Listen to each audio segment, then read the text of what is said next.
This young man was given a special title by the system, Ultimate Unlucky One. However, this was not a prestigious title. It was because Lin Huang had been pulling gacha for half a year without ever getting an SR card. Finally today, the system decided to show some appreciation for this unlucky person by granting him a free pull. And the result was that Lin Huang got a golden hand, and the system immediately threw him into another world. His phone fell to the ground with a thud, and that rude system even wished him a pleasant journey. In this new world, Lin Huang took on the role of blade-tipped flashes with blood, holding a knife in his hand, wearing an apron, but still exuding a mature demeanor. He swung the sharp knife as if preparing to slice meat. Lin Huang had been there for a week. Besides his rejuvenation, he had to do odd jobs. There was no system here, but time traveling itself was already a surreal experience for Lin Huang. Here, he was a reserve hunter, graduated with top honors, with decent achievements, but his life wheel was broken, and he only had 91 days left to live. At this point, Lin Huang had a younger sister, Lin Xing. After he finished cooking dinner, he went upstairs to call her down to eat. When Lin Huang opened the door, he saw Lin Xing was getting dressed, and her whole body came into his sight. "Get out of here now." Lin Xing hurriedly grabbed a book and threw it straight at Lin Huang's face. During the sumptuous dinner, Lin Xing ate while throwing side glances at Lin Huang. "I'm not a child anymore. Please be more mindful of your actions," she said. Lin Huang clutched his face in pain. Just then, a notification from the Emperor's heart realm appeared. Specifically, it contained an ID with information about the people and the world, serving as a storage space, and the only place that connected to the system. Lin Xing opened it and received an urgent notification. At 4:30 p.m., someone had discovered a new void portal at the coordinates of their current location, suspecting an invasion by monsters. The citizens were warned not to go outside at night. Seeing Lin Xing's worried expression, Lin Huang gently reassured her. "The news has already been sent out. Someone will definitely catch it soon. There's a defense shield here too." But only Lin Huang knew that the shield was thinner than the fur of 3 common wolves. This tiny town, with fewer than 100,000 people, was neglected. By the time the hunters arrived to deal with the monsters, most of the town might already have been devoured by the beasts. After eating, Lin Xing asked to go up to her room to study, as Lin Huang would clean up the dishes. He sat down to research information and found that a group of platinum hunters was already hunting monsters nearby. The level of the monsters wasn't too high, so the danger was reduced. In this world, defeating monsters would grant an IFE fragmented star, which when consumed, would extend one's lifespan. However, Lin Huang hadn't reached Black Iron yet. He planned to find a weaker monster and set off to hunt it the next day. Suddenly, a terrified scream from Lin Xing echoed from inside the room. Lin Huang rushed over in panic when he heard her cry for help. He kicked the door open and rushed inside. Inside, Lin Xing was sitting in a corner, screaming. The window was shattered, and a green monster with long hair, red eyes, and drooling from its mouth was crawling inside. Lin Huang quickly grabbed a nearby backpack and gestured for Lin Xing to stand behind him. He recognized the monster as a blood-feeding species, at least a black iron-level creature. In general, Lin Huang knew he couldn't fight it, so he threw the backpack at the monster's face and dragged Lin Xing to run away. He hid Lin Xing in the cupboard and decided to lead the monster outside. Since blood-feeding species had a strong preference for drinking the blood of young girls, she couldn't go outside. Lin Xing was reluctant to let Lin Huang take the risk. Her eyes filled with tears. He resolutely closed the cupboard door. "I won't let it hurt you, I promise." The blood-feeding species broke through the wall and charged out. Lin Huang ran to the emergency exit and shouted loudly to get its attention. "Hey, you ugly big thing, I'm over here." Offended by the body shaming, the blood-feeding species punched the wall in anger, causing the wall to crack. Lin Huang ran, leading it to a narrower space. The blood-feeding species crawled past Lin Xing. She covered her mouth, trying to stay silent. When they reached the spot, Lin Huang pulled out a loaded gun from somewhere. He fired continuously at the monster. The blood-feeding species raised a protective barrier. The bullets did no damage to it, and in fact, made it even angrier, causing it to transform. Lin Huang gritted his teeth as he saw it use its special skill, blood energy gigantification, which helped the blood-feeding species rise in level. making it even more grotesque. At this point, it was no longer a black iron creature, but at least a bronze level one. Lin Huang knew it was time to run, for real. He rushed out of the house. Fortunately, it was a one-story house, so Lin Huang was able to land safely. The two sides charged at each other, engaging in hand-to-hand combat. Lin Huang was actually able to dodge the Saitama punch from the blood-feeding species, which surprised even him. Although the energy came from blood energy gigantification, the power manifested was only at the level of black iron. A gash on the blood-feeding species caught Lin Huang's eye, making him realize what the problem was. He drew his gun and fired, slowing it down. Looking at the deep wound, Lin Huang guessed that this monster had just escaped the encirclement of the Platinum Hunter Association earlier. As long as he could delay it, preventing it from absorbing the blood of the young girl to recover, the creature would be defeated soon enough. Although the blood-feeding species was injured, it was still much stronger than Lin Huang. Now, he just had to find a way to survive until then. But within less than 5 seconds, he was knocked to the ground by one of its legs. He lay flat, raising his gun, pointing it at the blood-feeding species, which was preparing to leap down and crush him. Damn it, I can't die like a loser. As though hearing Lin Huang's thoughts, the next bullets shattered its protective layer. Finally, one bullet successfully pierced through, embedding itself into the blood-feeding species body. It collapsed to the ground, and Lin Huang quickly rolled to the side. The monster lifted its head, groaning. Covered in serious wounds, the blood-feeding species reverted to its previous state. Lin Huang held the gun in his hand, aiming at its head. This was the glorious moment. He decisively pulled the trigger, ending the monster's life. Lin Huang sighed. Playing games in real life is much harder than playing on my phone. Congratulations to the player for completing the first kill and activating the golden finger. At this moment, the damned system appeared, announcing that Lin Huang had received a monster card, a leveling card, and a lottery draw. What's the reward for first kill? As soon as Lin Huang asked, a strange creature suddenly appeared in midair, causing him to jump in surprise. That's right, aside from the reward card, you also have an attribute card, the creature said. He asked, "What the hell is that?" The black cat pouted in annoyance. "Don't be disrespectful, I am your golden finger." The black cat returned to the main topic, showing Lin Huang the attribute card and the monster card. 3 high-quality cards appeared, but the stats on them made Lin Huang grimace. Combat power was 0, no skills. The overall evaluation was as weak as a snail. One monster card was a blood-feeding species, but even it was only rated as a C rank. In this world, white cards were common, green cards were rare, blue cards were epic, purple cards were legendary, and orange cards were mythical. The black cat sneered at Lin Huang. "The cards you have are just the lowest tier." Lin Huang suddenly remembered that he still had one lottery draw left. He didn't know the odds of drawing a rare card, but the black cat scoffed. "This is all just a matter of luck." Lin Huang couldn't help but feel defeated. He was born under the most unfortunate star. When it came to bad luck, he was worse off than even the black cat's fur.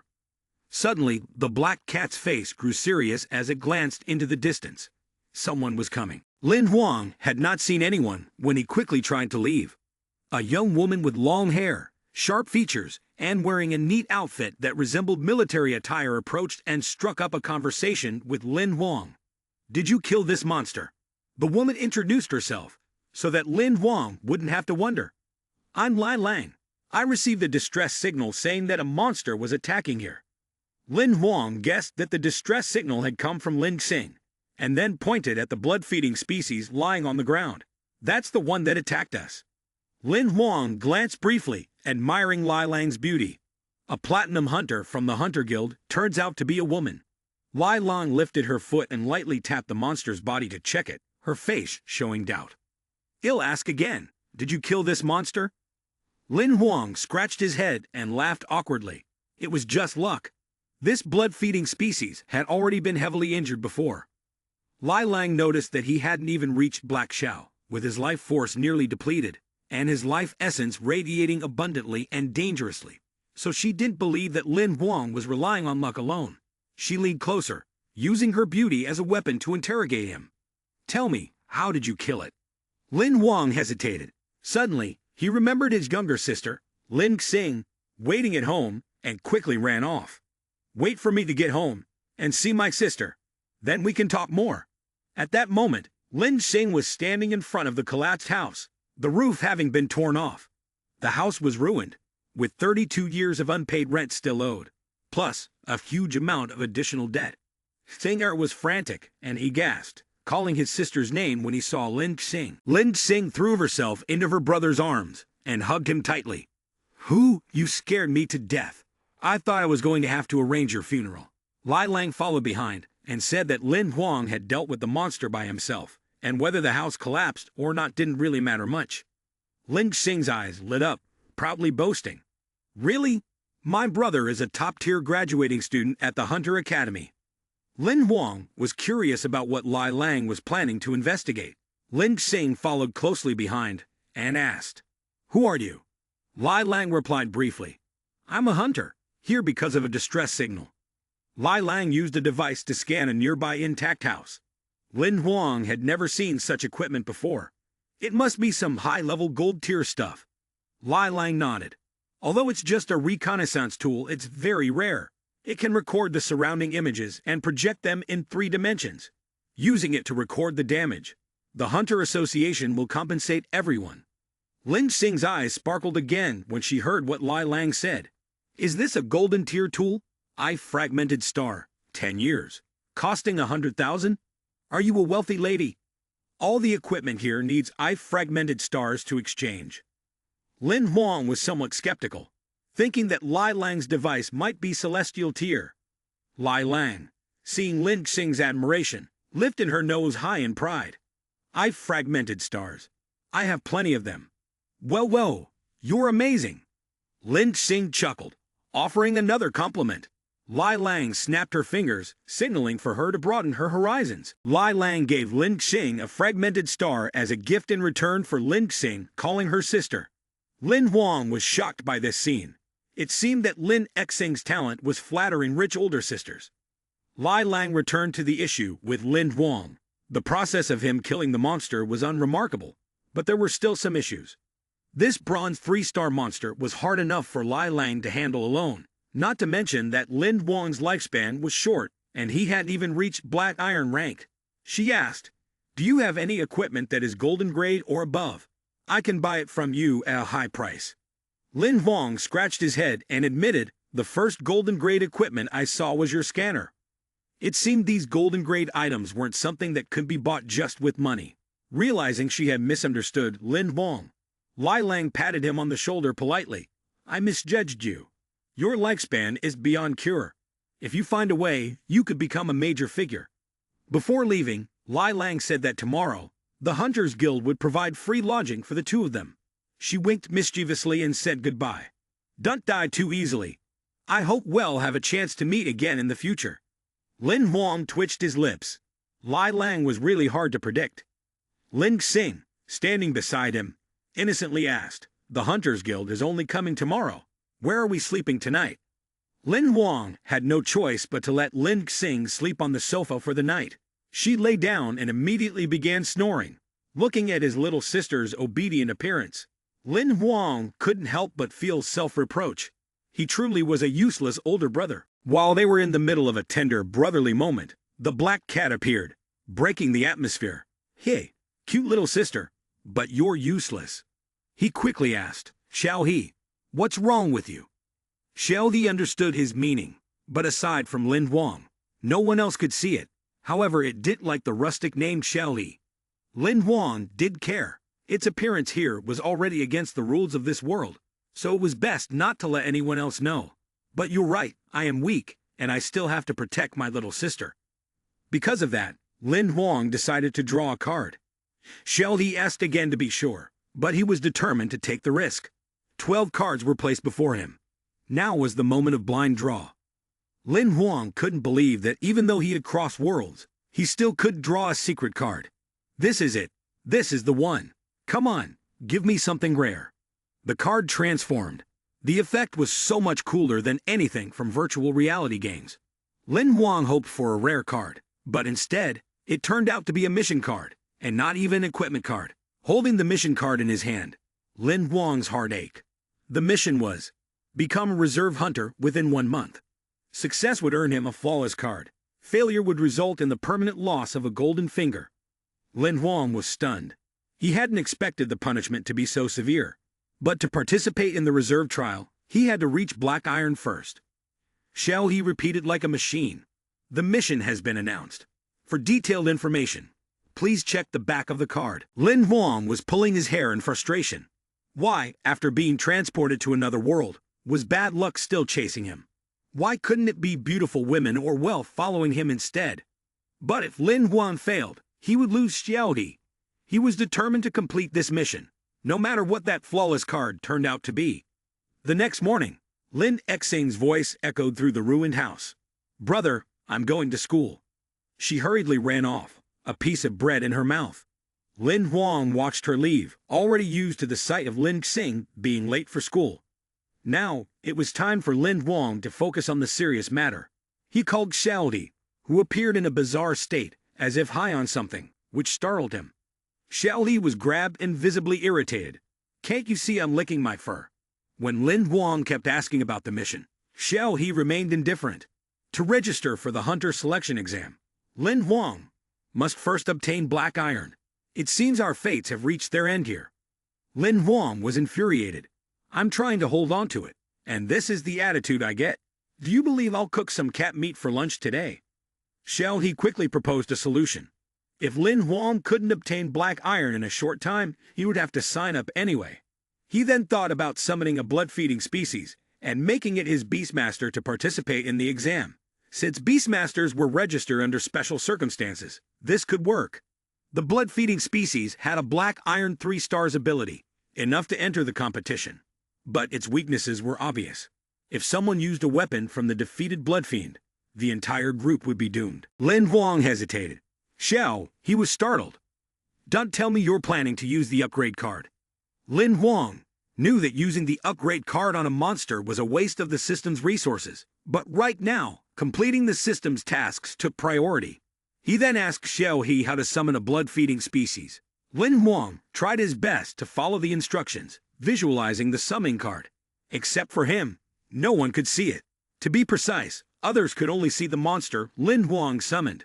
Once the card appeared, Lin Huang crushed it as he had instructed. The card dissolved and transformed into a humanoid figure. The young man with black hair covered his face, striking a cool pose, and looked at the world with half an eye. That's right, it's a blood-feeding species. Lin Huang looked it up and down. Why was this guy even more handsome than him? Putting aside the looks, Lin Huang decided to level it up first. Xiaodi used the upgrade card. Since the card could only be used once, Xiaodi felt bad for Lin Huang. The golden light enveloped the blood-feeding species, making Lin Huang's eyes hurt. After the upgrade was completed, Lin Huang cursed. "Is it done?" The blood-feeding species' hair changed from black to platinum. Its ragged clothes were replaced with a more stylish outfit, and a red aura emanated, making it look incredibly cool. Lin Huang felt very confident with such a handsome companion by his side.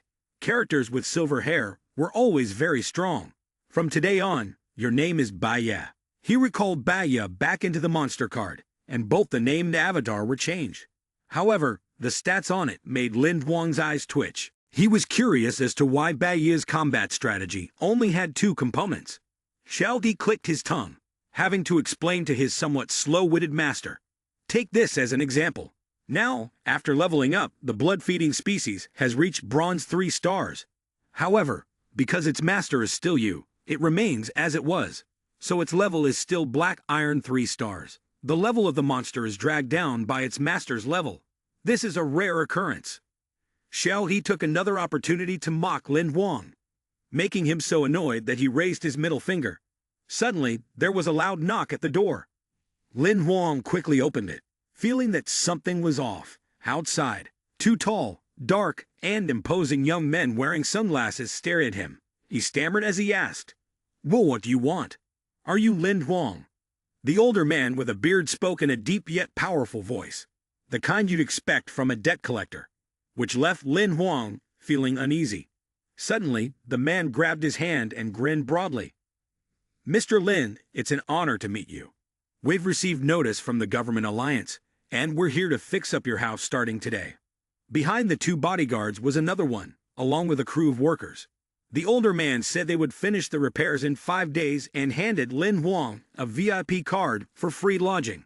Lin Huang received the VIP card for luxury accommodation, feeling a bit nervous. He'd heard this was a high-end place, and it was so exclusive that even having money couldn't guarantee entry. After Lin Xing finished school, the two brothers moved to their temporary new residence. The compensation from the government alliance for the damage caused by the monster was higher than Lin Huang had expected. The two siblings stood outside, not daring to enter yet, as they still had to assess the situation for a while. This place was conveniently located not far from the school, which was really convenient. Someone led the two siblings, Lin Huang and Lin Xing, inside. Lin Huang immediately asked, "Where's the dining area?" When they arrived at the fancy restaurant, Lin Xing felt like he wasn't even hungry anymore. Eating a single bite here would cost as much as their rent for an entire month. Meanwhile, Lin Huang was already holding and munching on a piece of chicken drumstick. "Relax, everything, including the food and the room, is free." Lin Xing felt like she had been let loose and began eating continuously without stopping. Lin Huang was focused on his meal when he suddenly realized it was unusually quiet around them. The expressions of the people were filled with fear, and everyone had their heads lowered. The reason was the bald uncle sitting nearby. He was dressed in all black, with a muscular build, and his scared face radiated the aura of a bad guy. Even when eating, he had to carry a weapon. Lin Xing curiously pointed at him. Lin Huang, fearing they might be caught up in something, quickly told her, "Focus on eating." But he couldn't shake the feeling that the bald uncle was looking at them, a sense of unease creeping up inside him. Eventually, Lin Xing finished her meal, her stomach visibly full. Lin Huang quickly grabbed her and started to leave. He felt they needed to get away as quickly as possible. Unexpectedly, the bald uncle slammed his hand on the table and stood up, causing everyone to jump in alarm. The two siblings, Lin Huang and Lin Xing, walked out into the hallway. As they walked, Lin Xing was praising, "The carpet is so soft." Apart from her, only Lin Huang seemed nervous, unsure why the bald uncle was following them. Arriving at their room, Lin Huang was determined to protect his sister at all costs. The uncle also stopped behind them. Lin Huang stepped forward, blocking her from view. "Why are you following us?" The uncle's face was cold, and his single eye stared fiercely at him. "Because I'm in the room across from yours." The uncle pulled out a key card to open the door, leaving Lin Huang stunned. He quickly rushed into his own room, after an intense, action movie-like moment. Thankfully, the uncle did seem to have any further intentions. Lin Xing was enjoying the feeling of living in the luxury apartment, lounging on the sofa that was as soft as a cushion. This place is crowded. Even if he's a bad guy, he wouldn't dare do anything. Lin Huang sighed at his overthinking, telling Lin Xing to shower, study, and go to sleep. In the middle of the night, Lin Xing finally fell asleep, while Lin Huang continued researching the competition. In the Reserve Hunter selection a few years ago, there were several highlight videos of the competitors. He hoped to gain some insights from them. Lin Huang clicked to watch a video of Lai Lang's battle from that year. As expected, he was a genius silver-tier hunter, and it was a real treat to watch. Suddenly, Lin Huang heard a noise from the next room. He quietly crept to the window to see what the bald uncle was doing in the middle of the night.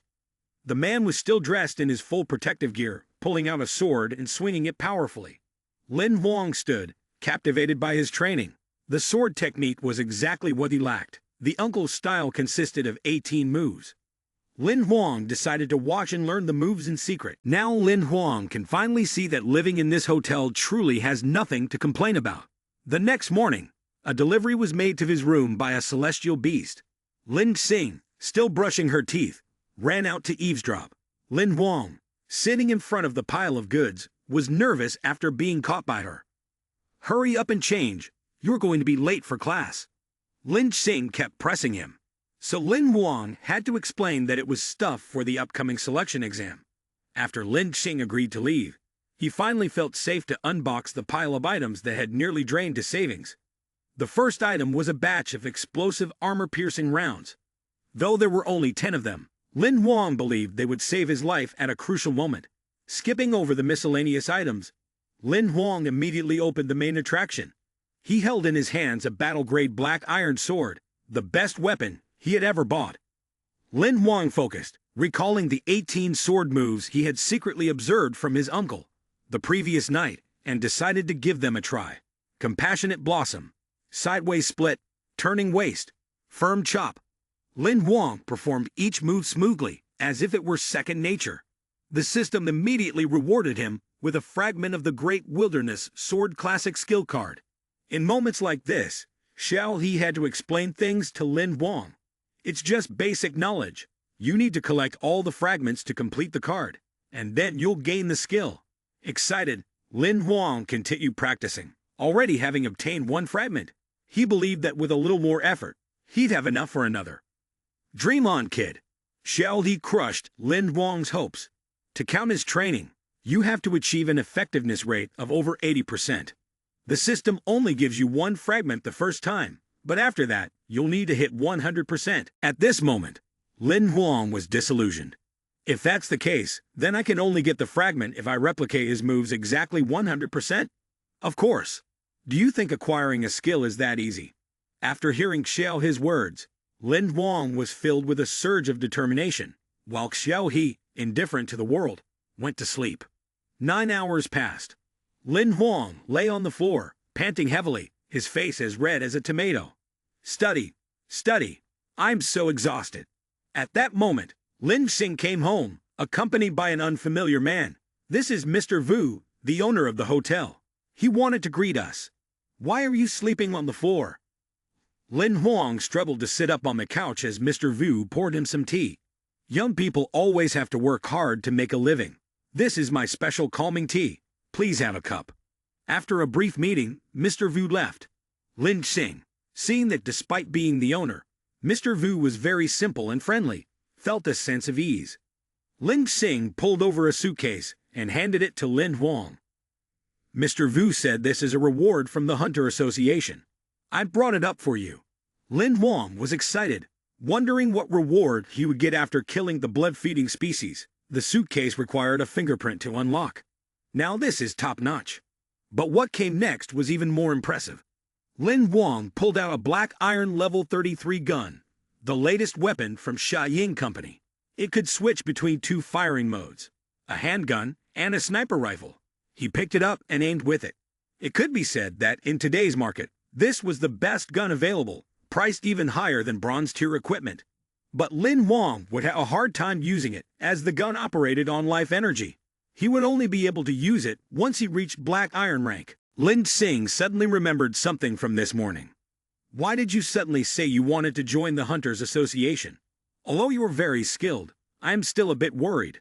Lin Huang patted her head to reassure her. Don't worry, I won't leave you behind. When I say something, I make it happen. After drinking Mr. Vu's tea, Lin Huang had recovered. After resting for a while, his body was full of energy. As a result, every sword strike he made was at 100%, and he continuously collected skill shards. His training speed increased, and his swordsmanship also improved. He felt like he couldn't stop himself. He could only keep swinging his sword. The next morning, Lin Xing woke up to go to school and was startled to find Lin Huang swinging his sword with his eyes closed. Even after she left the house, he was still asleep while practicing, leaving Lin Xing speechless. By the afternoon, 3 skill shards had been collected. It was time to confirm the synthesis and turn them into a skill. Lin Huang, overjoyed, woke up from his nap. He was about to acquire the Great Wilderness Sword Classic. This moment had finally arrived, and Lin Huang's sleepless nights and hard work had paid off, granting him this rare level skill. The golden skill card, shining like fresh grain, lay in Lin Huang's hand. On it was the cool image of him using the skill. Lin Huang read through the card, not believing his eyes. Upper Heaven Great Wilderness Sword Scripture? Is this real? It's Upper Heaven and rare, and the gold level is a special combat skill with no level cap. But its power changes depending on the player's level, and the system rates it as a mere average rank. Xiao He shrugged. The Great Wilderness Sword Classic has the Upper Heaven and Lower Heaven, and combining them successfully would reach the epic level. Unfortunately, the Lower Heaven has been lost for a long time, and I don't even know where it went. Lin Huang felt deeply disappointed. But when he thought of the scared uncle's skills, he wondered if the man already knew that he had been secretly learning. Lin Huang immediately ran over to thank the uncle. "Thank you for teaching me swordsmanship these past 3 days."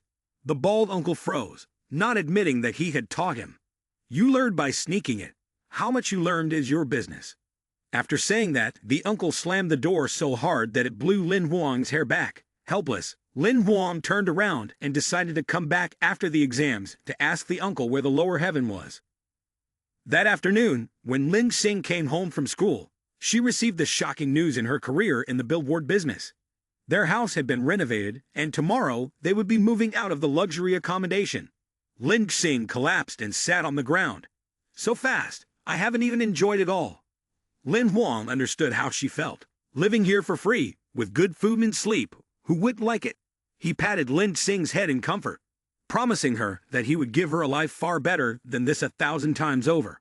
Meanwhile, the bald uncle had a meeting with Mr. Vu, someone he had known for a while. The uncle didn't understand why Mr. Vu valued Lin Huang so much, especially when the kid had only gotten lucky and killed a royal leader. His level wasn't even up to black iron, and his life was on the verge of breaking. Mr. Vu remained calm in the face of the uncle's anxiety. "Best to remember, we've known each other for so long. Have you ever seen me make a mistake in judgment?" Of course not. Your status is very special, and you have never cared for worldly affairs. Why then did you send me to teach him the art of the sword?" Du Yi softened his tone, no longer daring to show any attitude. Mr. Vu had already made calculations in his mind. He asked, "Gu Yi, how do you feel when talking to Lin Huang?" Gu Yi answered, "He speaks politely and courteously, but his talent is far inferior to Lai Lang's." Mr. Vu laughed. "Really? Then let me ask you, how long does it take to practice the Great Desolate Saber Sutra Ascending Heaven?" Gu Yi responded, "I practice for over 18 hours a day, continuously for 103 days, before I dared to affirm that I had learned it." Mr. Vu continued to give his guidance. "You took 103 days to practice your natural aptitude for the sword. How long do you think it would take him?" Gu Yi thought it would take at least 2 to 3 years. But Mr. Vu then raised 3 fingers, making him guess. "Do you mean it will take more than 3 years?" "No, he has already learned it, and it only took him 3 days." Mr. Vu's words shocked Gu Yi so much that he couldn't believe his ears. Mr. Vu did not offer any further explanation. 2 days later, when Lin Huang left, they had to set off as well. The next day, the 2 brothers, Lin Huang, returned to their newly renovated house, staring with their mouths wide open. "Brother, am I dreaming?" The older brother was equally surprised. "I think I might be dreaming too." The house number was indeed theirs, but the villa in front of them definitely wasn't the home of the 2 brothers Lin Huang. A bodyguard stood outside the door, respectfully inviting them in. "Mr. Lin, welcome home. Are you satisfied?" He handed the house key to Lin Huang, but Lin Huang's face remained unchanged, not daring to accept it. They said they would only repair the parts that had been damaged by the monsters. The blonde guy laughed heartily. "Haha, you're a friend of young Lady Lai. Of course we must go all out." Lin Huang and Lin Xing were both stunned. "Don't tell me that young Lady Lai is actually Lai Lang." The bodyguard nodded and added, "Lai Lang helped us submit the application for higher-ups to review, to repair this place properly, and Lai Lang's background is no joke. Her father is one of the 3 vice presidents of the Hunter Association in Zone 7. Her mother is a counselor of the Government Alliance in Zone 7. With that, he left. Wish you both a pleasant life. See you again." Lin Huang muttered, "What does see you again mean? I don't want my house to be destroyed by monsters again." Lin Xing sighed. So they thought he was a friend of Miss Lai Lang, but they had flattered the wrong person. Still, even though they made a mistake, their taste in people wasn't bad. Lin Xing entered the house and started inspecting every nook and cranny with a gleam in his eyes. Lin Huang could finally relax about the house. 3 days later was the day the applications opened for the Reserve Hunter Selection Exam. That was the real matter at hand for Lin Huang. On the day of the exam, before anything even started, Lin Huang was already shouting excitedly in the sky. This was amazing. He was riding on the back of the wind beast he had tamed, using it as a mode of transportation to take people from place to place. In less than 2 hours, Lin Huang arrived at outpost 7C87. The speed of this bird was even faster than the rumors said. Lin Huang set foot on the ground and confidently walked in. The large base was filled with countless people registering, and he had no idea where to go to complete the formalities. He recalled that before leaving, he had handed all his savings to Lin Xing, hoping she would have no issues before his return. "Hey, handsome, you're here for the reserve hunter selection, right? We're heading the same way, let's go together." A big guy, extroverted, ran up and threw his arm around Lin Huang's shoulder, introducing himself as Yuan Yihang. Lin Huang felt uneasy. This guy was acting so familiar right from the start. But on the other hand, Yihang seemed to know quite a bit about the base. This was where hunters and even regular people came to take on missions, and as long as they blended in with the crowd, they could easily find their way. Lin Huang was surprised by how well Yihang knew the hunting community. Yihang whistled nonchalantly.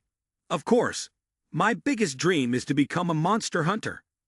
Once inside the hall, a girl cosplaying as a kitten stood up to guide them. "Are you two here for the hunter selection? The introduction ceremony is about to start. Follow me." When they entered, the two guys were taken aback by the overcrowded auditorium. "Are all these people here for the selection? So many." The two found a place to rest, feeling exhausted and demoralized. Yihang briefly explained the introduction ceremony, saying it was essentially an explanation of the exam content and rules. There was complete silence. A sharp, authoritative female voice rang out. Zhang Yu was the head examiner for this selection, holding a whip ready to lash out at anyone who dared leave the auditorium. Any contestant who has arrived is considered to have forfeited and must withdraw. Yihang's face turned bright red. Indeed, just as he had thought, the chief examiner this time was the demoness Zhang Yu. Zhang Yu was called the demoness because of her ruthlessness. Exemplified by the way she threatened anyone who dared interrupt her at that moment. The exam location this time was a wilderness, Qijin Desert, over 300 kilometers away from the base. They needed to go to Qijin Desert to reach the entrance A. In 15 days, they had to cross the entire desert, a distance of 1,500 kilometers, to reach the 7D121 base. Especially, you are not allowed to bring food or water because these can be found in the desert. Zhang Yu opened a map and displayed the locations of various areas. Lin Huang was busy jotting down the locations of the monsters rather than the water sources, simply because he was afraid of dying. He noted down the places to avoid the monsters.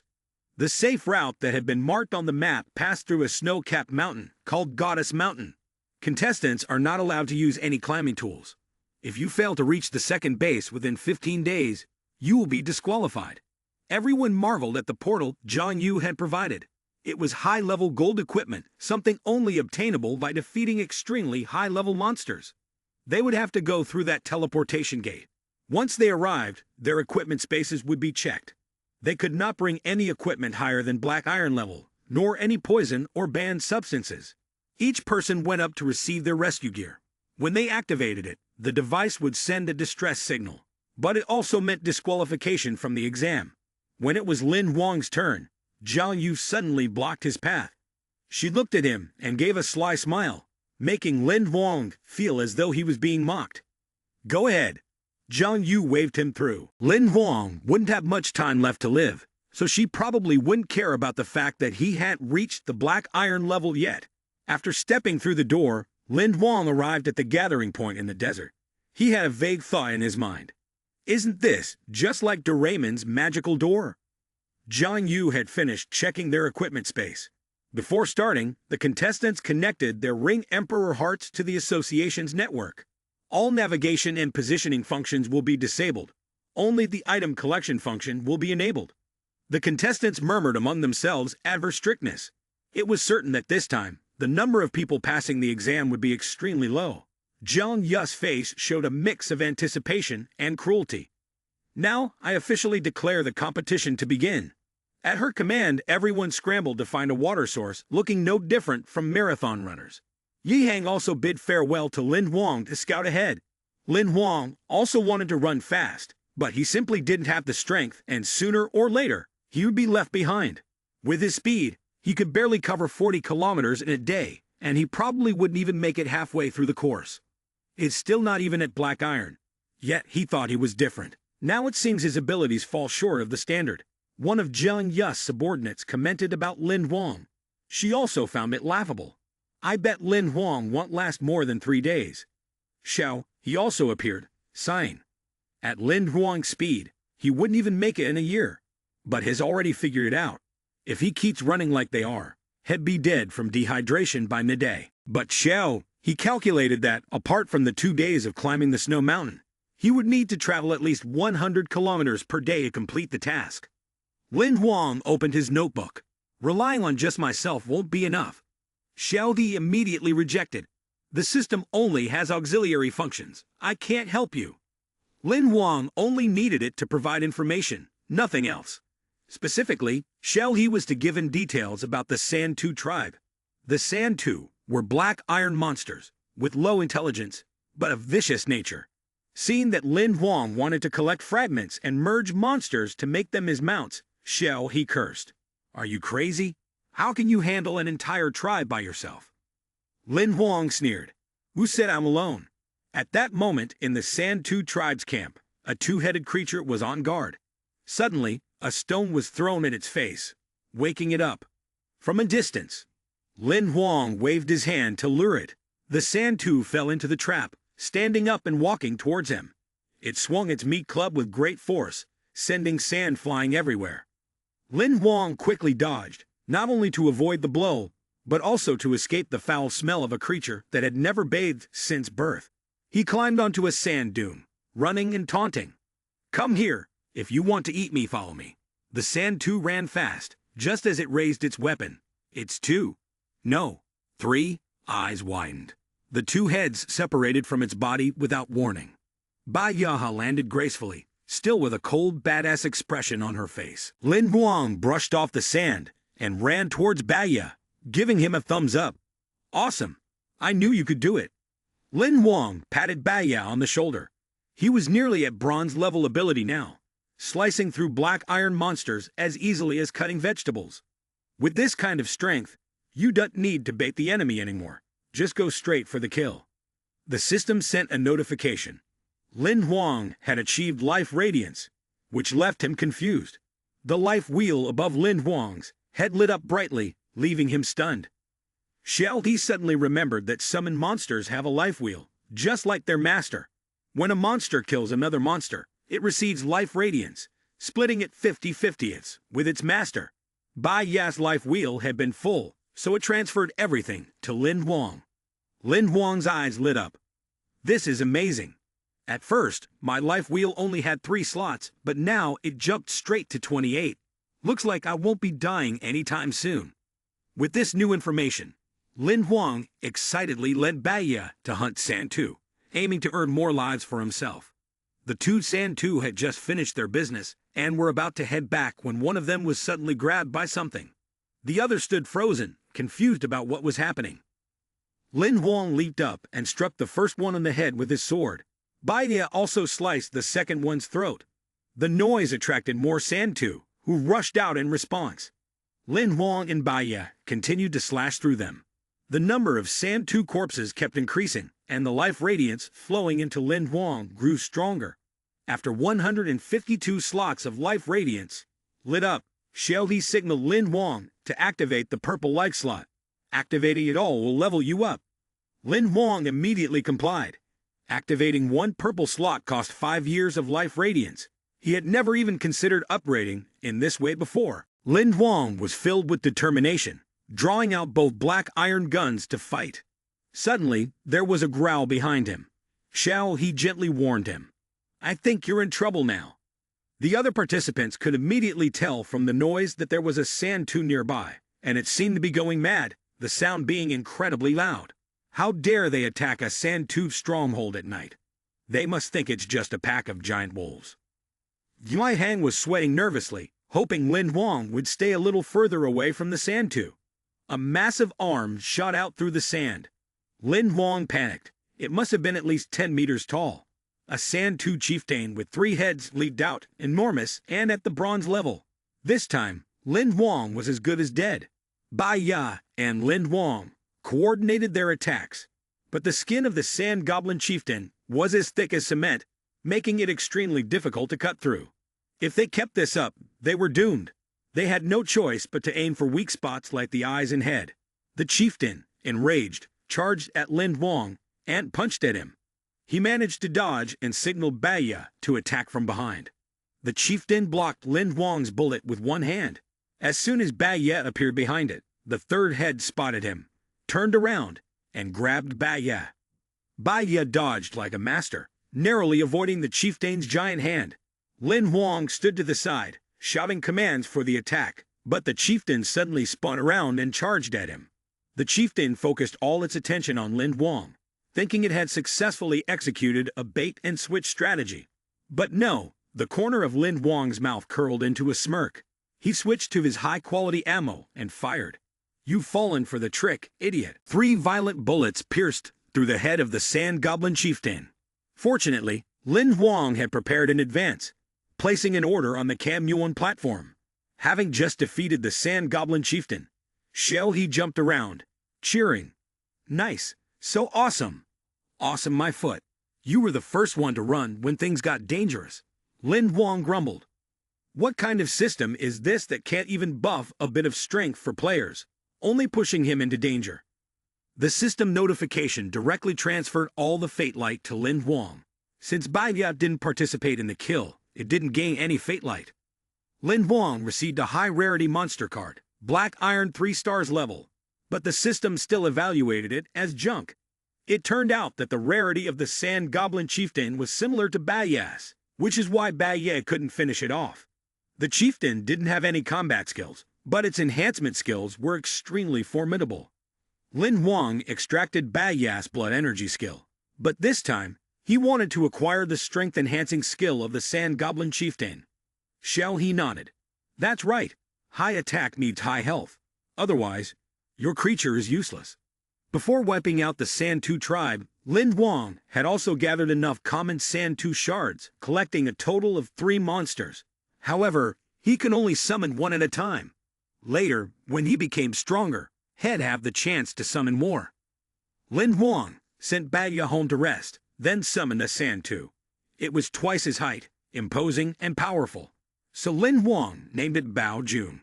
After converting the Santu, he thought he would use Bao Jun as a mount. However, since Bao Jun was a rare-grade monster, Lin Huang felt a bit reluctant and decided to display it at home. He only dared to ride a common Santu. As for the 2 assassin monsters, he couldn't bring himself to take them out. He nodded. No wonder he came from a poor background, always calculating every detail carefully. Additionally, the system had another feature. When identical cards appeared, the card with a higher rarity could devour the lower one and randomly upgrade its skill. This meant that if Bao Jun devoured a normal Santu card, it would be upgraded. But Lin Huang wasn't in a hurry. For now, he was quite comfortable riding on top of this Santu, and he needed it to accompany him to complete his task. The common Santu activated its speed mode, moving swiftly like the wind. Lin Huang rode on its back, observing the night scene. Without it, he would have barely made it this far. As they sped across the sand dunes, suddenly the Santu tripped over a chain, causing both of them to stumble and fall face first. Well, not both of them. Only the Santu's face hit the ground, while Lin Huang landed stylishly. "Who dares to mess with me?" A voice rang out. "Don't you fear death, speaking like that?" A group of brash kids stepped forward to block Lin Huang's path. The blonde-haired leader taunted him. "So you're the little brat who's a beastmaster? You're still at Black Iron level, and you dare to participate in the hunter recruitment trial." Lin Huang brushed the sand off himself. The Santu growled in anger when it saw its enemy, furious that it had been made to fall. "So you were human? I thought you were some strange beast." The blonde-haired guy, insulted by the jab, got angry and was about to take action. Fortunately, the guy wearing glasses stepped in to stop him. "Your name's Lin Huang, right? Apologies for setting that trap for you. I'm Takum Kang, and this is my cousin, GG.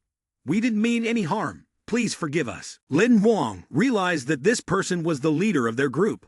Fluent in speech and accompanied by a gang of thugs, he was definitely not someone good. Lin Huang immediately turned to leave, but Ku Kang deliberately created an excuse to stop him. When he noticed Lin Huang had summoned a powerful beastmaster creature. But he said, "Going alone will put you at a disadvantage, and besides, San-Tu can't climb the snowy mountain by himself, so I want you to team up with me." "Thanks for the offer, but I'm used to going alone," Lin Huang directly rejected. This person suddenly acting kind towards him was suspicious. No one gives anything for free. Taiji stepped forward to block Lin Huang's path, pulling out a knife in an attempt to cause trouble. "Don't get cocky. If it weren't for us needing San-Tu to reach the snowy mountain faster, do you think anyone would care whether you live or die?" Lin Huang's face darkened. In the world of aristocratic families, some had already reached gold level before the government alliance even recognized them as nobles. It wasn't surprising if these people were this strong. Ku Kang stopped pretending and allowed his subordinates to handle Lin Huang. Taiji and another one targeted San-Tu, but it immediately vanished, leaving them confused. Taiji quickly turned and charged at Lin Huang. "When catching a thief, you catch the leader first. Let's see if you've got what it takes." Lin Huang spoke, then summoned Bai Ya, who swiftly took care of Taiji. His subordinates, seeing the unexpected turn of events, rushed in to assist. Lin Huang sent Bai Ya back home and summoned Bao Jun, who stood tall right behind them. They were stunned, frozen for a few seconds. "T3, three of them? How is that possible?" Bao Jun roared, swinging his arm, and the three of them were thrown back just like that. Ku Kang, battered and bruised, was unwilling to accept defeat. "Beastmaster hasn't even reached Black Iron. How could you possibly summon three monsters?" Lin Huang looked at them with a cold, sharp gaze. "Just now you were saying you wanted to teach me a lesson, so how is it that now all of you are lying down?" Ku Kang quickly raised his shield to block Bao Jun's punch, protecting GG. "Mr. Lin, let's talk this through."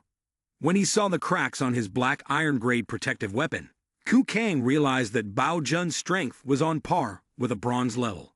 Lin Huang then signaled for Bao Jun to take a break, indicating he wanted to hear what Ku Kang had to say.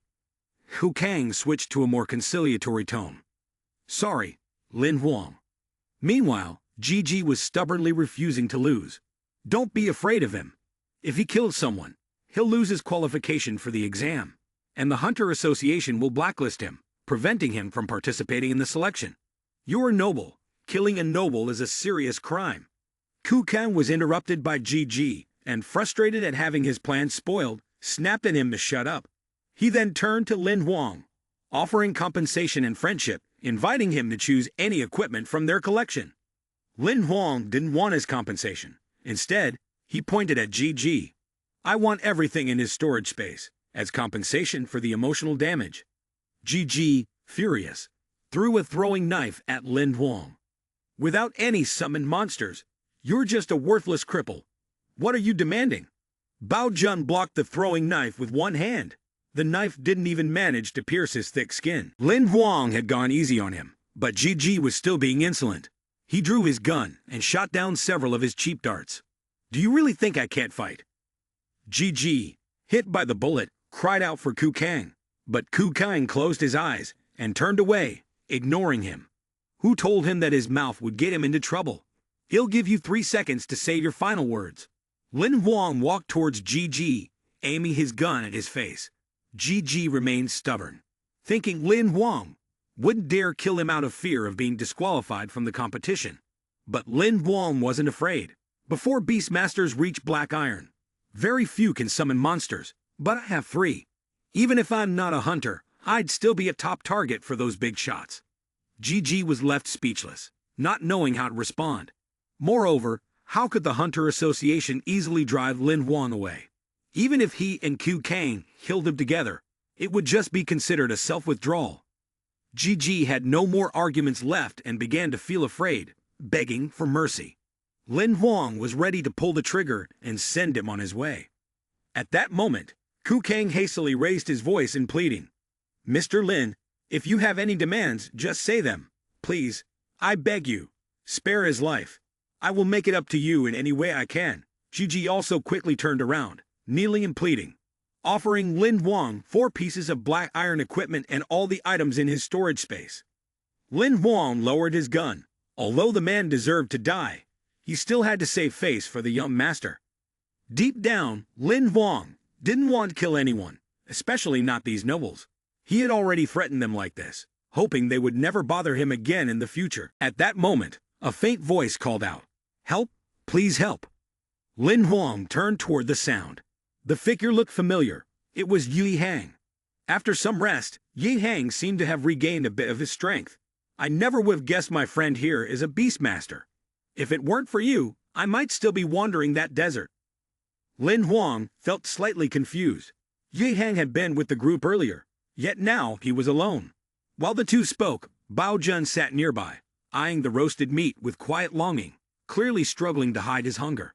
As for what happened to Yi Hang, it turned out they had just finished setting up their tent when a supply vehicle arrived. The sudden commotion that followed caused everyone to scatter, and in the end, he had been separated from the group. "You're the one who saved me.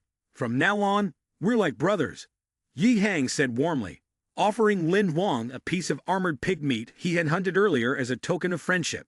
His eyes sparkled with gratitude. "Becoming a food hunter, that's my dream. Did you know that? Food hunters travel far and wide in search of the finest ingredients to create truly unforgettable meals. That to me is what living fully means." As they ate together, Yang Hang eagerly shared stories about all kinds of meat and flavors he had come across, speaking with great enthusiasm. Lin Huang gave a soft sigh. Yi Hang was a kind-hearted person and a talented cook, though he certainly had a way of keeping a conversation going. Later that night, Lin Huang politely declined Yi Hang's suggestion that they share a tent, which left Yi Hang feeling a little let down. "Come on, we can sleep in the same tent. Are you really going to leave me alone out here in the Lutian desert?" Yi Hang asked with a hopeful look. But Lin Huang gently held his ground.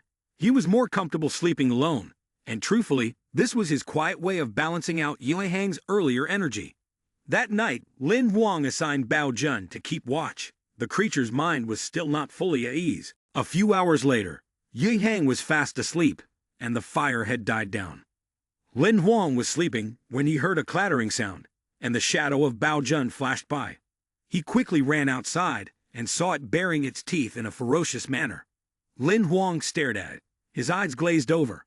Lin Huang hurriedly shook Yi Hang awake. He was still drowsy, lost in his dreams. "Is it morning already? Time for breakfast?" Lin Huang scolded. "Breakfast my foot! Run, quickly!" Yi Hang rubbed his eyes and looked into the distance. A dark mass of crows was flying towards them. The two of them, mounted on Bao Jun, started fleeing. Yi Hang, now fully aware, hadn't stopped screaming in terror. Lin Huang had to ask him about the crows to stop his screaming. Yi Hang had heard of these crows before. They were a kind of spirit without a physical form, able to pass through any obstacle. In general, there was no escaping them, and running didn't help either. Those killed by them had no visible wounds, but their life force was drained completely, leaving them like mummies. Yi Hang trembled. Even a golden hunter would stand a chance against them, let alone the two of them. Yi Hang suddenly slipped and fell. Bao Jun immediately grabbed him tightly and kept running. As it ran, it swung its paws, making Yi Hang dizzy and disoriented. Lin Huang desperately tried to think of a solution. If he signaled for help, it would be the end. But if he gave up, all the efforts of the past month would be wasted, and even Xiao He would survive. Caught between life and the golden finger, Lin Huang found it hard to choose. Meanwhile, at checkpoint 7D121, Zhang Yu was sipping a glass of wine while deep in thought. The strength of the candidates in this year's selection was truly concerning. If no talent emerged, she would become the laughingstock. At that moment, a distress signal appeared on the map. Zhang Yu sighed. Again? Can't anyone get a rest, even in the middle of the night? However, the person sending the signal was moving unusually fast, which made her suspicious. She immediately opened the summoning door, but saw no one. Zhang Yu looked around with suspicion. Could it be a human-eating monster carrying the signal? In the distance, a large figure and sounds could be heard. Lin Huang, upon seeing Zhang Yu, was overjoyed. "Master Examiner, please help us get out of here." Before Zhang Yu could comprehend what was happening, Lin Huang had already dashed forward and passed through the door. Only then did he realize he had forgotten to retract Bao Jun, causing its head to get stuck between the two sides. Lin Huang hurriedly pulled the large creature inside, his face embarrassed. Sorry. If I were a moment slower then, Get out of the way! Jiang Yu snapped angrily. It was only then that Lin Huang realized their awkward position. After recounting how they were chased by the crows, Lin Huang saw no other option but to send the distress signal. Jiang Yu noticed that Bao Jun's speed was far different from that of an ordinary black iron sand 2 third level. Suspecting that it had mutated, Lin Huang had to admit that even though Bao Jun hadn't been upgraded yet, it was already a rare green-tier creature, something he hadn't expected Jiang Yu to notice. Jiang Yu nodded, deciding to report the crow incident to her superiors. By tomorrow morning, everything should be resolved. Lin Huang nodded and thought to himself about how to move to another outpost to find a new selection trial. Jiang Yu said, "Once we finish off the Shadow Fang pack, it'll take both of you back to the starting point to continue the selection." Lin Huang nodded gloomily, saying that he had never pressed the distress button. It was just a system error. Jiang Yu nodded and signaled him to take Yi Hang to rest and wait for her. Suddenly, Lin Huang had an epiphany, his eyes lighting up. "You mean we can continue the selection, right?" Jiang Yu looked at him in confusion. "Do you really want to be disqualified that badly?" He replied, "Of course not." Lin Huang happily pulled Yi Hang away, politely closing the door before leaving. After Lin Huang left, Jiang Yu finally let loose, jumping up in joy. "This is great! This time, I met a beastmaster with a mutated summoned beast. Let's see who dares say I only pick weaklings." The next morning, Lin Huang received a shocking message. The entire Nethercrow soldier pack they had wiped out in just a few minutes. Jiang Yu arrogantly tossed her hair. The association sends extremely strong hunters. You can't even imagine how powerful they are. All right, stop thinking about it. Let's just figure out how to pass the trial. Before leaving, Jiang Yu threatened Lin Huang. "If you signal again, you'll have to pay for the damages to the hotel." Yi Hang, hearing this, whispered as he wrapped his arms around Lin Huang's neck, "What were you two doing in the hotel room to make such a ruckus?" Lin Huang, annoyed by his nosiness, snapped, "Shut up, or you'll be on your own." They were released into a strange, desolate place. Last night the crow flock had come from the south, and Bao Jun had taken them running north for half an hour, seemingly over 60 kilometers away from the southern approach. Wasting an entire night, Lin Huang tried to speed up the progress. Bao Jun carried both of them on his back under the scorching desert sun. Yi Hang felt that even the fat stored on his body wouldn't save him anymore. After walking for a while, they reached the supply camp. Yi Hang's eyes lit up. "Let's go there quickly. It's almost noon. We should leave after that." But Lin Huang still thought carefully, prioritizing caution. What if someone had gotten there before them? Both of them entered the camp, and there were no signs of anyone else around, with plenty of food and drinks. Yi Hang pounced on it like he was starving. "It's all stuff I like. You should take some too." Lin Huang advised him. "Just take the supplies. Follow the station rules." Meanwhile, he kept observing his surroundings. He noticed a pile of items scattered across the floor, which suggested that someone else had already been there before them. Yi Hang, gathering food, was puzzled. Isn't this the only station within a 100-station radius? It's normal if someone else came here first. But Lin Huang sensed something was off. The items left behind were all everyday necessities. Nothing valuable, but definitely essential for survival. There was only one possibility. These people must have encountered something and were forced to leave. Lin Huang's words made Yi Hang's face turn pale with fear. There were no signs of a struggle, which made it even more terrifying. Suddenly, Bao Jun roared from outside. The two hurriedly jumped on his back and took off. Beneath the sand, something was rapidly charging toward them, moving faster than Bao Jun. It wasn't long before it caught up with them. Bao Jun swung his arm, landing a punch on the sand. A gigantic sandworm emerged. The two young men, Lin Huang and Yi Hang, looked at each other with disbelief. "What the hell is this? It's disgusting." The deadly worm was a mutated desert creature from the Qijin Desert, and even Bao Jun wasn't a match for it. The sudden appearance of this monster in their supposed safe zone left them panicked. First, they had to fight it. Lin Huang shot at the deadly worm's mouth, but it was swallowed whole. To make matters worse, its twisting speed was so fast that it seemed they wouldn't escape. Suddenly, Lin Huang noticed something and signaled for Bao Jun to stay still. Yi Hang was crying uncontrollably. "Don't move, or we'll die faster. Lin Huang shouted, "Shut up, and stop moving." The worm stood still, not budging. It had no eyes or ears. It might have been relying on its sixth sense to hunt.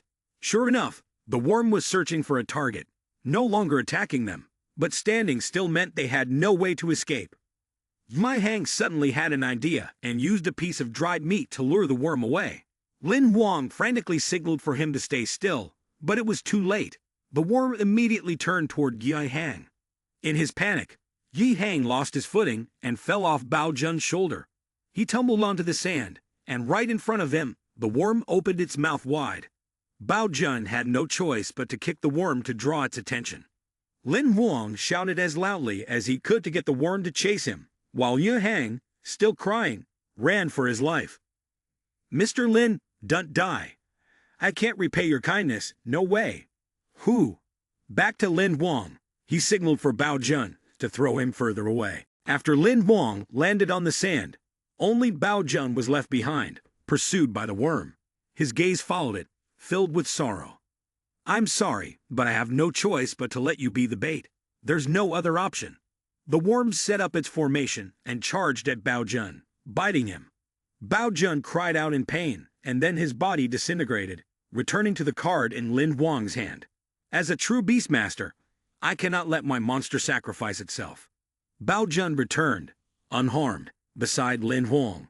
The two of them calmly continued on their way to meet Yi Hang, while the worm was left confused, its prey having disappeared before it could swallow it. When Lin Huang returned to the previous spot, Yi Hang was no longer there. He rubbed his head and sighed. "Well, let's keep going. We might run into him ahead." During Lin Huang's journey to Goddess Peak, he faced countless attacks. Sometimes, Bao Jun was the one handling the monsters, while Lin Huang sat there, bewildered. How could the so-called safe route arranged by the Hunter Association have so many monsters? From the start, Lin Huang had suspected that things wouldn't be so easy. But in the end, they'd finally reached Goddess Peak. Bao Jun's size was too large, making him ill-suited for climbing the snowy mountain. Lin Huang had no choice but to rely on Bai Yi. Bai Yi was 7 parts cold, and 3 parts silent, and didn't seem to know what to say. Bai Yi climbed ahead, wrapping a rope around himself so Lin Huang could follow. Luckily, Lin Huang had upgraded his endurance in the past. Otherwise, he'd be in trouble now. Suddenly, Lin Huang lost his footing and fell, immediately calling for Bai Yi's help. Bai Yi tensed his muscles and grabbed the rope, holding Lin Huang in midair. But if this continued, their speed would slow down. So Bai Yi thought of another solution. A moment later, Lin Huang blushed, feeling embarrassed, and exclaimed, "Quick, quick, let me down. I can climb by myself."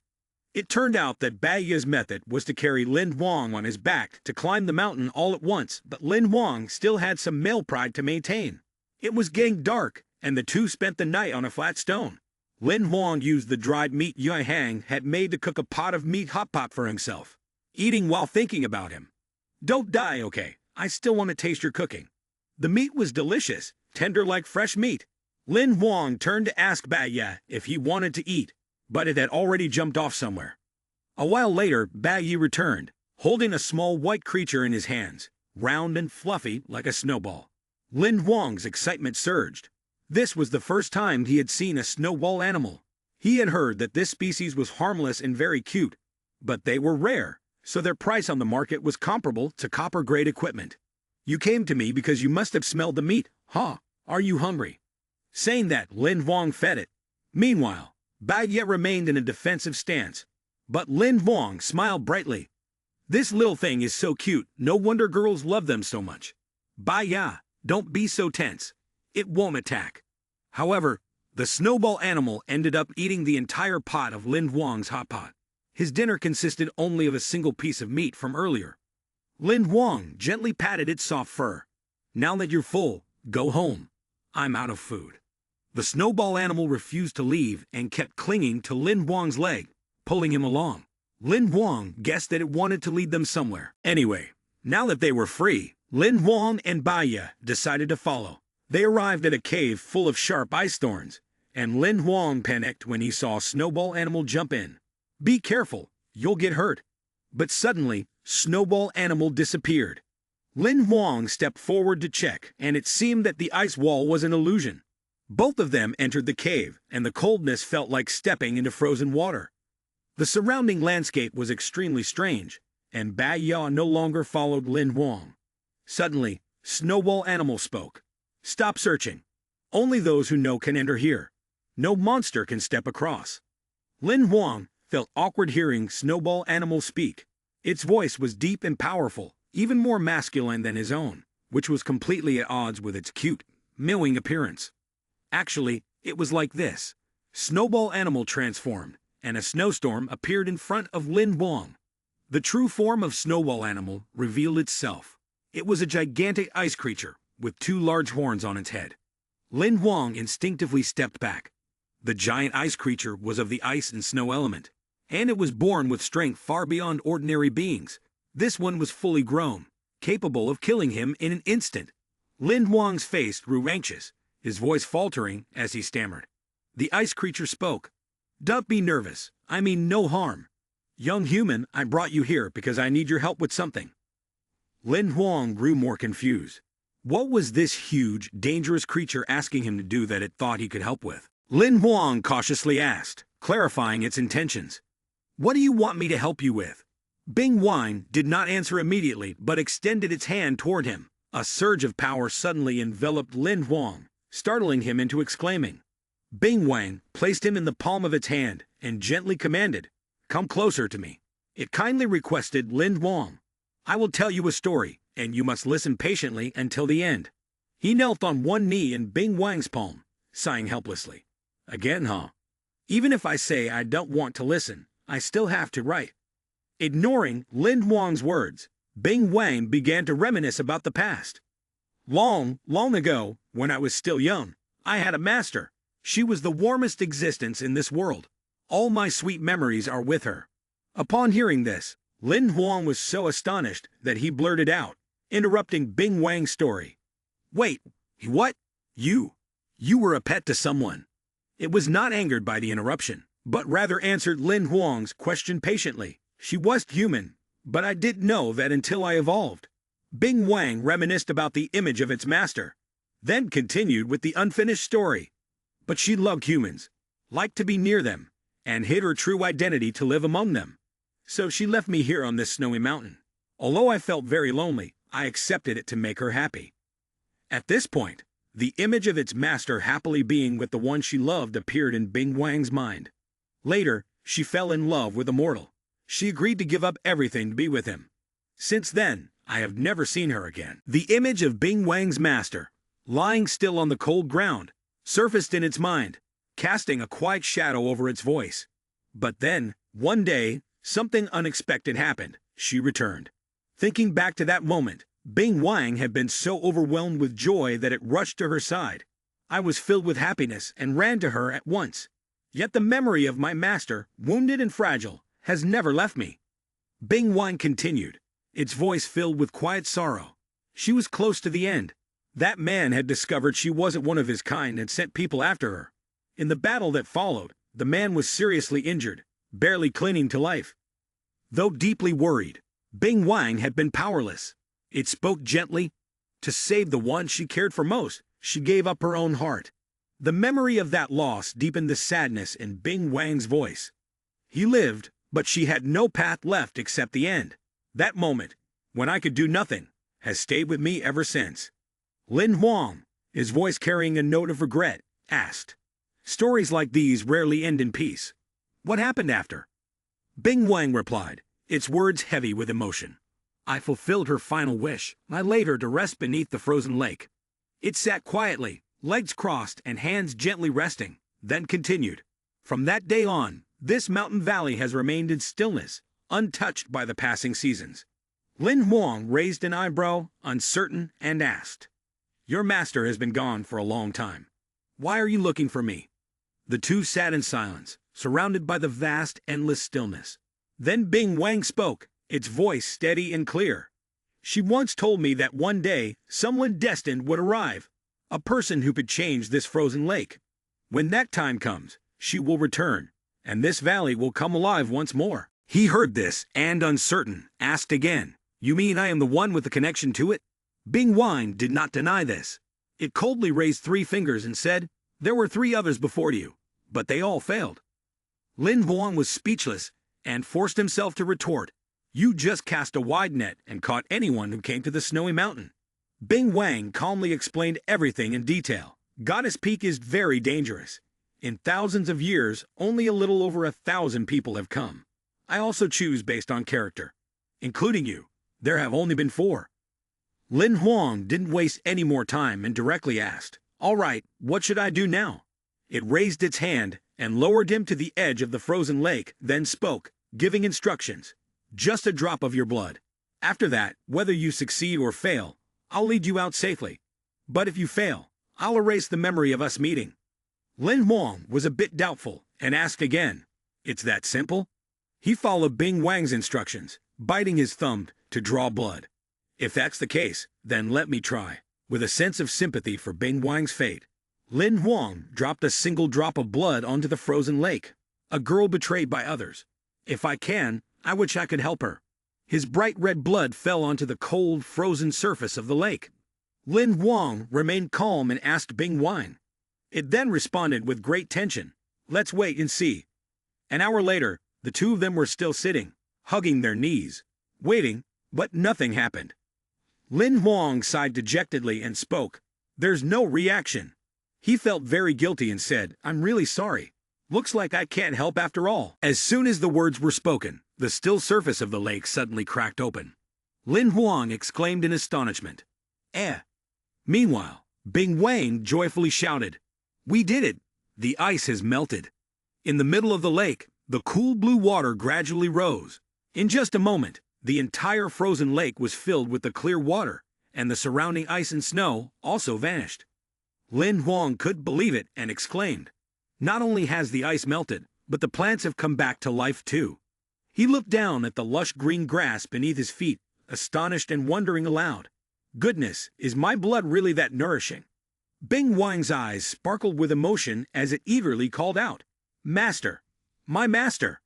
At the center of the lake, a graceful figure slowly emerged, surrounded by shimmering, transparent water.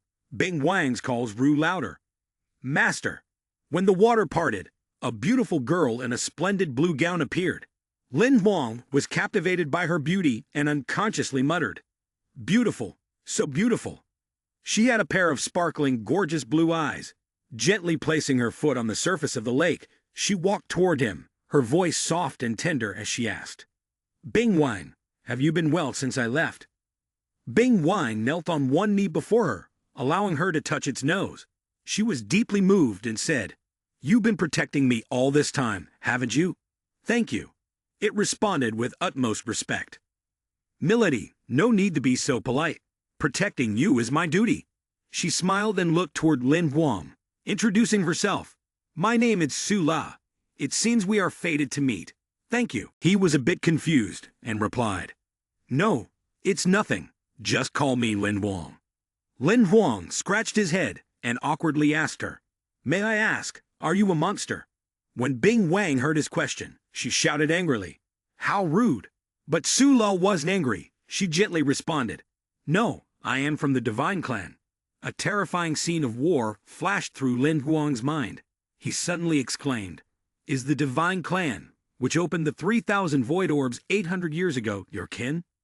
Su La crossed her arms and nonchalantly replied, Ah, those who claim to be from the Divine Clan, although their power is weak, are not actually recognized as part of the Divine Clan. At most, they are just servants of the gods who have been granted a small amount of bloodline. Lin Huang seemed to be lost in thought and replied briefly, Ah, I see. Su La smiled, realizing what he was thinking. Don't believe it. The true power of the Divine Clan is beyond your imagination. Then, she suddenly unleashed her power on Lin Huang, confidently saying, Let me show you. He didn't know what was happening and instinctively raised his hand to shield his body. Then, Lin Huang unexpectedly exclaimed, This feeling. In his mind, the thought appeared.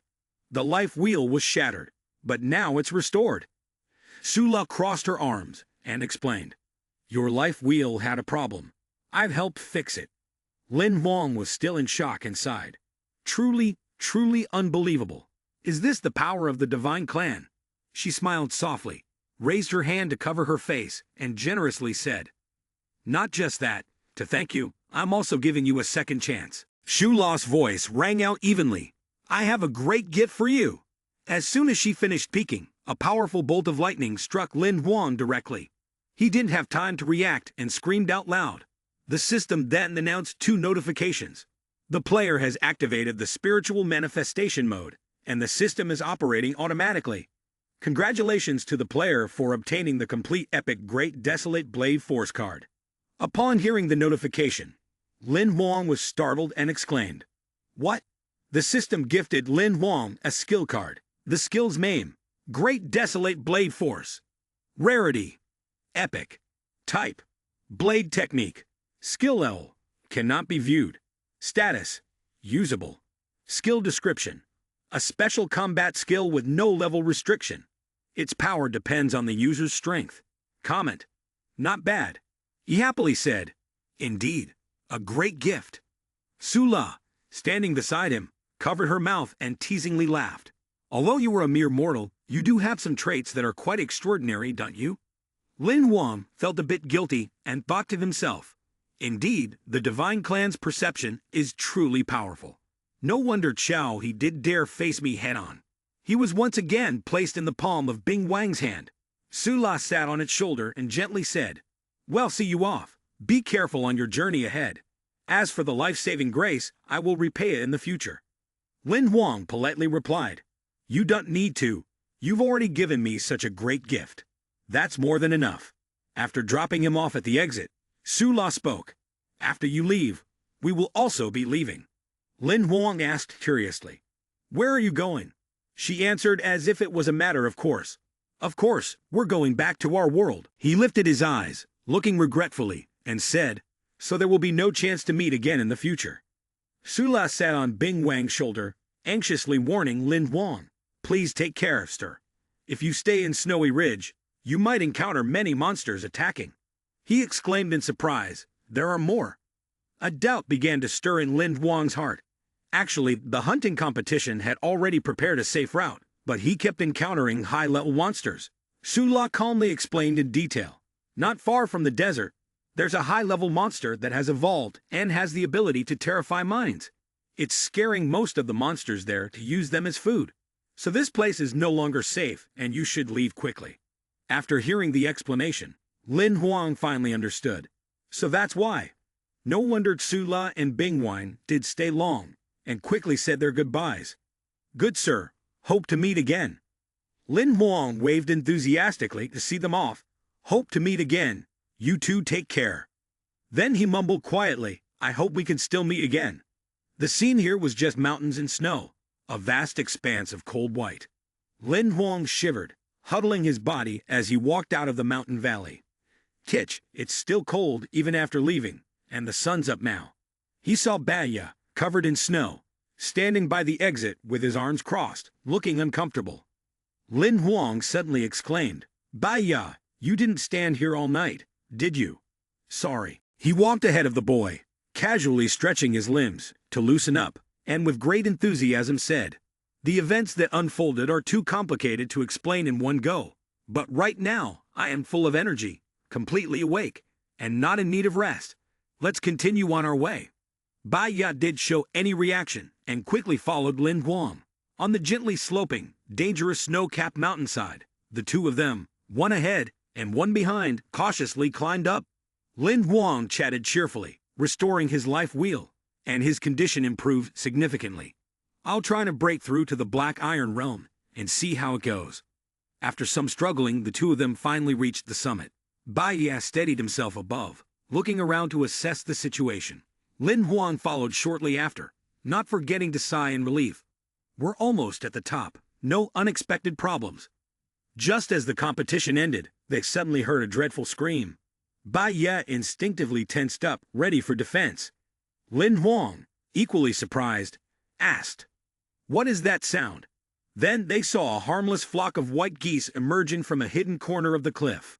The geese appeared very gentle, prompting Lin Huang to excitedly say, "Is there really such a large goose on Snow Mountain?" He exhaled deeply. Relax, Baya, don't be so tense. Although they look fierce, they're actually quite tasty. Should we catch 2 of them? The boy simply listened to Lin Huang, offering no response. Then Lin Huang suddenly noticed something unusual and, with caution, said, "Wait, something's not right. Just a moment ago, those geese were harmless. But now they've revealed their true form." They opened their mouths wide, showing sharp teeth, and screeched horribly as they charged toward them. Lin Huang, terrified, screamed, "It's not a goose, it's a monster." The geese spouted fire and chased them closely. He was sweating profusely, running for his life, but still remembered to warn the other. "Up close, it's even bigger, right? Baya, run faster." Baya didn't need Lin Huang's reminder. He was already running after him.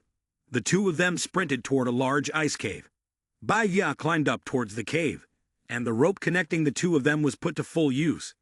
Lin Huang, at the other end of the rope, struggled to shoot down the monstrous geese charging at them. He kept shooting while yelling, "There are too many. We can't keep fighting. Baya, find a place to hide."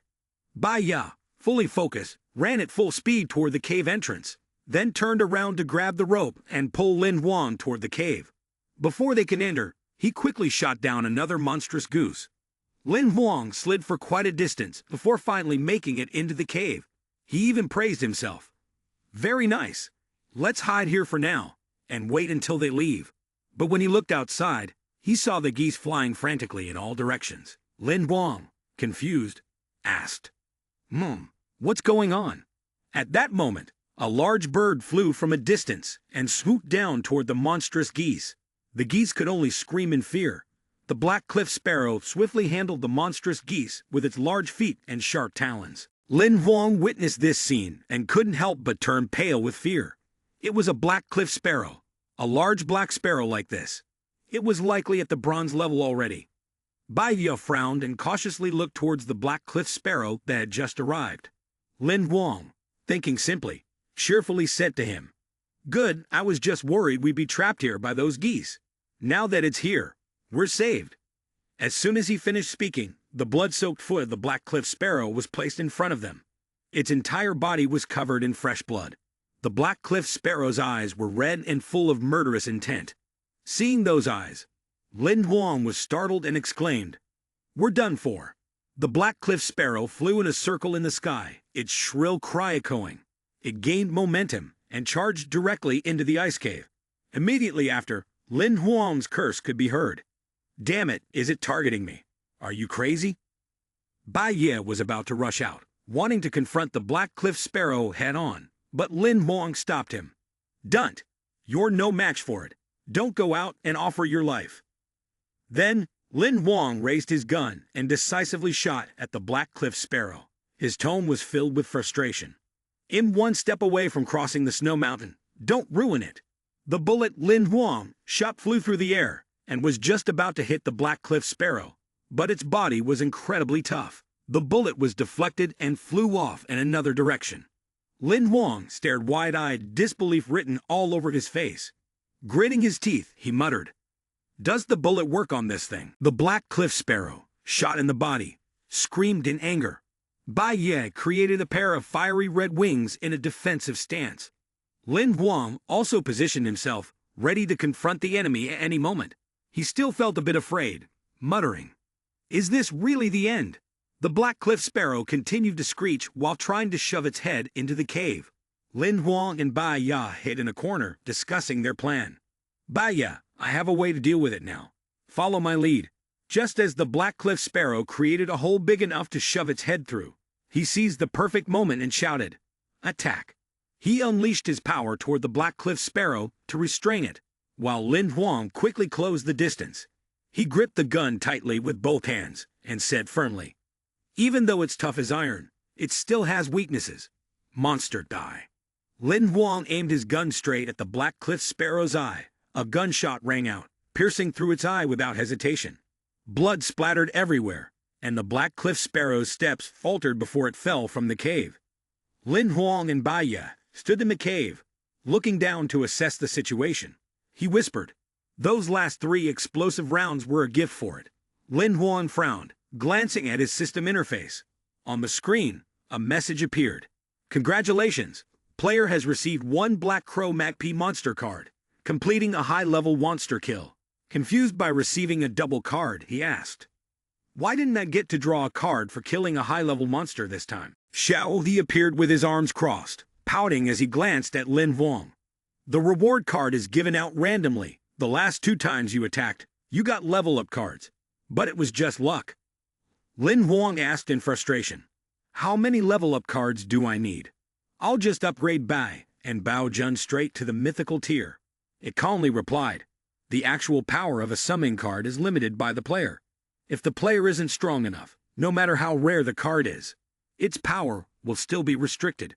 Hearing this, Lin Huang quickly cut Xiao He off. "All right, you can stop talking now." Just then, the system displayed a new notification about a double reward card. After using the card, all rewards obtained from attacks would be doubled for the next hour. After reading the notification, he hesitated and remarked, "This card is pretty ordinary." Xiao He explained clearly again, "Once you encounter the right monster, using this card will let you quickly gather enough fragments for summoning." Then, it didn't forget to cover its mouth while laughing mockingly at Lin Huang.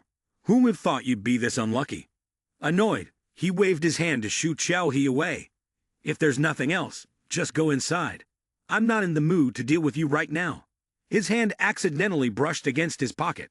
Without wasting any more time, Lin Huang turned to Bai and urged, "We've already wasted half a day. Hurry up and reach the summit or we won't make it in time." The two of them continued climbing the snowy mountain. As he climbed, he muttered, "After the competition ends, I still need to gather more ammunition, need a few more critical rounds." Standing at the peak, Lin Huang suddenly shouted, "My God, it's so high up," and cast his gaze into the distance. Unsure of what to do, so he asked, "It wasn't easy to climb up here. There's not much time left. By the time we get down the mountain, the competition will already be over. What should we do?" Suddenly, a voice rang out right beside them. "That's why those who aren't qualified should have given up from the start." The voice belonged to a young man. He stood with his arms crossed, leaning against the wall behind him. Lin Huang grew wary, thinking to himself, neither he nor Bai had sensed his presence. Who was this person? Lin Huang raised his voice. "Who are you?" "This young man is Bai Yan." He frowned slightly, reminding Lin Huang, "Don't shout, I can hear you." Bai Yan stood arrogantly with his arms crossed, facing the two of them as he explained, "I'm just like you, a contestant. Seeing me, at least you should have politely greeted me." But he didn't respond to Lin Huang's greeting, and instead coldly asked, "Was it you who killed that beast earlier?" Only now realizing it, Lin Huang felt unsettled and questioned Bai Yan in return. "Are you a summoner too? Why did you attack me?" Bai Yan showed no remorse. Instead, he shamelessly justified himself. "I just let them out to hunt. It was just your bad luck." A crimson wing suddenly emerged. Bai Yan's indifferent voice continued, "You killed my black-fanged beast." He summoned a fierce blood eagle. Bai Yan spoke in an emotionless tone. "We need to settle this." Lin Huang and Bai warily watched him. Lin Huang spoke boldly, "If you want to fight, I'm not afraid." But deep inside, he was in turmoil, unsure of what to do.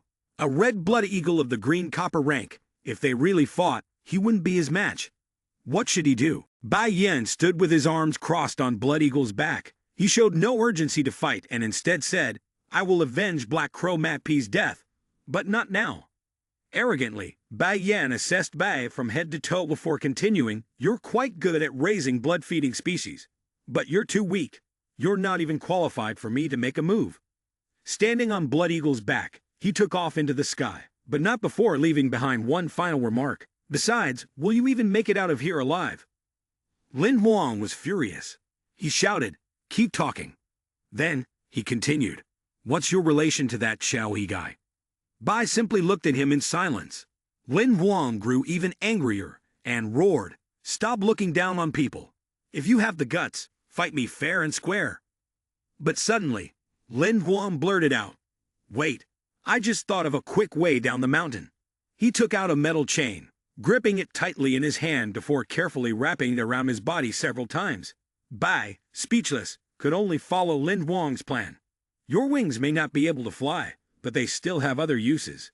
He tied 2 chains to Bei's wings, using them to glide down effortlessly, thoroughly enjoying the experience. I've wanted to try this for so long. I never expected my dream to come true in this foreign world, Lin Huang said to Bai with a bright smile. Now I understand why humans always long to soar into the sky. This feeling is absolutely incredible. Before long, the two of them had reached Stronghold 7D121. Lin Huang sighed with regret. What a shame. We arrived too soon. Upon reaching the examination site, Bai released Lin Huang. Delighted, Lin Huang praised him. Bai, well done. Zhang Yu was already waiting there and immediately stepped forward to announce, I never expected you to be the first to arrive at the finish line. She friendly praised Lin Huang, congratulating him on passing the selection. Once the competition was over, he could officially register as a reserve hunter. He was extremely surprised and asked again, I'm at the first, right? Zhang Yu gave a fake smile, full of implication, and asked Lin Huang back, Are you daring to doubt me? Kid, you're quite bold, huh? He broke out in a cold sweat, hurriedly waving his hands to explain, No, not at all. Just earlier, I saw a tall young man anxiously looking for something in front of me, his face looking as if someone owed him money. After describing the scene, Lin Huang didn't forget to add, Oh right, he had a red blood eagle. Zhang Yu immediately recognized who it was. Ah, that's Bai Yan. He doesn't count. He asked in confusion, Bai Yan, isn't he a candidate? She didn't deny it but patiently explained to Lin Huang, Yes, but he's different from you all. He's a guest. Originally, he didn't need to participate in this competition, but he actively requested to join. Once this competition ends, he will directly become a bronze hunter. Lin Huang recalled Bai Yan's previously arrogant demeanor and found it hard to believe, directly becoming a bronze hunter. On the system screen, a notification appeared. Account balance, usable credit points, 3,500,000. Lin Huang exclaimed in shock, Oh my god, you just came out from the Credit Management Bureau. He turned off the system screen, overwhelmed with joy to the point of tears. Previously, he had stolen the life fragment from GG, never expecting it to be worth over 3 million. His long-cherished dream had finally come true overnight. Lin Huang recalled Zhang Yu's instructions. The official registration would only begin after the selection process was over. Stay at the base for a few days, he had said. Quickly formulating a plan for himself, Lin Huang decided to make the most of this time, upgrading his equipment, hunting monsters, and training his sword technique. Following his plan, he headed to a weapons shop at the base to make some purchases. However, when he arrived, the shop owner scratched his head awkwardly and said, Young master, you're looking for explosive rounds for the Grey Eagle 17. Sorry, we don't have them. That stuff is too expensive. You should try Mr. Zhang's shop over in the West City. If he doesn't have it either, then no one within 100 miles does. Lin Huang could only sigh in frustration. As he walked, he glanced around, searching while muttering regretfully, Outpost 7D121 is bigger than where I stayed before, yet it doesn't have rare equipment. Looks like I really have to find this Mr. Zhang. Deep inside a dark, filthy alley stood an inconspicuous shop with the name Yunduan on its signboard. Lin Huang stood outside for a moment, observing the store before furrowing his brows and sighing. Spent half a day searching, and the shop turns out to be hidden in an alley. This Mr. Zhang, sure, is an interesting guy. Without further hesitation, he pushed open the door and entered. Lin Huang called out, Shopkeeper, I'm here to buy something. Mr. Zhang emerged from inside the shop. Without much chatter, he simply said, Pick what you need. Pay when you're done. He took a quiet look around the shop, unable to hide a hint of appreciation. From black iron to gold tier gear, everything was on display. All limited editions with premium tags. It was easy to see that Mr. Zhang was a skilled businessman. Without delay, Lin Huang got to the point. Boss, I'm looking for specialized rounds for the Grey Eagle 17 and also some armor-penetrating types. Do you happen to have enough in stock? Mr. Zhang replied calmly. How many are you looking for? Lin Huang smiled and stated his request. 3,000 specialized rounds for the Grey Eagle 17 and 300 armor-penetrating rounds. Upon hearing that, Mr. Zhang gave him a measured glance. This young man clearly had plans ahead. Placing such a sizable order spoke volumes. Lin Huang maintained his polite tone. Surely you're not just joking with me. Moments later, Mr. Zhang returned with a crate of ammunition, exactly matching the request. Without any delay, he stated the total. 16,500 credit points, full payment up front. Lin Huang nodded without pause. Of course. Is this batch from your own supply? Mr. Zhang offered a confident smile. Quantity is never a concern. As long as the funds are there, so is the stock. While transferring the credits, Lin Huang added, That's reassuring. I'll be sure to return if I need anything else. Even after the purchase was done, he couldn't help but feel slightly surprised. He hadn't expected to come across a place like this in the area. Suddenly, both of them heard loud bells ringing. Lin Huang turned around in shock and asked, What's that sound? Mr. Zhang calmly explained to him, The Hunter Association has issued a joint warning. I'm afraid something has happened. Hearing that, Lin Huang hurriedly ran outside. He didn't forget to turn back and say goodbye to Mr. Zhang. See you later, boss. I'll definitely come back. The old man didn't respond to Lin Huang's farewell. He simply watched him in silence. Outside the base, the sky was exceptionally clear and refreshing. Lin Huang squeezed into the crowd, inching forward bit by bit. Excuse me, sorry. Please let me through. Zhang Yu's serious voice echoed through the crowd. The selection exam was still ongoing. With this situation unfolding, everyone had to do their best. She urgently warned everyone. A high-level monster has awakened in the Golden Desert. Its ability to cause confusion has led other monsters to rampage, and many candidates are undoubtedly trapped. Our resources are limited. We can't respond to every distress signal. Therefore, I order everyone to stay at the stronghold. No one is allowed to leave. Once everything is settled, the restriction will be lifted. Lin Huang listened intently and quickly realized that this was the exact monster Zula had mentioned. Trouble had indeed arrived. Suddenly, a panicked man shouted, If we're not allowed to leave, how are we supposed to just sit here and wait for death? Hearing those words, Lin Huang silently praised him. Now that's a brave man. He's got guts. Zhang Yu no longer bothered to be friendly. She cast her sharp gaze toward the source of the voice. Ruthlessly, she declared, Those rampaging monsters, whether in the sky or on the ground, will all be in danger. I'm stopping you from going out to save your pathetic little lives. Instead of running outside to become monster fodder, how about I just kill you myself and save the trouble? Zhang Yu's tone carried an undisguised warning. Who wanted to die first? Everyone there trembled in fear. No one dared to utter another word. Lin Huang was speechless, thinking to himself, I knew it from the start. She crossed her arms, reassuring the crowd, Don't worry too much. The Hunter Association has sent a senior hunter to deal with the situation. Once their leader is eliminated, the monsters will scatter. By tomorrow morning, the crisis will be over. Suddenly, a voice abruptly interrupted. It's not that simple. It was Bai Yan's voice. Lin Huang was slightly surprised, thinking, that kid. Hands tucked into his pockets, Bai Yan bluntly stated the truth. If the senior hunter fails, there won't be enough time to deploy another one. When that happens, this entire area will face an all-out assault. Then, without hesitation, Bai Yan turned and walked away. I'm not staying here to die stupidly. Lin Huang gaped at him in astonishment, while Zhang Yu quickly dispersed as well. The crowd scattered. If there's nothing happening, don't act recklessly. Tomorrow, after resolving the issues, we will activate the emergency plan and proceed with the registration. He slightly furrowed his brows in agreement with Bai Yan. Although he didn't like him, what Bai Yan said was indeed correct. Lin Huang hurriedly approached Zhang Yu and called out, Senior. She immediately recognized him. It's you. Lin Huang anxiously inquired about the situation. I heard that some contestants were trapped. Do you know if Xiao Bang, my friend, is among them? Zhang Yu did not hide anything and replied, Before I reached the finish line, he had already sent a distress signal and retreated early. Hearing this, he couldn't help but chuckle. That kid really is afraid of dying. She didn't linger with Lin Huang for too long, directly turning to leave, but not before reminding him, Go back to your room quickly, don't wander around. Follow orders. Lin Huang briefly responded, Got it.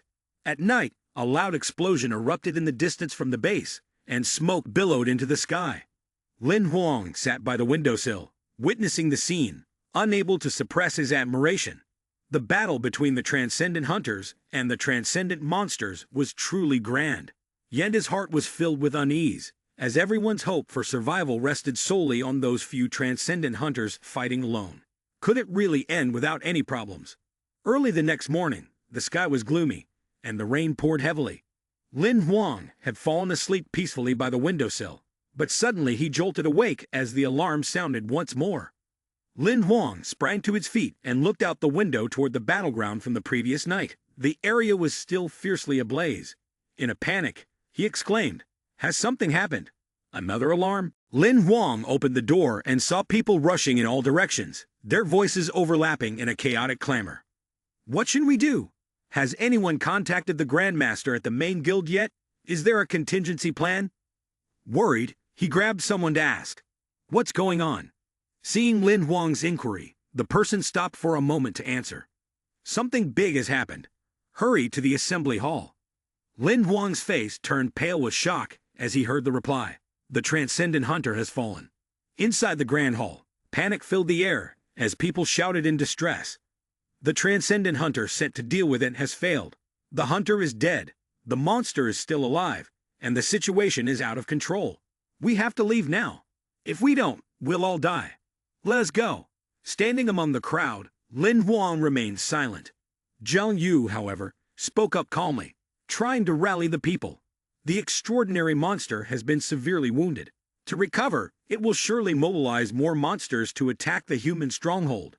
As hunters, our mission now is to protect this stronghold, home to over 100,000 people. But not everyone agreed, and some protested. "We haven't even registered yet. Why should we die with the hunters? Let us go. I don't want to die here." Others quickly chimed in, adding to the opposition. "That's right, technically speaking. We're not even hunters yet, just like ordinary people. We need protection. As long as we can get out of here on our own, that's enough. I have the ability to escape ***. Lin Huang couldn't hold it in any longer and blurted out, "A bunch of cowards."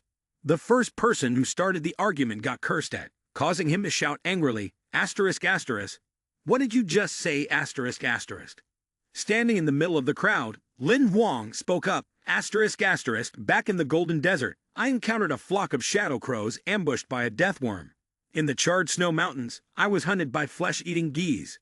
They were all extraordinary monsters. As long as you can escape, you have a chance to survive, right? So what gives you all such confidence, ***? Hearing his story, the crowd couldn't help but feel admiration. Shadow crows. My God, that makes sense. Even eagles don't dare to fly there. Walking would be a death sentence, ***.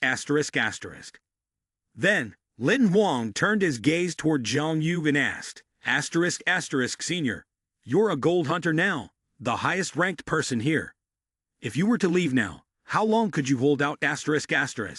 She cooperated with him and answered, Well, the monsters from the Golden Desert and Goddess Mountain are probably gathering here as we speak.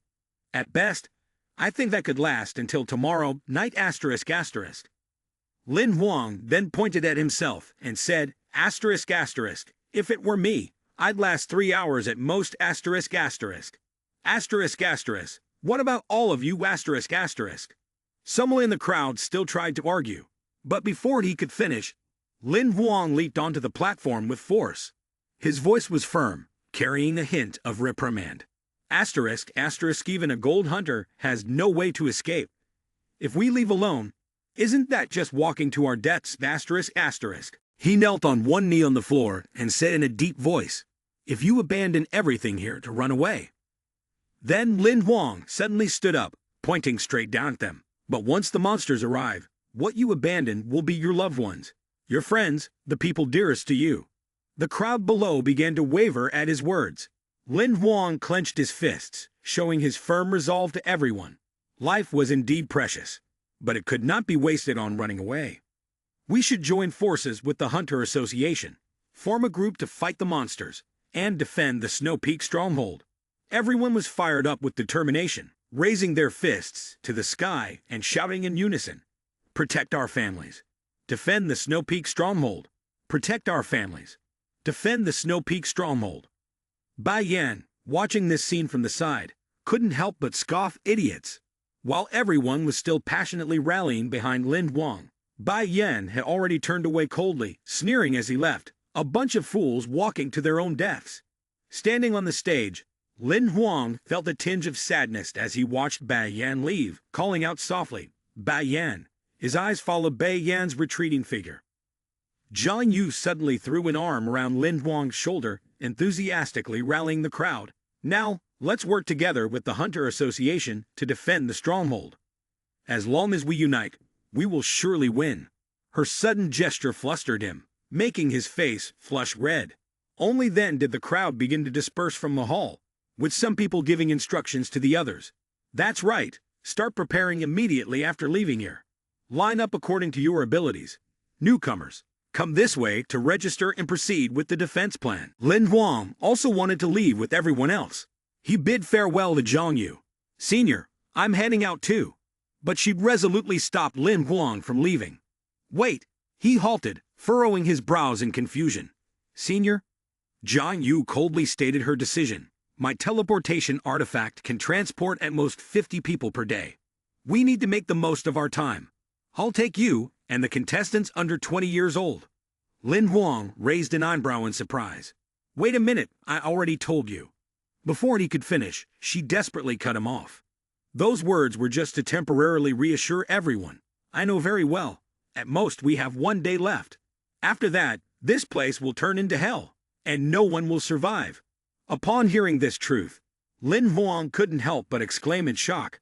"What?" Zhang Yu calmed herself down to explain. "My artifact has its limits.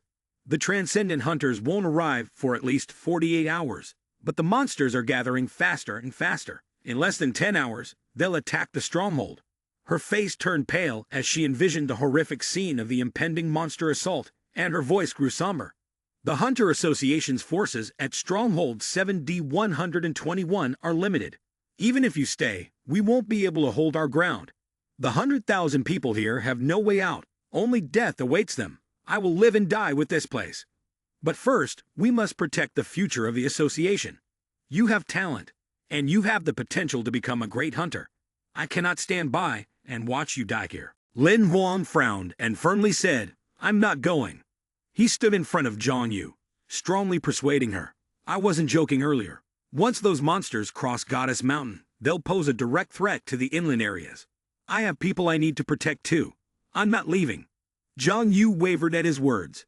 "Brother Lin Huang, calmly tell me your plan. We can only wait for the transcendental hunters. Only they can kill the transcendental monsters. So we should find a way to hold them back until the hunters arrive." Zhang Yu frowned and argued. "But with our current strength, we can't possibly protect the stronghold." Hearing that, he pointed behind him and said, "If we can't protect it, then we won't. Behind the stronghold is the snowy plains. While we still have time, we can evacuate the villagers there. Based on the situation, we only need to hold out for 2 days, just until the transcendental hunters arrive." Zhang Yu was still hesitant. Evacuate the stronghold.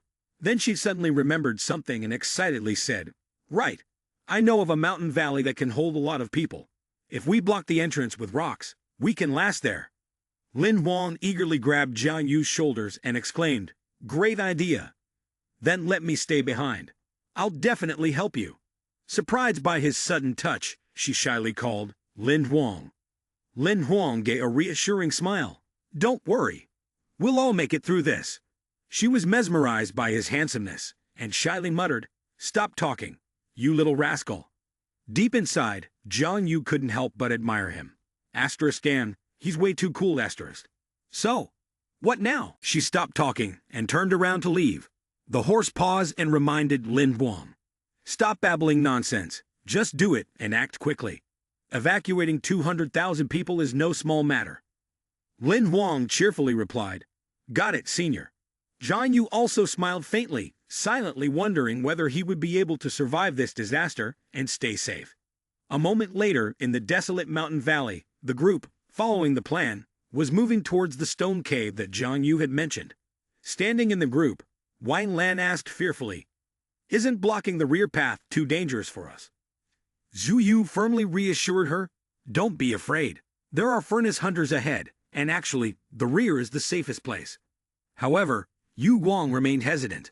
But if Lin Huang stood to the side, seriously observing the surroundings, he turned back and smiled to encourage them. Zhu Yu said, "Exactly, as long as we stay calm and vigilant, we can reach the mountain pass tonight." Zhu Yu had scouting skills and knew how to set traps. Yu Guang could transmit messages over long distances, and Wang Lan could enhance strength. Looking at it this way, we are a team, so don't worry, we will definitely reach there safely. Zhu Yu happily praised, "Boss, well done." Yet Yu Guang still seemed anxious, mumbling, "Even though you say that." On the contrary, Wang Lan, having been praised by Lin Huang, shyly responded, "I will do my best." The whole group followed behind the crowd, passing through an area that the hunters had cleared of monsters. They marveled in admiration as they looked at the monster corpses scattered everywhere. Hunters are truly formidable, not giving us any chance to be on the front lines. Yu Guang was so stirred up by Zhu Yu's words that he shouted, "Are you insane? Do you actually enjoy encountering monsters?" Wang Lan, standing to the side, was flustered as he tried to mediate. "Guys, stop making noise." Lin Huang also turned back to remind them, urging caution and warning them not to be careless. Senior said that transcendent monsters can be as fast as the speed of light. He stepped forward, scanning the surroundings carefully. Evacuating so many people could easily attract the monster's attention. Suddenly, Lin Huang noticed something, his brows furrowing as he glanced downward. A powerful attack came hurtling from afar. He quickly pulled Wang Lan aside, dodging cautiously. Yu Guang's face turned pale as he cursed. "Damn it!" Zhu Yu was also startled and cried out. "What?" As the dust from the attack settled, a massive axe was embedded deep into the ground before them.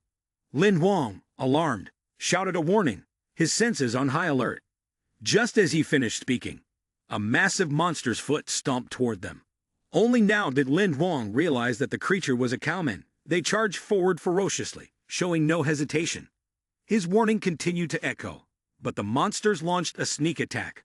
Thick clouds of dust engulfed the surroundings, and from the distance, a mighty army approached, monsters of all sizes, all charging forward with savage aggression. The scene before them sent the whole group into a panic. Yu Guang shouted in fear, "Black Steel Cowman, damn it!" Zhu Yu stood to the side, assessing the situation. "There's a buff too. We can't win this." Wang Lan shrank back in terror, whispering hoarsely, "There are too many of them." Lin Huang remained calm, shouting to reassure his teammates, "Don't panic." Clenching his teeth in tension, he said, "We need to take out that corn first." The frenzied monsters charged forward. Lin Huang drew his sword. "Yu Guang, cover me." He advanced, while Yu Guang stood behind him, bow in hand, ready to provide support. "Got it." Yu Guang released his shot. The arrow streaked through the air and embedded itself into the monster's eye. It let out a pain howl, giving Lin Huang the opening to slash at it. He shouted, "Zhu Yu, tell Wang Lan to protect me." He swiftly set up a trap. Both of them responded immediately, understood. Wang Lan shut her eyes and screamed as she raised her staff, unleashing a bolt of lightning. The surge stunned the monsters, paralyzing them. She kept screaming. That made Zhu Yu snap in frustration. "Damn it, are you attacking with sound now?" He started setting up traps around them to stop the cowmen. On the other side, Lin Huang continued his onslaught against the monsters. With a smirk of contempt, he sneered, "Let's see how well you serve as test subjects for the Great Wilderness Sword Classic." A flawless sword arc slashed through the massive creature before it could even react. Lin Huang glanced down at the sword in his hand, smugly admiring it. Spectacular. The blue-colored historic rank sword skill was truly on another level. 18 moves became 36. Blade path, stable, and immensely powerful. As you were focused on your sword, the monster you had just struck fiercely attacked from behind. Lin Huang immediately turned around. Want to die? He leaped high into the air, swinging his sword powerfully at the cowman. Using a knife is way more fun than using a gun. The system notification rang out. "Congratulations! Player has obtained the cowman card fragment." On the other side, Yu Guang shouted in admiration. "Excellent swordsmanship." Meanwhile, Wang Lan cast a spell. "Stop spinning around." A cowman stepped into a trap set by Zhu Yu, followed by other monsters falling into one after another. They struggled to break free. Zhu Yu smirked smugly. My beast armor can regenerate health when bitten. Just sit tight and wait for death. Yu Guang rallied the group. The boss is yours. Let's go all in. Meanwhile, Wang Lam reminded them. Everyone, stay safe. Lin Huang kept charging forward, slashing his sword through the monsters. The system notification popped up again. Congratulations! Player has obtained the Cowman card fragment. Player has successfully executed an overlevel attack and received a temporary transformation card. Confused, he took out the card to examine it. This is a black steel Cowman, but what exactly is a temporary transformation card? The card had a note inscribed on its surface. Upon use, the player can temporarily transform into the summoned beast of their choice, though without full access to the monster's abilities. Transformation is limited to 24 hours. Each card is single-use only. Lin Huang pondered. Damn, scared the hell out of me. I thought it was some kind of soul gender switching thing. A massive shadow loomed over him, and he realized there was a monster behind him. Lin Huang panicked and turned around. Damn it! The creature's blood splattered onto him. He stared blankly as the Cowman collapsed. Bei appeared, looking at him with a reproachful gaze. Lin Huang responded calmly. All right, I get it. No distractions during battle. Thanks. Then, both Lin Huang and Bai charged at the remaining monsters. Standing off to the side, Zhu Yu spoke helplessly. Looks like there's nothing left for us to do here. Yu Guang marveled honestly. At first, I didn't think much of him. He hadn't even reached Black Iron. Wang Lan interrupted. Stop talking. I'm starting to feel ashamed. A while later, the Cowman monster horde was completely annihilated. Lin Huang sheathed his sword. 30 heads, none missing. With the fight over, Zhu Yu and the others began cheering. Boss, you're amazing. Lin Bro, your skills are insane. A shining example. Even your monster is super cool. Bad stood silently beside him. Then, Lin Huang turned around and casually recalled Bai into his card. It's been a while. The others should be there by now. Let's head over. Yu Guang's confident voice rang out. Running into monsters on the way would actually be great. Good for training. Zhu Yu muttered under his breath. He should cut the theatrics. The ring on his hand lit up, startling him. The ring Emperor heart belonged to Zhang Yu, his senior. It projected an image of Zhang Yu. She asked sternly, Lin Huang, where are you now? He smiled and glanced at Zhu Yu and the others behind him, replying, just finished dealing with some trouble. We're on our way. It might take us another 2 hours to get there. They hastily spoke in unison. Greetings, Examiner. Her voice turned harsh. I'll give you 1 hour. Return immediately. But the beasts have already attacked. If you're any later, you'll all be dead. Her words stunned them. The battlefield was extremely brutal. Artillery fire rained down one after another into the valley. Zhang Yu and the others were struggling to eliminate each monster. However, the creatures were incredibly ferocious, relentlessly attacking her nearby comrades. Annoying. Another soldier, terrified, kept firing desperately at a beast. He shouted, Senior, casualties are severe. If this keeps up, we won't be able to hold the cave entrance. She responded, Gather the wounded and the weak, retreat slowly, and find a way to lock down movement. He panicked and said, But once the entrance is sealed, those outside. Zhang Yu furiously roared, Anyone willing to stay, fight to the death with me. Her gaze shifted. She froze as she stared at the massive beast before her. Blood-scared hyena. Everyone turned pale. Blood-scared hyena. They stared blankly at the monstrous beast. One of her teammates shouted, As long as we take it down, the rest of the blood-scared hyena will retreat on their own. Senior, even you can't handle an entire pack of blood-scared hyenas. You'll die. He held Zhang Yu back as she attempted to charge forward. Gritting her teeth, she growled, Damn it, let me go.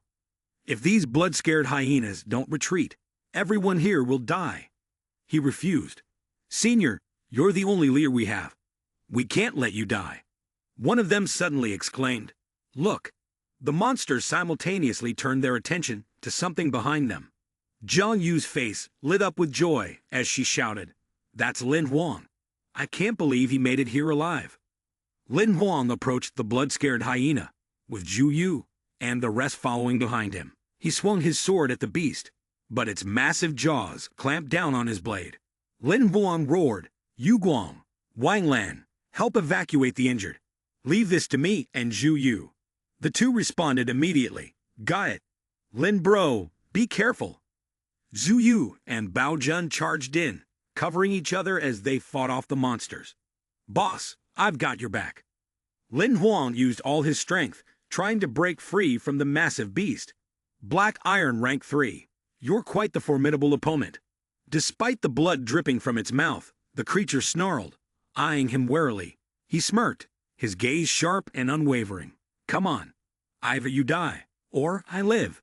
A sharp horn suddenly sprouted from the blood-scared hyena's head, and it lunged at him with ferocity. Lin Huang was startled by the transformation of the monster before him. Damn it, it leveled up 3 times at once. Is this even a coincidence? It pinned him to the ground, opening its massive mouth, ready to swallow him whole. "Your breath stinks." Zhu Yu was so worried about Lin Huang that she didn't notice another monster attacking her. "Boss!" A voice shouted loudly. "Watch out!" Someone struck just in time, saving his life. "Zhang Yu, back to back with me. Clean up this trash first, then go help him." He responded tensely. "Understood, senior." Lin Huang smirked confidently. "Don't worry." Bao Jun's hand tightened around the blood-scarred hyena's neck, prying it off him. As soon as he was free, he immediately lunged at the monster to counterattack. "I'm a summoner. No way a dog's biting me." The creature was knocked back to the side, preparing to charge again in a frenzy. However, Lin Huang remained calm and remarked, "This beast is skilled, highly intelligent. But unfortunately, the wolves got tossed aside, and the blood-scarred hyena is now restrained." Lin Huang advanced, and with Bei's support, he defeated the monster. The system notification rang out. "Congratulations, player. You have obtained a blood-scarred hyena fragment. Due to your successful over-level attack, you have earned a skill card." Lin Huang sneered. I'm better than you." Cheers erupted from Zhu Yu's side. "Boss, that was awesome." Zhang Yu praised admiringly. "That sword technique was beautiful."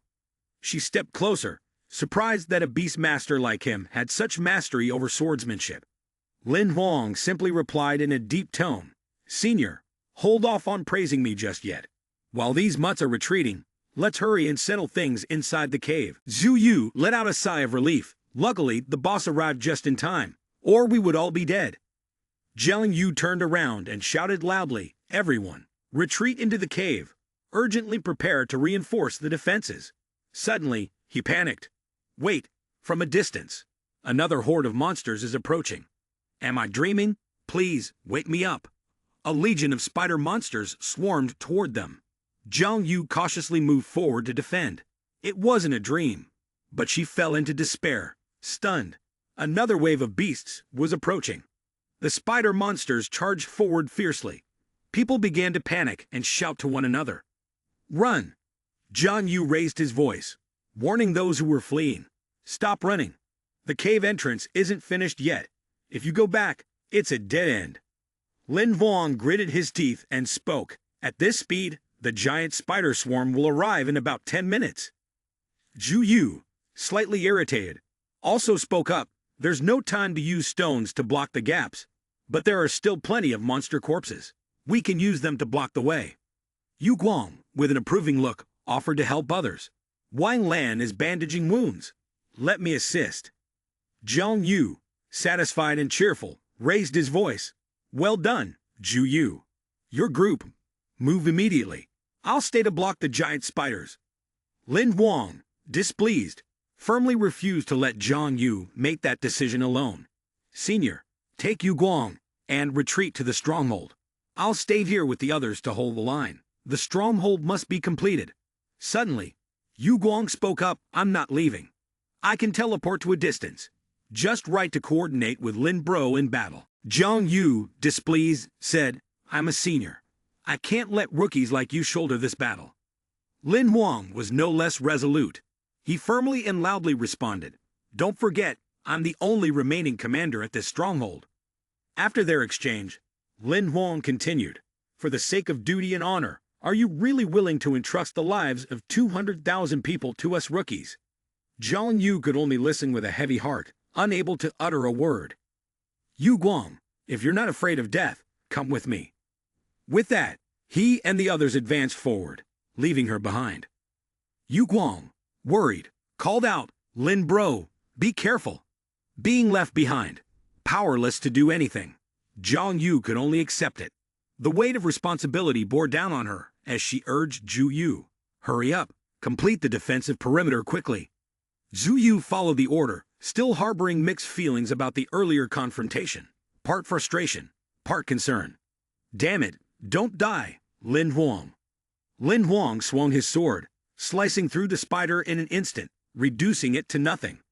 Xiaohe appeared immediately, his face filled with frustration. I'm here. He let out a sigh. He truly didn't want to witness this chaotic scene. Without delay, Lin Huang replied urgently, "Just kill the blood-fang predator and got a skill card. I want to use it now." Xiaohe complied, beginning to open the rare random skill card. With his life hanging by a thread, Lin Huang had no choice but to gamble it all. It started throwing skill cards rapidly toward him. The skill cards directly penetrated his mind. The system announced, "Congratulations, player, for acquiring the movement skill, Traceless No Step." He spoke up nice. His eyes gradually turned red and became fiercer. His skill card displayed the following information. The card's name was Traceless No Step, classified as rare, a gold-level movement skill, and currently usable. As he spoke, he attacked, his body enveloped in the newfound power. He could even activate another impressive skill card, and there was no level restriction on its use. Amazing. His swordplay was so fast that in just an instant, he wiped out the Zhu Yu spiders and another opponent. That person was astonished by his mastery and skill, exclaiming, "Lin bro, who are you talking to? Am I seeing things?" His movements are getting even faster. A ferocious spider lunged toward Lin Huang to attack. Yet, he dodged every strike with absolute precision. He spoke hurriedly, "Xiaohe, temporarily cut off my lifelike connection with Bai." Xiaohe responded in confusion. "Huh? Why? My life wheatle is almost full. I'm about to ascend to Black Iron." He said, "I know. Reaching Black Iron means obtaining the first life seed, which can enhance a specific aspect of my abilities." Xiaohe calmly opened the index and searched before replying. "That's right. This life seed comes in 5 elemental types: enhancement, spiritual, special, and hybrid. Are you considering a different path?" Lin Huang had just painfully stabbed the spider to death and cleared his throat before speaking. "Of course, it's a reinforced blade, so I have to choose to attack the Black Iron level monsters. They must be dealt with using a blade." Xiaohe smiled and agreed. "Understood. If that's your decision, I'll stop channeling your life force to the summoned monsters. Now do your best to survive this calamity. Night has fallen, and the swarms of spiders are still quite large. It seems that only a small portion of them was cleared out earlier."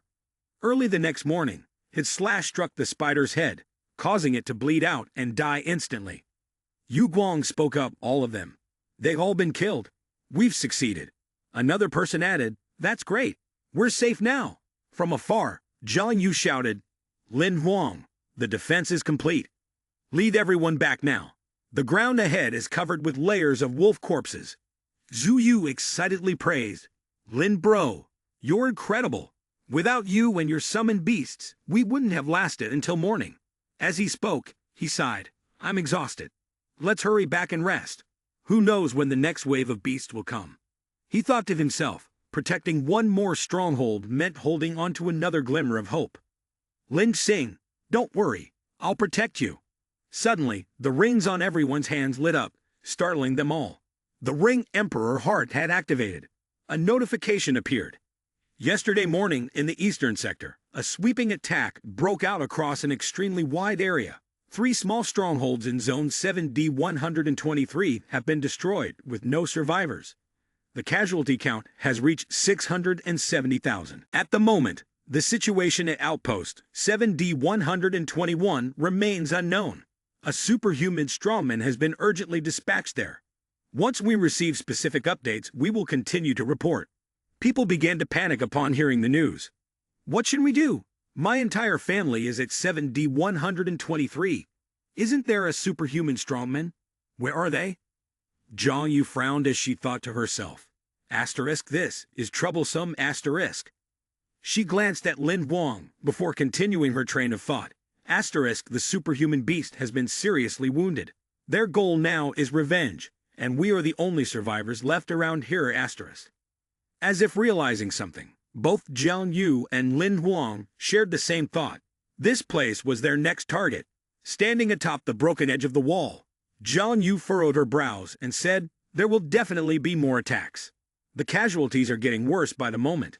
I'm worried about how much longer we can hold out." From behind her, Lin Huang spoke up. "By sunset at the latest, the superhuman hunters will arrive." Jiang Yu hesitated, but given the current situation, if the attacks kept coming, she feared. She gritted her teeth and said, "I'm not afraid of death. From the day I became a hunter, I had already cast aside any concern for my own life." Her hands trembled. "But I don't want 200,000 civilians to die with us." Lin Huang stepped forward and placed his hand over her trembling one. Comforting her, he said, "Senior, you're a gold hunter. You're not so easily taken down by monsters." Jiang Yu's face flushed as she looked at him. Hearing Lin Huang's words, she thought to herself, Asterisk, I once heard a saying, "When soldiers come, the generals resist. When water rises, the levees hold." Even in a life or death moment, don't think about anything else. Just fight to the bitter end. Asterisk. Jiang Yu hurriedly withdrew her hand and turned away. Her face flushed, but she still denied it. "Do I need you to lecture me? Everyone, pull yourselves together. Assign the watch shifts." Her heart was in turmoil. What the hell? Am I actually embarrassed? Lin Huang chuckled awkwardly and scratched his head. As expected, I've made a fool of myself again, huh? Another hunter, holding binoculars, quickly turned back to report. The ambush has changed. Lin Huang and Jiang Yu tensed up, their eyes fixed ahead. Lin Huang exclaimed, "What the hell is that?" Before them, something was surging forward in waves. As it came into view, someone recognized what was approaching and shouted, "Ironclad war elephant." Jiang Yu clenched her fists. "Damn it, that superhuman beast is ferocious. It'll tear down our wall in no time." After a grueling battle, Lin Huang looked at her and said sympathetically, "That thing seems completely impervious to blades and spears. How the hell are we supposed to fight it?" Jiang Yu gritted her teeth.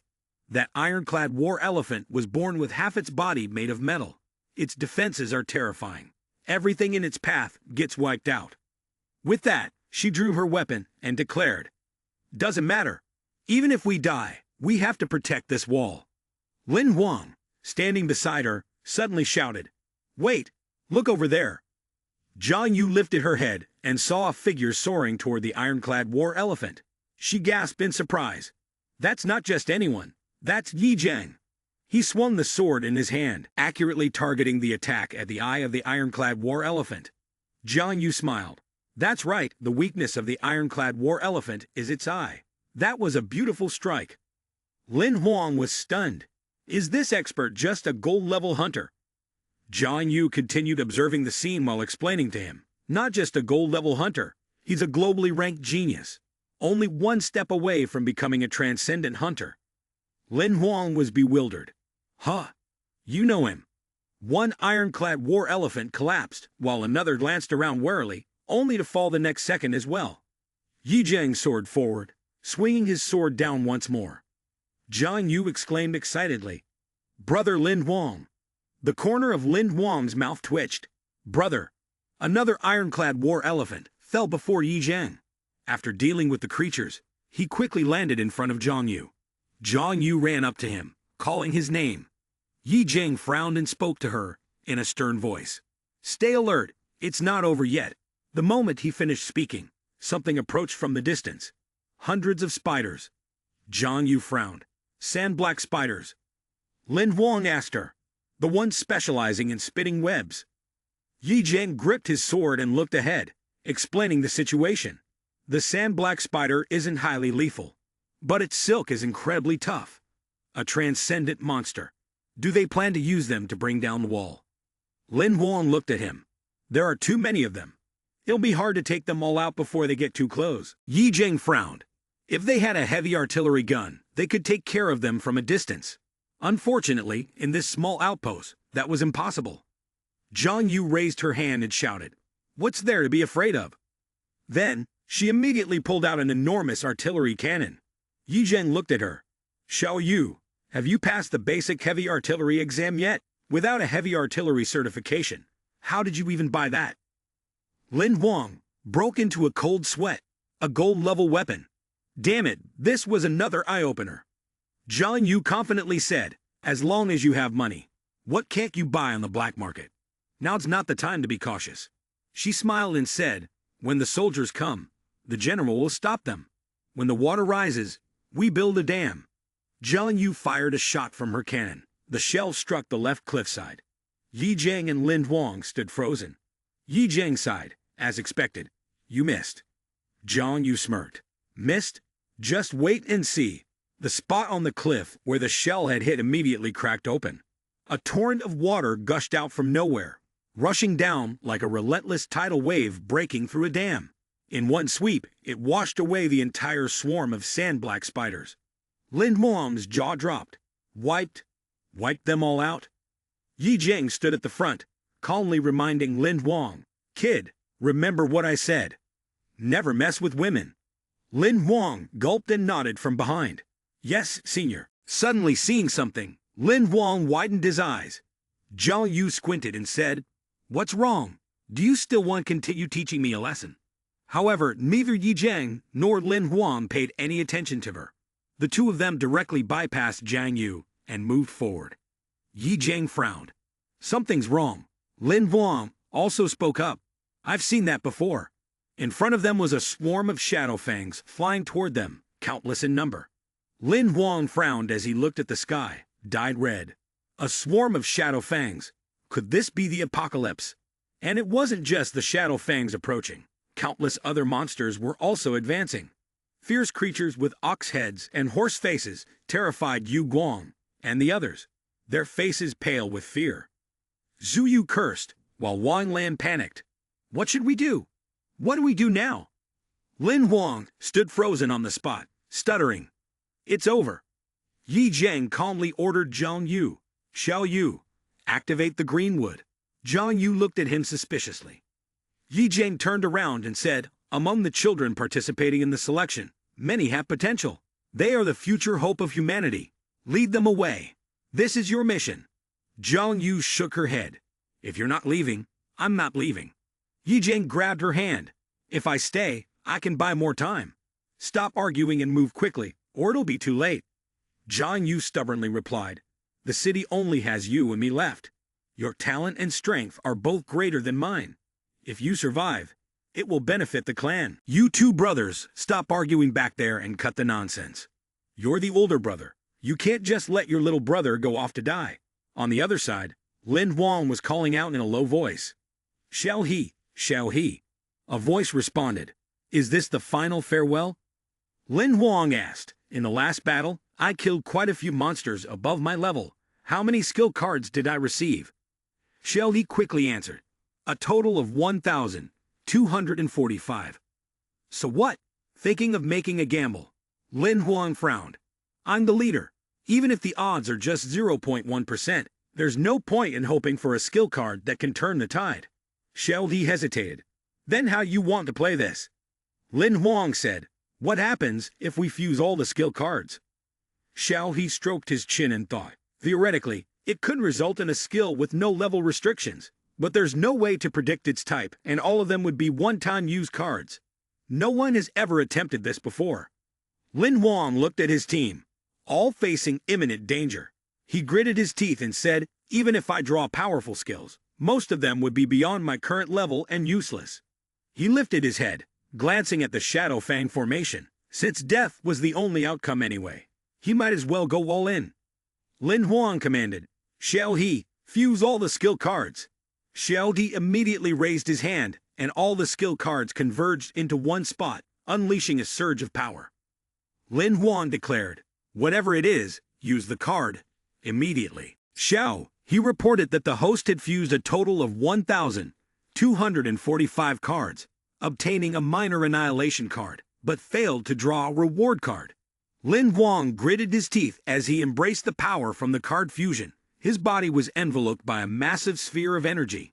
Yi Zheng held Zhang Yu tightly in his arms, frowning as he tried to look toward the light. From the perspective of the monsters, that energy source was like a gigantic sun radiating brilliance. A second later, the immense power swept toward them. The beam of light devoured all the monsters on the ground and even the shadow fang in the sky.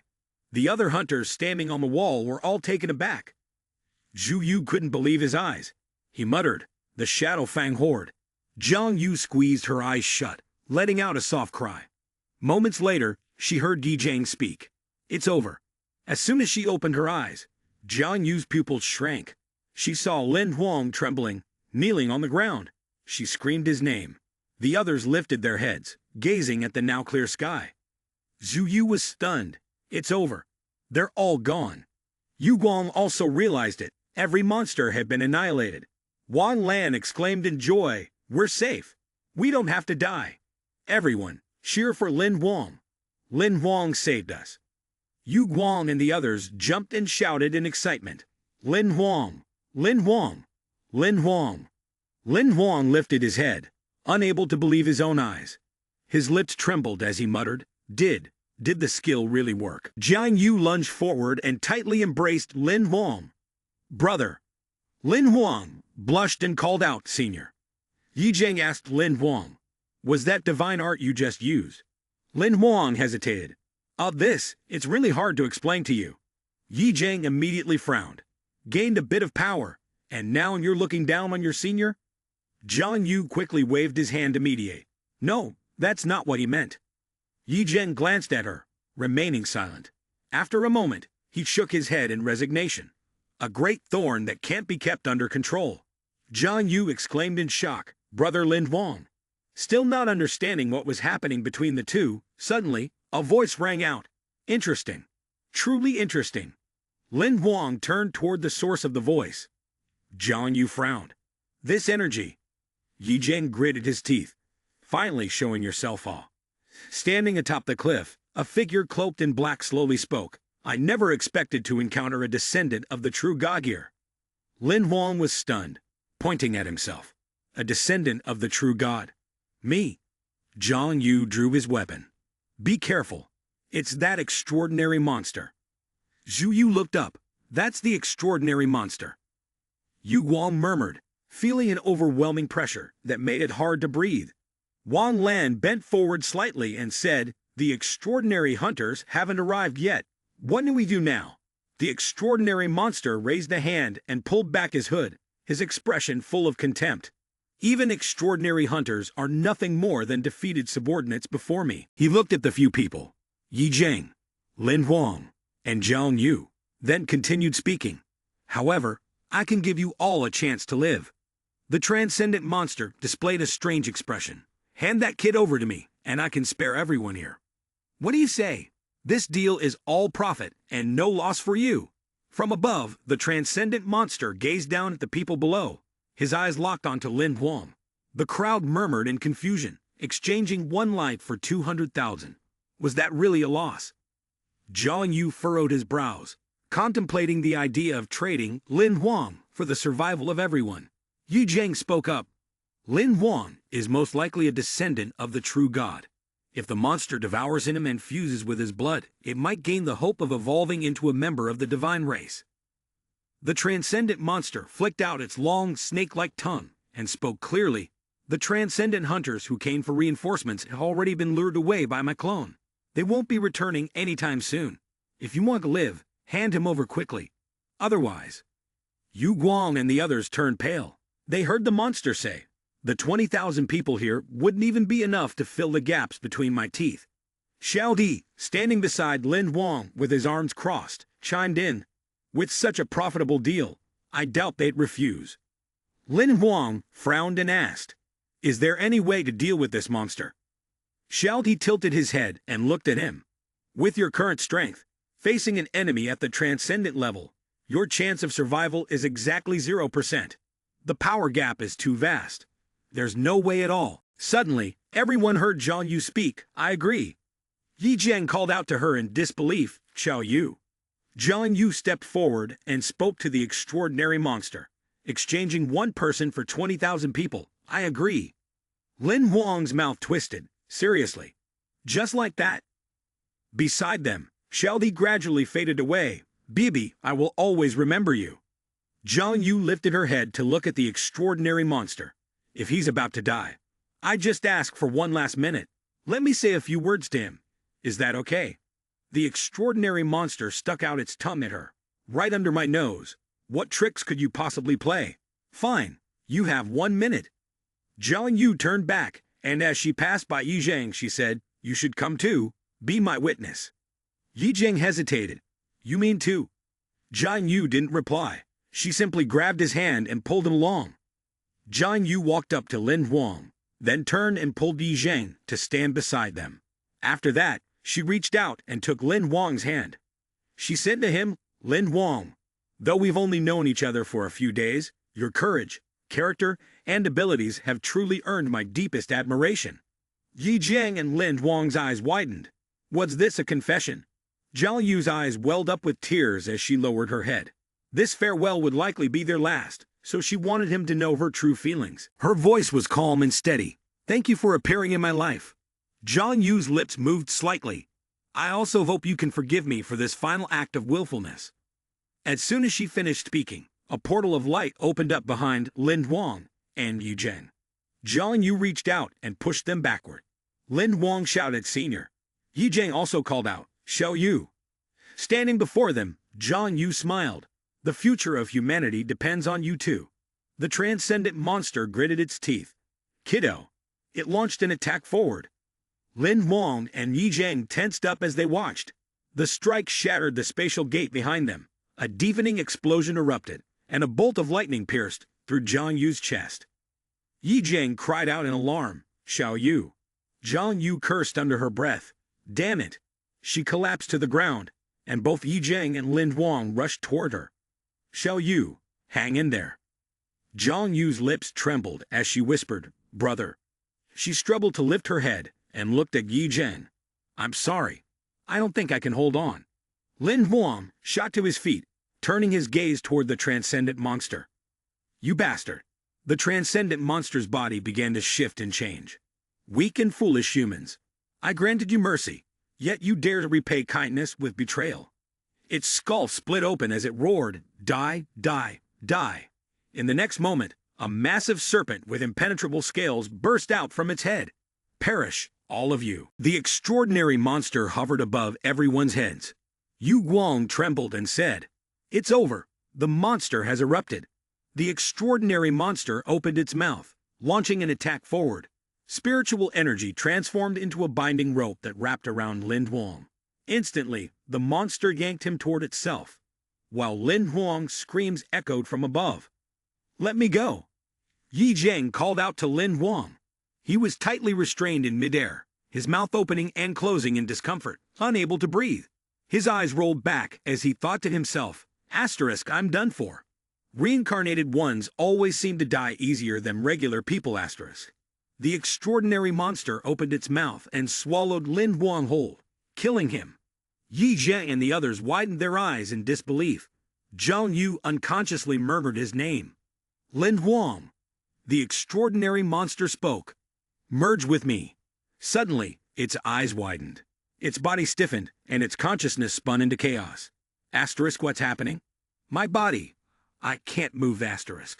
Behind it, a small vortex suddenly appeared, and a hand reached out. The hand slowly extended forward. The extraordinary monster lifted its head, its eyes widening in shock. The next moment, that very hand slammed the monster down to the ground. It opened its mouth, spitting Lin Huang out. Lin Huang immediately fell, crashing heavily onto the ground. The hand then swiftly withdrew. The extraordinary monster roared, I am at the transcendent realm, just one step away from divinity. It can't end here. The moment it finished speaking, before the hand could fully withdraw, it struck the monster's head once more. Eat this. Take another hit. The extraordinary monster spat out a mouthful of blood and immediately turned tail to flee. If it didn't escape now, it would be done for.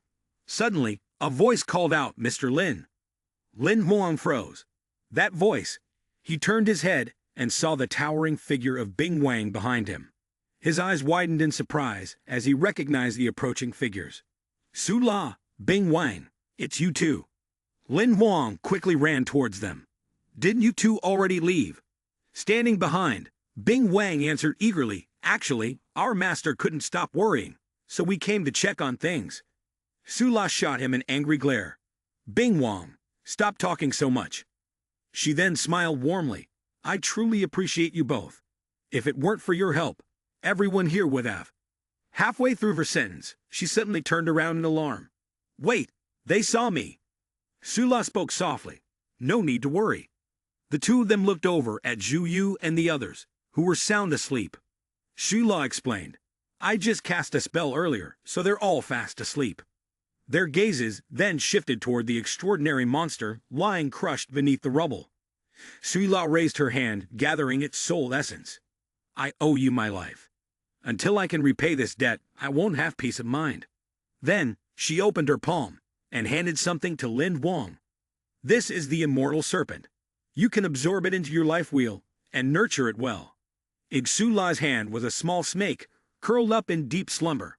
Once it ascended to the extraordinary realm and was refined, the faint dragon vein within it would awaken, transforming it into a formidable battle spirit. Lin Huang suddenly spoke seriously to her. Miss Sula, please save my friend.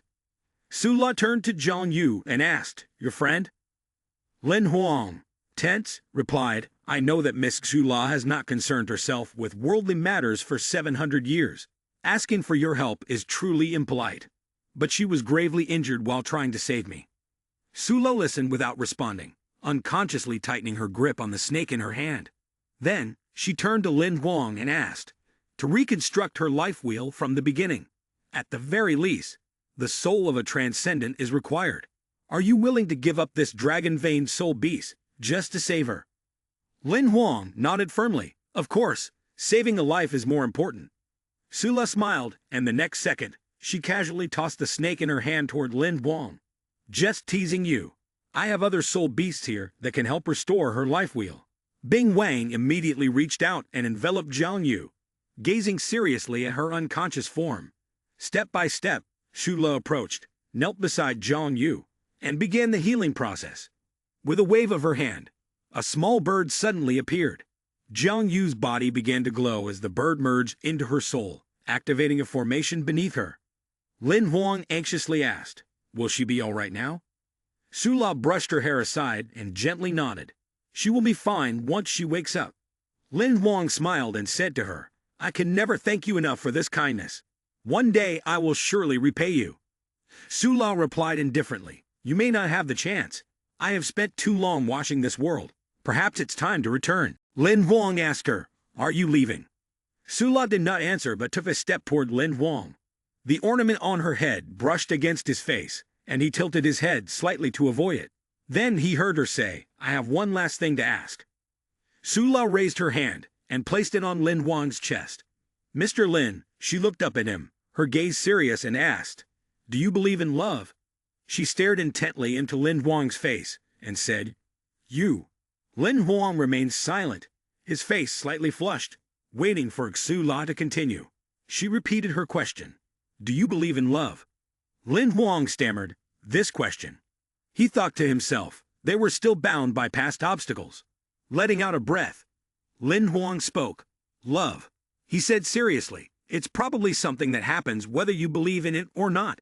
Lin Huang looked at Sula with determination. Don't hesitate over right or wrong. No matter the outcome, no one has the right to deny the sincerity you have given. Sula was momentarily stunned by his words, including the one who had let her down. Lin Huang took her hand. Someone who dared to love and hate, who could hold on and let go. She was truly beautiful, truly strong. He smiled. Even if you're not a deity, in my eyes, your existence shines like the sun. Sula was slightly dazed.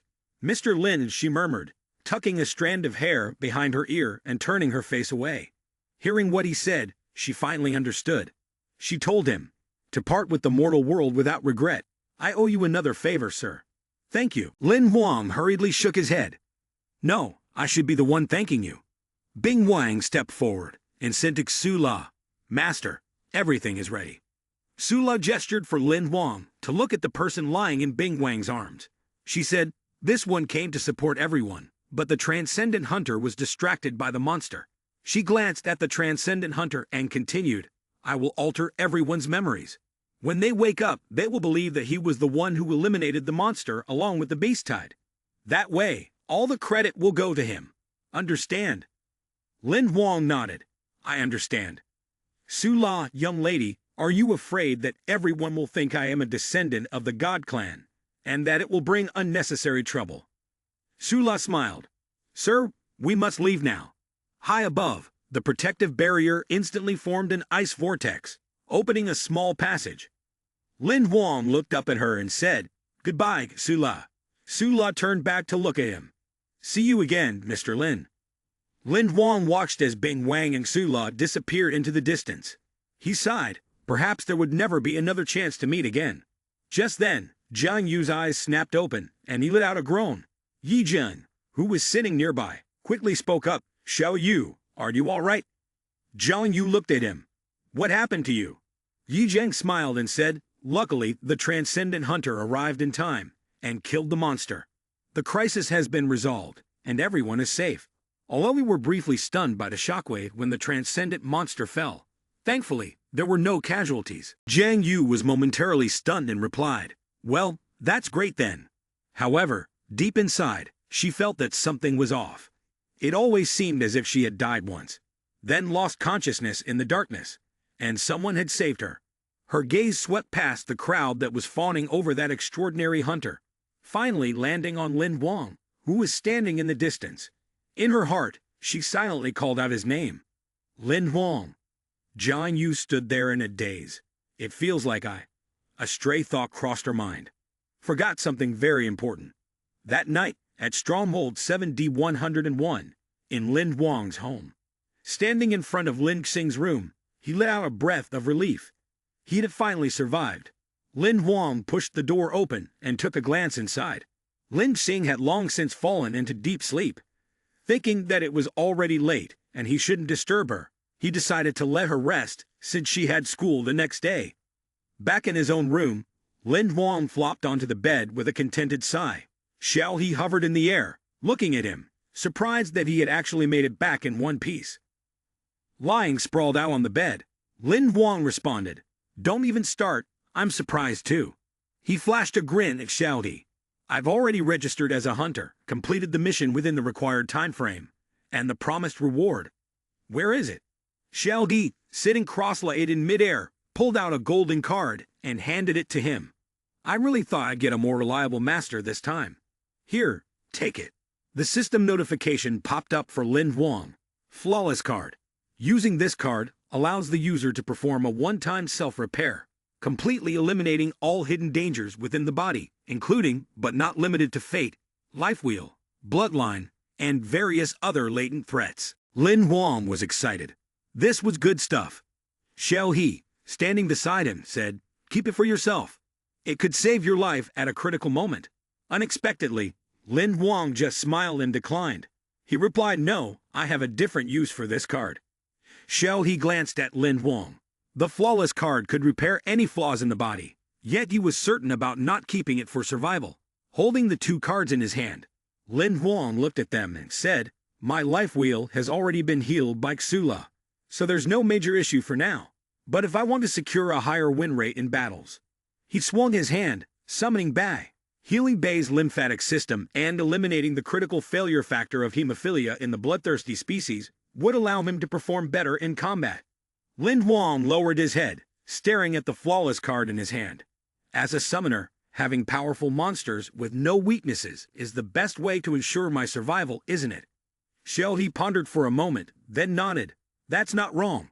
The next second, Lin Huang decisively crushed the flawless card in his hand. Bai's body was instantly and completely repaired, eliminating all its previous flaws. The moment Bai absorbed all the functions of the flawless card, a surge of powerful energy erupted from him. Xiao Li's jaw dropped. It worked. Rubbing his chin, he chuckled. One of these days, I'll try searching for more hemophilia failure factors. This method of monster enhancement is something I've never seen before. Just as he finished speaking and turned around, he saw that Lin Huang had already dozed off. Annoyed, Xiao Li grumbled, At least recall Bai before you sleep. The next morning, Lin Xing's excited voice echoed through the house. "Big brother, you're back." Lin Xing rushed forward and hugged Lin Huang tightly.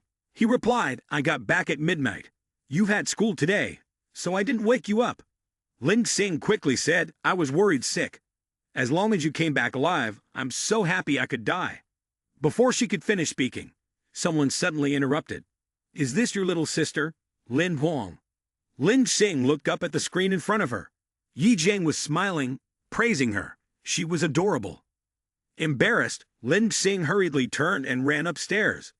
"You bastard! Why didn't you tell me you were on a video call with the renowned Yi Jiang?" Lin Huang calmly took a sip of water while the kid panicked.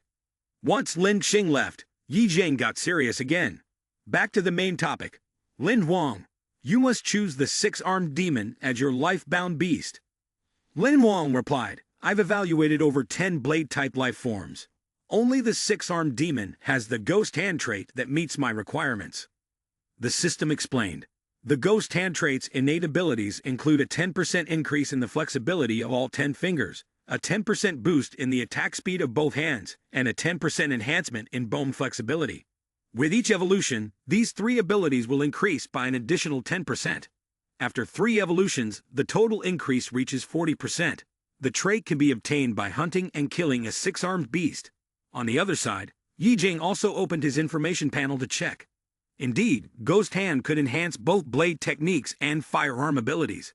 However, the 6-armed demon was one of the most dangerous creatures of Black Iron, not recommended as prey for the dead. The system displayed information about the 6-armed demon. The monster's name was the 6-armed demon. Its species was classified as an undead type, its combat power ranked at Black Iron level 3, and its common skills included asterisk heart rob finger asterisk and asterisk 1,000 hand rob soul asterisk. Its distribution area was the jungle. Lin Huang pondered. Asterisk at the moment. Within Black Iron, there's no other life form more suitable than this one. If I want to increase my strength in a short time, I have no choice but to choose it asterisk. From the other side, Yi Jiang spoke up, asterisk. This is one of the few combat videos recorded when an adventurer team encountered the 6-armed demon. You should watch it first, before making a decision, asterisk. Lin Huang nodded. Asterisk right asterisk. Just then, a voice called out from behind. Asterisk brother, I'm off to school asterisk. Lin Xing had already changed into her uniform, standing before Lin Huang as a beautiful young girl. She turned to Yi Jiang and said, asterisk Yi Jiang, I'm Lin Xing. Next time we meet, I'll properly greet you asterisk. Lin Huang, looking confused, asked blankly, asterisk, who are you asterisk? The moment he finished speaking, a loud asterisk smack asterisk echoed. Lin Xing, furious, smacked Lin Huang before storming off. Watching her leave, Lin Huang sighed and turned to Yi Jiang. Asterisk daughters grow up and become unreliable. Brother Jiang, you truly live up to your reputation as the 11th ranked hunter. Countless young girls idolize you asterisk. Yi Jiang only gave an awkward smile. Then, he suddenly let out a hearty laugh, cleared his throat, and said, asterisk speaking of which, Xiao Yu asked me to pass along her regards asterisk. Lin Huang looked puzzled. Asterisk why didn't senior just call me directly asterisk? Yi Jiang didn't answer and simply brushed past the topic. Asterisky have things to do, so I'll take my leave. Watch the video first, before deciding asterisk. The screen in front of Lin Huang immediately went dark. He frowned, deep in thought. What is senior busy with? Doesn't he even have time to make a call? Lin Huang opened his system panel. His eyes widened as he saw the figure in the video being struck down in an instant. He was bewildered, unsure of what was happening. The 6-armed demon relentlessly wiped out the expedition team. Lin Huang's pupils contracted at the sheer intensity of the scene, the terrifying speed. Each arm fighting independently, its attack trajectory utterly unpredictable. Watching the figure of the 6-armed demon in the video, he murmured, not even a minute. A 6-man expedition team, completely annihilated. On the screen, the 6-armed demon slightly turned its head. The eyes hidden behind its crimson mask glowed ominously, and beneath the mask was a chilling, sinister smile. Lin Huang was stunned. Can I even defeat the 6-armed demon? At the Pakchi Chang 787 stronghold, Lin Huang moved alone through the bustling crowd. Even if the future is uncertain, I've decided to head to worry-forgetting forest to find the six-armed demon. After all, I rely on the system to level up. Choosing a life-bound monster is of utmost importance. He stopped before a towering ancient pillar, carefully considering his next move before setting off toward worry-forgetting forest. The fastest way was by taking the demon starship. Only major strongholds like Pa Ki Chang had the capability to dock such ships. Suddenly, a powerful gust of wind rose. Lin Huang raised his hand to shield his face. The moment he looked up, his eyes widened in shock. In the sky loomed an enormous spaceship. Demon starship. This thing, it's absolutely massive. The demon starship came to a halt. Lin Huang followed the crowd moving upward. He headed to his room. Number 298. Lin Huang sprawled on the bed, satisfied as expected. Lying on the bed, he muttered to himself, "The spaceship has 11 floors, meal and sleeping packages included. No wonder the ticket was so expensive. Well, I guess it's worth it for the new experience." Lin Huang tilted his head, propping himself up to open the system panel. "I heard that those on the 11th floor are incredibly wealthy. Next time, if I travel on the Yellow Vine Reach, I'd like to try it out." The news broadcast sounded, reporting that the Monster Lake incident in Snowy Mountain Town had sparked heated discussions among netizens. A transcendent hunter had saved 200,000 people, becoming a god in his first battle. The broadcast continued. The screen now shows the images of Zhu Yu, Wineland, and Yu Guam's group. The news continued. During the Great Battle, many young people who had not yet become transcendent hunters chose to participate in the fight. According to reporters, thanks to these heroes who bravely faced death, many civilians were spared from being slaughtered.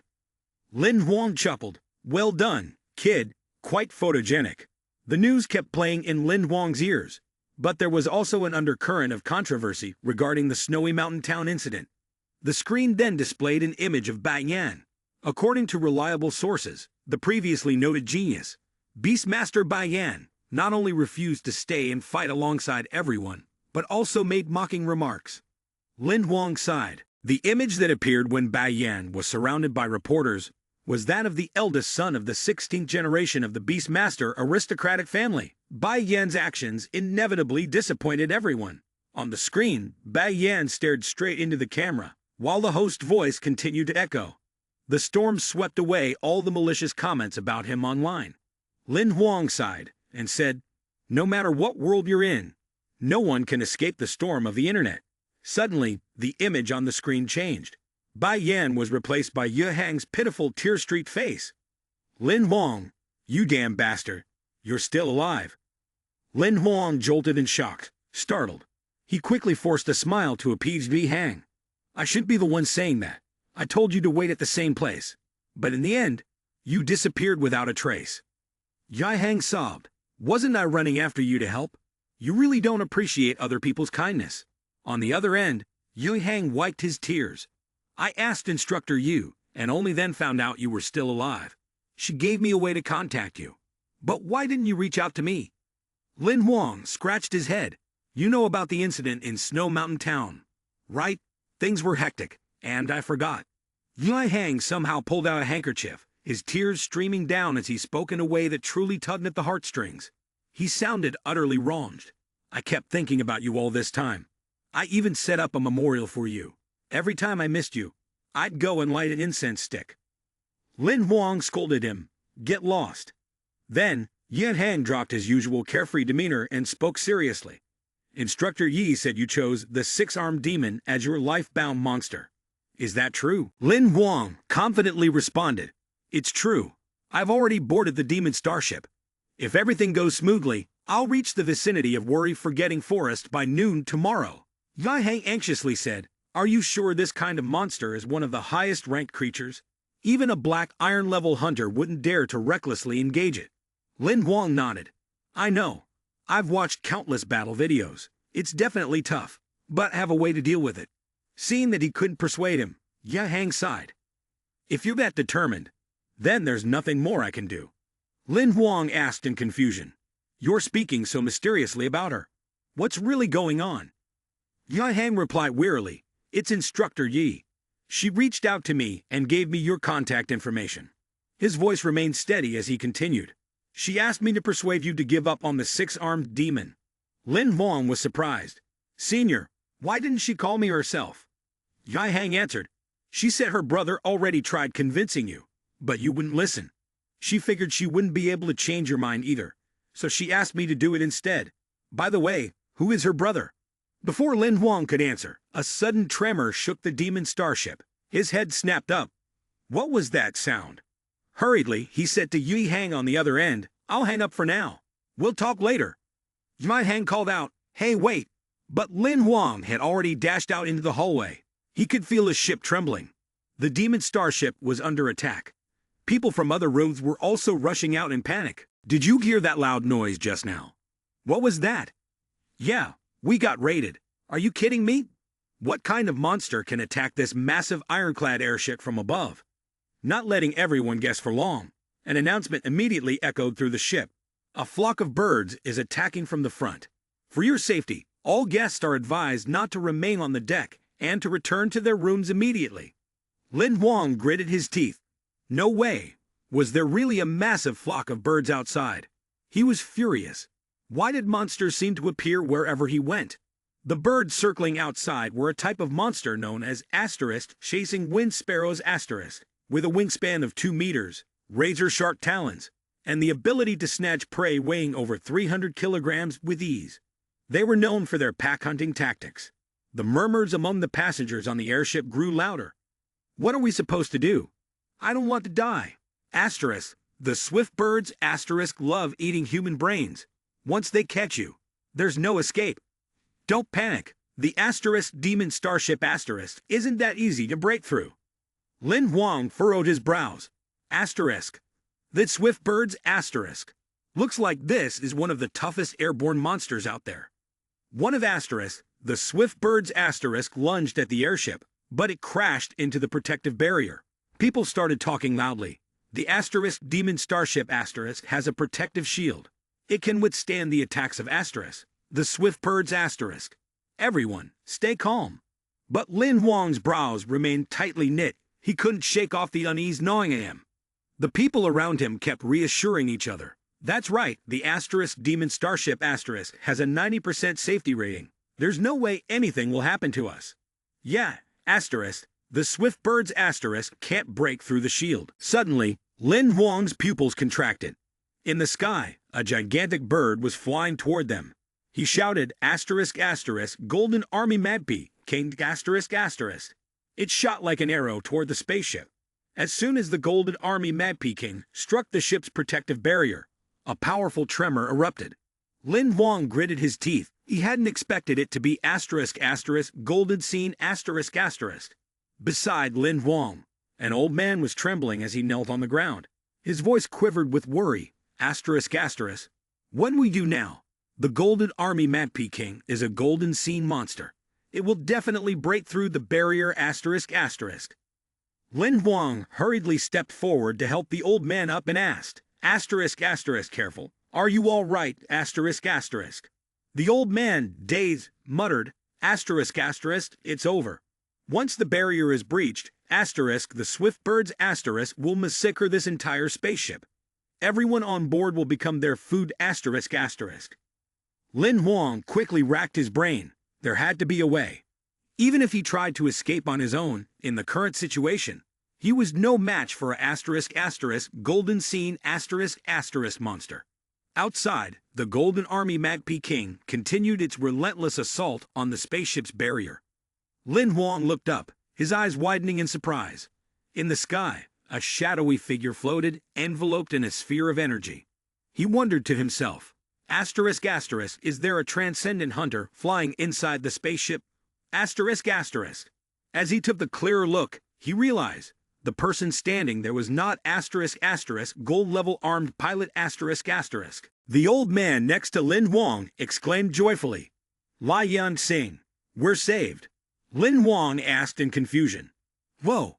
The old man's voice brightened when he saw Yan Xing start killing the swift birds. He's one of the top 5 super strongmen on the Golden Hunter ranking. With him here, we're safe now. Yan Xing placed his hand on the hilt of his sword and shouted, Beast, die! He drew his sword and slashed in one stroke. with the swift birds falling one after another.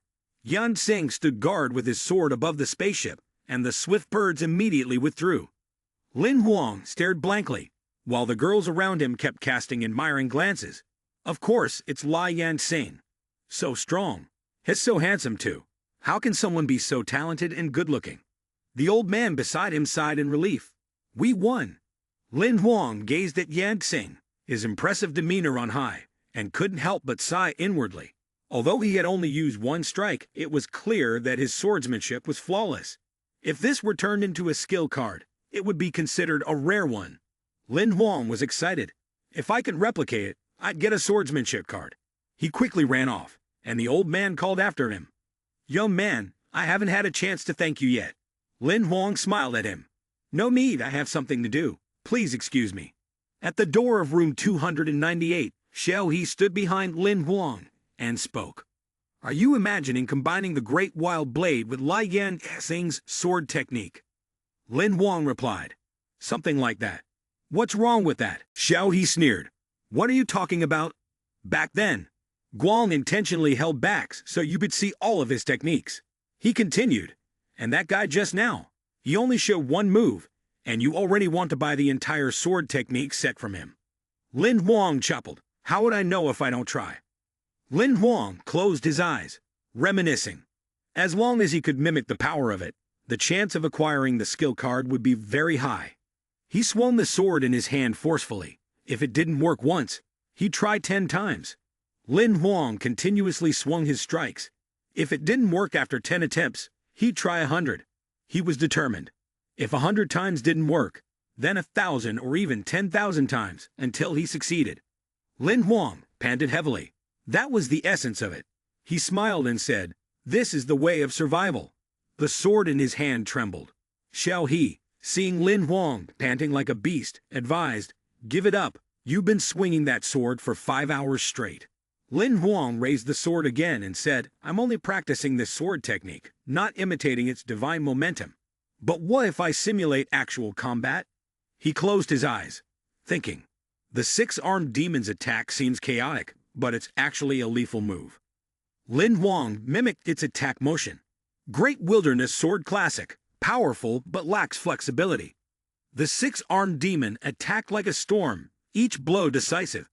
Lin Huang quickly moved his body, commenting, It's too hard to match its speed. The best outcome is probably to die together.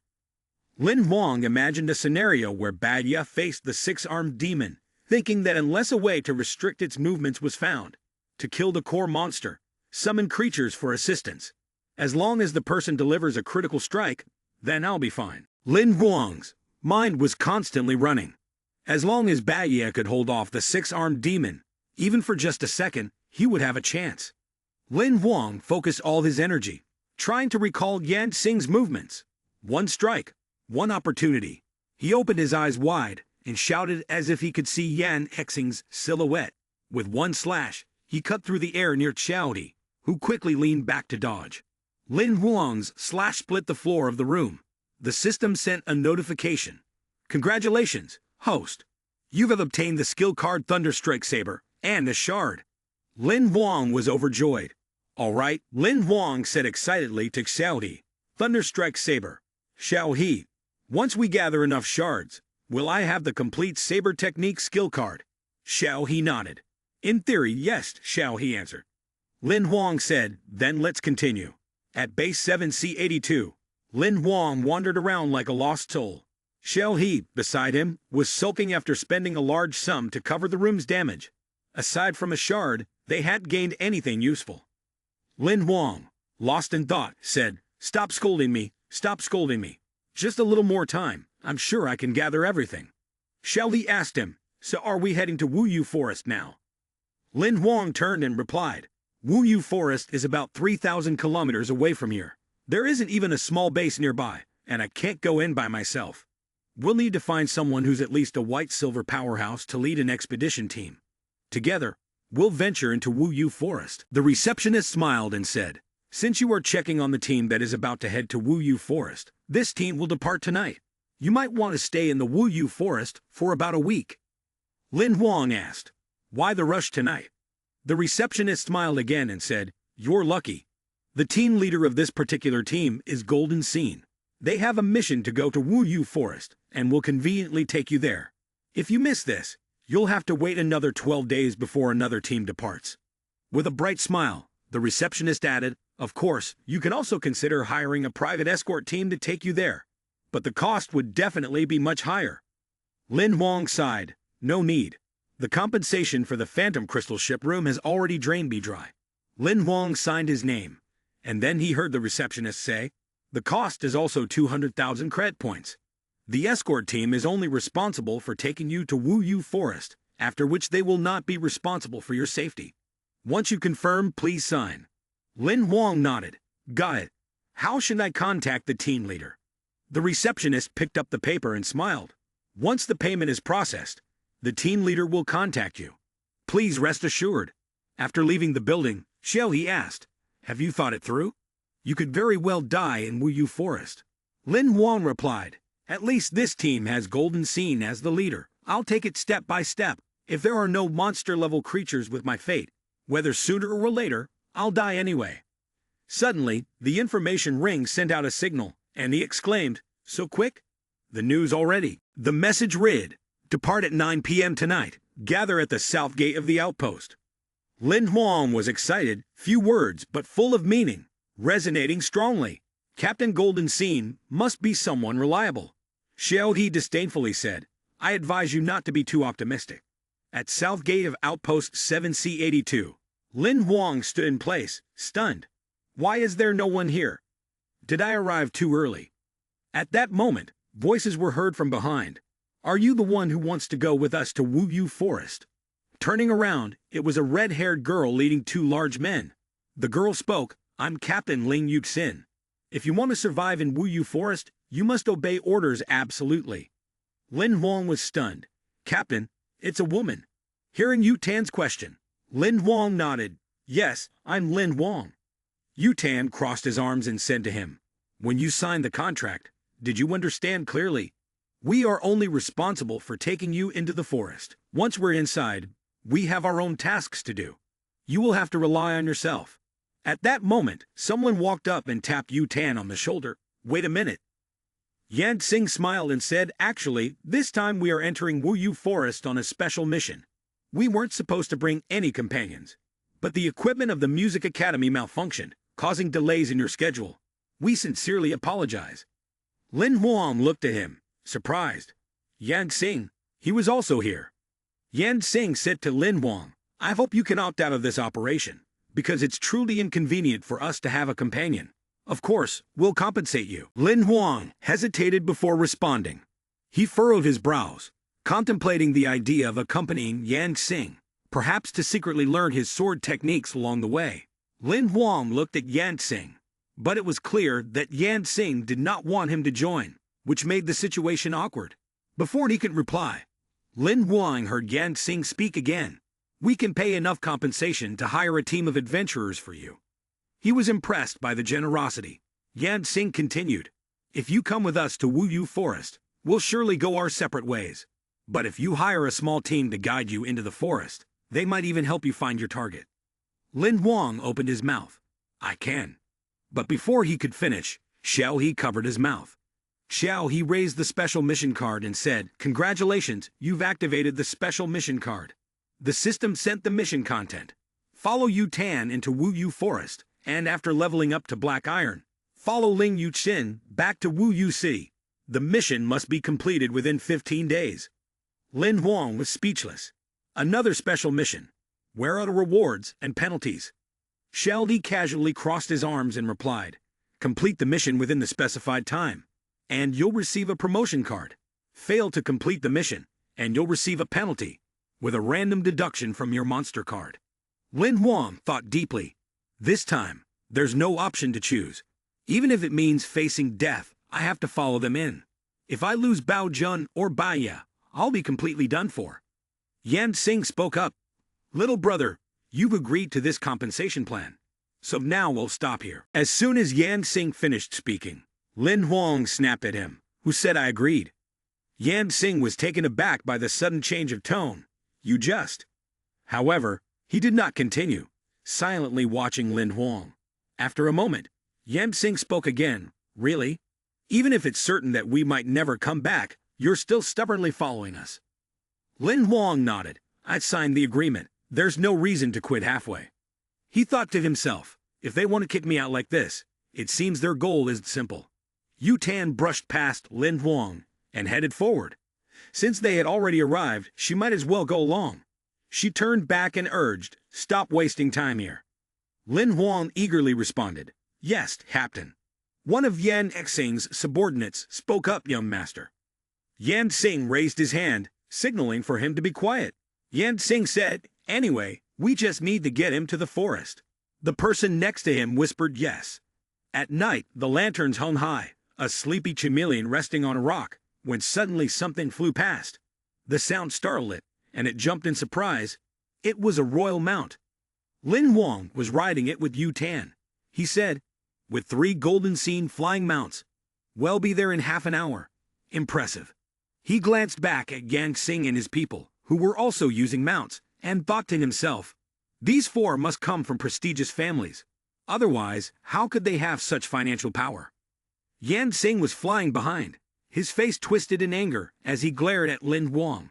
Even from a distance, Lin Huang could see the dark expression on his face. He sighed so bitter.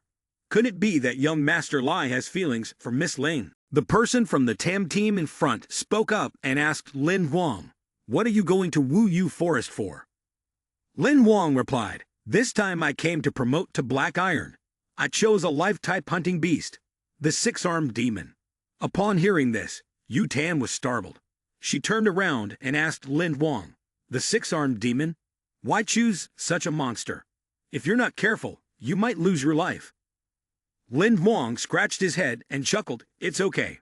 If I really can't kill it, he'll think of another type of life beast. For now, he'll just give it a try.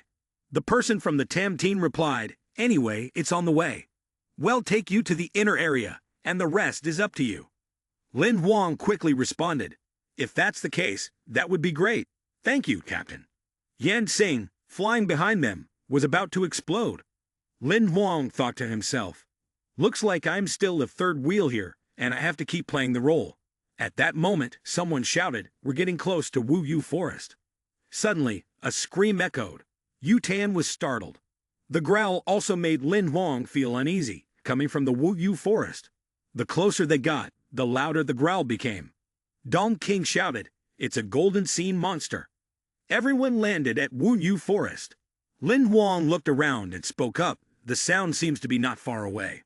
The guy wearing sunglasses, accompanying Yan Xing, spoke up, Miss Ling, we've brought him here. Our mission to escort him is half done. We don't need to continue escorting him, do we? The person next to him nodded in agreement. That's right. Once we complete the mission, if he's still alive, we can bring him back. Yu Tan glanced at them indifferently and said, since it's on the way, let's escort him for a bit. The Vong Yu region is filled with monsters he can't handle. The man with the sunglasses still stubbornly wanted to add something, but Yan Xing stopped him. Friend, we need to ensure safety on our journey as well. Yan Xing smiled and said, Miss Ling is right. It won't take up much of our time.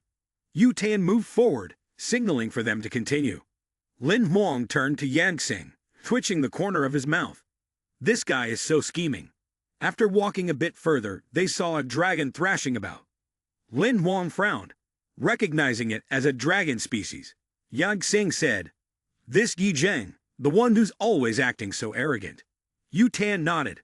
This was the appearance of the golden armored dragon after its first mutation, and it was called the red gold armored dragon. She frowned and said, among gold-level monsters, it's considered a strongman of the top tier. Yan Xing clicked his tongue. Too bad there's no Beastmaster, otherwise we could have tamed and sealed it. Lin Huang silently listened to their conversation as he heard the voices of their 2 subordinates behind them. With a weakling like him, not even at Black Iron level, trying to fight a red gold armored dragon would only make him a snap for it. He turned around to look at the 2 of them, and the man with the sunglasses sneered. A red gold armored dragon of the 3rd rank. Its strength is even greater than the top 100 strongmen on the elite hunter list. Only Miss Ling and the young master would be able to handle it. Lin Huang secretly despised them, Weren't these two also rushing to their deaths? Yan Xing spoke up. If there's no imperial envoy to tame it, then we have no choice. He paused for a moment, then gave a triumphant smile. Let's kill it. The red gold armored dragon on the other side seemed to sense someone encroaching on its territory. It widened its eyes and turned its head toward Lin Huang and the others, letting out a fierce roar. Lin Huang gritted his teeth, this terrifying sense of oppression. Forget fighting. I can't even move. Yu Tan spoke up. I didn't even get to finish speaking, and Yan Xing interrupted. How could a girl be allowed to take action? Let me go. Lin Huang glanced at him, silently evaluating. This older brother is really trying to show off, acting like a big shot. Yan Xing drew his saber and said, Wait a moment, I'll take care of it right away. The red gold armored dragon lunged toward them at the speed of light, and Yan Xing, without hesitation, leaped toward it. Lin Huang stood with one of the subordinates, the three of them exchanging words in between. As expected of the ruler of gold-level monsters, forget getting bitten by it. Just getting close would be enough to die. This kind of overwhelming pressure was suffocating. Lin Huang stammered. He's going to directly fight back like that. Is that okay? Yu Tan, standing beside him, appeared much calmer. With her arms crossed, she casually said, Don't be nervous. Lin Huang anxiously responded, How can I not be nervous? Isn't that the ruler of gold-level monsters? Yu Tan asked in return. So what? His gaze fell on the red gold armored dragon heading towards them, and he uttered three heavy words. La Yan Xing. Yan Xing smiled slightly, waiting for you. The red gold armored dragon opened its mouth, attempting to swallow Yan Xing whole, but in the blink of an eye, he was already above its head. Lin Huang looked up, shouting in surprise, and teleported instantly. Yan Xing smiled again, quickly slashing down at the red gold armored dragon's neck. Lin Huang widened his eyes. Another slash, and he was stunned. It happened too fast. He couldn't even see it clearly. The red gold armored dragon fell to the ground, and Yan Xing's figure appeared amidst the dust. Lin Huang looked at him, his heart filled with admiration. This man. It wasn't until he clearly saw Yan Xing that Lin Huang realized something. Yan Xing was too strong. He casually passed by Lin Huang, and as he walked past, he laughed and said, Legs all soft now. Don't worry, keep going forward. Lin Huang, humiliated, was furious and secretly cursed. Even if he's strong, it doesn't change the fact that he's so annoying. Yu Tan and Yan Xing continued moving forward. Lin Huang was left behind, and before walking away, he glanced back at the red gold armored dragon. Too bad, I don't have any dragon slaying skills. He sighed, thinking that if he did, he could use the fragments to create a dragon card. At that moment, the system sent a notification, detecting a dying dragon blood monster, suitable for fusion with the soul of a mutated dragon blood beast within the host body. Would you like to proceed with the fusion to create a new dragon blood monster? The system sent a notification to Lin Huang. Do you want to merge the beast souls to create a new dragon blood monster card? Lin Huang smiled brightly. Is there still such a good thing? He raised his hand, signaling to Yu Tan and the others, You all go ahead. I really need to go. I'll be right back. Yu Tan was worried, but it was dangerous here, and Yan Xing stopped her from following. It's fine. Let's go ahead. Yan Xing's two subordinates mocked Lin Huang, certain that he was waiting for the golden armor dragon to die so he could collect its corpse. For this poor kid, it could fetch a lot of money. The blonde man added, If the smell of blood attracts other monsters, he'll have to bear the consequences. Near the corpse of the red gold armored dragon, Lin Huang asked, Xiao He, how do I merge them? Xiao He appeared and answered, touching it to create a connection with the immortal black snake's beast soul inside Lin Huang. Lin Huang raised his hand and touched the body of the red gold armored dragon, asking, Is it like this? As soon as his hand made contact, Lin Huang felt the change.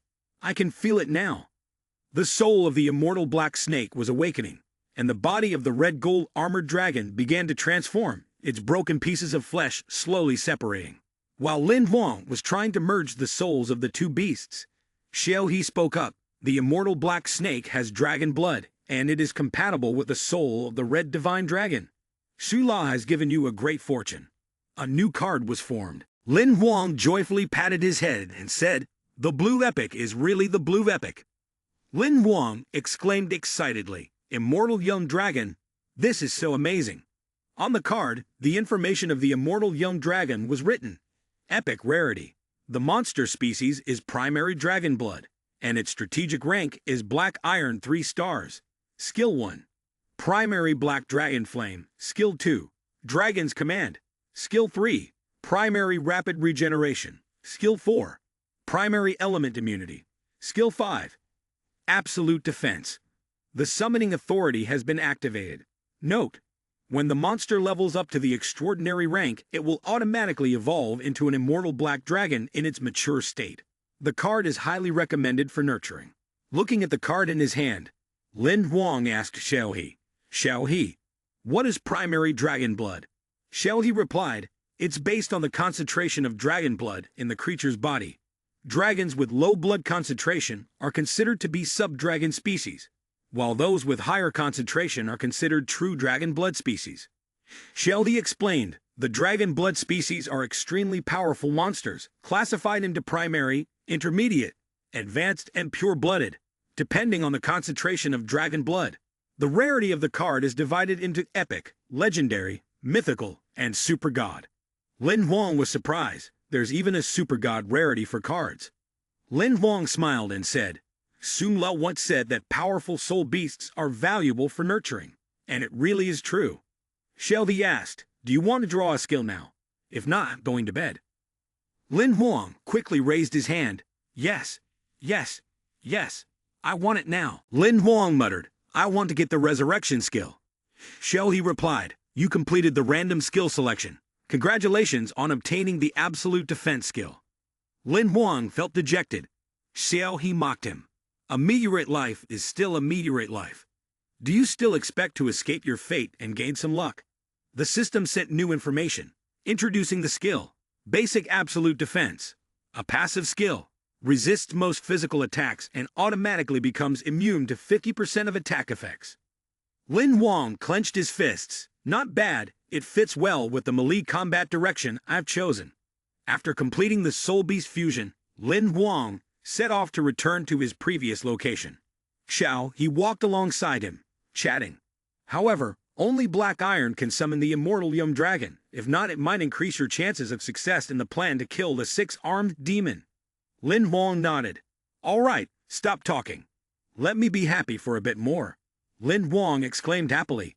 "Miss Ling, everyone, I'm back." Yu Tan instructed, "Don't leave the team again. It's very dangerous here." Lin Huang walked beside her, nodding.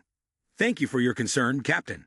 The two walked alongside Yang Xing, and whenever they noticed he was unhappy, he constantly grumbled like a leech, and even if they tried to throw him away, they couldn't get rid of him.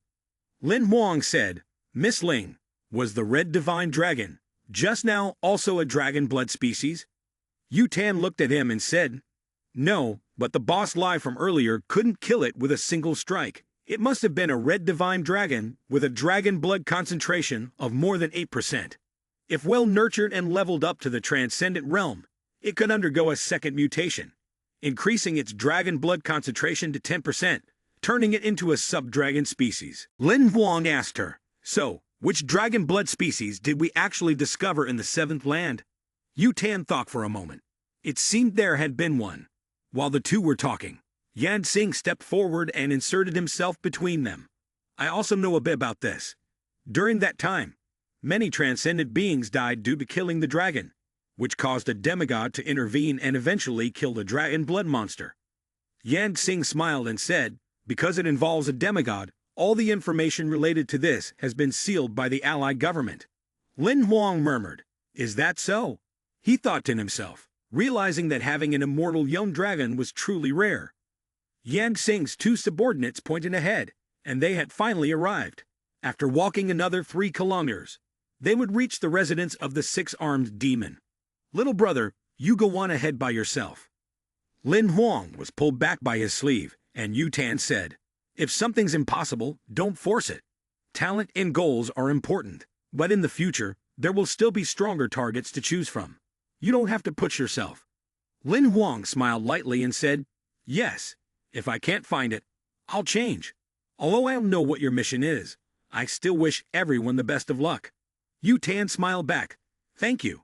Lin Huang watched them leave, feeling that it was the first time he had seen her smile. Miss Leng is indeed a good girl, cold on the outside but warm on the inside. He slightly parted his lips, then the Emperor led Baya forward. Let's go hunt the six-armed demon. In the territory of the six-armed demon, thunder rumbled as waves of lightning struck down. Look at the six-armed demon in there, Lin Huang explained to Baya. The six-armed demon is an immortal creature. It will absorb spiritual energy from its surroundings. Sure enough, it was as he said. He furrowed his brow and continued. The six-armed demon's combat ability is at its strongest during the night. Well, wait until dawn to act.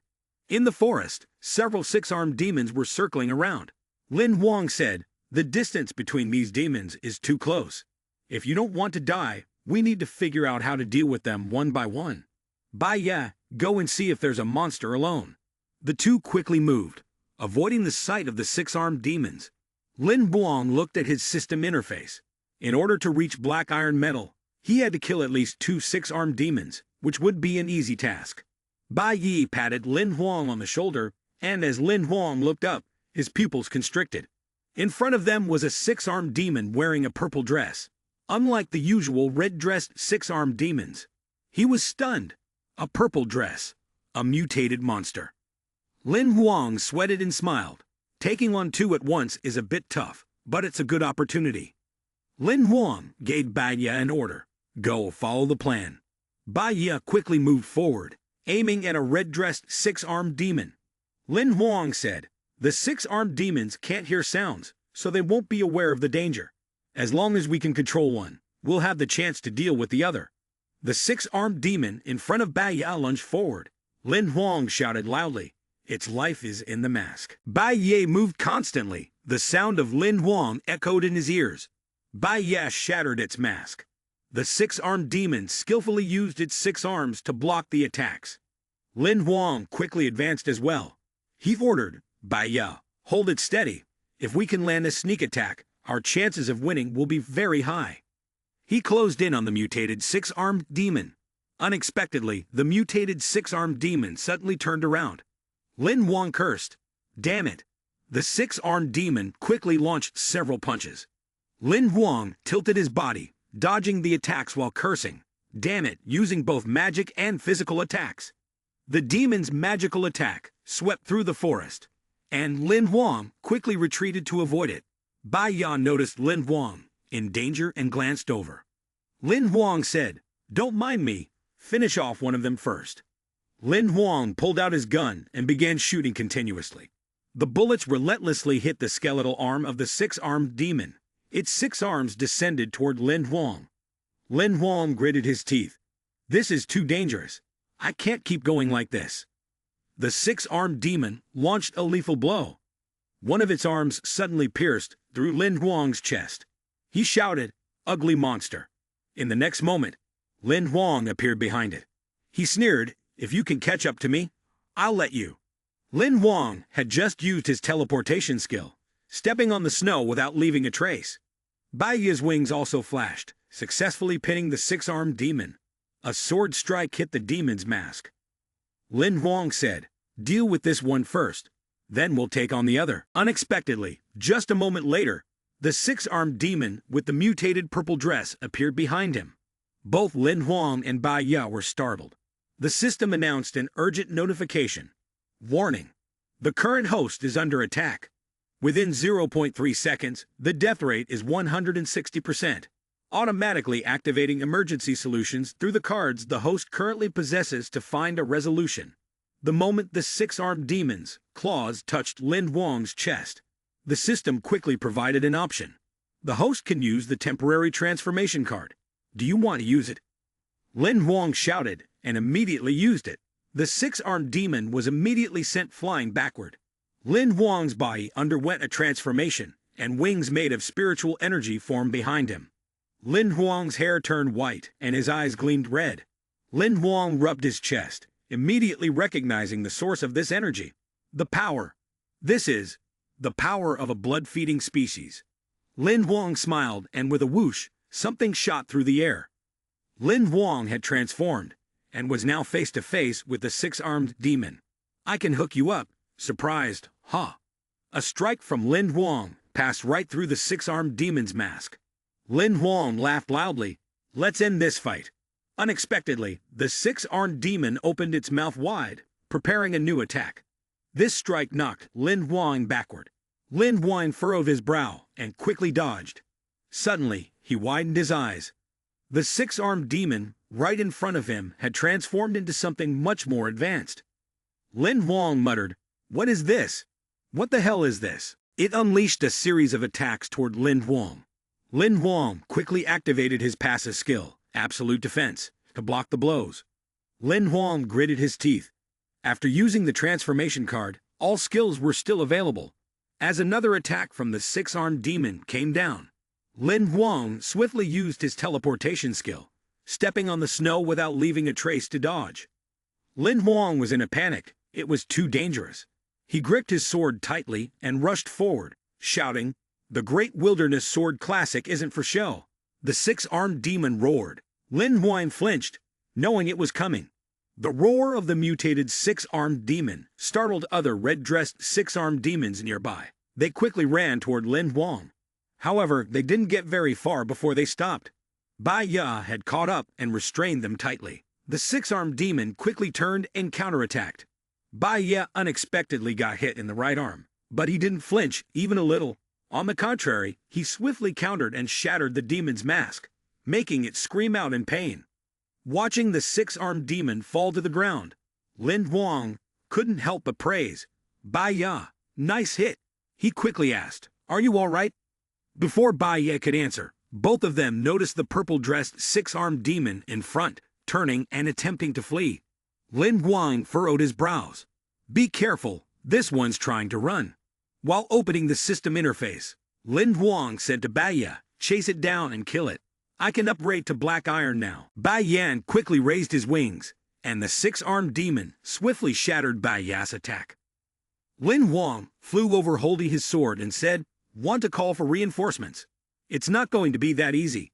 With a single sword strike, Lin Huang severed the six-armed demon's body in two and said, "Go die." The six-armed demon's mask cracked open, and it collapsed onto the ground. Lin Huang's body also underwent a transformation, and he exclaimed, "This is the system notification. The main body host has encountered the Mingguang purification ceremony and must forcefully exit the transformation state." He looked at the system interface in front of him, muttering, "The wheel of fate has begun to turn." A small orb formed from the center of the six-armed demon's chest. Lin Huang approached to take a closer look, and he couldn't help but be surprised when he saw it for the first time. "Is this the fate species?" The system notification detected the fate species and automatically initiated the card conversion. Lin Huang looked at the card that appeared in his hand. He stared at it and said, "I remember the initial reward for fate species was only 10%. Why has it increased to 20% now?" The card read Fate Species Token. The species name was False Protector.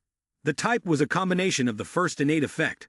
The flexibility of the 10 fingers increased by 20% at the basic level. Innate effect 2. Increased the attack speed of both hands by 20% at the basic level. Innate effect 3. Increased the flexibility speed of all bones in both hands by 20% at the basic level. Upgraded effect. Each time the level of the 3 innate effects increases, they will rise by 20%. The evaluation of the card is acceptable. After reading, Lin Huang mumbled, "Is the purple skirt variant a rare mutation?" He squeezed the card in his hand, excited. At the very beginning, it's already 20% to reach gold level. After completing the 3 upgrades, it can increase to 80%. That probably means it can enhance my hand speed, and the effect of the fake dagger's innate ability is not bad either. The system updated Lin Huang's information. Host, Lin Huang. Male, battle level. Black Iron level 1. Rare Fate, False God. Combat Skill 1. Great Wilderness Sword Classic. Combat Skill 2. Leave no trace in the snow. Monster Skill 1. Blood Strength Level 2. Monster Skill 2. Intermediate Strength. Monster Skill 3. Intermediate Swordsmanship. Monster Skill 4. Intermediate Magic Eye. Monster Skill 5. Primary Absolute Defense. Summon Capacity. 2. Lin Huang stroked his chin. With an additional fate type, the combat skills and monster skills were separated, and the summon capacity was now 2. Baya, you don't need to work so hard anymore, Lin Huang said. Let the master of the Black Iron Realm take you to sweep through the Wangyu forest. Xiao He crossed his arms, his hair covered in soap bubbles, irritably saying, I was already preparing to shower and go to bed. Why are you calling me now? Lin Huang waved his hand. Let's witness the first summon after my upgrade. Xiao He was speechless. I really appreciate it. Lin Huang called out. Appear. Immortal Young Dragon. Bai Ya stood behind, looking displeased as he watched Lin Huang happily pat the head of the immortal young dragon. You're really strong, huh? With that dark look of yours. Let's call you Black Sai. Lin Huang, adopting a deep tone, said, once upgraded, the rarity of Black Sai will increase from epic to legendary. Excited, Lin Huang ordered, Xiao He, use the upgrade card. Before he could finish his sentence, Xiao He knocked Lin Huang's head with a swift tap, using his own head. Lin Huang looked at him annoyed. I have an upgrade card. Why can't I use it? Xiao He shouted in his face. Did you listen to what I said earlier? A normal card can be upgraded to a rare card with just one high-level card. But to upgrade a rare card to an epic card, you need 2 high-level cards. Xiao He crossed his arms, giving a lecture. Moreover, once you have enough upgrade cards, you better not use them to upgrade the immortal young dragon. Lin Huang widened his eyes, wondering why not. He pushed Black Sai's face aside. Xiao He spoke like he was adding salt to a wound. Because you're married. Right now, the monster cards you can control are limited to epic and below epic levels. Cards with rarity exceeding the epic level will be temporarily sealed. You'll need to level up to Transcendence before you can unseal them. Lin Huang pulled out a gun. Well then. Even so, flattening the perimeter of this forest is still easy. A single shot rang out as he commanded Bai Hitan, attack with me. Bai Ya and Black Sai quickly attacked a white weasel. The system continuously announced, debris from white weasel, 1 piece. Debris from the white weasel chest, 1 piece. Debris from the white weasel chest, 1 piece. Then, another monster fell. The system announced, congratulations, host. You have collected 30 blue-scale wolf fragments, which can be combined into a monster card. Lin Huang stood on the body of the blue-scale wolf and said, not bad, blue-scale wolf is also a common mount. From now on, I can move in my own style. He looked at the blue-scale wolf card in his hand. It was fine as a mount. The skill slot was fully detailed on the card. Monster card, common rarity. Monster name, blue-scale wolf. Monster species, species mutation beast, battle level. Bronze 1 star, skill 1. Intermediate strength, skill 2. Primary blood hunt. The collection privilege had been activated, and the card's evaluation was poor. The system kept sending notifications, and the skill extraction began, completing the random skill selection. Congratulations, you have obtained the skill Bloodthirsty Primary Hunt. Bloodthirsty Primary Hunt works by enhancing the user's sense of smell after activation, allowing them to clearly distinguish various scents within a 10 kilometers range. If there is a smell of blood, the detection range of the sense of smell is increased to 30 kilometers. Lin Huang smiled in satisfaction. Not bad. Finally, I have a tracking skill. He commanded, all right, everyone, let's continue hunting. Time passed quickly. 3 days later, everyone sat around the campfire, grilling meat. Black Sai lay flat behind Lin Huang. Lin Huang said, it smells so good. Hurry up and come here. Xiao Li asked him, you cut off the synchronization of operations again. What exactly are you trying to do? Lin Huang was eating meat with Black Sai drooling beside him. He replied, in a normal situation, you would rely on life energy to absorb fragments or light from the life crystal, turning it into life energy to complete an upgrade. Lin Huang held the piece of meat in front of Black Sai and seriously said, a conversion rate of more than 70% is considered the peak, but I completely bypassed the conversion process. As long as Bai Ya and Black Sai kill the monsters, they will automatically absorb the life light and transform it into life energy immediately. Then it will synchronize with my life operation. Based on the monster-killing progress these past few days, I can easily focus the life energy in Black Iron's attack to level B. Lin Huang smiled. When we go back, I still need to go with Lai Yan Sing and the others, so I can only suppress my combat power down to Black Iron level 1. I need to avoid them noticing any abnormalities. Xiao He nodded. I didn't expect you to be so clever. The system panel updated Lin Huang's information. Host, Lin Huang. Gender, male. Combat level, beyond Black Iron level 1. Rare demon servant of the demon species. Combat skill 1. Great Wilderness Sword Classic, sword type. Combat skill 2. Snow treading without traces, body technique. Monster skill 1. Blood energy level 2. Monster skill 2. Intermediate strength. Monster skill 3. Intermediate power. Monster skill 4. Basic demon soul control. Monster skill 5. Basic absolute defense. Monster skill 6. New bloodthirsty hunt, basic level. Monster skill 7. New extreme vision, basic level. Monster skill 8. New copy eye, basic level. Monster skill 9. New concealment, basic level. Summoning rights activated. Summoning count, 2. Evaluation. Still stuck at Black Iron Realm. Lin Huang smiled and said, moreover, with the accumulation of the past few days, plus leveling up, I'm more than prepared to deal with the current situation. Xiao He scoffed. Sorry, praising you was my mistake. Lin Huang licked his lips and reached out to tear a piece of meat. This trip won't be a loss. Xiao He, start tallying the loot now. Xiao He responded. Currently, we have 25 functional cards, 3 long money cards, 5 temporary shape-shifting cards, 3 mission cards, 3 museum cards, 2 cards containing destiny energy, 3 prop cards, 1 authority card, 2 flawless cards, 3 healing cards, and 9 monster cards. As Xiao He was speaking, there was a sudden ding sound. Hold on, the special mission has been updated. The system announcement warned of a sudden event, and the content of the mission card changed. The new mission details were as follows.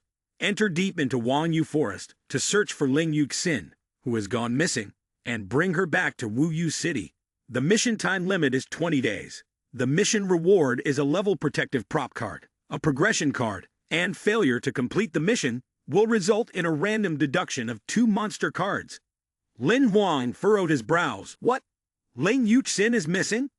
Lin Huang frowned, crossing his arms to clearly show his refusal. I refuse. I know my own abilities well enough. Is Wangyu Forest somewhere I can go? Xiao He recited a mantra for him. You can't refuse, you can only abandon the mission. Abandoning the mission means failure and immediately triggers a penalty. Lin Huang covered his ears, trying to avoid hearing it. I'm not listening. I'm not listening. Xiao He sneered. Are you willing to risk having your epic card deducted? This sentence successfully hit the key point for Lin Huang. He turned around, his eyes blazing with fire, and grabbed Xiao He's head. The way Xiao He acted so nonchalantly, like he didn't care about anyone, only made him more likable the more you looked at him. Xiao He, terrified, said, the mission can't be undone, but I can offer some assistance. Xiao He unfolded the map and pointed to it, kindly reminding him of the last known coordinates of Ling Yuxin. However, after that, the signal from Ring Emperor Heart was cut off, and Xiao He could only continue searching on his own. In the deep forest, Lin Huang's voice echoed. Snakes have their own paths, and mice have their own ways. Deep in Wangyu Forest, there are monsters I can't fight. But Lin Huang and Baya were riding on the back of a blue-scale wolf running at light speed.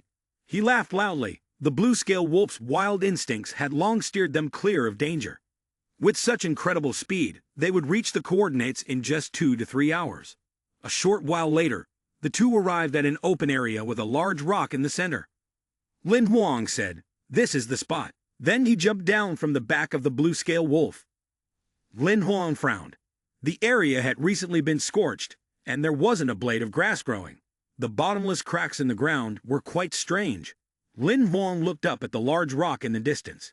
This rock in the middle of the forest must be extraordinary, but I still can't find any traces left by Ling Yuxin and the others.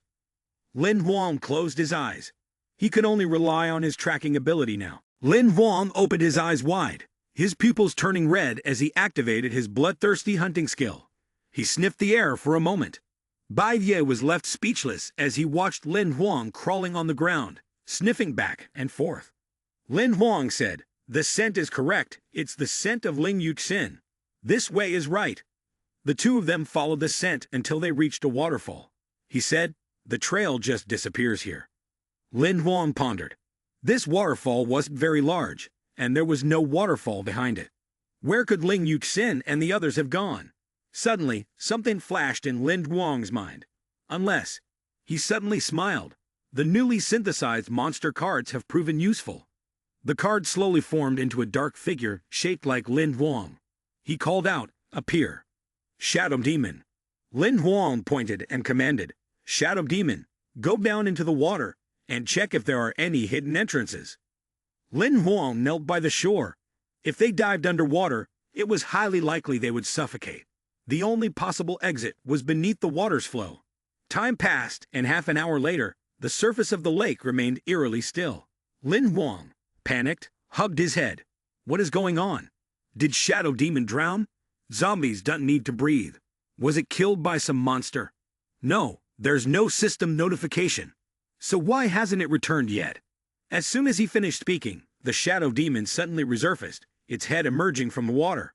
He exclaimed, "It's appeared." Lin Huang hurriedly asked, "What's going on? Is there a passage under the water?" The Shadow Demon nodded lightly in response. Lin Huang sat cross-legged on the shore, deep in thought. It seemed that Ling Yuxin and the others had brought diving equipment, but he hadn't. Based on the timing, the Shadow Demon was underwater, and the entrance was very deep. After a moment of reflection, Lin Huang figured out a solution. "I've got it." Soon after, Lin Huang followed the Shadow Demon and dived down. He proudly said, "The shape-shifting card really is a useful item." Swimming along with the Shadow Demon, Lin Huang was led to a cave entrance. He joyfully exclaimed, "There really is an entrance." He smiled confidently. "Let's see you get in here." As they swam into the cave with the Shadow Demon, Lin Huang couldn't help but marvel. He didn't feel any resistance, didn't need to breathe, didn't have a heartbeat. In this situation, the undead body was incredibly simple to use. After swimming for a long distance, the two of them surfaced. Lin Huang excitedly said, "So the underwater tunnel actually leads here." Lin Huang climbed onto the shore, where a greenish glow enveloped the area. He remarked, "The undead are well hidden here. I can maintain my current state and explore the surroundings, then report back." As he walked, Lin Huang observed his surroundings. He wondered what Ling Yuxin and the others were here to find. Suddenly, he noticed someone lying ahead. Lin Huang called out, "Someone, come take a look." Turns out it's an old acquaintance. Lin Huang mumbled, "Subordinate of Li Yanxing." Lin Huang sat down and analyzed the situation. The person was facing the lake, likely killed by someone while fleeing. He observed the wound on his back. The injury looked strange, as if it were a burn, but it also resembled a bruise. Lin Huang stood up and continued walking forward. He hadn't received any notification of a mission failure, which likely meant that Ling Yuxin was still alive. However, this place was definitely dangerous, and he needed to be cautious on the way. The path led to a larger cave. Lin Huang froze, exclaiming, "Damn it!" In front of him was a monster that resembled a distorted Batya octopus or jellyfish. Lin Huang muttered, "That breath! A transcendent monster!" He rubbed his head and cursed. "Another transcendent monster! Is this like cabbage, found everywhere?" Suddenly, Lin Huang spotted blood on a stone. He observed it closely. There was blood, meaning that Ling Yuxin and the others had been here. They probably left after sustaining casualties. Lin Huang closed his eyes. This cave had winding paths and complex passages. First, he had to determine their exact location. He couldn't blindly wander around. He activated his skill, Bloody Hunt. Before the skill could even activate, the Yulan Fu monster swung one of its tentacles toward him. Lin Huang gritted his teeth. "Damn it, I've been spotted." The tentacle of the Yulan Fu monster accurately targeted Lin Huang. Fortunately, he managed to press himself against the cave wall. He gritted his teeth again. That was too close. If I weren't in Shadow Demon state, I'd have been crushed by now. Lin Huang observed the Yulan Fu monster from a distance and concluded, "Let's get out of here first. Then I'll activate the skill." Lin Huang walked while thinking, startling the extraordinary monster. He wasn't even enough to get caught between its teeth. He quickly ran, already calculating in his mind. With someone injured, a bloodthirsty hunt would definitely allow for more accurate tracking. They must be nearby. After chasing for a while, Lin Huang finally saw Yu Tan supporting Yan Xing, walking ahead. He had found them and stood behind, observing. Yu Tan said, "Boss Lei, I'll carry you out." Yan Xing shook his head. "There's no time. The tentacles of Lan Fu are poisonous. I don't have much time left." Lin Huang frowned. "It's a bit hard to explain why I'm appearing now. Let's assess the situation first and talk later." He placed Yan Xing down, and he lost consciousness. Yu Tan anxiously asked him, "There's no antidote. What should I do to save you now?" Yan Xing, lying on the ground, grimaced and said, "Right now, I have one method." He said, "Help me change my blood." Yu Tan was startled. Change blood." Yan Xing nodded. "Yes, I need to bleed, then exchange some of your blood with mine. It'll dilute the toxin enough for me to make it back to Wu Yu City." Yu Tan didn't hesitate, immediately agreeing and drawing her knife. "All right, let's do that." She swung her hand, then immediately took her stance, preparing to carry out the blood transfusion process. "Hang in there. I'll save you." Lin Huang hovered above, watching them. The request for a blood transfusion was quite audacious. But how could the poison of an extraordinary monster dissipate so easily? Suddenly thinking of something, Lin Huang couldn't believe it, his eyes widening, unless he wanted to trade his life for another. After a moment of blood exchange, Yu Tan, a bit tired, said, "Lie, Boss Lei, I have to stop the spell halfway." Yan Xing tiredly nodded. Then he sneered, "It's fine for now." Unexpectedly, he pulled out a knife. Lin Huang was startled upon seeing it and cursed, "You bastard." Below, Yan Xing lunged towards Yu Tan. She turned pale, looking at him. "Yan Xing," she showed a disgusting expression. "You foolish girl. If I hadn't replaced all the blood, not even Wu Yu City would be able to get back to me. You'll just have to suffer now." Saying that, he pulled the knife out of Yu Tan's body. She collapsed to the ground. Yu Tan covered her wound, cursing him. Despicable, shameless. Yan Xing looked at her, regretfully saying, "What a pity for such a beautiful girl. To be honest, I quite like you." At that moment, Lin Huang chose to reveal himself and simultaneously ordered, "Bai Ya, save her." Yan Xing was startled and turned around. "What?" Although surprised, he still perfectly avoided Bai Ya's attack. Bai Ya kept striking at him. Meanwhile, Lin Huang was supporting Yu Tan. Miss Ling. Yan Xing's eyes were bloodshot, furious. Grinding his teeth, he hissed, "Little bastard, seeking death." Bai Ya threw a punch, but Yan Xing dodged it. Using his teleportation skill, he appeared right behind Lin Huang. Daring to challenge Wang Jintai, "You've certainly lived too long." However, before he could make a move against Lin Huang, Black Sai appeared behind him and let out a fierce growl. Yan Xing was startled. "Did you summon your third?" Black Sai opened its mouth and spat fire. Yan Xing quickly flipped over and dodged it. He stammered as he asked Lin Huang, You leveled up." Lin Huang held his rifle, sneering, "And you, after being seriously injured, have lost more than half your usual strength." Lin Huang shifted, and Bai He Tan killed him. Lin Huang raised his gun and fired continuously forward. The fake one held back, only polluting the air. One bullet hit Yan Xing's left shoulder, and then he was successfully restrained by Bai Ya. Black Sai was ready to deliver the finishing blow. Yan Xing, furious, shouted, "I am Wang Jintai." As soon as the words left his mouth, he immediately broke free from Bai Ya's restraint and charged forward with his sword. "Someone like you, a mere miscellaneous, thinks you can defeat Wang Jintai." The rifle in Lin Huang's hand slowly vanished, and the space in front turned pitch black. Yan Xing's eyes turned bloodshot as Lin Huang looked at him, his body suddenly undergoing a transformation. With a proud expression, he replied, "I'm just too pissed off." Yan Xing collapsed to the ground. "You're a bloodthirsty monster." Lin Huang looked down at him from above. "I'm a human, a monster. What does that have to do with you?" He looked at him with disdain and calmly continued on his way. At the same time, the system announced, Congratulations to the host for killing the human Wang Jin Tai. You have obtained the rare skill card, Thunder Sword, and the rare skill card, Flowing Cloud Step Technique. Lin Huang chuckled. So killing people can also drop skill cards. I'm excited, this is quite a good deal. At that moment, Ling Yuxin, lying below, let out a soft groan.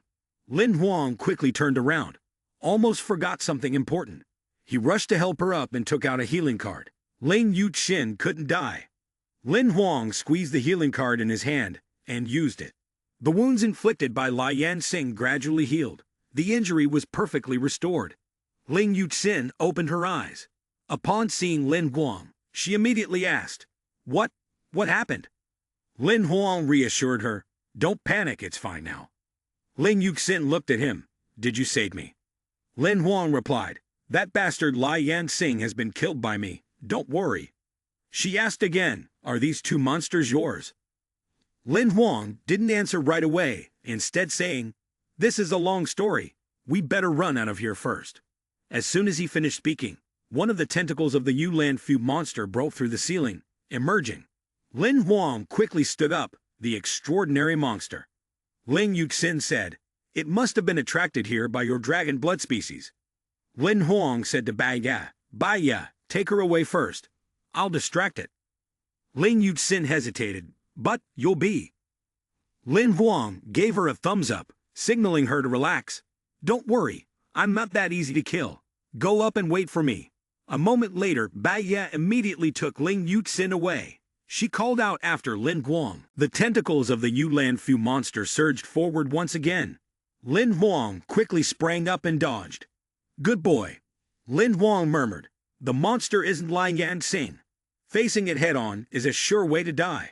He immediately activated the Shadow Demon skill. In the Shadow Demon form, Lin Huang moved with agility.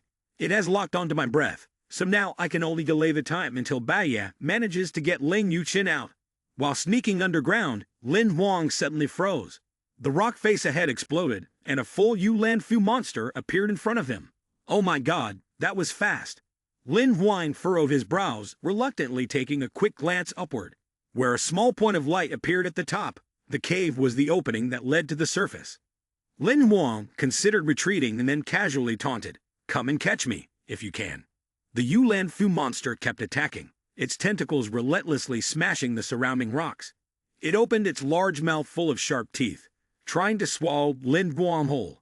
At that moment, Lin Huang shouted, activating a transformation card. His shadow demon form immediately shifted into the white Weasel form. Taking advantage of the white Weasel's abilities, Lin Huang soared upwards, heading toward the light spot in the ceiling. With a loud explosion, the hole connecting the cave to the surface burst open. The Yulan Fu monster followed right after. Just then, a bolt of black lightning struck. The Yulan Fu monster was instantly restrained.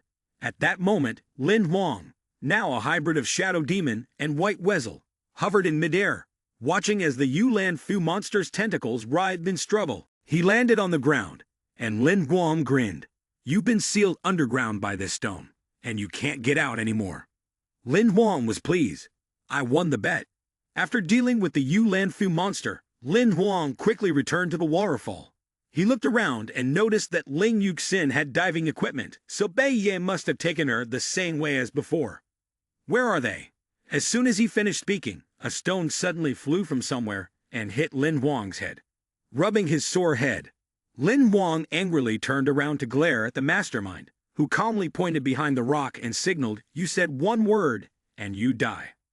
Lin Huang rubbed his head while walking toward them. When we first entered this life-and-death situation together, weren't you the one who screamed the loudest? Lin Huang peeked out from behind the rock, his mouth not stopping as he spoke. Why have you suddenly turned so cold now? Instead of ignoring it, the sight of Yu Tan, drenched and with her clothes clinging tightly to her body, made Lin Huang's heart skip a beat. Yu Tan froze, her face flushing bright red. Lin Huang, flustered, quickly tried to explain. Did you hear me try to talk my way out of it? No, that's not it, she said. You need to explain yourself. Then a loud slap echoed through the forest. The imprint of 5 clear fingers appeared on Lin Huang's face. Really? Yu Tan stood in front of Lin Huang and said, This is unreasonable. If you hadn't saved my life, I would have. Lin Huang quickly knelt on the ground and said, "Sorry." Then he saw her kneeling in front of him. "Thank you for saving me," she said, which caught him off guard. Yu Tan's face flushed slightly as she replied, "I will definitely repay this kindness." Lin Huang grinned and said, "Don't be polite. Just coming with me to Wu Yu City will be enough to repay this favor." He thought to himself, "Miss, hurry up and help me complete the mission. I'm tired." Soon after, Yu Tan's golden mount appeared. As she petted the bird, she asked, almost as if confirming it with Lin Huang, "Lai Yan Xing is dead." Lin Huang, while putting Bai Ya away, replied, "He was seriously injured. I summoned 2 monsters to pin him down, and 1 shot killed him."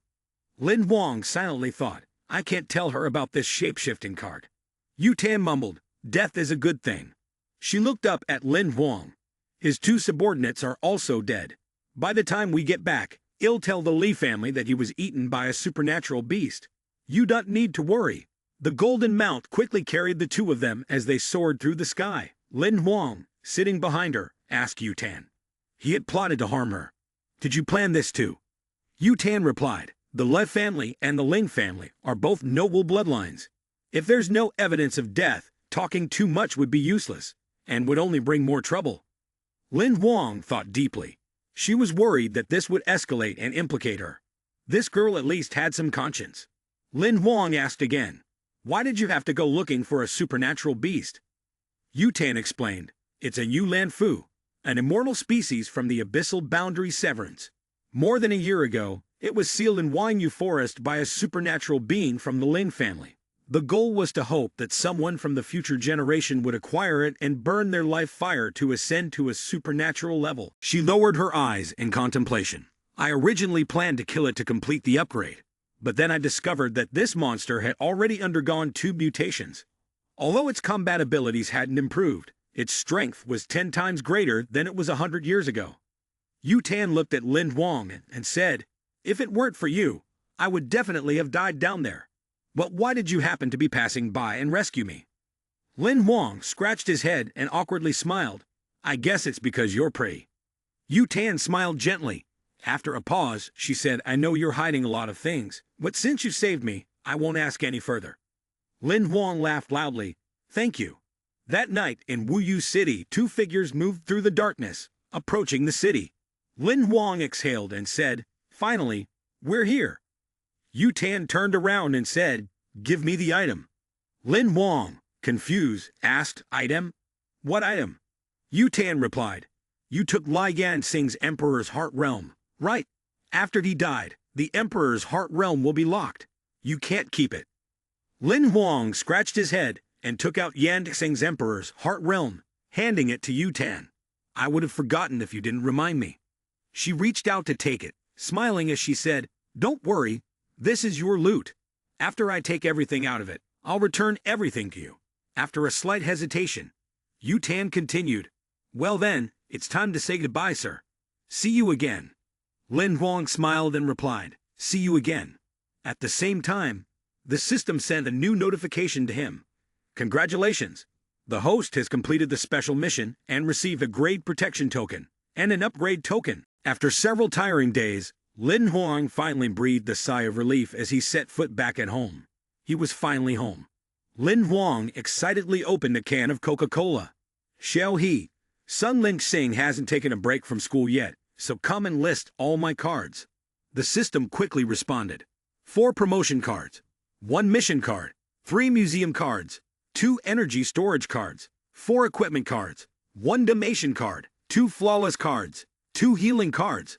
Xiao He joyfully said, "At the moment, you have 19 non-monster cards, and you've also just collected 5 monster cards. This trip was quite a good haul." Lin Huang said anxiously, "I'm out of transformation cards." Xiao He quickly reassured him, "An unlucky person has had some good luck. The new skills you obtained are thanks to Lai killing Lai Yang Xing, which is your greatest achievement." Then it opened the information panel of the 2 new skills for Lin Huang to see. Thunder Sword, Skill Card.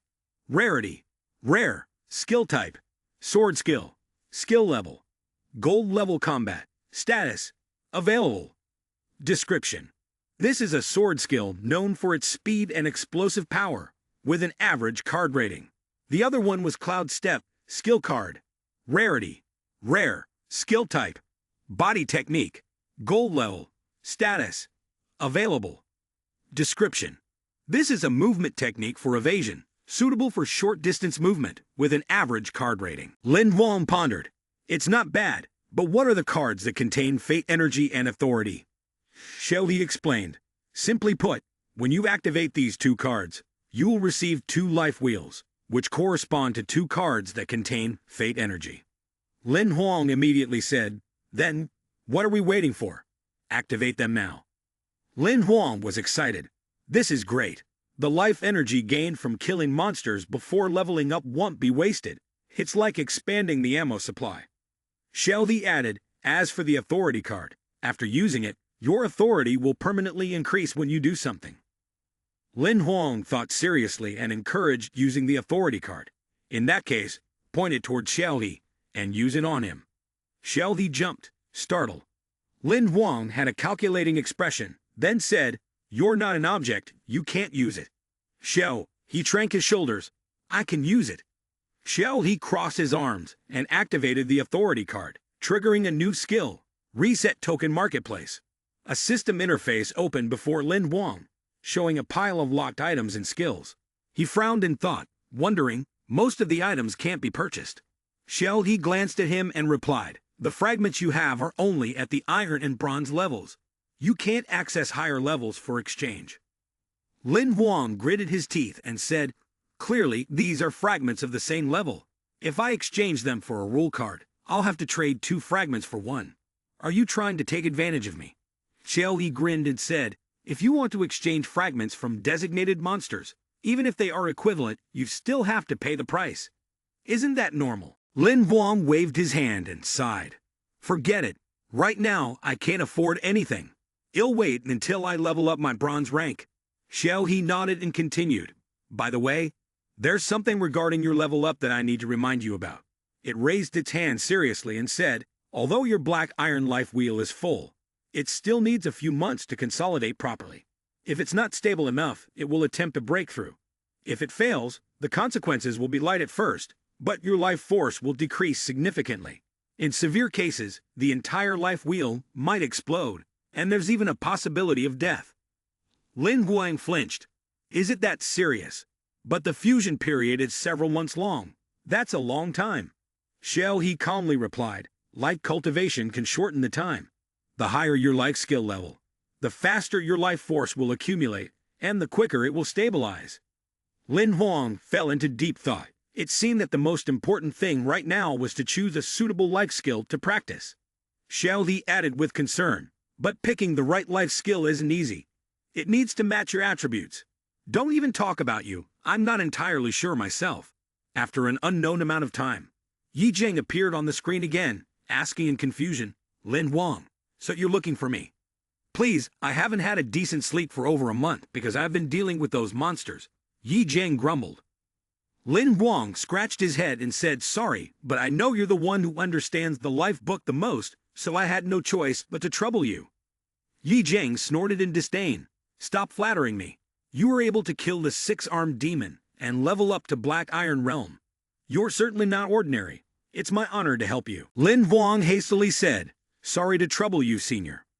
Yi Jing seriously discussed the issue that Lin Huang needed to consider, stating that the choice of life book should correspond to one's own attributes. This was correct. Cultivating with a life book that matches one's attributes could yield twice the result with half the effort, but most people, including him, were born with a life book that had no attributes. Choosing such a life book was fine, depending on personal preference. In principle, of course, the higher the level, the better. Yi Jing continued, Your main skill is using a sword, so I recommend you choose the Battle Punishment Decision. Lin Huang asked, Battle Punishment Decision? Isn't that a high-level life book? But you said to choose the higher-level ones. Yi Jing raised his hand to explain. This life cultivation technique has 9 levels, but most people can only cultivate up to level 4 or 5, with very few strongmen being able to reach level 6. The 6th level is an important barrier for this life cultivation technique. Once you break through, The power and speed of the life skill are comparable to some of the top-tier life skills. Lin Huang pondered. With Xiao He's help, breaking through to level 6 shouldn't be difficult.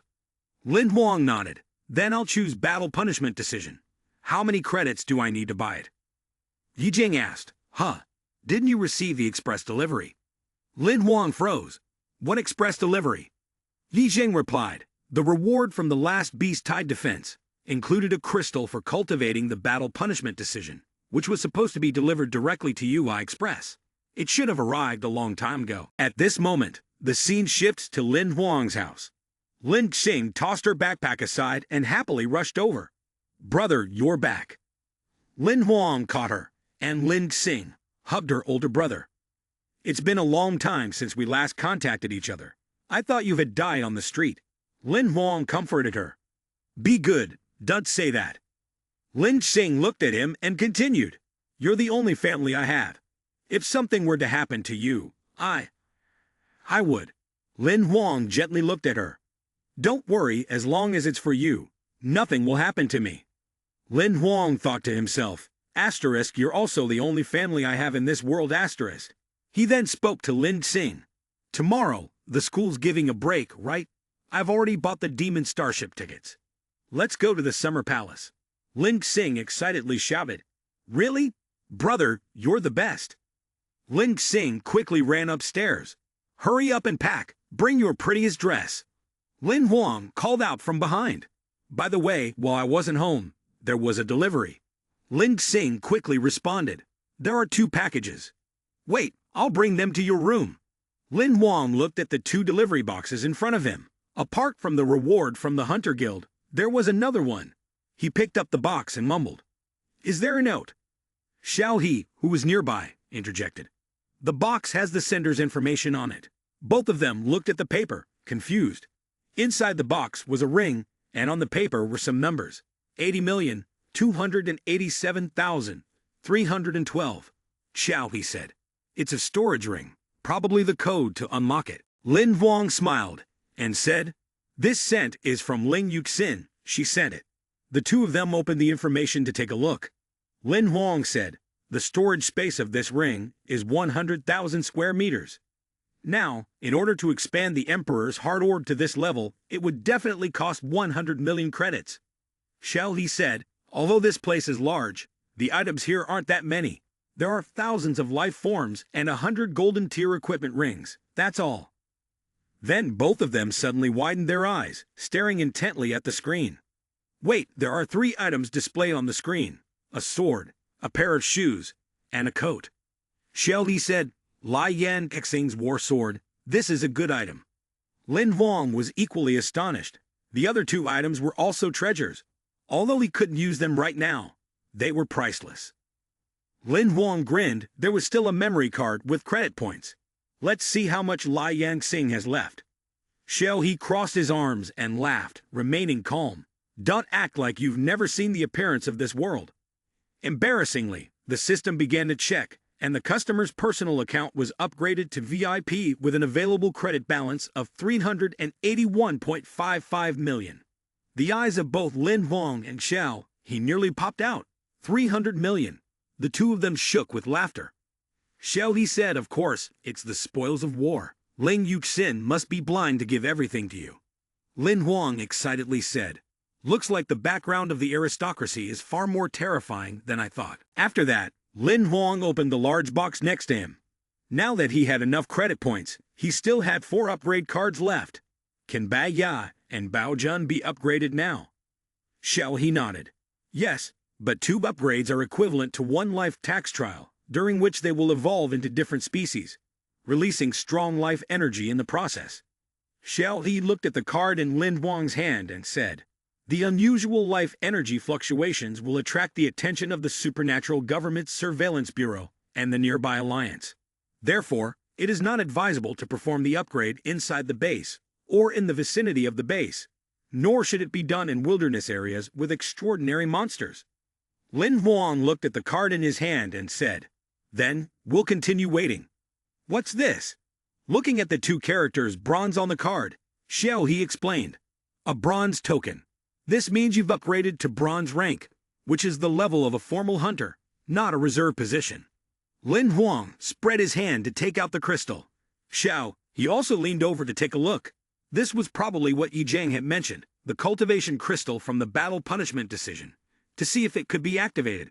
Suddenly, the crystal in his hand glowed, and an image of an old man with silver hair and beard appeared. The old man opened his eyes, and Lin Huang swallowed nervously as he stared at him. The old man suddenly started to throw punches. Xiao He, scared, hid behind Lin Huang, and Lin Huang also leaned back to avoid the attacks. Lin Huang said, "Although this is an unarmed combat, most of the moves are fatal blows. Moreover, based on the fighting style, it seems to be a military martial technique. But isn't this the cultivation crystal from the life book?" Xiao He placed his hands on his hips, asking with a look of discomfort, "Why does this technique exist?" The old man clasped his hands behind his back, turning his back to the two of them. Suddenly, he turned his head and spoke to Lin Huang. "This close combat skill is called the body shedding technique. The best way to trigger its attacking effect is through the battle punishment decision. It's powerful enough to help everyone reach the gold level." While demonstrating a series of movements, he continued, "Entering the battle punishment decision isn't difficult, but the challenge lies in leveling it up." Lin Huang followed his instructions. The practitioner needs to apply 1/2, 2/3, and 3/4 of their life energy. Lin Huang panted heavily, feeling exhausted. The old man continued, "In the end, it is divided into 12 streams.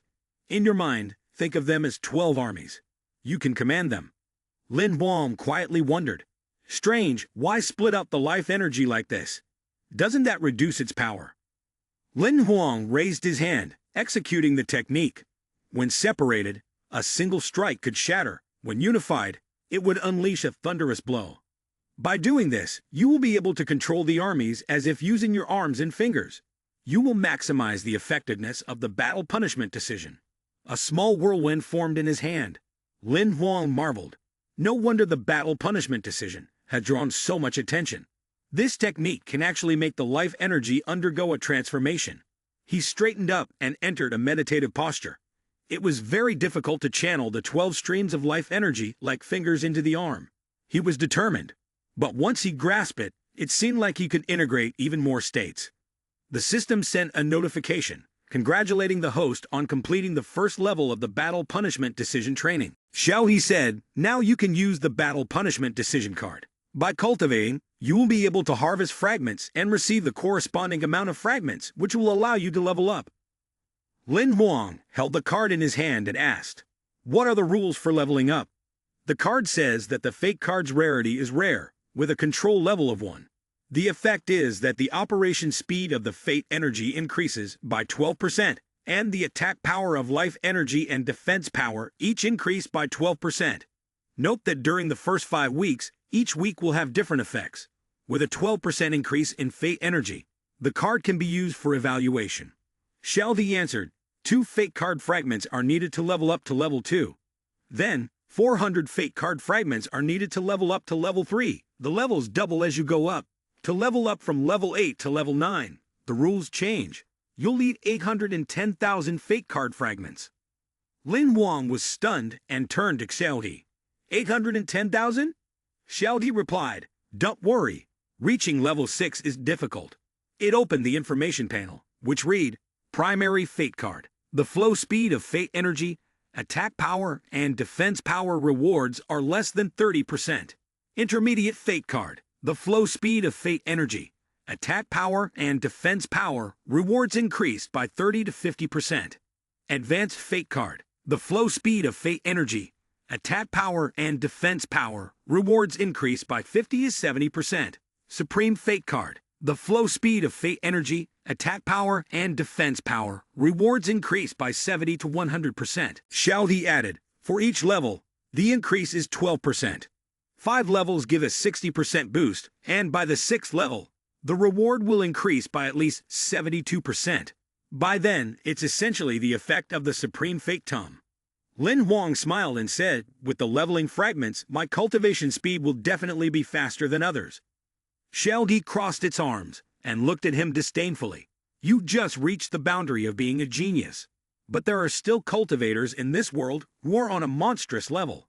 It continued, you spent an entire night to complete the first level, but there are people who only need half an hour. Lin Huang slumped to the ground and knelt. Stop talking. I know I'm not the main character. At that moment, Lin Xing appeared, holding a spatula. She was wearing an apron, standing in front of Lin Huang. Good morning, big brother. Did you sleep well last night? Lin Huang sniffed. It was okay. What are you doing? Why does it smell so strange? Lin Xing pushed him forward. The winter break starts today. Didn't you say you wanted to take me to the summer palace?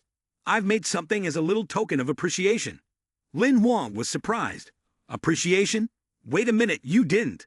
When they reached downstairs, Lin Huang saw a table full of ominous-looking food. Lin Xing stood next to it, smiling, and his face immediately darkened. He scooped a spoonful of food, turned pale, and stared at it. Lin Xing stood by, her eyes welling with tears as she looked at him. Lin Huang looked at the little girl, his mouth twitching. He closed his eyes and shoved a large spoonful into his mouth, thinking to himself, how could this happen? To eat food made by my own sister. I'm so touched I might die. Lin Xing smiled and replied, then you should eat a little more. Lin Huang ate until he was completely drained. Lin Xing cheerfully winked at him. I made a lot. A while later, the sun was high in the sky. Lin Huang, completely exhausted, was lying flat on the table. As Lin Xing was washing the dishes, she leaned over and said, you're eating too slowly. Hurry up and finish. We need to catch the first teleportation shell to the city of the spirit.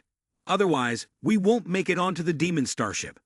At that moment, the system also sent a warning to Lin Huang, detecting that the host might have been poisoned. Do you want to use a healing card? Lin Huang yawned lazily and replied, no need to rush, I'll try to fight off the dizziness. He grumbled as he stood up. We're not taking the teleportation shell. Lin Xing had already geared up and was waiting for him outside. No teleportation shell. Then how will we get to the city of the spirit? Lin Huang replied while locking the door, don't worry, I have a way. Lin Huang crushed the card in his hand, and he mounted it faster than he could get on a shuttle. The beast he was riding immediately appeared. Lin Xing climbed on and asked, brother, is this a beast master? Lin Huang nodded. Yeah, I discovered it when I participated in the reserve hunter evaluation. The two siblings shot into the sky. Lin Xing exclaimed, incredible, you never told me about this. Then she added, luckily I brought some of the cakes I baked myself. Come, have a piece to celebrate. Lin Huang, panicked, immediately refused. It's nothing special, don't celebrate at the summer palace. Lin Xing excitedly ran around. Wow, the summer palace really is a vacation spot. It's so beautiful. Lin Huang said to the girl, I've already booked the hotel, but we can only check in tonight. Lin Xing pulled out a long list. Brother, I made a simple list while we were on the train. These are all well-known small restaurants around the summer palace. Let's go try them quickly. Lin Huang looked at her speechlessly. You call this simple? The two siblings walked side by side down the street. Lin Xing constantly tried out delicious and exotic foods while they looked around the streets. She even had Lin Huang try some new accessories. After a few rounds, Lin Huang found himself carrying all sorts of things. Lin Xing called out to him, brother, hurry, look over there. Lin Huang reminded her, slow down, be careful not to fall. At that moment, they passed by a TV, and the news report came on. The Ling family is one of the 6 most powerful families in the 7th region, with a very terrifying background. Lin Huang was puzzled. The Ling family? The news continued. The youngest daughter of the Ling family, 19 years old, has already mastered the extraordinary and is considered a once-in-a-century genius. Lin Huang thought to himself, Lin Yuxin must have successfully leveled up. Lin Xing ran over and tugged at him, urging, stop standing there, let's go quickly. They arrived at the hotel Lin Huang had booked. The voice of the receptionist echoed, welcome to Chan Ming Hotel. Someone came to guide them. Please follow me this way. He'll take you to the room you've reserved. Lin Huang carried the sleeping Lin Xing on his shoulder, having eaten and drunk enough to fall into a deep sleep. Xiao He appeared, folded his arms and said, you came here to relax. Why are you calling me out? Lin Huang had just finished his shower and spoke to him. I've already taken Lin Xing back to her room. I want to make use of the time to continue practicing that destiny technique. He nodded, not bad. Now I finally understand the principle that hard work can compensate for lack of talent. Lin Huang frowned. Aren't you going to make a sarcastic remark about me? Lin Huang closed his eyes. He said, the body shedding technique is a supplementary book for practicing the battle punishment decision. Progress depends on comprehending destiny energy. Lin Huang continued to practice while talking. I can already easily divide the destiny energy. He responded with his arms still crossed. Only after completing a full cycle can you harvest a shard. Lin Huang replied, at my current speed, it takes half an hour to complete one cycle. He continued, even if you practice for 4 to 5 hours a day, it will still take the whole day to reach the second level. Lin Huang opened his eyes, smiled, and said, but I've noticed that the more I practice, the shorter the time it takes to complete one cycle. He frowned, you sure have a lot of silly tricks. The system sent a notification, congratulating the host for receiving a shard of the battle punishment decision. At this moment, Lin Xing had woken up. The little girl was wandering outside in the corridor and found her way to Lin Huang's room. She had taken a nap, and now, curious, she came to see what he was doing. She stood in front of Lin Huang's door and knocked. Big brother, are you asleep? Inside the room, Lin Huang was focused on his training and didn't hear Lin Xing's knock. He said, power is running more and more smoothly. By tonight, it might break through to the second level. The little girl continued calling him. When she received no reply for a long time, she turned and walked away. He's probably asleep by now. Lin Xing looked outside. She had slept for a few hours already, but couldn't fall asleep again. She decided to go for a walk instead. She grabbed a bag of snacks and wandered around the courtyard. He's so unreasonable, going to sleep so early. Otherwise, we could have played games together. Suddenly, Lin Xing felt something. She turned her head to look around, feeling like someone was watching her. She walked over to a trash can and crumpled the pastry wrapper in her hand. Forget it, I'll go back to my room early. Tomorrow, I'll ask him to go out with me. Lin Xing tossed the trash into the bin, and suddenly, the bin shook. She looked at it in confusion. Huh? Suddenly, the trash can in front of her grew larger, opened its mouth wide, bent down, and engulfed Lin Xing. Then it stood up straight, lifting her into its mouth. The sound of a police siren blared loudly. The hotel manager wiped his sweat and followed behind. Chief of Police, thank you for coming here so quickly. The incident this time involved a guest of our hotel. The police chief asked, are you the hotel manager? Show me the footage from the cameras. The hotel manager quickly nodded. Yes. They entered the surveillance room. The hotel manager wiped his sweat again and said, Ming is a high-class hotel. We always ensure the safest environment for our guests. The police chief interrupted him. Cut the small talk, get to the point. The hotel manager continued. Our cameras recorded the missing girl leaving her room, but the culprit seems to be very familiar with the hotel's camera setup. The footage from the camera showed Lin Xing walking into the forest. The hotel manager added, after the girl left, she never reappeared. She must have been kidnapped in one of the camera blind spots. This is very similar to a recent case of a young girl being abducted. The chief of police turned around and said, I have sent my subordinates to investigate thoroughly. Who was the first to discover that the girl was missing? The hotel manager replied, it was her brother. The two of them were together. Her brother noticed she was no longer in the room and reported it to us. The chief of police asked, where is her brother? The hotel manager suddenly realized, that's right, he was just here a moment ago. Why can't I see him now? Where did he go? On the other side, in a large skyscraper, Lin Xing was thrown to the ground. A girl sat in front of Lin Xing with a giant worm. Sister, don't be afraid. It's all okay now. Lin Xing anxiously asked her, who are you? Where is this? What is this thing? The girl introduced herself. I'm Lily, and Chong Chong is my best friend. It helps us find our family members. From today on, you are my sister. We are all children of the same father. Lin Xing trembled and backed away. Father, what nonsense are you talking about? Where is my brother? I want to leave here. Lily reached out and squeezed Lin Xing's neck. Sister, if you try to run, you'll end up like the others, becoming food for Chong Chong. She climbed onto Lin Xing. I really like you. Be a good sister and accept me as your own. Lin Xing silently called out, Big brother, save me.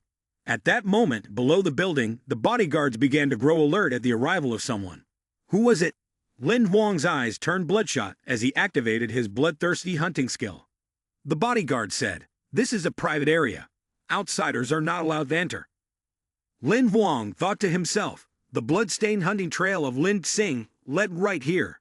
The bodyguards drew their guns, aiming them at Lin Huang, and backing away. If he didn't back off, they wouldn't hesitate to act. Someone had intruded. Everyone was on high alert. At this moment, Bai also landed behind them. He swung his arm, and the bodyguards immediately scattered. They barely had time to shout. "What?"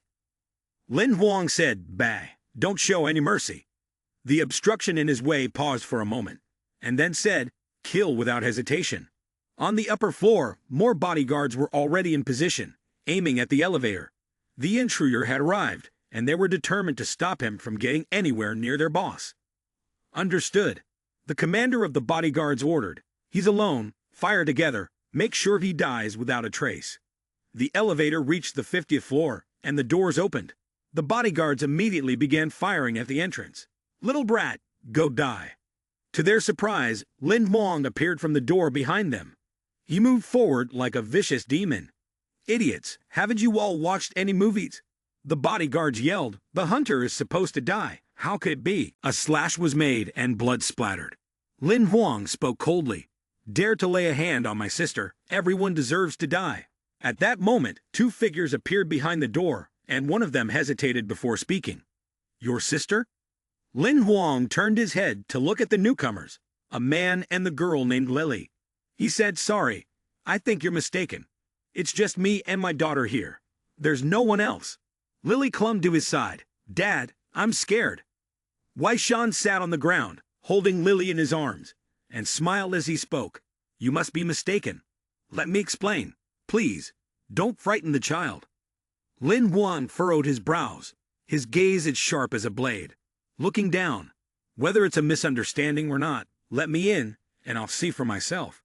He immediately ran out to block the door with his body. "I absolutely won't let you in. This is my private home, and there's a child here. If you want to come in, you should contact the police chief." But Lin Huang paid no attention. He pointed the tip of his sword at Wei Shan, forcing him to lean back to avoid it. "Move aside." Lin Huang advanced straight into the room, his tone firm. "My sister is here. Either hand her over obediently, or you die." Wei Shan froze immediately. Seeing the situation was turning sour, Lily started to act. She cried loudly, "Dad, I'm scared." Wei Shan also joined in, frowning as he reproached Lin Huang. "How can this be? If you keep acting irrationally like this, I won't let you off the hook." While he kept shouting, "You're a hunter. I'll report you to the Hunters Guild. Do you know who I am?" The man on the other side was anxiously looking around, thinking to himself, "Lin Xing's breath is definitely here. Where is she?" As he let his guard down, Wei Shan's mouth curled into a sly grin behind him. His hand slipped inside his coat, searching for something. His eyes were bloodshot, a wicked smile playing on his face as he pulled out a small badge. "Just a scum of black iron, and yet you dare touch me." He then threw the badge forward and yelled out a command. "Go, tear him apart." From the badge, a massive insect with sharp teeth emerged. Wei Shan laughed triumphantly. "Go die." Lin Huang thought to himself, "That's a monster summoning token, not a beast tamer's." He scoffed and said aloud, "Summoning a monster in front of me? Are you crazy?" He immediately took a battle stance, gripping his sword tightly, and arrogantly declared, "To deal with you, I don't even need to summon a monster." In an instant, Lin Huang's slash cleaved the massive insect in two. The slash flew straight behind, hitting Wei Shan's shoulder. He screamed in pain, collapsing to the ground, trembling. Desperate, he still tried to call for help. "It hurts so much, help. Is anyone coming to save me?" Lin Huang coldly replied, "I told you, if you touch my sister, I'll kill you without mercy." At this moment, Lily revealed her true face. She dragged Lin Xing out, holding the gun to her head and threatening her. "Spare my father, or I will kill her." Wei Shan thought that as long as he still had the trump card, he couldn't possibly die. He smugly spoke out, "Good girl, well done. This foolish woman becoming my daughter is the greatest blessing of her life. How dare you? Lin Huang didn't pay much attention to him, only worrying about his sister. Lin Xing is not hurt, right? She nodded. He smiled reassuringly. Don't be afraid, I'm here. Lily screamed from her side. Let my father go, or she will die immediately. But in the blink of an eye, Lin Huang appeared behind her, swift as lightning, raised his sword, and demanded, Who did you say should die? Then, he struck the back of her neck with the hilt of his sword, causing Lily to scream in pain and fall unconscious. Wei Shan, seeing his last hope extinguished, angrily cursed. Damned, useless trash, worthless trash. Lin Huang stepped forward, using his sword to cut the rope binding Lin Xing's hands. She cried uncontrollably, throwing herself into his arms. The man on the other side was so furious that the veins in his eyes seemed to cover the whites of his eyes. He gritted his teeth, seething with hatred. Lin Huang looked down at the two with a murderous gaze, an aura of death surrounding him. He raised his sword high, preparing to strike them both down. At that moment, the police chief burst through the door, rushing in to stop him, swinging his axe down. You've already saved her. If you strike now, the law will punish you. Lin Huang responded only with a sharp, piercing gaze. The old man placed his hand on his chest and said, Trust me, from now on, the matter will be handed over to the legal authorities, and they will provide an explanation to you and your family. Lin Huang held Lin Xing close, his expression dark and filled with rage as he spoke. Chief of Police, does the matter of the many missing young girls have anything to do with these two beasts? The old man replied, I appreciate your handling of this matter, but this child is also an orphan. You cannot kill her. Those who are accomplices to the murderer will face the punishment of the law. Hearing this, Wei Shan turned his head towards the legal authorities. He laughed excitedly and shouted, The law can only control the lower classes. Just wait and see. In 3 days, I will be released. This is the power of the upper class. Wei Shan laughed madly, his tone full of glee. I remember you now. Not long from now, your sister will fall into my hands again, become a broken toy. I will make you watch it with your own eyes, and then die in misery. Lin Huang merely looked at him with a detached gaze, though it seemed to carry a deeper meaning. The chief of police commanded loudly, Quickly take the prisoner away. Lock up this little girl, and find her a doctor. Lin Huang gently led Lin Xing away, and upon seeing this, the old man assumed he was seeking revenge, persistently advising, Little brother, don't act rashly. The Ngai family name has a considerable background. He was Lin Huang, who spoke up, interrupting. Don't you want me to believe in the law? He turned his head back, the corner of his mouth curling up as he said, I do believe. The young man beside the chief of police spoke up. Chief, aren't we taking this kid for interrogation? He's injured so many people like this. The old man growled in frustration and snapped, Shut up and just look at the scene. Do you still think he's just a regular hunter from the Black Iron world? Don't make things worse. They escorted Wei Shan out, and he pushed them away, shouting, Don't touch me with your filthy hands. Then, gritting his teeth, he cursed, It's just a bunch of lowlifes daring to touch me. Just wait, you and your damn sister. Before he could finish his words, Bei suddenly dropped from above. A powerful bolt of lightning struck the ground directly, making Wei Shan jump in shock. He quickly spun around, stammering, Who's there? Bei raised his hand, and golden strands of magic immediately twisted and coiled around his fingers, his gaze glowing intensely. The strands began moving, surrounding Wei Shan, making him tremble with fear. Wait! Wei Shan screamed, but the magical strands had already started to retract, pressing tightly against his body. Before anyone knew what happened, a chilling scream echoed through the air, striking terror in anyone who heard it. On the ground, there was only a large puddle of blood. The crowd, horrified, murmured in confusion. What happened? The killer's run off. Hurry, catch him. Chief. On the rooftop of the building across the street, when had Lin Huang been standing there, observing? He was holding a token in his hand, bearing the image of Bei. Lin Xing, riding her beast, looked behind, and, with concern, spoke up. Brother, can we leave now? Lin Huang turned back, smiling as he said, It's all over. His gaze was sharp as a blade. No one will be able to threaten your safety.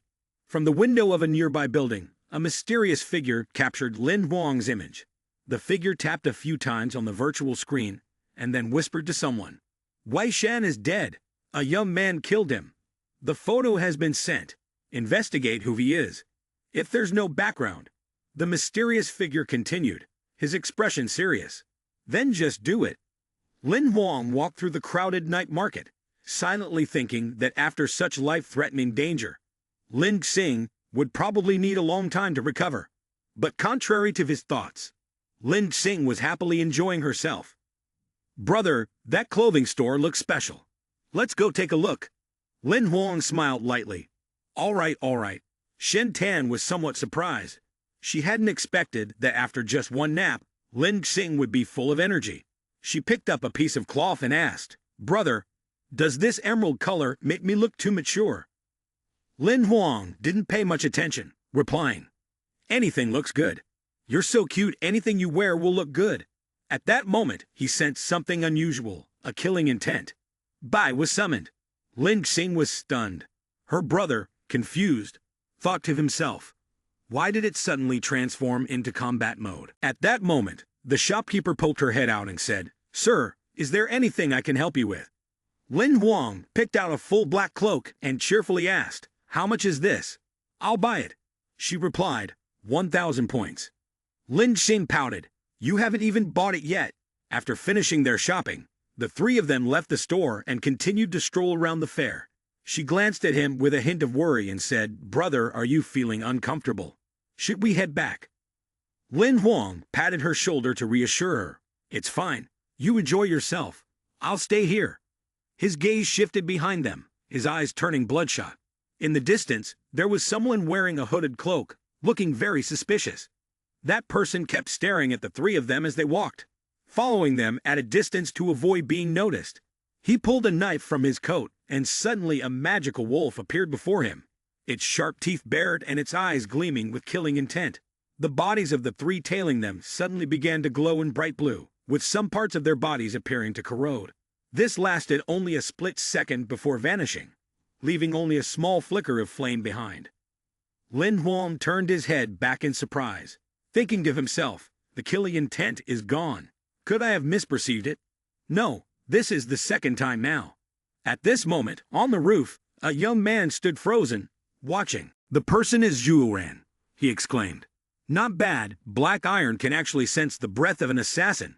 This kid has limitless potential. He glanced to one side as if noticing something. It turned out to be the person who had taken a photo of Lin Huang earlier. He dashed into an alley. The second team had already been eliminated, and up until now, no one knew who the attacker was. Zhu Ran immediately jumped down to the ground below. You're here. The person jumped in shock. Oh, Zhu Ran grabbed his hand tightly, then smiled and said, Hey, are you the boss? The person stammered, You are. A strange voice came from the ring. Who are you? He screamed. He is. Suddenly, a wolf lunged and bit into his neck. Zhu Ran remained calm and said, Come here and see for yourself. Won't you know who I am then? The voice from the ring echoed again. All right, I'm curious to see who is behind this. He smiled and made an appointment. 1 hour later, after dark, meet at the clock tower. How about it? The voice seemed to accept. No meeting, no return. At this moment, the person's neck was drenched in blood. The wolf, once again, opened its mouth full of sharp teeth and tore into him until there was no form left. Meanwhile, Zhu Ran calmly walked away. No meeting, no return. At the clock tower, he had clearly been waiting for a long time, as it was he who had set the appointment. A figure clad in a black cloak appeared, hovering in midair, and spoke. Feng Zhu Ran, so it's really you. He turned his head, smiling, and replied. Well, with all that covered up, aren't you hot? The figure questioned. The Ling family, do you really have to protect that little demon? He responded indifferently. I'm here now. What do you think? The figure asked. What's the connection between that person and the Ling family? Zhu Ran countered. Answer me first. Why send an extraordinary being like yourself to hunt down a black iron little demon? What status do you have to die for? The figure ground his teeth in frustration, but didn't answer. Instead, he said, Stop meddling in other matters. I'll ask you one last time. Will the Ling family protect him to the end? His gaze gleamed, his tone unclear and casual. But I've been ordered to eliminate anything that stands in my way. With that, he summoned 3 large, fierce wolves, their jaws bared in a menacing snarl. They charged at him. The figure screamed, "You've lost your mind." He quickly soared into the air to evade them. Drawing a long sword, his eyes burned with a fierce red light, and he said, "Feng Zhu Ran, are you trying to start a war?" The wolves lunged forward, ready to deliver a fatal strike to the mysterious figure. He decisively split it into 2 parts, certain that more wolves would continue to be summoned. His determination to chase them down forced the mysterious figure to retreat, hesitating to engage. He smiled and said, "Old man, you should move around a bit too, don't you think?" He was furious. The wolves on this side keep charging like they're out of control." He gritted his teeth, growling, then changed direction, so the wolves wouldn't notice. By the time Zhu Nian and the pack of wolves landed, the mysterious figure was nowhere to be seen. He sighed. Really, he ran too fast. Then he rubbed the ring on his hand and said, "What a coincidence, I was just about to prepare for this." Yu Tan appeared as a projection from the ring. She anxiously asked, "Fang uncle, what happened to him?" Zhu Nian smiled and replied, "It went smoothly. With me here to protect, there won't be any problems." Yu Tan frowned and asked, "Is there something unusual about your tone?" He sighed and answered, "The opponent sent an extraordinary being, but I've already sent him away. What exactly is this kid named Lin Huang? How could he have made such progress?" She replied seriously, "The problem isn't Lin Huang. It's the old man Lin Huang killed. I've investigated, and he seems to have come from a family in Zone 2. He replied firmly, "I've asked that extraordinary being." He said nothing more, as though it were a forbidden topic. This only indicated a deeper issue. Yu Tan spoke up, "Fang uncle, you're the trump card of the Ling family. Now that you've revealed yourself, the enemy will definitely hesitate to act for the time being. You should return and help me continue investigating this." He smiled gently and replied, "All right, we will leave a curse mark to protect him."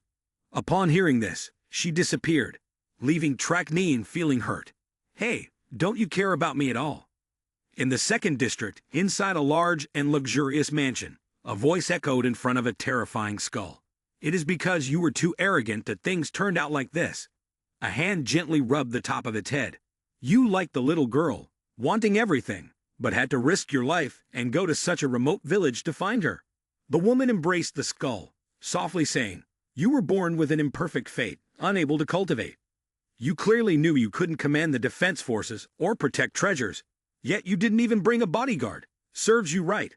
She raised her voice, "But you are still my child, and I cannot let you die without clarity." Then, she pressed her forehead against the skulls, softly calling out, "Shunner." It began to speak, "Mother, you." With a voice full of anger, it growled, "You must avenge me." The skull turned out to be Waishan. He shouted in fury, "Mother, you must avenge me. Kill that bastard Lin Huang. Imprison his soul. Make him a slave." She frowned and replied, "The revenge. Killing him, of course, must be done. But the serpent from the Ling family in District 7 has already taken action. This matter will take time to resolve." She then frowned and continued with a voice full of anger, "For now, you will stay in the soul realm for 3 years. Once your soul is stable, I will help you find an immortal body. By then, you can use that body to resurrect." She firmly asserted, "As for the revenge, I will make my own arrangements." Waishan questioned, "Mother, what arrangements do you have?" She raised her voice, "Bring him here." The man the maid let in was stunned and gasped. Lai immediately ran over, calling out for her father. Waishan softened his tone, "Good girl, you're free now." She patted Lai's head and gently asked, "My child, your father needs 3 years before he can officially come back to life. Do you want to avenge him?" Lai smiled brightly and answered, "I do." Then, remembering Lin Huang, she became furious, gritting her teeth in anger. The man who had stolen away the happiness of her and her father, she hated him so much she wished she could tear him to 100 pieces. Hearing this, she said, "If that's the case, I will take you to train. As long as you can stay alive, after a year, you will have enough power to take revenge." Waishan spoke up, "Lily, don't disappoint your father." She followed the maid and left. Lily's eyes were wide open, her gaze fierce with killing intent. She would definitely survive and come back. The next day, at the Summer Palace's museum, Lin Huang yawned repeatedly, puzzled. Lin Xing, I didn't know you were interested in history too. He thought to himself, damn it, after a night of practicing military tactics, I'm so tired I could fall asleep. Lin Xing smiled and replied, the exhibits here have all been excavated from various ruins near the Summer Palace. Most of them come from the ancient city of humans, from the old era. She continued excitedly, there are also some collections from the ruins of the Summer Palace, which are called treasures of the city hall, and are placed in the hall. I want to go see that. He ruffled his younger sister's hair and indulgently said, if you like, go ahead and see it. I'll risk my life to follow you. Lin Xing grinned with her eyes squinting in a smile, flattering him. You're the best. The museum guide then introduced, you are now entering the inner hall of the museum. The exhibits here are all ruins from the Summer Palace. These are extremely valuable, even containing unsolved mysteries. The guide's voice continued. We can get an overview of how the people of the ancient era lived and practiced through these cultural relics. At this moment, Lin Huang was drawn to something, while Lin Xing was admiring a treasure. Brother, this is so beautiful. His eyes widened in amazement. When she didn't get a response, she turned to look. Bro Lin Huang. Not paying attention, he walked ahead and suddenly stopped in front of an exhibit, speaking up, isn't that? Lin Xing was puzzled. What's wrong, brother? He stammered, this item. The museum guide smiled and said, this is a treasure of the city hall. Archaeologists have studied it for a long time, but they still don't know its specific use, so it is labeled as an unidentified object. He was stunned, momentarily frozen. Excavation relic, she said, then pointed directly at a broken laptop and questioned, this is the excavation relic. She cheerfully explained, that's right, sir. This item is a relic excavated from the Summer Palace. According to archaeologists' estimates, it could have been used by the nobility in ancient times, though its purpose and operating principles are still unclear. Lin Huang stroked his chin, frowning, thinking to himself, no doubt, this notebook must have been brought to this world by another time traveler. I'm definitely not alone. There are still other time travelers in this world. Lin Xing, puzzled, called out softly, if you want to find out when we get home, you can contact someone you know and ask for more information. Zhang Yu spoke up. The relic from the Summer Palace is over 300 years old. It was excavated when the 7th district was first established. Archaeologists uncovered many strange items, and even the decoration was very different from other places. It was quite fascinating. Upon hearing this, he furrowed his brows and replied, under the superhuman condition, the human lifespan will not exceed 720 years, and when reaching superhuman status, the lifespan is only 1800 years. This person must have already passed away. After saying that, he thought to himself that he was definitely the time traveler holding the notebook. She furrowed her brows sadly and replied, as for the information about the How Cave, she helped you investigate it, but couldn't find anything. Materials about people from ancient times are very rare, and the authority is very high. All the information she could gather, she's already shared with you. Sorry. Lin Huang smiled upon hearing that, gently expressing his gratitude and adding some compliments. Thank you very much. Also, you look really beautiful with your makeup today. Zhang Yu blushed with embarrassment, stammering as she replied, I'm just attending a cocktail party, nothing special. Let's leave it at that, and if anything comes up, just contact me. She hurriedly said her goodbyes. Bye-bye. Then, she vanished. He let out a sigh of relief, smiling as he said, still with that fiery temper, I wonder if she gets annoyed when I praise her too much, calling it flattery. Lin Huang resumed his serious demeanor. Only someone who had crossed over with the golden finger could have leveled up to a demigod in such a short time. This person was definitely the transmigrator he needed. He thought, I must find the Summer Palace ruins. It looks like there's no way around it now. The scene shifted to the next day. Lin Xing, chewing on a piece of cake, asked, why you have to go to Xiaoxia City?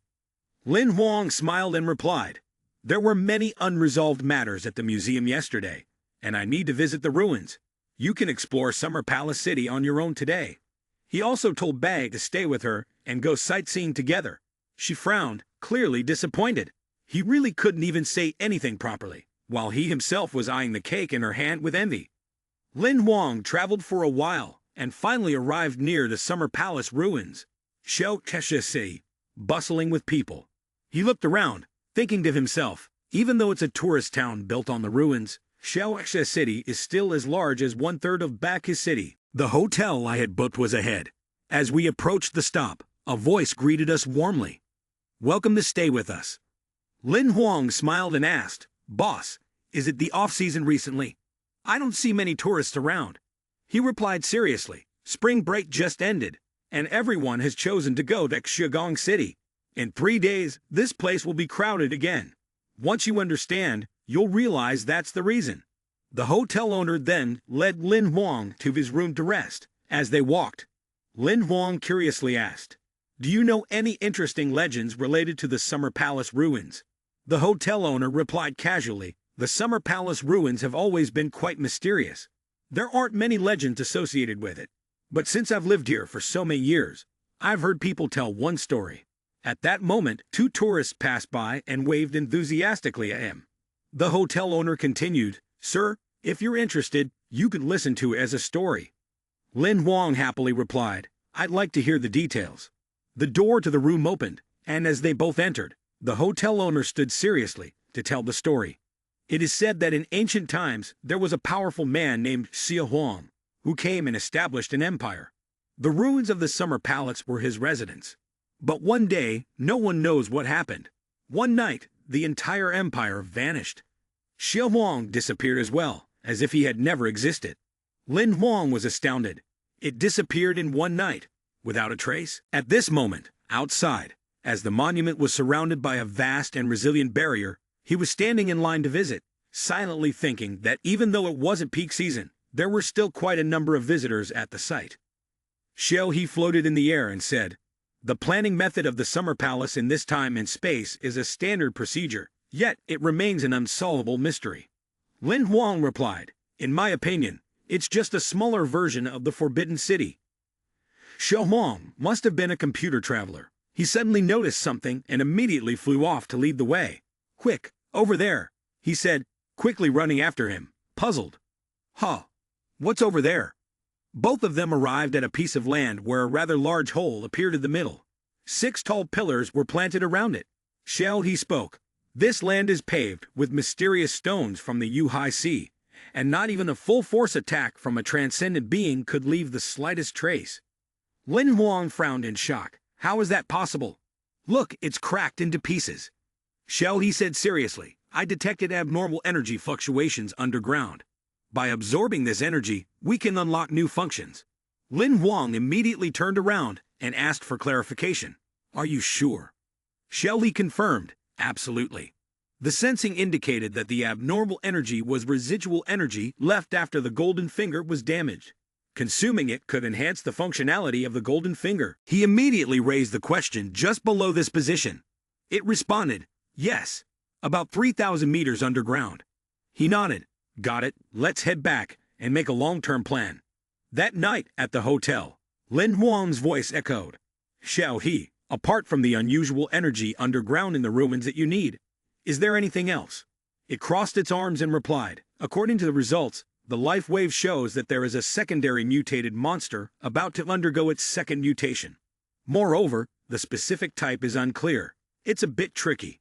Upon hearing this, he spoke, "Second mutation. For now, the only one I have that can counter it is Black Sai." Suddenly, Lin Huang remembered something.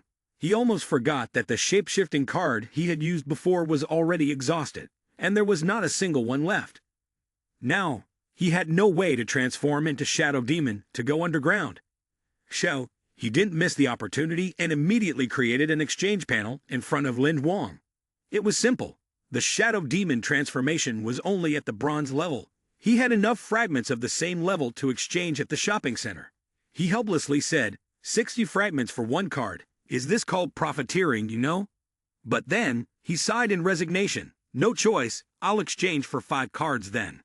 Then Lin Huang leaned his ear against the wall, blushing as he said, "The 2 people next to us are busy. It's tiring to question them. Are you trying to look strong like this?" Suddenly, the space was engulfed in darkness. Oh, he was startled and said, "The power's out." Xiao He, a bit frightened, pressed close to him. And then there was no sound at all. Lin Huang realized something, his expression turning serious. Without looking directly at the door, he could feel an ominous wave of evil power emanating from it. He murmured softly, "Someone's outside." Lin Huang carefully gripped the gun in his hand, raising his voice to question, "Who's out there?" The hotel owner, with a sinister smile, knocked before responding, "It's me, sir." He continued, "There's been a sudden issue with the hotel's power supply. I apologize for the inconvenience." Lin Huang replied seriously, "It's fine, I was just about to go to sleep." "It's nothing. You can go back now." The hotel owner seemed to be under some kind of control, and naturally, did not leave. He kept urging Lin Huang to open the door. "Sir, earlier you asked me about the Summer Palace ruins. I just remembered something. Please open the door." Lin Huang continued to refuse on going to bed. "We can talk tomorrow morning." At that moment, a woman suddenly leaped through the window, causing him to startle. "Ah!" His voice stammered, "You're not." Before he could finish his sentence, she stepped inside with a manic smile, her appearance bizarre and terrifying. Then, with her eyes gleaming, she lunged at him, throwing a punch straight at Lin Huang, forcing him to dodge with all his might. The punch collided with the door behind him. "Shell," he warned, "it's a parasite." Lin Huang responded, "She's been controlled. If we can eliminate the parasitic effect, she can still be saved." As he finished speaking, he threw a copper candy at her head. Lin Huang then turned to ask, "What did you say?" "If it's useless, then forget it. There's nothing to it." There was a large hole in the door, and the hotel owner poked his head through, smiling as he said, "Sir, aren't you still awake?" He then reached in to unlock the door. He stepped back, questioning, "Is he also being controlled?" "Shall," he replied, "from the looks of it, yes. But to remove the parasitic effect, we must first find its source and destroy it." At this point, the owner had already entered the room. His voice, filled with anger, spoke evenly, "You have something on you that he wants. Kill you. Take your body back to him. Kill you." Grinding his teeth, Lin Huang responded, "If you want to kill me, then don't blame me for being ruthless." With that, he fired straight at the hotel owner. The owner leaned back, and other controlled people rushed in like zombies. Some carried knives, others had guns, all chasing Lin Huang. He shouted, "Retreat!" Then, he fled through the window. Unfortunately, below them was a crowd of terrifying undead creatures waiting to tear him apart. Lin Huang crushed a card, and the shadow bird was immediately summoned, lifting both of them high into the air to escape the danger. "Shall," he spoke up, "I get it now. It must be the monster buried beneath the ruins." He tilted his head, puzzled. "Are those monsters parasites?" "Shall," he answered, "he controls these people to attack you, because you have something he wants." Lin Huang was silent for a long time before speaking. "Xiaodi, earlier you sensed an unusual energy in the ruins. Do you think he might have sensed you too?" He crossed his arms and said, "He can indeed sense my existence." Lin Huang furrowed his brows in doubt, implying, "You want to take his power, and he wants to take yours." Shell, he confirmed, "He can never take my power, but he can take my consciousness, becoming a new golden finger. The premise is that he must be strong enough." Lin Huang turned around and looked at the horde of zombies chasing after him below, saying, "Then that's right. The monsters underground must have been inspired by the unusual energy below, which is why they sent people to attack me." They were now surrounding the road, countless in number. Shell, he spoke, "Either run away or fight the parasites to the death. What are you doing here?" Lin Huang frowned and replied, "The parasites are targeting me. If I leave, they'll search for me everywhere. Shigong City isn't far. It's vulnerable to an attack." On the system screen, a voice echoed, "Hello, this is the Hunter Association. How can we assist you?" Lin Huang immediately made his request. "There are hundreds of people infected with various parasites near the southern gate of Xiaohexia City. Please send people to capture them as soon as possible." Xiaohexia chuckled. "You want the Hunter Association to control this place?" He answered, "As you said, if the parasites are successfully dealt with, these people can still regain their consciousness. Therefore, in order for the Hunters Guild to take over, there is still a glimmer of hope for survival." He said that when it doesn't concern your safety, you still care about others. Lin Huang's gaze was full of determination. "With by protecting, Singerd is temporarily safe. But if the powers detect the existence of another Golden Guardian, we are currently invincible. Xiao He warned. You're planning to go to the Summer Palace ruins. Even if we manage to escape, will the powers and parasites easily overlook us? Below, the hunters were controlling the group of zombies. Lin Huang spoke. Xiao He, without you, I feel like I'm walking into a dead end. He gritted his teeth and said, assimilate or be assimilated. His gaze was unwavering. Let's wait and see. At the ruins of the palace, Lin Huang slowly made his way inside. He spoke up. Can you feel the energy buried underground? We're just walking in this sideways manner. Xiao He replied. That's just residual power. Willpower and strength have their limits. I've blocked my energy fluctuations, so I won't be detected within 100 meters. He praised. Clever. Xiao He crossed his arms, a look of smugness on his face. Thanks. Although, with your intelligence, you don't have the right to use that word to compliment me. He grumbled, threatening. Try dying once and see. At that moment, Lin Huang glanced to the side, as if he had discovered something unusual. Immediately, he grabbed Xiao He's head and jumped behind a large rock to avoid the approaching zombies outside. Be careful. It's a parasite. Xiao He struggled hopelessly. Don't worry, they can't see me. They kept turning this way, and that their words fragmented. Master, I can sense their breath. Humans are consuming the energy given to the master. Lin Huang took out a magic card and said, so it turns out that not only can you sense the energy, but those guys can also sense me. It's all right, we have a way. They were moving forward, and both of them used evil power to fly. He spoke up. Luckily, I swapped the shape-shifting card of the shadow demon earlier. Xiao He, guide me. It followed beside him. He furrowed his brow in confusion. The energy form buried underground. How can it control the parasitic monster? Xiao He explained. That monster evolved based on the energy form, and the energy form is its master. So you need to be more careful. It's right ahead. In front of them was a bright orb surrounded by strands of red thorny wires. Lin Huang wiped the sweat off his forehead and asked, is that the energy form and the parasitic monster? It frowned and replied, it's just at the bronze level. This thing has already parasitized a person. If it were to level up into an extraordinary creature, that would be truly terrifying. He clenched his fists. If that's the case, this thing could not be kept alive. He then summoned Black Sai. Immediately, it spat a stream of black evil power directly at the parasitic monster, both at bronze level 3, both mutated twice. Black Sai was of the dragon blood lineage, so it was certainly much stronger than this parasite.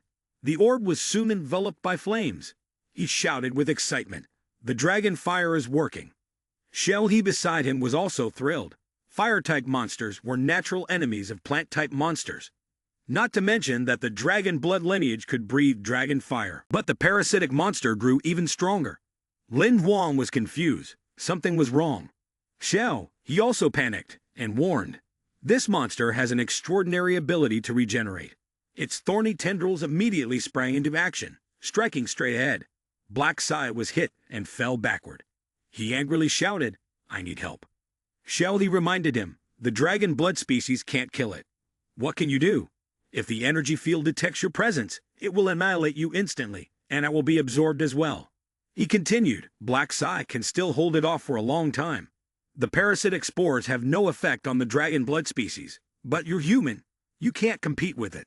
Black Sai continued to breathe fire, hitting the parasitic creature directly. Lin Huang furrowed his brows and spoke.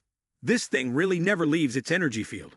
Xiao Li said, if we can't end this battle quickly, the situation will be very unfavorable for us. Suddenly, Lin Huang reverted to his original form. Xiao He panicked and announced, damn it, the transformation card's time limit is up. The thing was getting closer. Xiao He shouted urgently, the energy field has detected your presence. Run! Lin Huang screamed in horror. It's releasing so many spores. If I don't get impaled, I'll be parasitized, and there's no way I can escape. The thorny tendrils struck the ground, slowly scattering. At that moment, neither of them could be seen anymore. It turns out it's still safe. Xiao He breathed a sigh of relief, fortunately still having the shadow demon from the transformation card. He broke into a cold sweat, but I had a bad feeling. It decisively confirmed. No mistake, You are the target of the monster. Losing track of you seems to have made this monster furious. Lin Huang raised his head, full of anger. Damn it! He shouted as he realized the danger. It has released all the parasitic spores, and they're spreading outside. Suddenly, a pink light shot up from the crack below, accompanied by spores flying everywhere. They gradually moved into the village. The hunters who saw it warned each other. What is that? Be careful, it's spores. The parasite has been released. One person grabbed his neck tightly, screaming, "Damn it!" And so they turned into mindless zombies. From their bodies, a beam of light flew out, unclear what it was. Countless beams of light flew directly toward the ruins and entered the body of the parasitic monster. Xiao He warned. It's siphoning the life force of the host, trying to upgrade its power to the silver realm. Lin Huang gritted his teeth and replied, "If this continues, even Black Sai won't be able to handle it. Xiao He, is there no way to destroy it?" It explained. The ruined fragments have an early-stage destruction card that can instantly destroy monsters below the transcendent level. Unfortunately, it requires 1 million fragment cards. He questioned, "What if we retreat first? Wait until I level up and become stronger, then come back." Xiao, he was extremely excited and firmly declared that he wanted to kill it. He only had one chance right now, with the support of the aberrant energy. This parasitic species would grow faster than any other creature in this world. Based on its current rate of development, it would be able to transcend within 2 months and might even undergo a third mutation. Lin Huang turned to ask, "The remaining aberrant energy is so powerful. Couldn't it be that Hang Hao's golden finger is much stronger than yours?" Xiao Li angrily scolded, "You're talking nonsense." He then explained loudly, all the golden fingers must follow strict rules and regulations, and their hosts must also comply with the usage rules. But this aberrant energy has escaped the golden finger and exists independently, so it can unintentionally aid the development of the parasite. Upon hearing this, Lin Huang's eyes lit up, and he sighed, "I really envy those parasites." Xiao He was deeply irritated and said, "Unlimited growth in power. But the only outcome can be destruction. That's a thought deeply etched in my mind." Looking at the two creatures fighting fiercely, he spoke, "All right, if we can suppress the parasite's recovery ability, Black Sai can defeat it very quickly." Hearing this, Xiao He responded, "If you want to take away its recovery ability, you must first complete the assimilation of the aberrant energy." He raised a question. How should we do that? It immediately proposed the first method. For 3 minutes, the host needs to place their hand on the energy and keep it there for the full 3 minutes. Upon hearing this, he froze in shock and shouted, "If I dare to get close, 3 minutes would be enough for it to kill me a dozen times over." Suddenly, Lin Huang's eyes widened and he exclaimed, "I've got it." Then, he shot straight up and asked, "Can this energy entity alter positions?" Xiao Li confirmed, "It can't, unless you use a golden finger to absorb it and take it away." He was satisfied. This made things easier. Standing before the parasitic monster, Lin Huang said, "I can stretch my hand out of the ground and touch its bottom." Xiao Li was slightly uneasy. "It's too close, it's already noticed me." He couldn't hold back any longer and charged forward. So what if it noticed him? This was right beneath the energy entity, a blind spot for the parasitic monsters to attack. Lin Huang decisively raised his hand high to reach it, as long as he could hold on, for 3 minutes. At this point, the entity grew larger and more distinct, and its evil power intensified. "Xiao," he screamed in fear, "damn it, it's leveled up to Silver Realm." Black magic beams surged down below. In a panic, it warned, "I'm afraid you won't survive the 3 minutes." At this moment, the energy began to gather within the parasitic monster's body, as if it was about to explode and destroy everything. Lin Huang was bracing himself beneath it, trembling. An attack from a white-silver level 2, even if it's a shadow demon, would still deliver a fatal blow to me. At that moment, its thorny tendrils latched onto Black Sai, fiercely tightening around its neck, almost causing it to pass out. At that moment, a surge of magic struck Black Sai. The system immediately issued a warning. "Black Sai has received a fatal blow. Please retrieve it quickly." Lin Huang was stunned. Black Sai, the parasitic monster, is getting stronger, more and more frantic, swinging its thorny tendrils everywhere, gradually forming large, sharp clusters of thorns. Then, like countless drills, they plunged straight down. Xiao He, panicked, screamed, Without Black Sai holding it back, you're definitely going to die this time. At that moment, Lin Huang was still touching the parasitic monster. He urgently turned to ask, "Shall he, has 3 minutes passed yet? I'm freezing." At that point, the system displayed a message confirming the absorption of the alien energy. He joyfully exclaimed, "All right." The second form of the parasitic monster was now covered with dark red thorny tendrils. Both of them cautiously retreated. Shao He spoke up. "I've only temporarily absorbed the alien energy. You still can't defeat it." He reassured, "Don't worry, I have a plan." Then, the corner of Lin Huang's mouth curled into a smile as he crushed the card. Bai was immediately summoned, appearing in front of it, staring in shock and shouting, "Are you crazy? You want to sacrifice the bloodthirsty card?"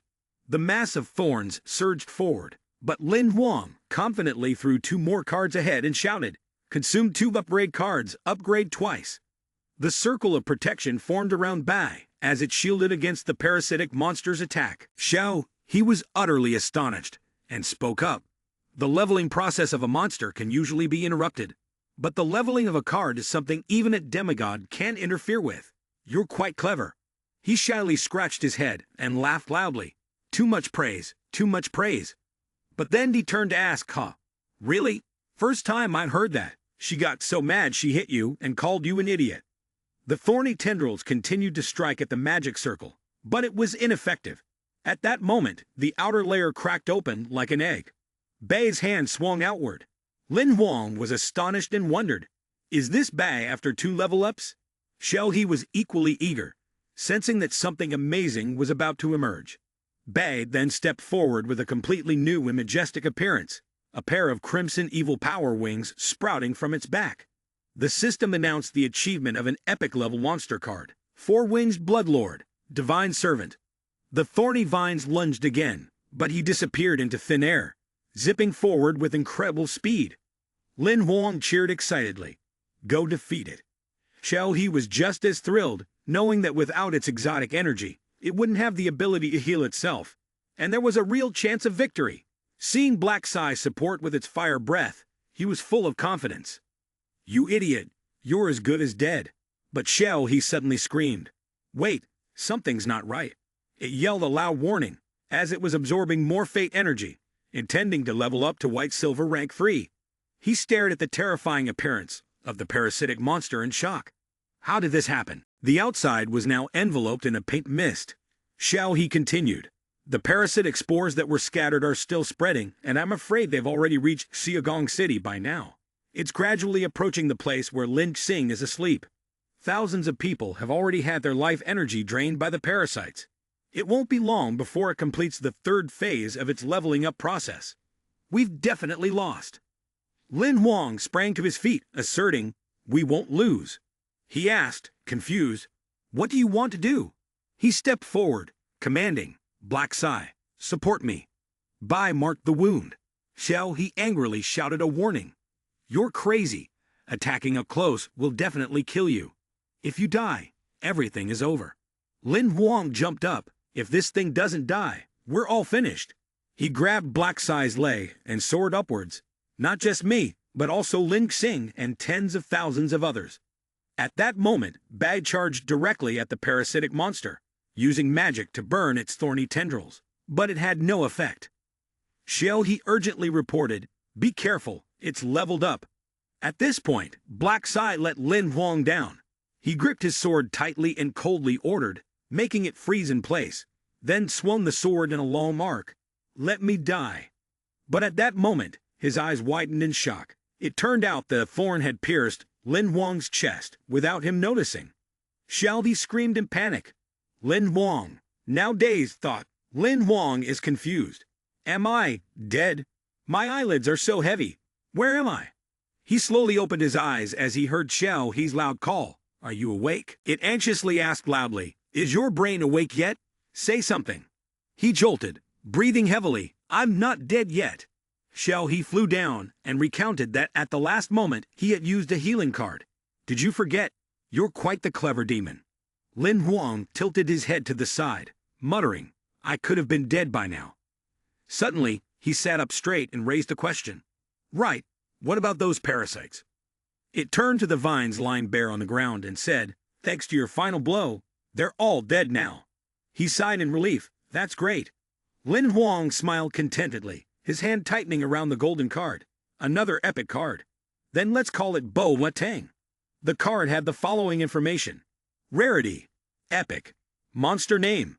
Bo Latang. Monster type. Parasitic. Combat strength. 3-star bronze. Skill 1. Parasitic death. Skill 2. Absolute control. Summoning authority unlocked. Notes.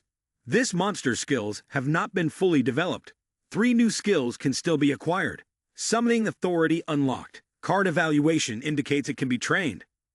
Xiao He bluntly criticized. "You're really a bastard."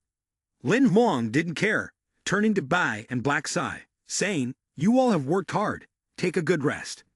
Now that Bo Latang is dealt with, will those infected by the parasites recover normally? It leaned back, smiling with satisfaction. Yes. With the main body dead, the parasites will be destroyed as well, and those infected will return to normal. At this moment, he crushed a summoning card to summon a gigantic monster. Well then, he thought, taking the opportunity to use the remaining upgrade cards to upgrade the Tyrant King for the second time. He turned back to ask Xiaodi. Bo Latang only has 2 skills, but there are still 3 skills left to unlock. How does that work? Xiaodi explained. Bo Latang is part of a new monster species. Since it's a first-generation monster, it has only evolved its basic skills. Later, through learning, it can acquire additional skills. The system displayed a notification. Host Lin Huang. Male. Skill 1. Blood Spirit. Skill 2. Formless. Skill 3. Intermediate range. Skill 4. Basic breath concealment. Skill 5. Super strength. Skill 6. Demon Eye Shock. Skill 7. Absolute defense. Skill 8. Bloody Hunt Beginner. Skill 9. Extreme Vision Beginner. Skill 10. Copy Eye Beginner. Shell he folded his arms and said, "Because the monster skills you've obtained have already been unlocked. If you want to get new monster skills, you need to use a skill synthesis card or a skill deletion card." Lin Huang stroked his chin and said, "So there is a limit on the number of skills." Suddenly, a bolt of red lightning struck down, and the sturdy shell surrounding Bao Jun gradually cracked open. The system notified, "Congratulations, host. You have obtained an epic-level monster card, the War Armor Spirit." The card is carefully inscribed with the following.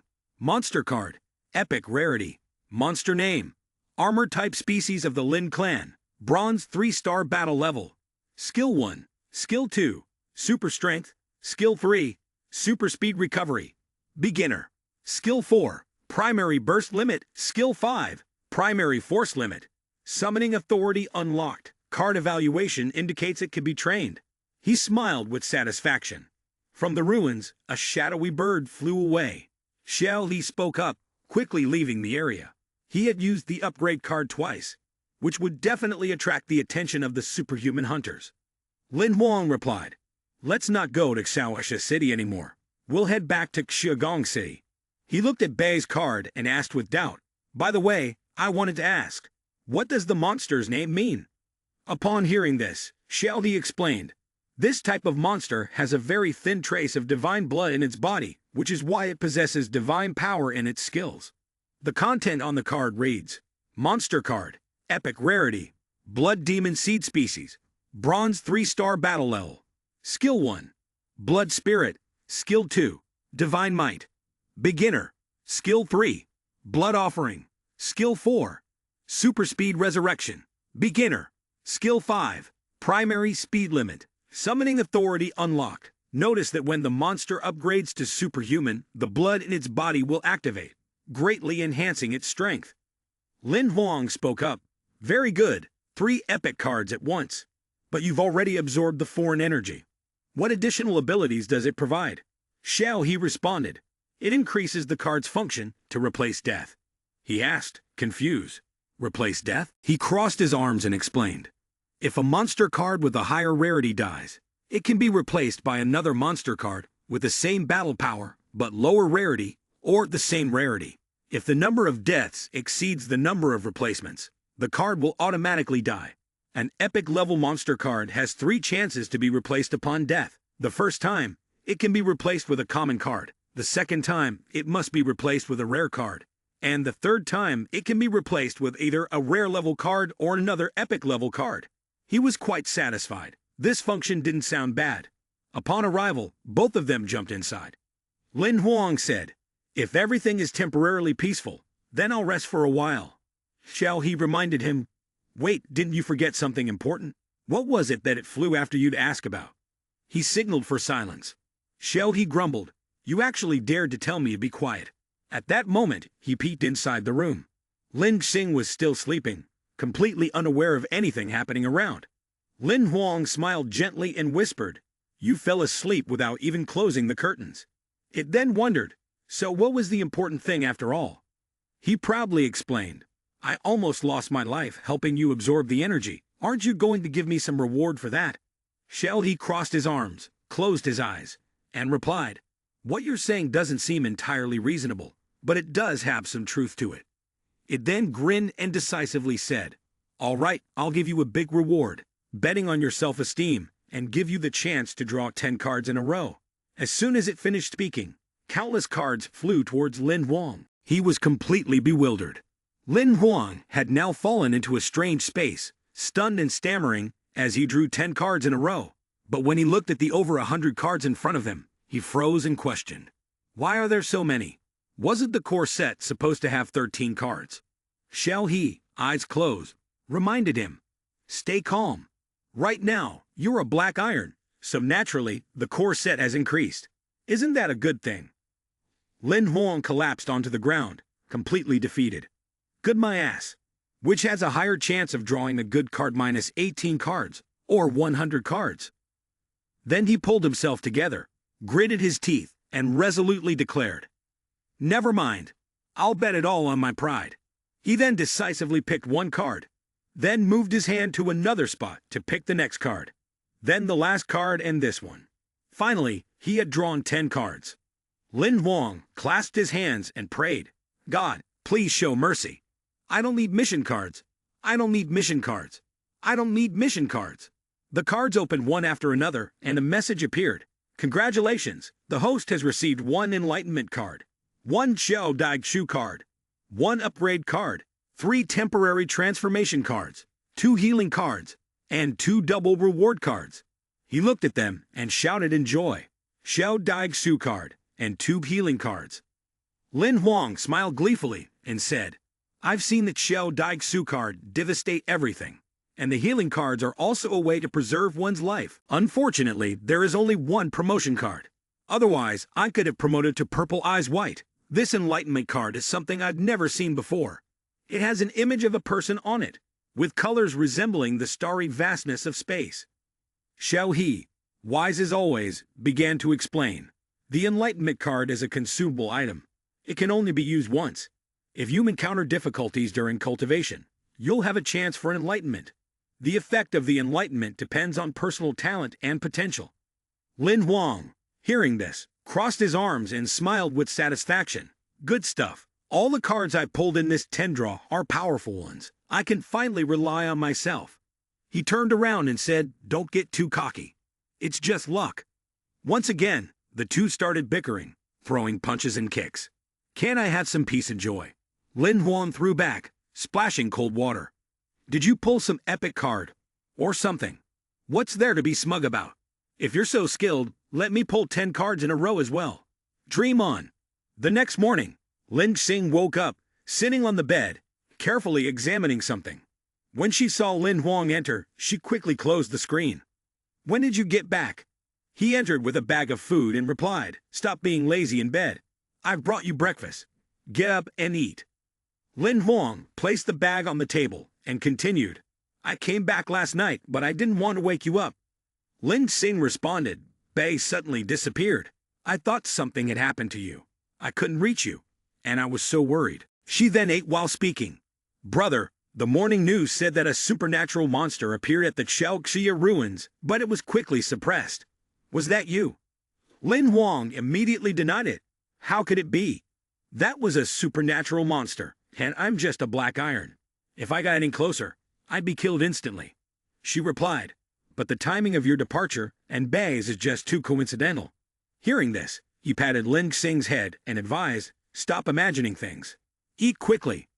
Then, he turned and left, planning to prepare a bit after finishing his meal.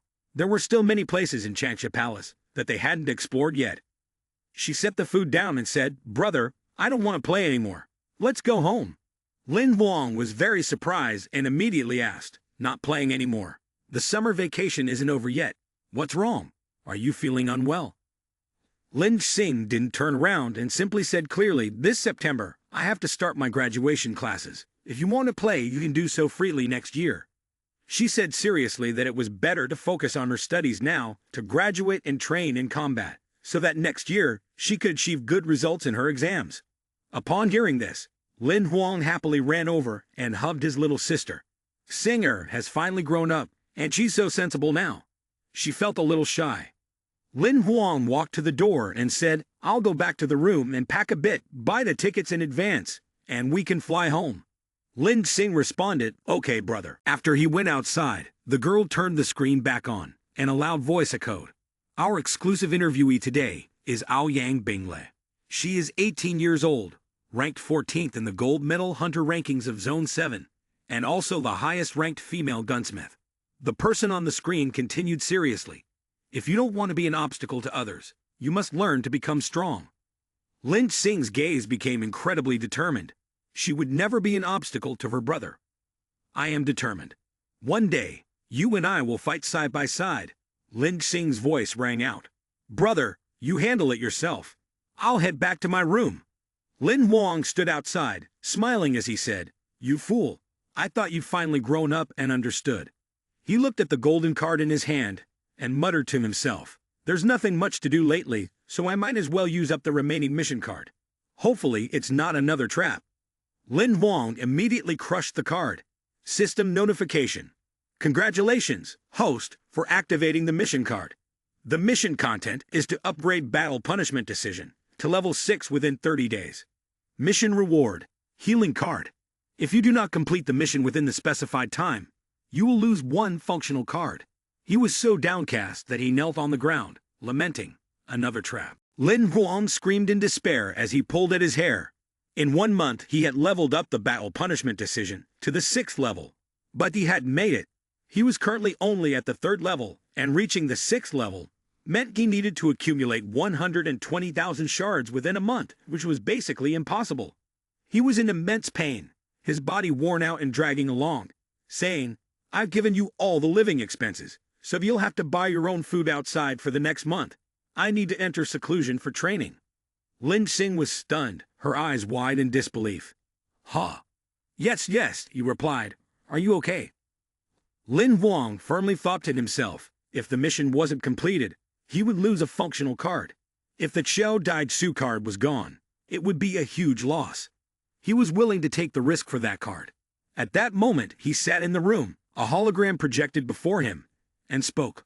Lately, whenever I have the time, I will practice the body refinement technique to accumulate shards for the Battle Punishment Decision.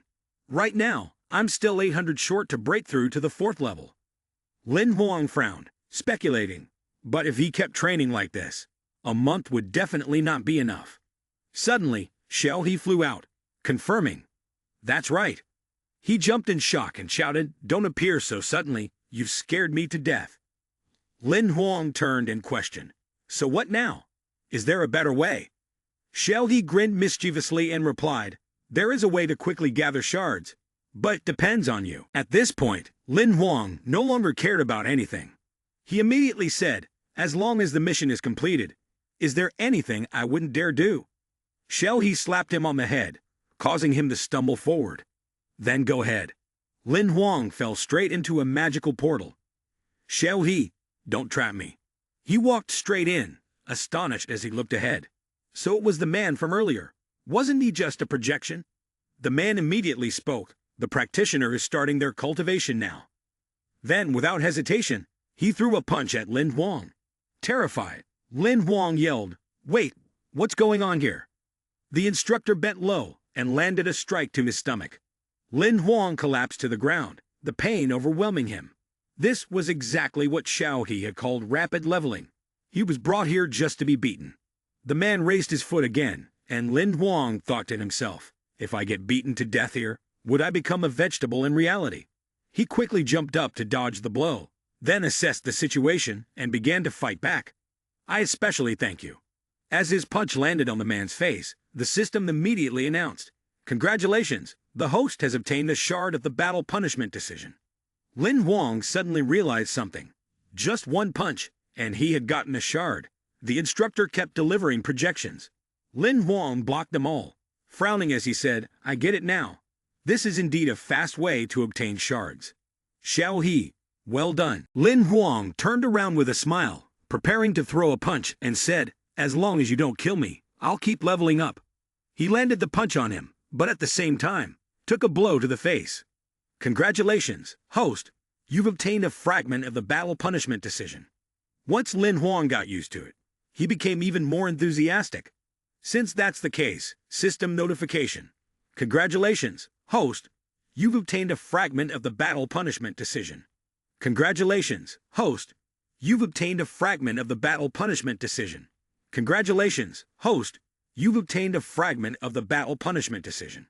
Lin Huang used all his strength and willpower to charge forward. Well, whatever. Let's just go with it. The notification kept ringing, each one stating, Congratulations, host. You've obtained a fragment of the battle punishment decision. Congratulations, host. You've successfully broken through to the 5th level of the battle punishment decision. By then, Lin Huang's body was battered and torn, but he was still eager to fight. Come on, bring it on. After a while, he suddenly woke up, drenched in sweat. I'm so tired. He strained to say, there's still one more level, I can still keep going. But Xiao, he crossed his arms and said, no, you haven't completed the task. Lin Huang sat up in shock upon hearing the news. What do you mean? Xiao Di calmly responded, 24 days have passed, from the 5th to the 6th level of the battle punishment decision. You need exactly 10,000 fragments. Right now, you have only about 4,000. You basically don't have enough time. Panicking, he yelled, the mission, it's failed. Lin Huang sat in a daze dejected and said 10 days isn't enough to gather 10,000 fragments. The mission has definitely failed. Xiao He flew over and said, you will lose either the Qiao Dai Xu card or the Enlightenment card. It depends on your luck. He raised his hand and said, wait. Lin Huang gritted his teeth and firmly declared, I am a non-prisoner. Relying on luck is like waiting to die. I must use the Enlightenment card. The system appeared and asked for confirmation, requiring the host to confirm whether to use the Enlightenment card. Xiao He warned, don't say I didn't warn you. With your current abilities, using the Enlightenment card is extremely dangerous. Lin Huang ignored him and shouted to confirm the use of the card. Fragments enveloped him, and it spoke, forcibly accelerating the progress of his cultivation. It was like reorganizing his body, including his soul. Blood poured from him as the intense pressure caused Lin Huang to scream in pain. Xiao He frowned and said, you're too weak. You simply can't control the Enlightenment card. There's a high chance you'll die from forcibly cultivating. Lin Huang, however, was determined not to give up. It's just a breakthrough to one level. I'm sure of it. With that, Lin Huang sat down seriously, and black magical currents flew toward him, infiltrating his body. Xiao, he frowned and waited. No, meaning there was no way to control it. Lin Huang's whole body was enveloped in evil power, and the rotation of the battle punishment decision sped up faster and faster. He opened one eye, his face looking extremely ugly. At this rate, he would break through in less than 4 hours. 6th level, the system announced. Congratulations, host, for breaking through the battle punishment decision. 6th level, Lin Huang was in immense pain, screaming in horror as his clothes were completely torn. Xiao, he anxiously shouted. Stop, quickly, stop. Behind him, countless images of the instructor appeared. He held his head in confusion. What's going on? I can't stop. His eyes were wide open, turning dark red, and his cultivation couldn't be stopped. Lin Huang fell once again into his inner world, surrounded by hundreds of familiar men. Dong King and the others spoke. You've started your training. It's time to cultivate. Then they all charged forward together. In a panic, he looked left and right. Oh my God, this can't be happening. Right? In the real world, His hand dropped, and his whole body became motionless, lying still on the ground. Xiao, he spoke up, as expected, it can't be controlled. It frowned and said, the terrifying thing about the manifested card is that it disregards the physical strength of the host. Once the mental state weakens, you won't be able to wake up. Inside the inner world, Lin Huang was being continuously punched, but he still stubbornly took the hits without giving up, saying, I won't give up. Then he charged forward frantically, throwing strikes. I can't give up. Lin Huang screamed, I'm not done living yet. Lin Xing, sitting by the desk in the next room, suddenly had an ominous premonition. She turned and softly called out to him. A ray of exorcising light descended from the distant high mountain. The brilliant green gem lay on the ground, and suddenly it cracked open. Lin Huang happened to wake up with his eyes wide open. Lin Xing, standing next to him, joyfully exclaimed, Brother, you're finally awake. She cried with a flushed face, sobbing, You've scared me to death. The doctor said your health is fine, but no one knows why you've been in a coma for so long. He struggled to sit up and asked, How long have I been asleep? Lin Xing replied, Exactly 1 week. Are you hungry? I'll go get you some food. She opened the door and left, saying, Brother, just wait a moment. I'll be right back. Lin Huang thought to himself, A week? What about my mission? It's a failure. At that moment, a notification from the system appeared. Congratulations, host. You have broken through to the 8th level of the battle punishment decision. Mission completed. You can now receive a healing card. He was stunned. The 8th level. The system continued. Fate card. Name of the card. Battle punishment decision. Extremely rare. 8th level. Effect. 96% increased speed of fate energy operation and 96% increased attack and defense power of fate energy. Note, each level up will increase the effect of fate energy by 12%. The card is usable.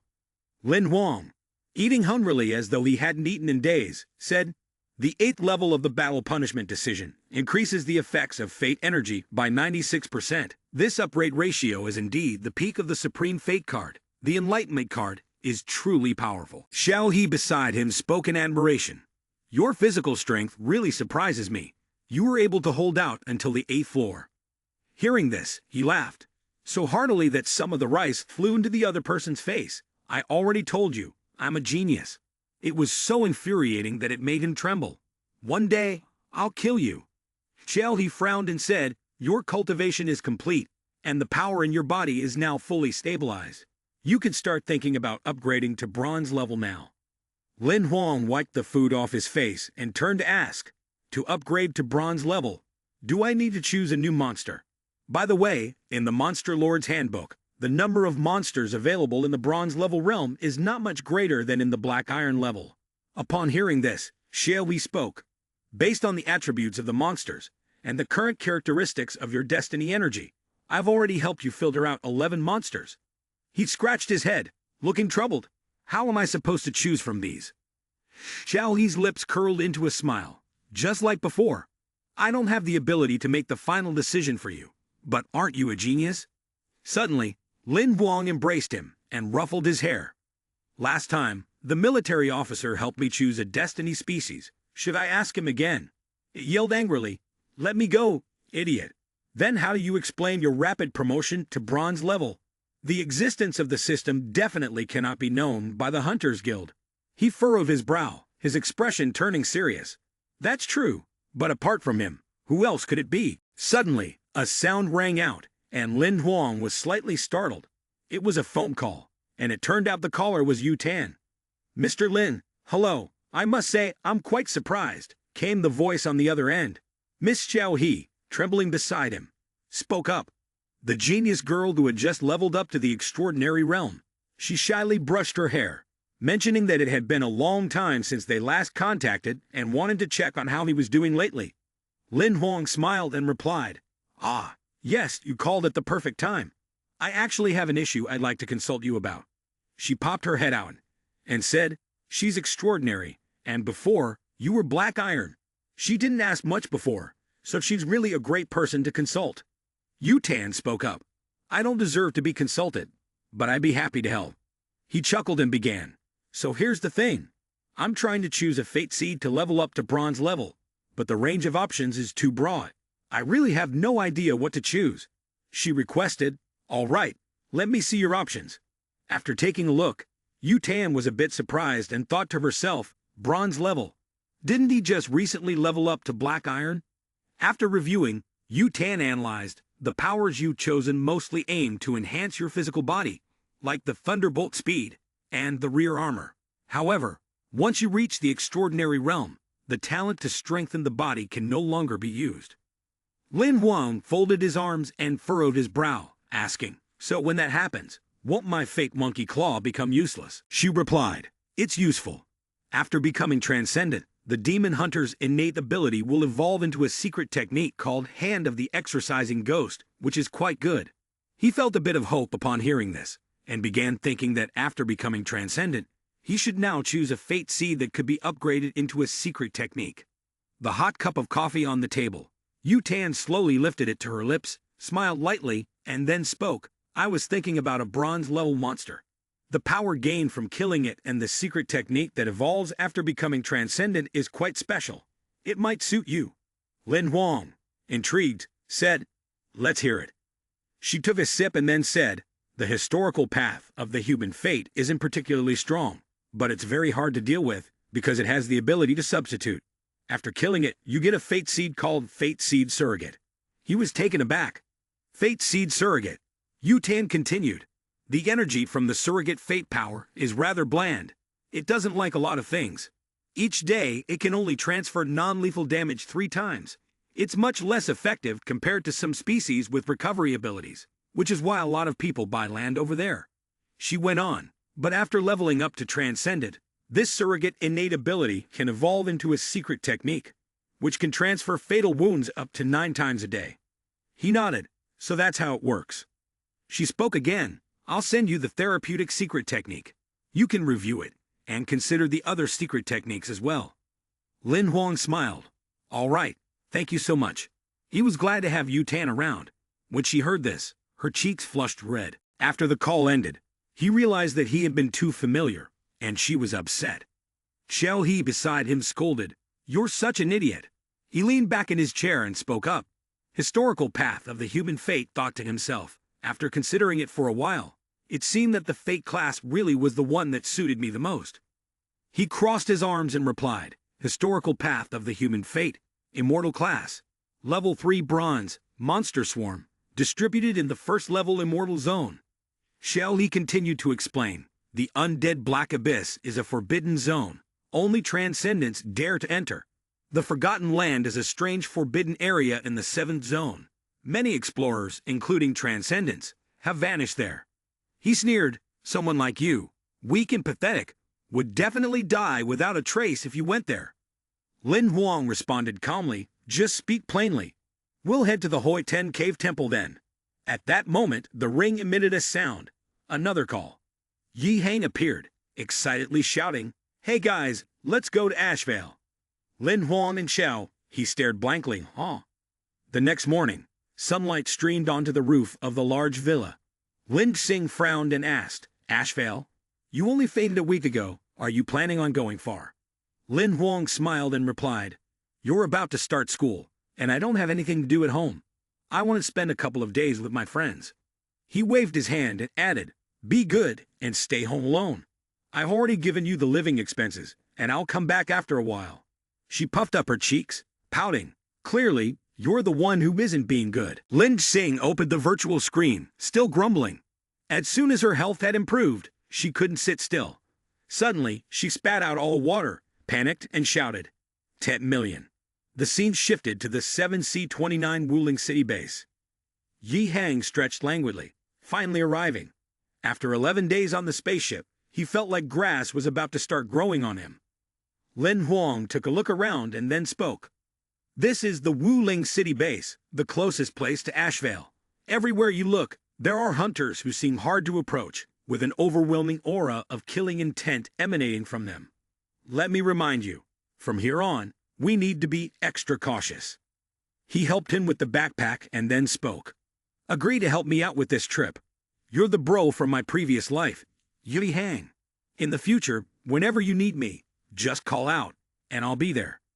Lin Huang smiled and replied, "After all, we are close friends. No need to be so formal." At that moment, he leaned close to his ear and whispered, "Although it doesn't look like much, after leveling up to superhuman, the genius's life seed can evolve into a life-saving secret order. You must keep this secret." This information was bought by my father with a large sum of money. Upon hearing this, Yihan understood. So this was the reason he had chosen Ashvale to level up to bronze level. He pondered for a moment. It aligned with my goal, so we can travel together. But I must hide my true strength from him. So the two of them walked side by side, chatting happily as they went. Yi Hang spoke up. "There's a level 3 wilderness area on the way. It's not safe for the two of us to pass through. I'll head to a risky play area and find a team there." Lin Huang responded with satisfaction. "All right, then I'll find a safe inn to rest at. We'll head out early tomorrow morning." He reassured him. "Don't worry, I'm here to help you. I'll protect you." He laughed. "I really appreciate it." Lin Huang wandered along the long road, thinking to himself that everyone gathered in Wuling City were those who had created monsters in the nearby wilderness areas, including members of the Hunters Guild. He immediately became more serious and continued his thoughts, knowing that many of the team leaders had unknown backgrounds, so it was essential to be cautious when interacting with them. Suddenly, his phone rang. Lin Huang voiced his confusion. "Fat guy, didn't we just part ways?" Yihan's voice came from the other end. "Lin Huang, I've found the team. We're leaving now, so hurry up and meet us at the east gate of the base." Upon hearing this, Lin Huang still couldn't help but feel puzzled. There are plenty of teams heading to Ashvale. Why the rush? Besides, it's already late. Why go through the wilderness overnight? But he decided to go check the situation first before saying anything else. The scene then shifted to the east gate of Wuling City. Guy Hang's face was blank, his eyes lifeless, and he waved his hand, calling out, "Lin Huang, over here." Behind him, one of the three strangers spoke up. "Why are you so slow? How much longer do you want us to wait?" He walked over and asked, "What's going on, fat guy?" The guy replied, "Going with them will take us to Rotten Fog Valley." Lin Huang immediately recognized the three as Bei Tai Jing. Unease settled in his mind as he thought, are they trying to stir up trouble? They summoned a large monster, and, sitting atop it, shouted, "We've had to wait this long, so stop whining and let's get moving." Yihang's face turned pale, but he still urged everyone to proceed. Lin Huang didn't respond. Instead, he quietly analyzed in his mind that something was off with these people. Could it be that the fat guy was being threatened? For now, he could only take things one step at a time, observing what tricks they might have up their sleeves. So they all set off toward their destination. One of them sneered and spoke, "Boss, the last kid is Black Iron Mirror, and he has a Lin Wolf as his mount." He turned to address the others. "The more oil and water we have, the smoother the journey will be. Let's keep going. We should reach Rotten Fog Valley before nightfall." After a while, they all arrived at Rotten Fog Valley, a desolate and somewhat eerie place. They dismounted, and Lin Huang looked around. This was indeed Rotten Fog Valley, as he could sense the eerie aura in the air. The monsters gradually disappeared, and the true nature of Bei Tai Jing's group became clear. "We brought you here safely, so it's time to pay up. A total of 30 fate stars," one of them said. He tilted his head slightly, a pleased expression on his face, as he acknowledged the attention. Lin Huang raised an eyebrow and asked, "3 fate stars? Are you serious?" At that moment, Yi Hang, who had been nervously observing from behind, quickly understood the situation and turned around. "The fat guy," he said in a tense voice. "He doesn't look well. His face is turning purple, and he's obviously uncomfortable, but he's still trying to warn us. Be careful." He then glanced at the 3 people ahead and added, "This kid says he can control others." The man slowly lowered his face mask. Yi Hang stammered, He's a Yanling master." In that moment, the man extended his long tongue, covered with strange symbols, and his eyes glowed red like a serpent's. He sneered and said, 30 fate stars, no less." Lin Huang frowned, thinking, another Yanling master. It's such a rare skill. People like him can curse, control others, and decide life or death with a single word. But these people are just lowly Bei Tai Jing, with cheap earth rhinoceros mounts. Their strength is nothing impressive. Lin Huang's tone turned dismissive. Stealing, huh? Yui Hang, still nervous, gestured for Lin Huang to stay quiet. Hey, don't provoke them. The Bei Tai Jing group began to threaten Lin Huang. You little brat, you guessed right. If you don't want to die, hand over the money quickly. Otherwise, we'll take everything you've got and throw your bodies into the narrow valley. Unfazed by their threats, Lin Huang calmly offered a counter-suggestion to outwit the Bei Tai Jing group. He even gave them a third option. You can leave now, and I'll pretend nothing happened, sparing your lives. Yui Hang, drenched in sweat, shouted at him. You're insane. The Bei Tai Jing group sneered at his response. Boss, this kid's acting all tough. If we didn't know his last name was Lin, we'd think he came from some noble family. One of them glared at Lin Huang and growled, You refuse the good wine but insist on the punishment wine. He muttered something under his breath, his expression becoming increasingly wild, and spoke one word, Tet Lai. Lin Huang, unfazed, responded coolly, Tet Lai? What do you think he's up to? The atmosphere turned tense, leaving everyone silent and still. Feeling humiliated, the Bei Tai Jing members' tempers flared, their voices sharp and full of anger. What's going on? Yanling's not working on this kid. He's just a black iron mirror. Kill him now. Ignoring their bluster, Lin Huang decided it was time to act. It was his turn to strike. He raised his hand lightly, and in an instant, Bai Ye appeared. Both sides charged toward each other. The Bei Tai Jing group, clearly lacking experience, took the full brunt of Bai Ye's attack, groaning in pain. What the hell is this? No, this can't be happening. One of them struggled but couldn't break free. What's going on? Aren't you supposed to be a black iron mirror? This is a mutated monster. Lin Huang smiled brightly and replied, You're just too stupid. When you realized Yanling could control me, you shouldn't have figured it out. The scene shifted to a different location, where Yui Hang, overwhelmed by everything he had witnessed, ran off screaming, Mom! This left his older brother confused, saying, Big brother, you haven't finished speaking yet. Yui Hang suddenly dropped to his knees. Lin Huang asked in confusion, What are you doing? Yui Hang trembled as he stammered, his words showing both his admiration for Lin Huang and his genuine fear, which caused him to collapse. He continued, To be honest, are you really black iron? Lin Huang answered calmly, What else could I be? Lin Huang helped Yui Hang along the way. Yui Hang then asked, The 4 wings of a blood-feeding species at the golden level, right? Can you control him? Lin Huang replied, He's not a black iron mirror, he's just a mutation. Yui Hang looked dispirited. He truly had begun to doubt Lin Huang's real abilities. Lin Huang smiled and said, Stop joking around. It's getting late, we need to find somewhere to rest for the night. His voice remained steady as he continued. We don't need to go further into the Valley Temple. We'll rest here for tonight and continue in the morning. At this point, Yui Hang had already fallen asleep. Lin Huang spoke. Yanling Master has fled, and probably won't dare come close again. Bai Ye, you don't need to stand guard tonight. Bai Ye looked at him without saying anything, then closed his eyes and returned to his inner space. Lin Huang spoke seriously, however, just in case there are some risks in the valley, we still need to take some precautions. The next morning, Yui Hang's challenge echoed everywhere. Lin Huang rubbed his eyes, still half awake, and angrily asked, Did the devil call you? Yui Hang's face had turned pale, and he kept repeating, We're doomed, we're surrounded by monsters. We're going to die, we're going to die. Lin Huang calmly reassured him, You won't die. These are the monsters I summoned, just to keep watch overnight. Yui Hang, looking like he was about to cry, shouted, Heavens, they look so terrifying. I'm so scared I might wet myself. How many monsters did you summon anyway? The 2 of them continued their journey, and Yui Hang said, I really admire summoners. You guys don't even have to fight yourselves. You have powerful subordinates and majestic mounts. Lin Huang replied lightly, Everyone has different talents. You're a gourmet hunter. Sooner or later, you'll have countless fate stars, more than us. Those of us who risk our lives. Yui Hang, drenched in sweat from the long walk, panted and said, True, with your personality, you're not really suited for taking reckless risks. Lin Huang's face became serious. Wait a minute, something wasn't right.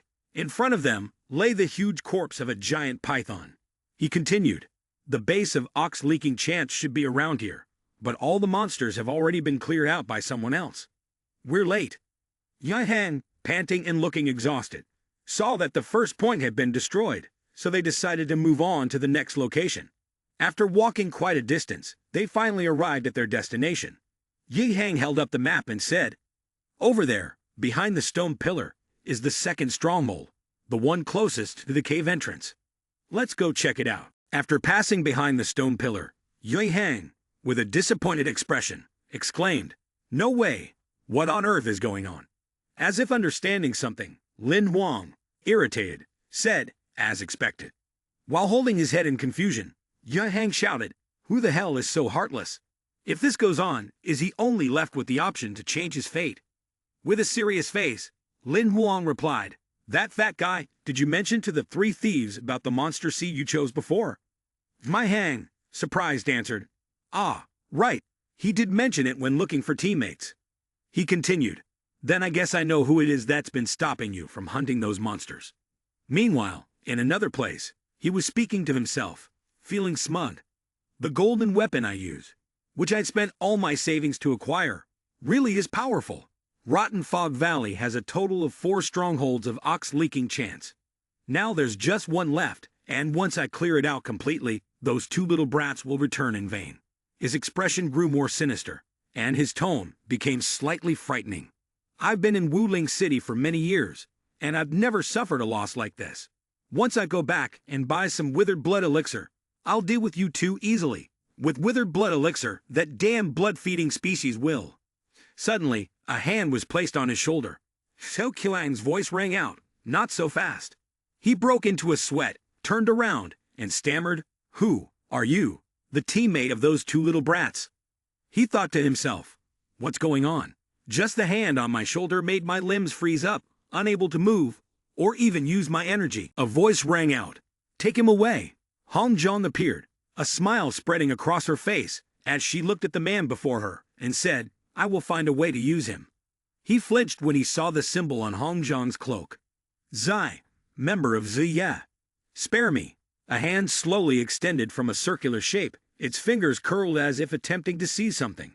Sun Kong effortlessly lifted the man, who could only scream in terror, begging for his life. Turning back to Lin Huang, he had just heard a strange noise coming from behind. He turned and asked Yi-hang, "Did you hear that sound?" Yi-hang nonchalantly replied, "Why would I care?" Yi-hang continued, "Fortunately, I listened to you, and skipped the 3rd checkpoint. If we go straight to the end, we'll finally be able to see ox leaking chants. Below the cliff, there are countless ox leaking chants with glowing eyes." Yi-hang observed seriously and said, "Although these creatures have no offensive power, their numbers are overwhelming. If we get surrounded, I'm afraid you won't be able to hold out." Lin Huang, from behind, supported him, providing cover. Without hesitation, Yi-hang charged into the swarm of ox-leaking chants with a long whip in hand. "All right, let's see how powerful this fatty really is." With that, Yi-hang threw the whip with force toward one of the mannequins, the whip coiling tightly around it. A barrage of attacks rained down on the mannequin ensnared by the whip. Yi-hang excitedly exclaimed, "Now that's fierce," and, having spoken those words, he became even more ferocious. He made a swift sword strike that caused the puppet's head to fall off. In an instant, the wooden puppet disappeared, leaving him stunned. "Why can't I see it anymore?" In the blink of an eye, it reappeared from behind and lunged forward. Yi-hang was caught off guard and panicked. The fierce attacks from the puppet made Yi-hang scream. "Damn it, this thing can resurrect itself! Lin Huang, save me!" As he spoke, he tried to defend himself against its attacks. Suddenly, the puppet was completely bound.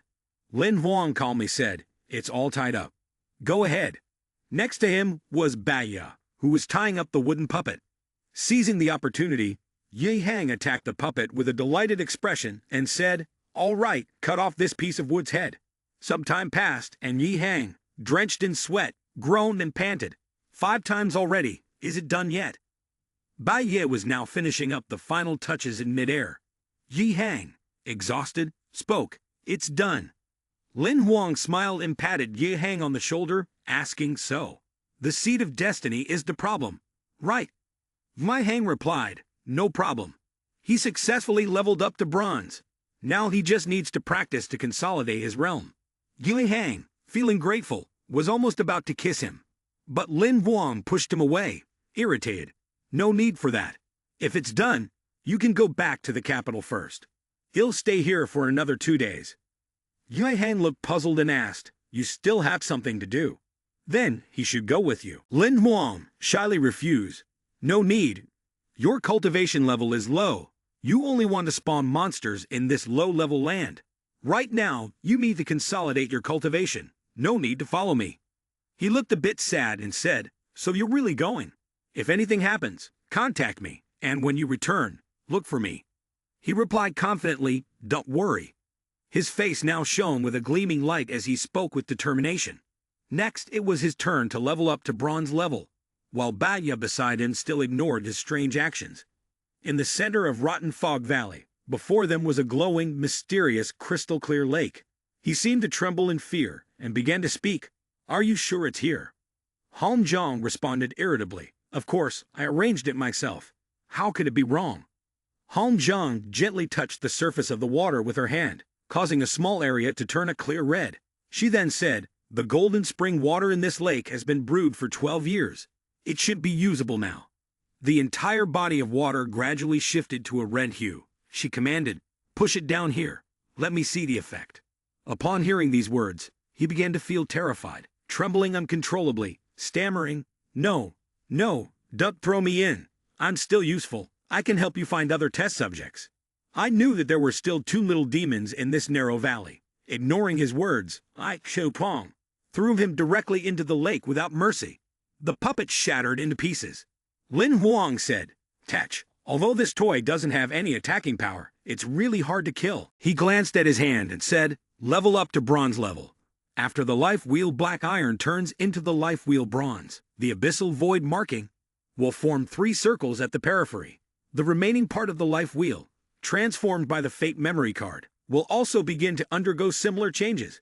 The system panel displays a message, detecting the fate seed and transforming it into a card. The card's attributes are listed on the system panel. Fate seed surrogate card. Rarity, common, type, special species. The innate effect is in the form of a wooden stake instead of non-lethal damage. Usable only 3 times a day for fate card evaluation. Lin Huang smiled smugly, just as expected. Although it was useless now, once it upgraded to a superior item, this little toy would become the strongest tool for protecting his life. Turning to Baya, his expression shifted, and he spoke again. Except for the ghostly Bodhi rank, other epic cards will automatically level up when I transcend to the extraordinary. Baya is now at Baya Tier 1, so we won't be encountering that fat guy anytime soon. Or else my real combat ability will be hard to hide. He looked ahead in surprise, a chill creeping up his spine. There was energy here. Mutated monsters. As for him, after being thrown into the lake, his body was in agony, and he could only scream in pain. His body began to mutate. From his face to his arms, he had completely transformed into a grotesque monster. Han Zhang looked at the product he had just created, joyfully exclaiming, mutated multi-demon. The effect is not bad. Lin Huang stood frozen, his mouth agape, as he witnessed an unbelievably surreal scene. A person transforming into a monster. What kind of creature was this? Han Zhang raised her hand forward, using her magical powers to strike at the mutated creature. As for Lin Huang, he was utterly confused and curious, wondering who this strange woman was and what this blood-soaked thing was. With a serious expression, he said, this is definitely not an enemy I can face right now. We need to run. Su Kang suddenly appeared behind him, startling him. He spoke, you've already seen everything. Turning around in fear, Lin Huang thought, what is going on? Su Kang simply placed a hand on his shoulder, and immediately, his entire body went numb, unable to move. Suddenly, Su Kang tightened his grip on Lin Huang's throat, so quickly that he had no time to react. With a harsh tone, he said, die. Despite being choked tightly, Lin Huang still struggled to speak. Wait, I don't. His mind was racing with worry. What's going on? At a time like this, I can't even defend myself. Han Zhang appeared and said, Hekshu Tong, don't kill him for now. As she approached, she said, "Hello, younger brother." She spoke with a look of disdain. "You've encountered mutated monsters twice, haven't you?" Lin Huang, annoyed, replied, "How you know that?" She continued, "I wasn't wrong, was I?" Lin Huang's thoughts were now full of concern.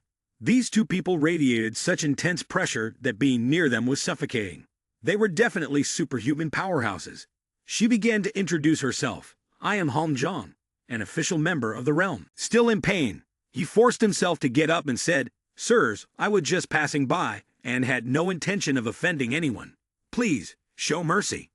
At this moment, a question arose in his heart. Zaya, is that a well-known organization like the Hunter Association? But the Hunter Association operates in the open, while Zaya rules over the dark world. Han Zhang began to show a friendly gesture and spoke softly. "Beastmaster at bronze level, and if you've used mutated monsters twice, kid, you're not bad." Lin Huang swayed nervously and replied, Thank you for the compliment. If there's nothing else, then I—" Shu Qiang stepped forward, speaking angrily. "Han Zhang, do you expect the minimum level for reserve members joining Zaya to be gold level?" She raised a finger, her voice calm as she responded. "A beastmaster at bronze level who has 2 mutated monsters. A talent like this, if it falls into the hands of another organization, would pose a threat to Ziya." Han Zhang spoke with a threatening tone. "Join us or die immediately. You choose." The words stunned him, and he was filled with intense worry.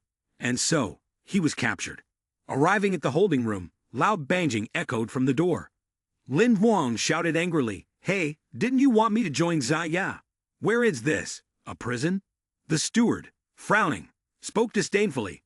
"This is Zaya's labor training camp for reserve members. I'm the steward. Only after passing the 3-month evaluation will you be able to become a reserve member of the labor service." Steward approached Lin Huang, his voice cold as he spoke. "Even though you are favored by Lord Han Zhang, for these 3 months, apart from ensuring that you stay alive, I cannot grant you any additional privileges. You'd better pray for yourself." Lin Huang shouted, "Hey, don't go, I still have questions. Why has my emperor's heart realm been disconnected?" A voice came from behind. "Stop shouting, you're here now. Consider yourself already dead." Lin Huang turned around and exclaimed, "Who?" The voice spoke again, this time with a worried tone. "My name is Xiao Mo. From now on, Yi Zhang will be your roommate." He'll introduce himself later. "Am Lin Huang." What did that mean? Was he telling me I'm already dead? Xiao Mo responded, "What I mean is, once you were in the training zone, neither the Emperor's heart realm nor the communication devices will work." He then darkened his expression and severed the connection with the outside world. "For the next 3 months, unless you turn into a zombie, don't even think about leaving." Lin Huang, curious, asked, "Aren't the people imprisoned here all highly capable? You're saying that if we really wanted to escape, we wouldn't be able to?" Xiao Mo answered, "Most of the people here came willingly. Even if you wanted to run, the restrictions placed around here will kill you. Besides, both the steward and the guards here are at the transcendent level. Who could escape?" Lin Huang calmly flopped onto the bed and spoke. "Then there's no other way. Whatever happens, let it happen." Upon hearing these words, Xiao Mo could only gape in shock. Laughing, he said, "Thank you for explaining so much to me. For the next 3 months, let's live together peacefully." Xiao Mo was surprised to see how relaxed Lin Huang was. Then he spoke up. "You could even go to sleep. This guy sure has a lot of nerve, but the bed you're sleeping on is mine." The next morning, at the Ziya training camp, the large training camp was filled with prisoners lined up in rows. Looking up at the tower, Lin Huang spoke. "That's the trial tower you mentioned." Xiao Mo also looked up and replied, "Yes. From black iron level 1 to golden level 3, you can choose the corresponding floor of the tower to take on the challenge." Lin Huang looked uninterested. "What's the benefit of these challenges?" Xiao Mo urged him. "Hurry up, breakfast is almost ready. It can provide combat skills, enhance strength, and you can earn points." Lin Huang asked, confused. "Points?" Suddenly, Xiao Mo shuddered and looked away. "Look over there." In front of them were images of people hanging. Xiao Mo said, "The training camp has a ranking board based on the points earned from the trial tower, and the 3 people with the lowest points each week will be hanged to death." Lin Huang was stunned. What? Opening the system board from his ring, he said, according to the local network, this really exists. He was terrified, clinging tightly to his brother's shirt and said, it's not just like that. The points you can use to exchange for things you want, including combat skills, fate records, weapons, food. Xiaomo continued, so the one at the top of the leaderboard will be even stronger. But he does know that there is someone behind him right now. He kicked him mercilessly, his voice filled with disdain. Isn't this Xiaomo, the one who ranks from the bottom? Lin Huang repeated the words, ranked from the bottom, as he looked at Xiaomo, who had just been brutally kicked. Zai Hao, with a terrifying expression, spoke, that thing won't survive another week, and still wants to go eat. As he spoke, he reached toward the boy. I already warned you. It's certain that you're going to die. Don't waste the quota. Food is limited. The boy could only cover his face, his mood in turmoil, saying, I'm sorry. Lin Huang stopped his hand, his tone dignified. The one who should apologize is not you.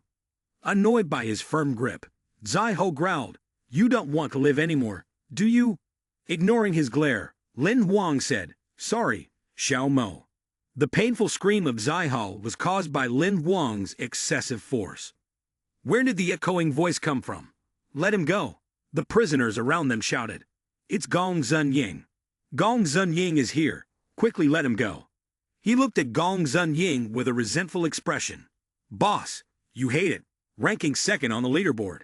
Gong Zun Ying said, you want the rules of the challenge.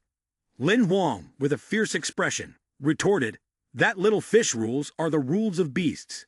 I am a human. Gong Zun Ying was no less formidable than Pijia Zi. Interesting. The steward, with a hostile expression, grabbed a whip and walked forward, shouting loudly to prevent the next move of the two. No, stop right there. Keep going. Do you want to be punished? Gong Zun Ying turned away, a disgusted smile on his face. We're leaving. Another subordinate spoke up. Shou Zi Mo, just wait and see. Zai Mo could only shrink behind his brother. I'm sorry, it's all my fault. You shouldn't have offended Gong Zun Ying because of me. Even without you, sooner or later, I would have had to confront people like him. His face was filled with anger, and he looked closely. Let me show you how to continue living. Lin Huang stood before the large door that was slowly opening. 6th floor, the trial tower. It's time to get down to business. His expression was serious and determined. He was ready. Lin Huang thought for a moment. The rules of the trial tower were simple yet harsh. Kill the monsters to earn points. These monsters, rather than being created, could better be described as brought here. Each monster charged wildly toward him. Ba Ya Ka Gong, he smiled smugly as he summoned him. He thought to himself, killing them would earn him fate light, but if he was killed, he would also die. He calculated in his mind, the trial tower, rather than being a training ground, could be more accurately described as a meat grinder. He and Bai Ye rushed in to slay the monsters. Lin Huang considered, although Bai Ya's strength was enough to fight monsters on the 10th floor, he still needed to hone his combat skills and accumulate fate light. With a high jump, Lin Huang approached the large monster, still the most suitable 3rd-level bronze monster. He struck down and killed it. Compared to others, he was able to synchronize his life wheel with Bai Ya, thus his vitality was endlessly replenished. A day of fighting for 8 hours was no problem, and Lin Huang continued to eliminate monsters inside the tower. On the 3rd day, he sighed wearily. All around him were the corpses of several monsters lying scattered. Lin Huang slowly stepped out of the tower, confidently checking his body. All 3 life wheels were in the 6th full state, which was not bad. Lin Huang opened the status panel to review. He and Bai Ya had together killed 3 3rd-level bronze monsters, and there were nearly 4,000 more to go, with his score soaring to over 160,000. He was still thrilled and proud. His ranking had risen to over 300, despite being a month behind the others. Suddenly, someone shouted his name. Lin Huang. Zai Ho growled, pointing directly at him. I want to challenge you. Puzzled by the challenge, Lin Huang thought to himself. It was clear that the battle for points had already begun, and it was indeed a battle for the top. He turned away, ignoring him, uninterested. Left behind by Lin Huang, Zai Hao raised his voice in challenge. Are you scared? If that's the case, Then it can only be a fight to the death. Li Zihao had registered for a death match with him. The countdown for the death match began.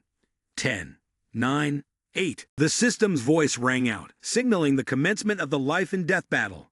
Lin Huang shot a displeased glance at him. Those around them whispered in turn, "That's too cruel. A direct life and death battle." The speed at which this kid's points were increasing was making everyone jealous. Li Zihao's ranking was much higher than his, and this battle didn't seem dramatic at all. He wielded two long swords, with power condensed around them. He looked particularly ruthless as he advanced. "If you accept the challenge, I can only steal at most half of your points. But if you force me to register a life and death battle, I will have to kill you and take all your points." Lin Huang turned and glared at him in anger. "So that's how it is." Zihao charged forward. "You little brat, pretending to be tough when you're about to die."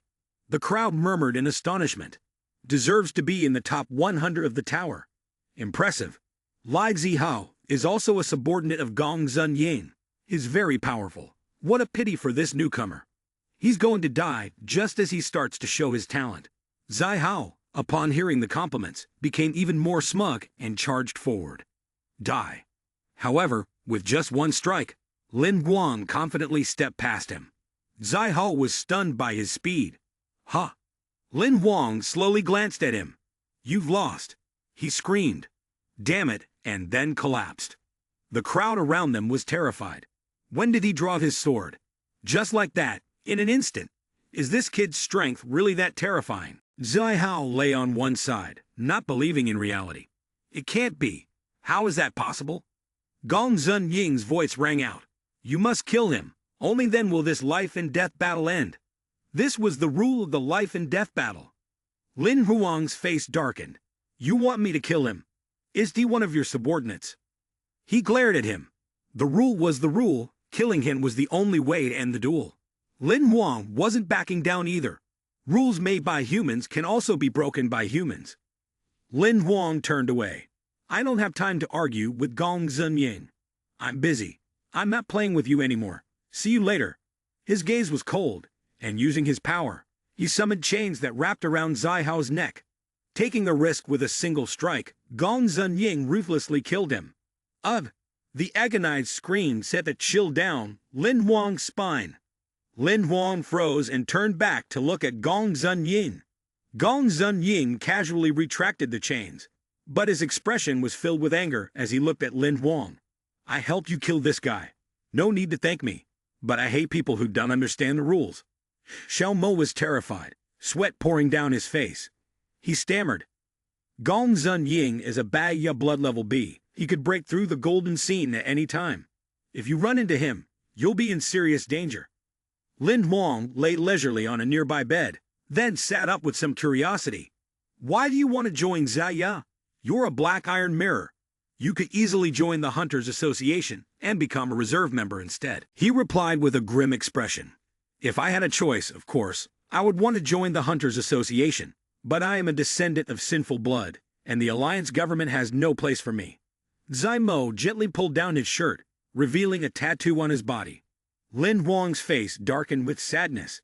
"I understand," he thought for a moment. If the woman who was violated by the monster somehow survived, the child she gave birth to would be considered sinful blood.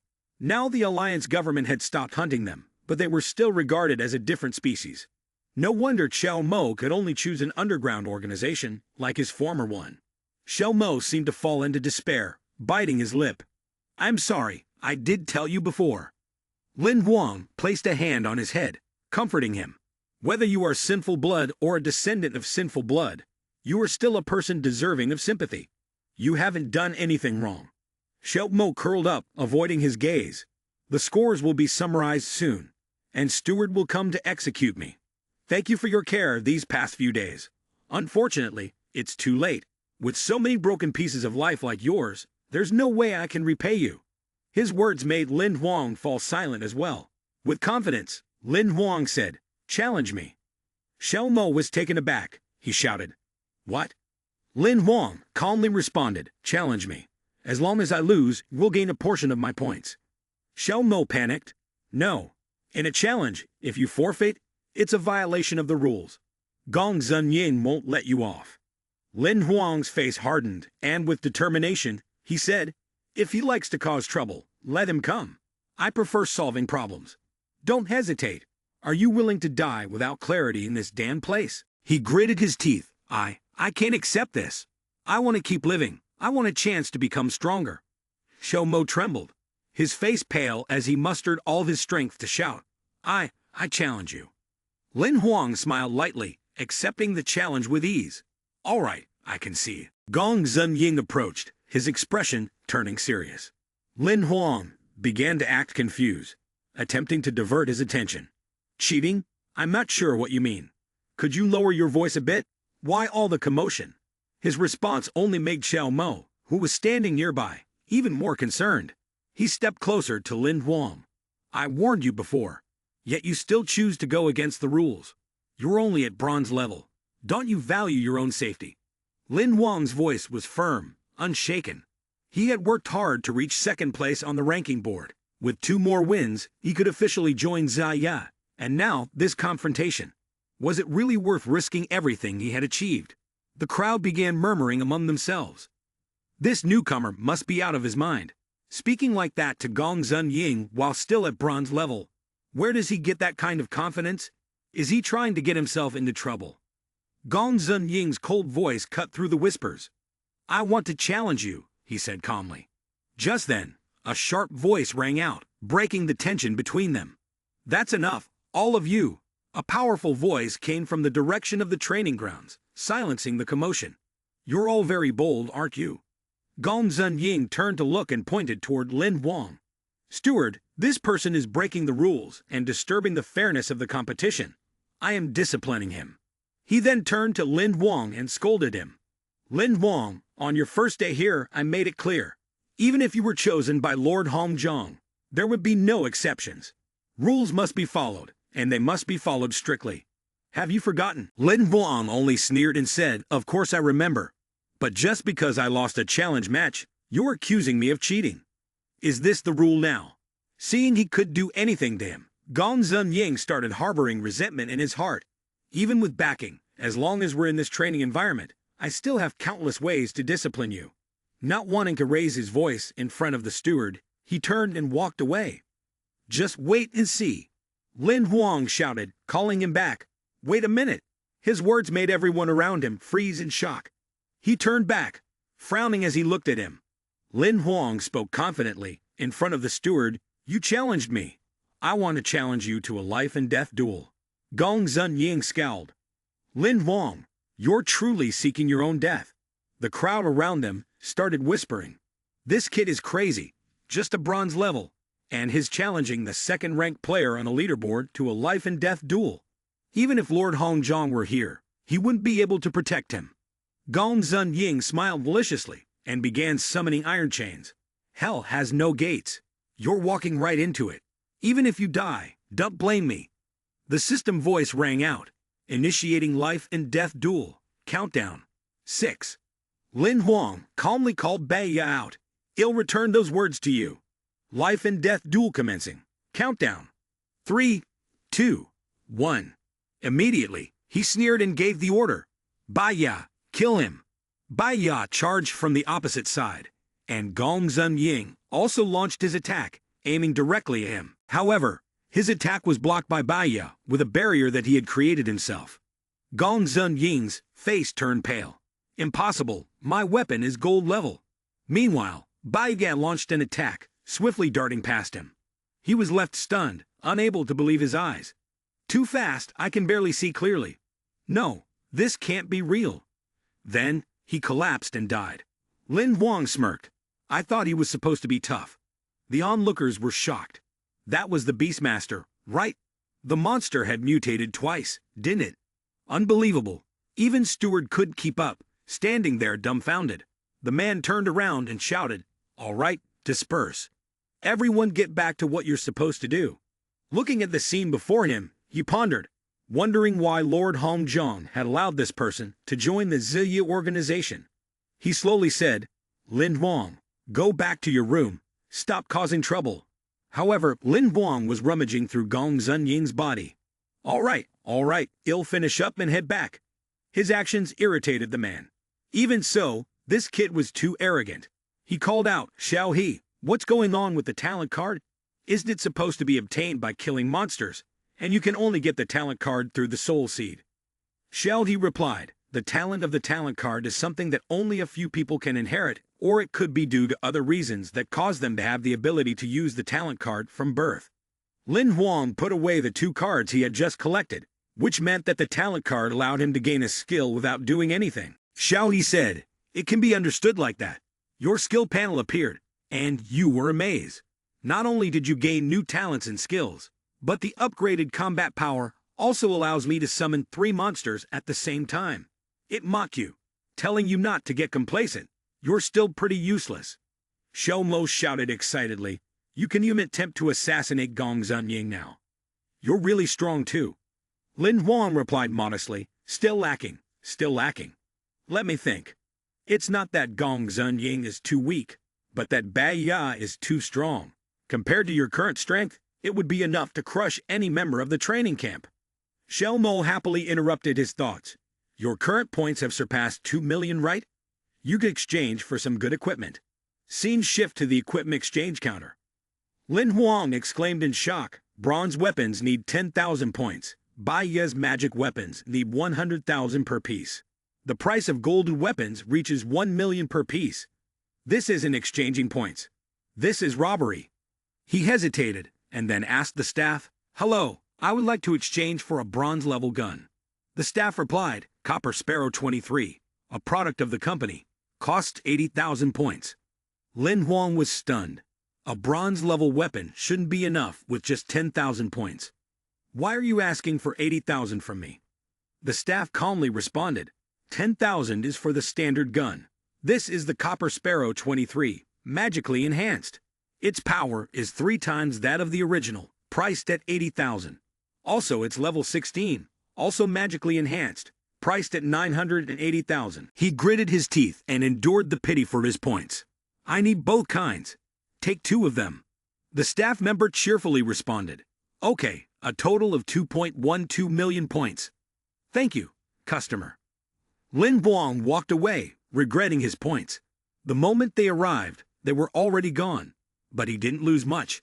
After all, magical weapon modifications were indeed rare, and even if he had the money, he couldn't buy them elsewhere. A voice interrupted his thoughts. "He's back." Lin Huang turned toward the source of the voice. "Hey, I noticed Xiao Mo is surrounded by a group of fierce people. He's stammering. Bro, they." Lai Lian, standing beside, said, "We've been waiting for you for half the day, and you've finally returned." Fang Wen sneered, "So you're Lin Huang." The other person looked at him, assessing. He didn't seem very strong. Lin Huang frowned, feeling uneasy. He thought, "I killed Gong Zunying. Are they here for revenge?"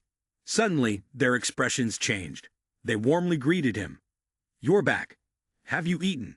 Don't go on your own anymore. Just give us a word, and we'll handle it. Go rest now. If you need anything, just let us know." Xiao Mo introduced them to Lin Huang. "Big bro, these 2 have been waiting for you for half a day." Fang Wen smiled. Lin Huang, "Hello, I'm Fang Wen, the number 1 on the leaderboard." Lai Lian, standing across from him, greeted him happily. "Hello, I'm number 3. Lin Huang smiled and responded, "It's an honor, truly an honor." He pondered that he had killed the second-tier Gong Zunying, and now these 2 had come knocking. Was this a good thing or a bad thing? Lai Lian approached him and handed him something. "Don't be tense. We're just here to greet you. After all, we'll all be members of Zaya in the future. It's a small gesture. Not out of formal respect, just accept it." He hesitated. The senior was being too polite. He responded, "I heard you practice swordsmanship. Before, your father gave you a decent sword technique. Unfortunately, you weren't suited to practicing it, so I'm giving it to you. From now on, we'll all be fellow disciples, so we should look out for each other." Lin Huang was excited. "I accept the kind intentions of the 2 seniors. If there's anything in the future, feel free to ask." He secretly thought to himself, "I'm afraid it's not because of my strength. Hong Zhang, this person with a broad back, really is not ordinary. That's why they're being so polite. Fang Wen waved his hand as he left. You've worked hard today, rest early, and see you next time. Lai Lion followed him right after. If anything comes up, just let us know. He replied, seniors, see you again. Xiao Mo, standing nearby, marveled with joy as he looked at the table piled high with food. Big Brother really made a name for himself. So many people are giving food and want to get close to him. Lin Huang began to analyze. Although the item Fang Wen gave him wasn't large, inside it were 3,000 units of standard Fate Star crystals, worth 30 billion credit points. Really generous. Xiao He, shivering from the cold, said, with such generosity, this person must either have a noble background or hold a very high position. He leaned in to get a better look at the object in Lin Huang's hand. But it was actually something of great value. The blade technique of fire, which was from 300 years ago. A master of swordsmanship had combined blades with the fire attribute, and after 7 years it was finally simplified. He turned back and asked, how is this blade technique? It replied, it's of rare quality. You can collect enough shards to upgrade it to an epic level without needing any high-level cards. Lin Huang was astonished. Is it really that powerful? He proudly said, if I can gather enough shards, including the Great Wild Blade, I'll have 2 epic-level blade techniques. It helplessly reminded him, don't forget, your top priority right now is to escape from here. You basically have no time to train in blade techniques. Xiao He's words made him feel like crying in a corner. Indeed, he had to escape the training camp within 3 months. He didn't want to join Zaya either. Xiao Mo anxiously asked, Big Brother, what's wrong with you? He replied gloomily, unless I turn into a corpse, there's no way to escape from here. Xiao Mo's idea sparked something in him. Right. Lin Huang shouted, Xiao Mo, with so many people dead, how are they going to deal with the bodies during the training? He was confused by the sudden question. Xiao Mo then started explaining the details. The bodies would be thrown down below, where they'd fall apart and be eaten by monsters. Outside the training camp was a cliff, full of terrifying monsters. He said this with a hint of fear. Lin Huang wondered, what about those with status and background? Will they be treated the same way?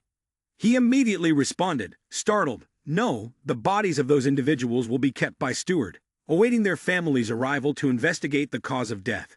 He quietly thought to himself, because of his connection with Hong Zhang, if he were to die, steward would certainly keep the body until she arrived to investigate. The problem was, if he managed to escape, Zaya would definitely remember him. How could he eliminate any future threats? Lin Huang continued to ponder, thinking that before he came up with a perfect solution, he should keep practicing. That way, he could receive a new card that might help resolve the issue. Outside, dark clouds surrounded the towering death house. Lin Huang stood before a group of large monsters, the sounds echoing as the synchronization link was cut off. The Zhao family's Bai Yan Go man stared at the monsters in front of him, challenging the Bai Yes Steel level monster, wondering what reward he would receive for leveling up. As soon as he finished speaking, Bai Ya used his strength to leap into the air. He unleashed an immense amount of energy. Bai Ya used his wings to subdue the charging monsters. He forcefully hurled them aside and began to set them ablaze. On another side, Lin Huang charged forward. He shouted, well done. No matter how powerful monsters are in Bai Ya's safe zone, I won't lose. A mad monster charged toward him at high speed. Lin Huang, irritated, swung his sword straight at its face in disdain. You have bad breath. He continued to maintain the upper hand, delivering a series of heavy blows. Suddenly, the monster retreated. It gathered momentum and lunged forward, extending its sharp claws to attack Lin Huang. He immediately blocked its strike. At the same time, another monster ambushed him from behind. Lin Huang remained alert, quietly assessing the situation. This monster is indeed formidable. A surge of enormous power suddenly struck the face of the monster, knocking it sideways. Lin Huang jumped and landed safely. The monster was defeated, lying motionless on the floor. After a while of fighting and eliminating the monsters, Lin Huang spoke to Baya. This wave is finally over. A system notification appeared. Upon completing a jump kill, the host will receive a reward in the form of a transformation card. Upon completing a jump kill, the host will receive a reward in the form of a mission card. Lin Huang's eyes lit up as he eagerly held the card in his hand. The reward, 10 jump kills, 20 reward cards. Finally, everything was in hand, including the double card usage and over 600 monster fragments. Lin Huang turned to give an order to Xiaohe. Xiaohe, check the 20 upgrade reward cards I just received. It obeyed the command and immediately began the check. Xiao, he read out the details of the cards for him. 1 skill fusion card, 1 seal card, 1 transformation card, 1 enhancement card, 2 fate energy containment cards, 2 double reward cards, 2 healing cards, 2 temporary transformation cards, 3 mission cards, 4 multiplication cards. Xiao, he opened its big eyes and looked at him, holding 2 yellow cards in its hands. It immediately noticed and told Lin Huang about the new cards. Both he and Xiao, he examined the new cards. It happily explained, this card can merge the same type of skills possessed by the user and has a certain chance of developing into a more advanced skill. Seeing that it had a good card, Lin Huang smiled with satisfaction and remarked, a good item. My monster skills are already full. After merging a few skills, there will be just enough space. Then came another card. On the card was an image of a monster sealing symbol. Xiao, he acted mysteriously. This card can directly seal a monster with a rarity within the allowable range of the user's monster card. Lin Huang exclaimed in disbelief, is it that powerful? But Xiao, he added, there are limits. It crossed its arms and continued to explain the card's function to Lin Huang. The monster being sealed must be within the user's line of sight. Monsters with a rarity beyond the user's control cannot be sealed. Lin Huang asked in amazement, so you can seal any monster below epic level without any limits on battle strength. Xiaohe lowered its head, its voice softening. It's only limited by rarity. Even demigod-level monsters can be sealed, as long as their rarity doesn't exceed the user's control. However, the battle strength of the monsters turned into cards is limited by the strength of the host. Lin Huang understood the function of this rare card. He placed his hand on his hip, his eyes showing signs of calculation. Then you can't go wandering around too much. But immediately, Lin Huang was splashed with a cold dose of reality by Xiaohe. The functional card can only be used once. You fool. Xiao, he held up another card in front of Lin Huang, surprising him, and said that this card might be the one he needed the most right now.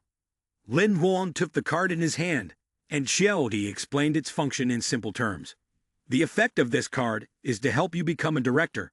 Take a photo completely according to your arrangement, and then use it to cover up the truth. Xiaohe glanced at him. So whether the photo is beautiful or trustworthy, that entirely depends on your own decision. Lin Huang stared at the card with doubt and asked, after the performance, will I be able to leave here? Both of them walked out to the door of the tower. Lin Huang leisurely spoke. It seems I'll have to think carefully in the next few days about how to write the script. Xiao, he replied, puzzled, by activating 2 more life energy reserve cards. You get 2 more life wheels. Aren't you going to continue hunting monsters? Lin Huang stretched and yawned deeply, his voice sounding lazy. Training in the monster clearing tower, aside from improving strength, also helped with the ranking points of the training camp. Suddenly, a notification appeared on the screen, catching his attention. Special chain missions are triggered under specific conditions. Chain Mission 1. Secure the first place in the Ziya training camp's leaderboard and maintain that position for 3 days. Chain Mission 2. After completing Mission 1, escape from the training camp using a method that does not arouse suspicion. Mission Deadline. 3 days. Mission Completion Reward. Double upgrade card. Penalty for mission failure. Lose 1 skill card and 1 monster card.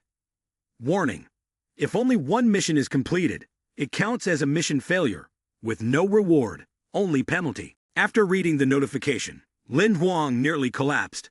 He knelt on the ground, supporting himself with his hands, unwilling to accept it and muttering in frustration. Is this intentional? Why does the mission always pop up at times like this? Xiaohe crossed his legs and grinned mischievously. This is just a coincidence. I've already told you. It doesn't count. In the monitoring room of the training camp, Steward was observing the situation through the surveillance monitors. His eyes scanned carefully and intently. Suddenly, he noticed something and unconsciously muttered, "Hey!" According to the monitor, Lin Huang is heading toward the training tower. Steward said in surprise, "The first floor of the golden level training tower." He smiled, feeling somewhat relieved. This kid finally decided to start working hard, huh? The technician reported to Steward. For the past 3 days, he has spent over 10 hours a day in the trial tower. For 3 consecutive days, he has taken the first place on the leaderboard. Steward was not too surprised upon hearing this. He instructed the technician. He's a promising candidate of Lord Hongjong, so it's not difficult for him to get first place. Keep an eye on him and report any unusual behavior immediately, the technician responded. Understood. At that moment, Lin Huang had entered the first floor of the Golden Level Training Tower. He quickly defeated many monsters. Lin Huang then ordered Xiaohe. Xiaohe, activate the skill fusion card. It turned to him with a suspicious look. Blade God Technique, Eye of Perception, Camouflage. There are 4 types of skill fusion combinations. Which one do you choose? Lin Huang decisively chose the type of camouflage. Xiao, he began to merge the 2 skills, and sparks of electricity flicker in the air. Xiao he spoke. The skill fusion card has been used. The monster breath skill and the monster transformation skill have been consumed, and a new skill card has been formed. Immediately, a card containing the fused skills appeared. After the fusion, a new camouflage card was obtained. Advanced Disguise. The card had a note. Advanced Disguise uses this skill to alter your appearance, body shape, and even your breath. Within a certain range, it can even evade supernatural detection. Note, it cannot disguise itself as anything other than a human. As a monster was about to attack Lin Huang from behind, he swiftly swung his sword, sending a fiery strike toward the multi-eyed creature. Lin Huang shouted, "Disguise technique." The monster continued to endure high-damage blows from Lin Huang. He used his foot to propel himself upward, then landed firmly on top of the monster's head. Bai Ye was flying overhead, and Lin Huang grinned, showing a smile. He raised his sharp sword high, preparing to thrust it into the creature's eye. Electrical sparks ran along the blade, making it feel cold. Lin Huang was excited. This skill was exactly what he had been hoping for. Other monsters continued charging toward him like hungry tigers. Lin Huang slung the sword over his shoulder and casually said to Xiaoge, "I have a way now." It cried out, seemingly in disbelief. "What?" "A way to escape." He turned to Xiaohe and asked, "Can the upgrade card directly upgrade the Fate Seed Surrogate into a Destiny Secret technique?" Xiaohe crossed his arms and replied bluntly, "No." After being upgraded once to a high-level Fate Seed Surrogate, the substitution effect increases from 3 times a day to 9 times.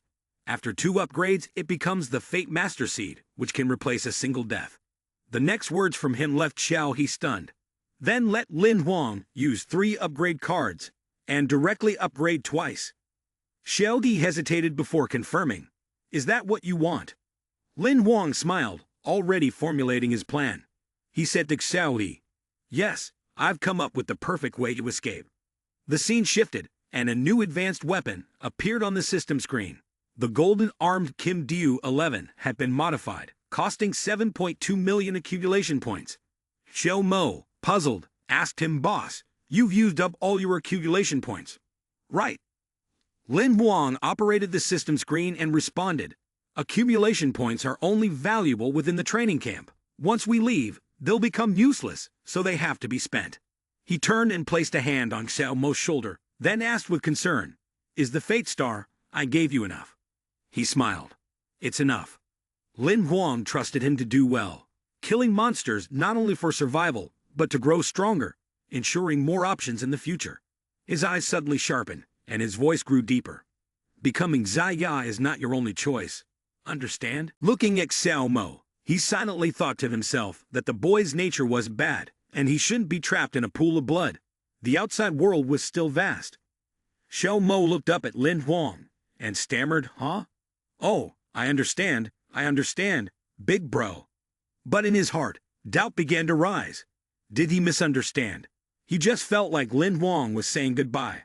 Lin Huang turned and walked away, raising his hand to wave goodbye, reminding him, "Xiao Mo, head back to the dorm. I still need to go to the trial tower." "Well, meet again later." Xiao Mo watched him leave, obediently replying, "Okay." Lin Huang gently closed his eyes, walking while calling out, "Goodbye for now. If fate allows, well, meet again." The system interface flashed with a notification, and the when swapping card was activated. The host must quickly complete the story setup. The technician monitoring the screen noticed something abnormal and quickly shouted, "Master, something's happening." The loud commotion made Steward turn around. He walked up to the monitoring screen, confused and hesitant. What is this brat doing? That technician just called him master.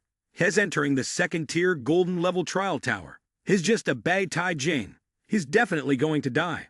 At that same moment, Lin Huang was facing a horde of monsters on the second-tier golden level. Their red eyes collectively fixed on him, and the enormous beast grinned terrifyingly, its teeth grinding. Its tone was full of urgency and concern. The man was heading there to forcefully open the large door, hoping to save him in time. If he died, Lord Hong Zhang wouldn't let him off the hook. At that moment, the monster had thrown Lin Huang into the air. Suddenly, a wild wolf charged toward him with terrifying speed, showing no sign of fear. Lin Huang smiled again, murmuring, "Now is the time." He allowed the wolf to bite his neck. The force and power of its bite made him wince in pain. Lin Huang lay on the floor, indifferent as the wolf continued to bite him. The massive monster unexpectedly raised its foot, intending to crush both him and the wolf. Suddenly, the door to the golden training room opened, and Steward rushed in, looking frantic. Upon seeing Lin Huang's situation, he gritted his teeth and cursed. Damn it! A series of blue lights from a device shone down. The monsters struck by the light cried out in agony, their screams echoing through the room. Quickly, a pile of monster corpses stacked up inside. Steward looked at them, clenching his fists, and then, filled with anger, he cursed again. Damn it! Standing before Lin Huang's lifeless body, Steward spoke with regret. I was still a step too late. He issued an order through the system, commanding his subordinates, have Lord Hong Zhang come to the training camp immediately.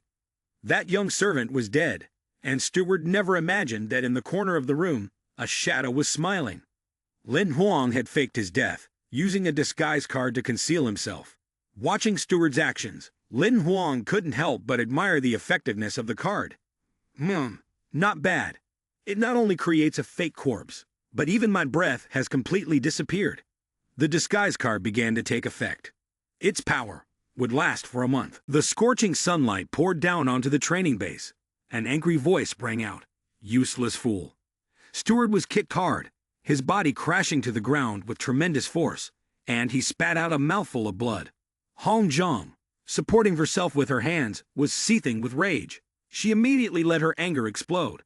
You can't even handle something this small. What meaning does your life have anymore? Hong Zhang's heart was filled with frustration.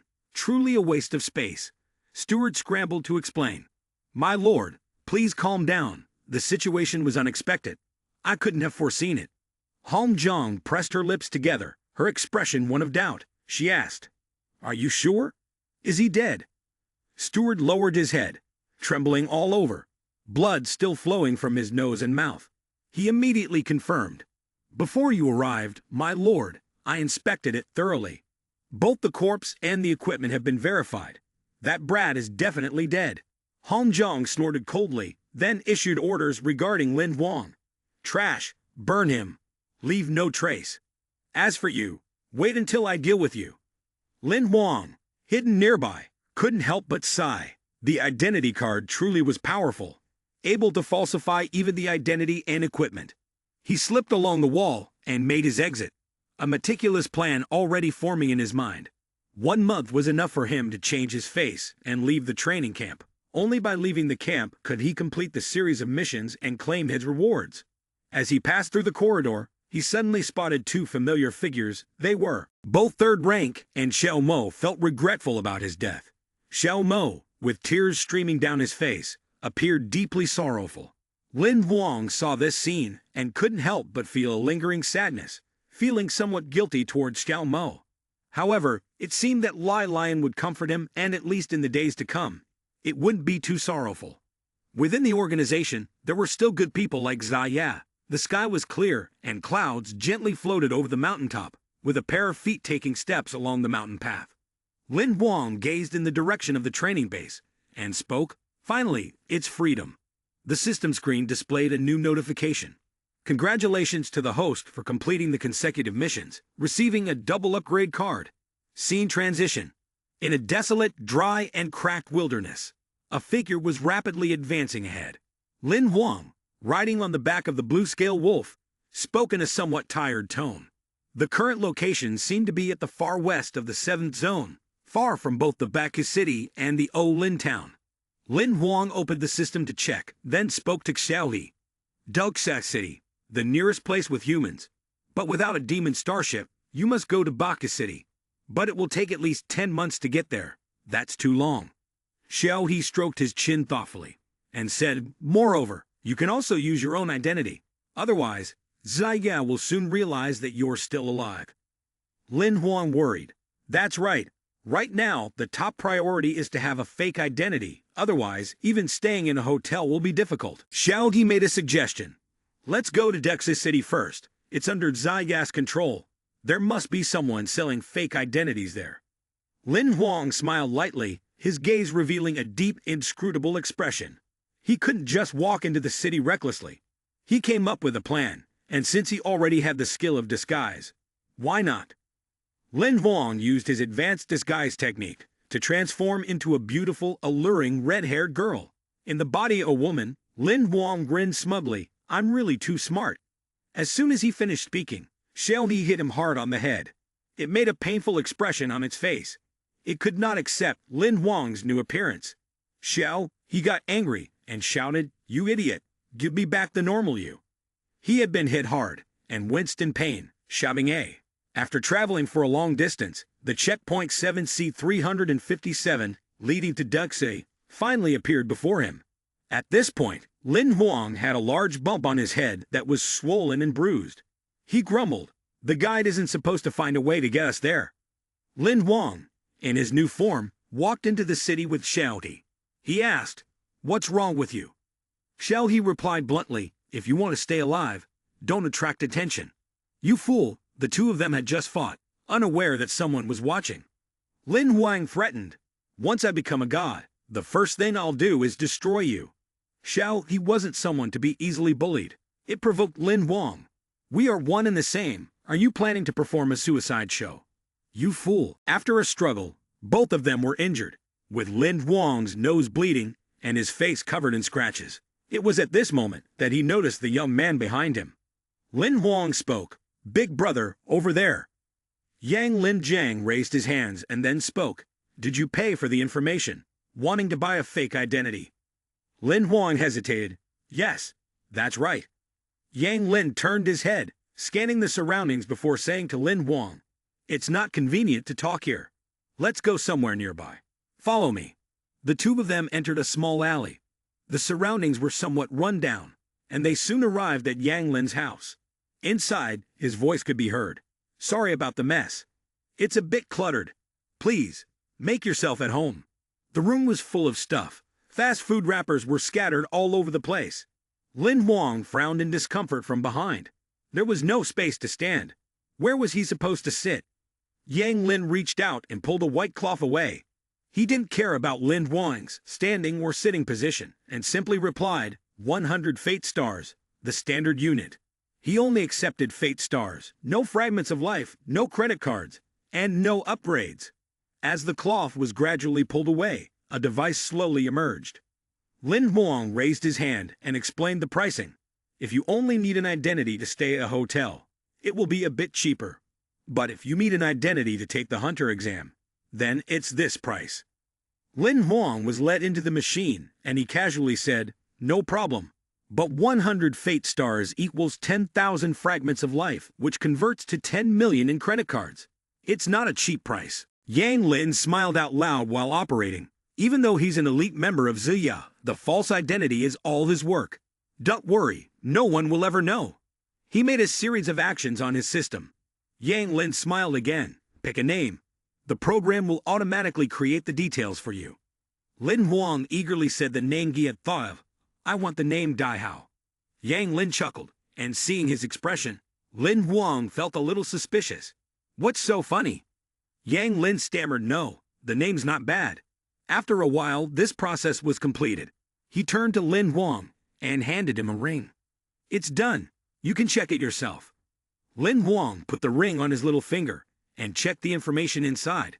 The system's screen appeared, and Lin Huang joyfully exclaimed, Not bad, truly a perfect new identity. 100 fate stars have been transferred to your account. Check it out. Yang Lin smiled widely and replied, "It's a pleasure working with someone so quick. If you need anything in the future, just come find me." He agreed sure. But just as Lin Huang was about to say more, he was distracted by something. He stammered, gazing at it in surprise. This is... In the corner, there was a ball.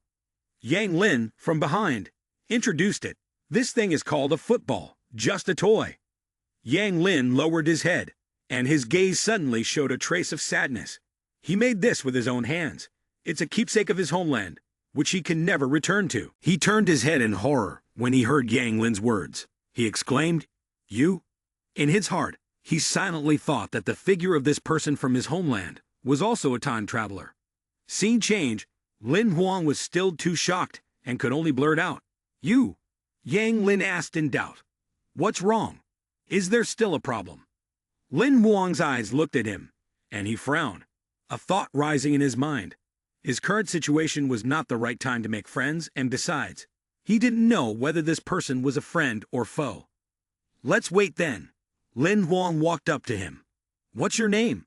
Leave your contact details. Maybe there will be a chance for cooperation." Yang Lin also introduced himself. "The humble one is Yang Lin. In the future, you might be able to obtain the corpse of a super monster." He smiled.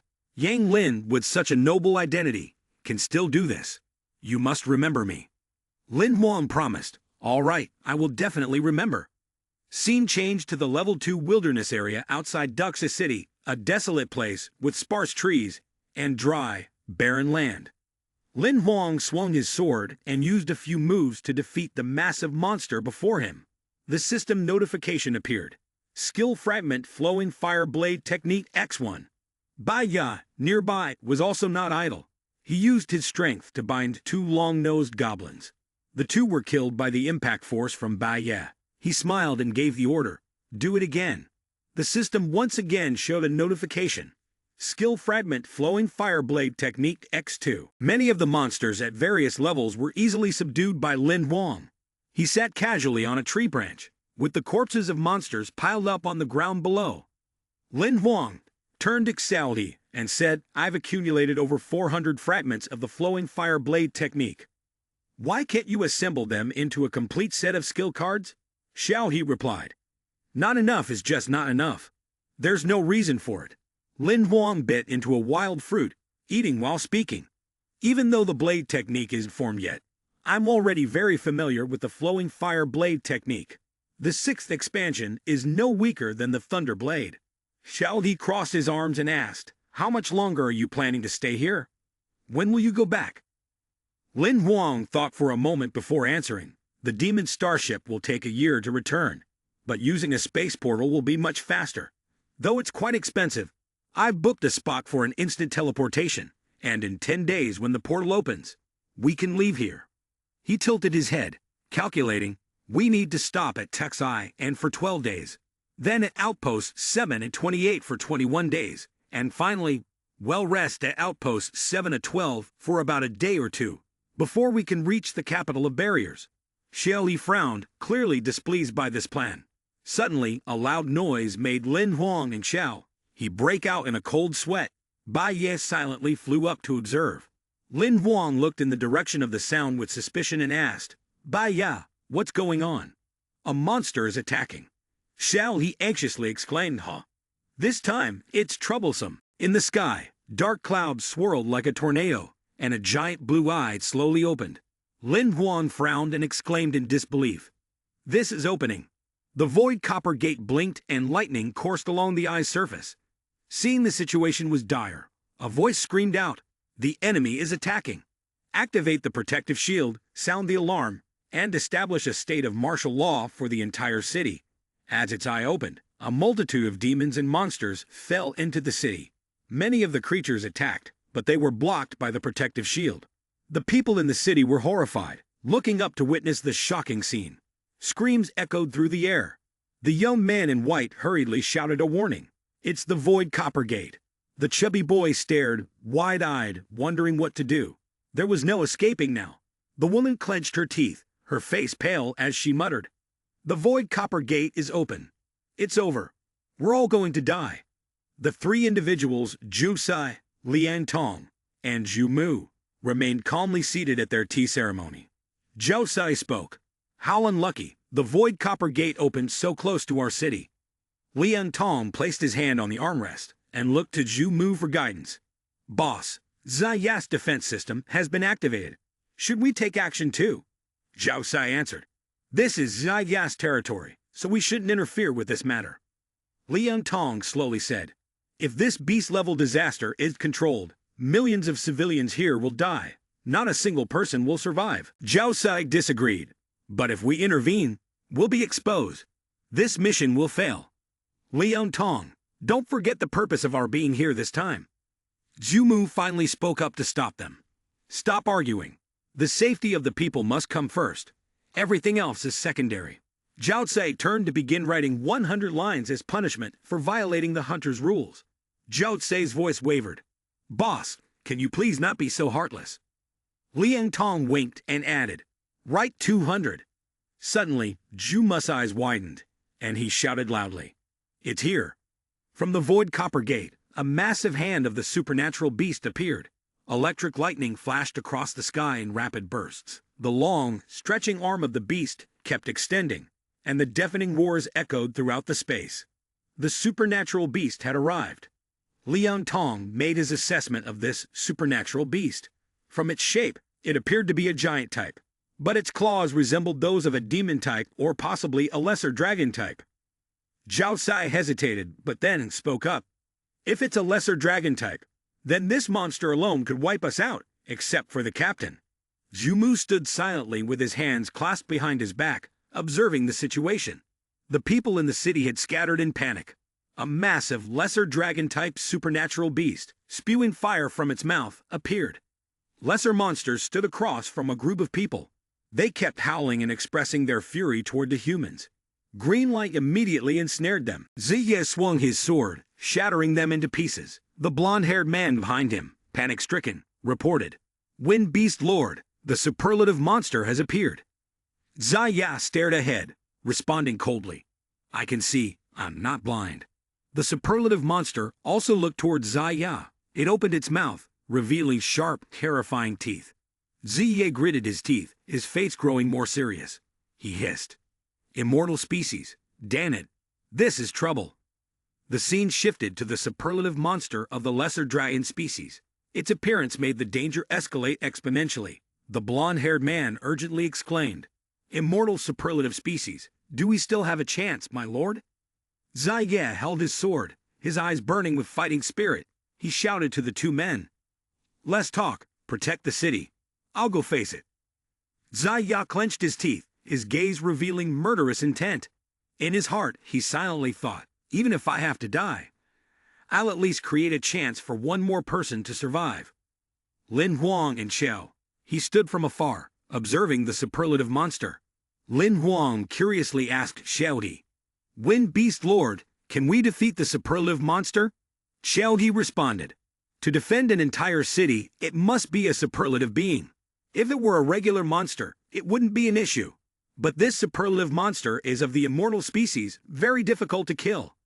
Lin Huang pressed his lips tightly together, his hand gripping the tree trunk. Xiao He, sensing something was off, noticed it as well. Ziye launched himself forward to confront the monstrous creature. The creature opened its mouth wide and let out a frenzied roar. Humans, die! It shouted, then swung its claws forward. Its eyes gleamed with a red light and sparks of electricity crackled around it. The claws struck fiercely, creating sparks. Liang Tong observed the situation, finding it rather bleak. The creature was massive, yet its movements were swift. Zhao Sai broke out in a cold sweat, anxious.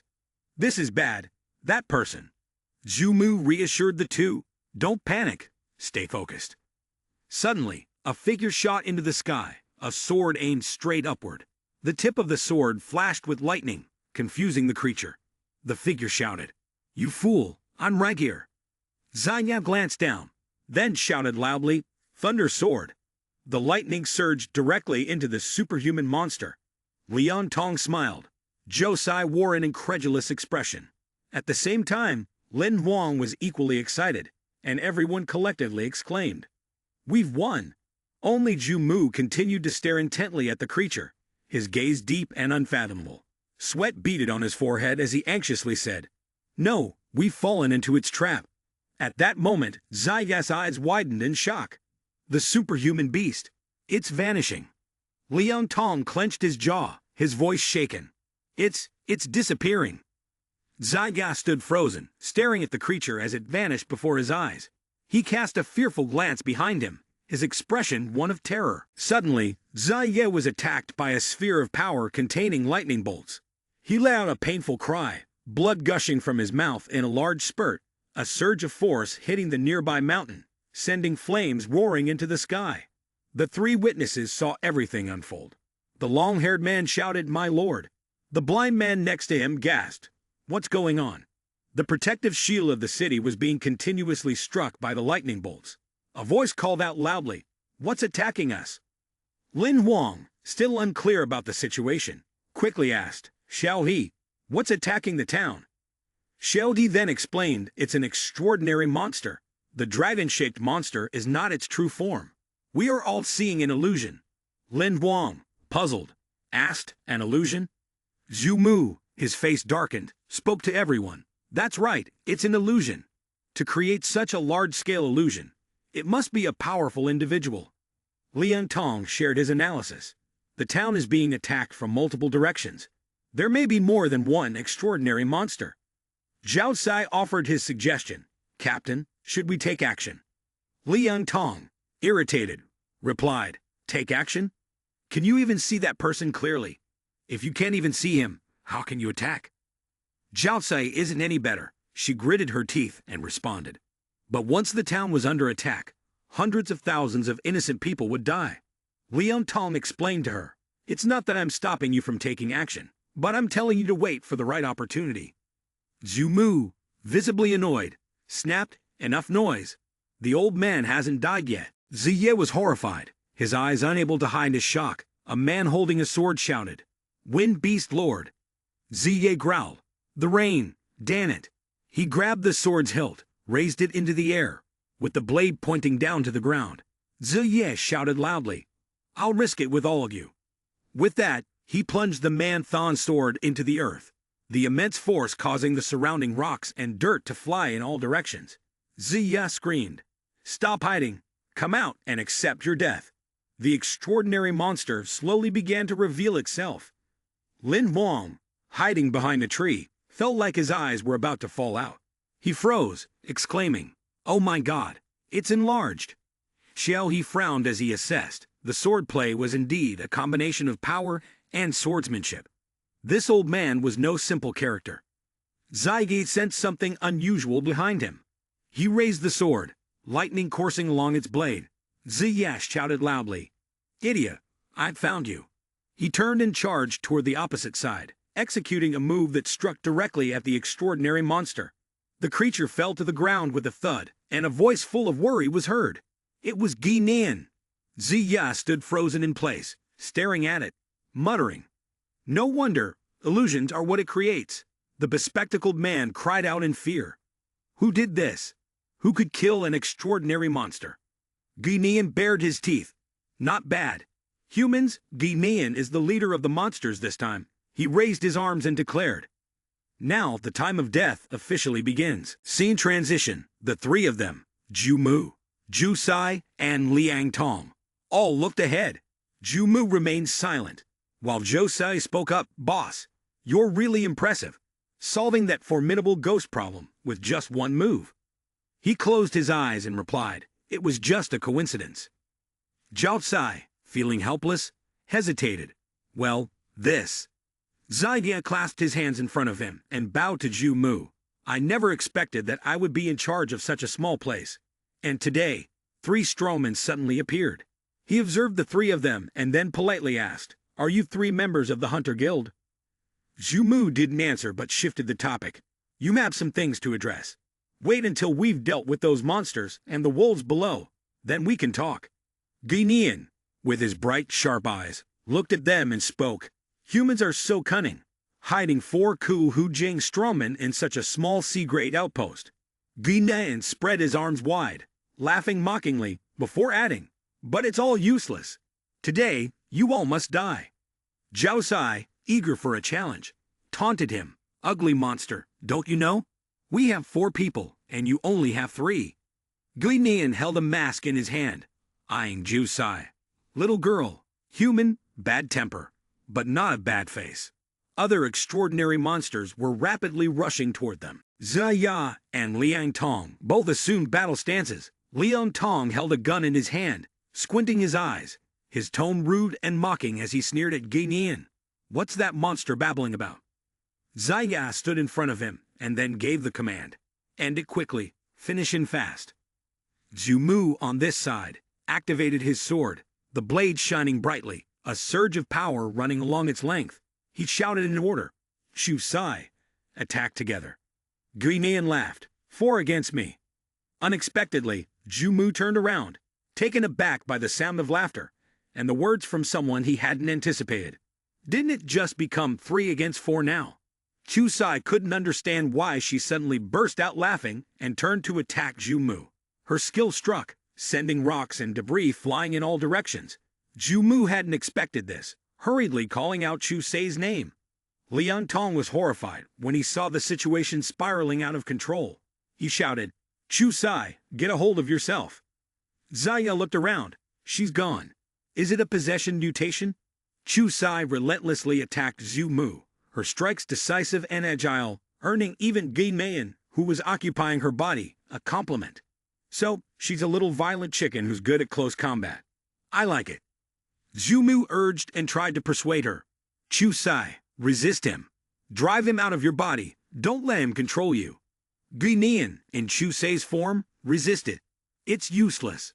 As long as I don't take off the mask, she can never escape my control. Lin Huang witnessed everything and saw that the situation was bleak. He said to Xiaohe, "Things are looking a bit grim." Looking at Xia struggling to defend herself, the moves flashing in the air, the Dung Yan giant was not afraid of physical attacks. Xia's defense simply lacked the strength to withstand a direct assault. Liang Tong on this side, with a gun in each hand, was fighting against a swarm of flying monsters. Lin Huang remarked that even Marco Polo was not doing well. He couldn't match the speed of the 4-winged demon and could only passively defend, which would eventually wear him down to the point of death. Xiaohe, curious, asked, "What is Marco Polo?" Lin Huang's face showed clear concern as he tried to break the situation, seemingly placing all his hopes on that uncle. Zha Na blocked an attack from a monster with his sword. He turned his head and shouted, "Hey, first think of a way to deal with that woman. If we keep defending like this, we're all going to die." Zhu Sai laughed loudly, continued to strike relentlessly at Zhu Mu. Zhu Mu's eyes hardened, and he growled, "Zhu Sai," thinking to himself that if Liang Tong's and Xia's defenses were breached, there would be no chance of victory. Suddenly, Zhu Mu stepped forward to deliver a blow. He leaped in front of Zhu Sai, his body crackling with electricity. Zhu Mu hesitated but still spoke sorry. With one powerful strike, his sword immediately hit Zhu Sai. Lin Huang exclaimed, "So powerful! Is this uncle a member of the Hunters Guild?" Xiaohe looked at him with a bit of admiration. His strike was strong, killing a transcendent in one blow. The one who killed Gui Nian earlier must have been him. Zhu Sai, in pain, lay in Zhu Mu's arms, weakly apologizing, "Boss, I'm sorry." Zhu Mu comforted her. "It's not your fault. Rest a bit, it's almost over." Gui Nian floated behind him, clearly enjoying himself. His words about the girl with the sinister aura caused Zhu Mu's face to darken. Gui Nian held the mask and asked, "Aren't you heartbroken?" Zhu Mu glanced at him. "I haven't been angry in many years, but this time, you really pissed me off." He mocked Zhu Mu. How frightening. Who do you think should be next this time? Transitioning his gaze to Zhu Mu, whose face was tense, like a stretched bowstring. His eyes revealed a deep, unfathomable look. Zhu Mu was not someone who could be easily subdued. He said firmly, "My opinion is that Zhu Mu should take a weapon and charge towards Gui Nian. No matter how strong the wind is, it cannot extinguish the burning momentum." He shouted, "You should be dead by now. And Gui Nian is no pushover either. He even deliberately provoked you. Zhu Mu, this is too much." In his anger, he swung his staff and struck straight at Gaignian's head, the movement fast and decisive. But life is not always as expected. Gaignian, who had been right in front of them, suddenly vanished in a flash, as if he had disappeared into thin air. The self-satisfied voice of the man echoed through the air. "Guess who I'll turn into this time?" As soon as the words left his mouth, a flame was shot towards Zhu Mu. He grumbled, his fighting spirit greatly heightened. Damn! At this moment, Liang Tong held a gun in each hand, firing continuously towards Zhu Mu. Gaignian took over Liang Tong's body, laughing loudly and saying, "Will your male subordinate be as ruthless as that female subordinate of yours?" Zhu Mu's combat strength gradually weakened. He gritted his teeth, struggling to block this attack, his mind racing. Damn it, Liang Tong was hit. Zai Ye was defending on the other side. Over there, Zai Ye wasn't faring much better. He was surrounded by a shield, defending desperately. The supernatural monsters attacked him in a fierce storm. A loud explosion rang out, followed by flames bursting fiercely. Zai Ye raised his sword forward, disappointment clearly visible on his face.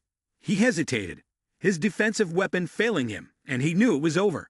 Ziya shouted in anger. How could Zaiya's defense allow wild beasts to rampage?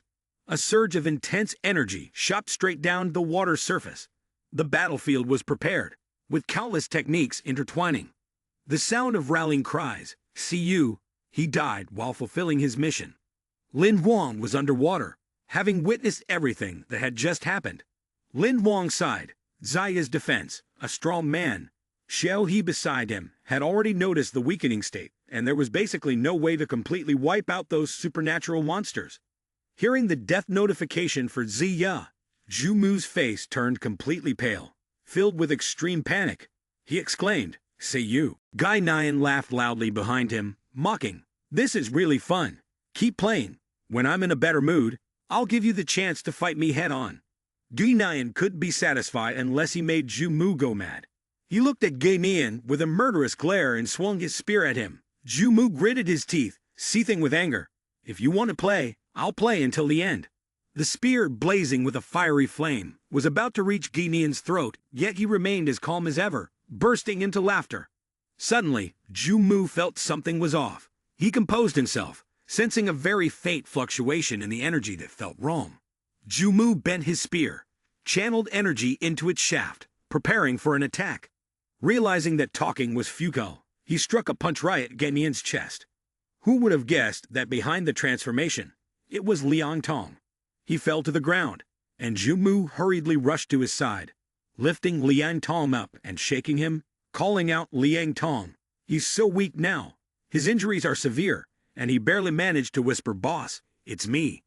Gaignian slowly approached from behind, smugly lecturing, causing Zhu Mu to seethe with rage. "Ah, you almost killed yourself just now. Too bad, this game's ending is far from perfect." Hearing his taunt, Zhu Mu was engulfed with fury.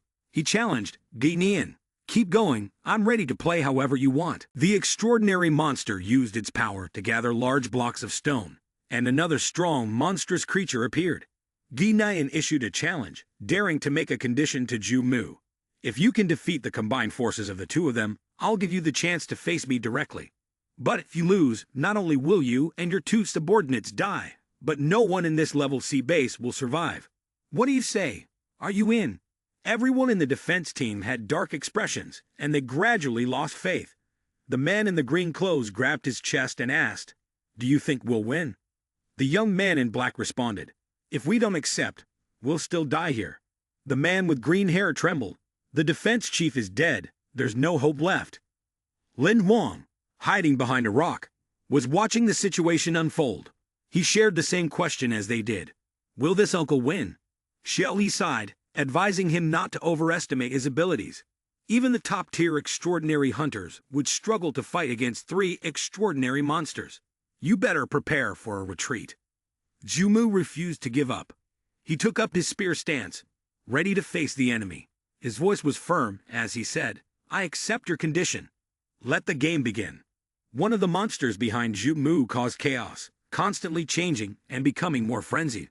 He remained unfazed, continuously using his weapon to launch sparks in response. They were surrounded by the powers of Zhu Mu, trapped and temporarily unable to resist. Alone, that monster could not fight back. So Zhu Mu called for another extraordinary monster to join. The stone giant intended to threaten him with its shadow. Zhu Mu didn't even bother to look, casually launching a move and mocking them. "Is this all you've got?" A strike was made as light as a feather, and with just a spear, Zhu Mu blocked the stone giant's punch. Flames tightly wrapped around the stone giant's hand, rendering it immobile. A dragon's head appeared, symbolizing supreme authority and power. The two heads facing each other indicated a battle to the death. To surprise, Lin Huang was already a great success. He exclaimed in shock, "This uncle is too powerful." Xiao, he was stunned, unable to believe that this was the fighting strength of a top-tier hunter. Behind Zhu Mu, another extraordinary monster was desperately flying toward him. Zhu Mu disdainfully said, "I've been waiting for you for half a day." Without saying much, he turned and struck at the monster. With a single blow, the extraordinary monster was sent flying. Zhu Mu gathered energy to form a fireball, his eyes glowing with a killing intent that was almost suffocating. He gritted out, "The game is over." The fireball was launched, and immediately, countless rockets sped forward. There was a massive explosion in the sky, and then sparks continued to fall, causing more explosions. The air was thick with smoke and dust. Zhu Mu stood there, the mist slowly dissipating, revealing the bodies of the two monsters, which had been pierced by his rocket arrows. At this moment, Zhu Mu turned his head, his indifferent attitude prompting him to say to Gainian, "Isn't it time for you to fulfill your promise now?" The scene shifted, and Gainian clapped his hands in mock praise. "Truly worthy of being the strongman of Ku Hu Jing. I wasn't wrong in my guess. You are indeed interesting." He floated in the air, still attempting to reassure his opponent. "Don't be nervous. I won't use my possession power on you. That would be too boring." Zhu Mu didn't have time to jest with him, so he asked, "Are you not afraid that this thrill will ultimately lead to destruction?" Gainian wore the face of a villain, his appearance causing immense disgust. He smirked mockingly before replying to Zhu Mu, "That depends on whether you have the skill to handle it." Zhu Mu snorted coldly but said nothing in response. In the sky, dark clouds swirled, forming a vortex, and from within, a beam of dazzling five-colored light shone down, blinding anyone who looked directly at it. This five-colored light enveloped Zhu Mu's figure. He stood silently, hands clasped, amidst this celestial transformation. Gainian stood by, witnessing everything, though he vaguely sensed part of it. Gainian exclaimed in surprise, and at that moment, Lin Huang and Xiao, he had climbed up a tree. Lin Huang marveled. Can transcendence really be this powerful? Just one breath can influence the celestial phenomena and cause transformations. Xiao, he was stunned by this immense power. Indeed, the combat ability was just one step away from reaching an immortal state, something no mere commander-level monster could compare to. However, Xiao Shai seemed to be completely unconcerned. Zhu Mu began muttering, 3,000 threads off and now. Troubles. Lin Huang and Xiao, he both exclaimed in confusion. He disappeared. They saw the column of celestial light slowly shrinking, but it emitted an even stronger light. The beam of light passed through Gainian, causing him to feel dizzy and disoriented. Zhu Mu not only unleashed a barrage of light attacks on Gainian, but Gainian was still able to dodge them. He laughed maniacally. Interesting, very interesting. Liang Tong and Chu Sai were both severely injured. The two of them sat leaning against a rock, their eyes filled with existential doubt. Chu Sai weakly said, "Why is this happening?" Liang Tong was in shock, unable to believe his eyes. Captain's 3 threads off and now have been resolved. The celestial light once again targeted Gainian, but it seemed his fate wasn't yet sealed, and he narrowly avoided it. Unexpectedly, Zhu Mu manifested from the column of light, charging forward with a spear, wanting to settle things with Gainian right there. Zhu Mu glared at him with hostile eyes, gritting his teeth in anger, revealing a shocking truth about Gainian. Clearly just a commander-level monster, yet pretending to be a leader in fighting. From the beginning, you were playing us. Gainian vehemently denied, refusing to admit that he was using someone else's name to act arrogantly. I'd never claimed to be the leader. You all just keep thinking of me as the leader, and there's nothing I can do about it. Lin Huang, still confused, asked Xiao He, the monster leader. Xiao He's expression seemed off. His arms crossed as his serious gaze delivered some good news. Being the leader of monsters is equivalent to a Ku Mu Jing level monster, and a monster at the leader level is like an immortal level strongman. This is bad. Outside, Jumu appeared calm, but inside, he was in turmoil. A leader level monster. In the Hunters Guild, only the immortals at the rank of enforcer are strong enough to fight against them. I am completely unqualified. Guinian sneered, taking this opportunity to try and dominate him. So he threatened, trying to run. You're quite amusing. I won't kill you, but those 100,000 people will become my food. Zumu's life philosophy was truly impressive. He shouted loudly, a hunter never dies, and the stronghold never falls. Zumu, brave and resolute, raised his spear and charged toward Guinian. If you want to destroy the city, then step over my corpse. Guinian raised his hand, full of arrogance, smiling smugly and mocking Zhu for his foolishness. The gap between Ku Hu Jing and Chang Sheng Jing can't be bridged just by firepower. Even if you burn yourself to a crisp, you're no match for me. From start to finish, Zhu maintained his stance. He shouted, repeating the words from earlier. The hunter does not die. The stronghold does not fall. The fierce battle raged in the sky, with a massive explosion that created a noise, shaking the heavens and the earth. Lin Huang was alarmed, his face clearly showing signs of worry. He quickly shouted, the hunter. The members of Zaya's defensive team also stood frozen, stiff as statues, only able to watch in silence.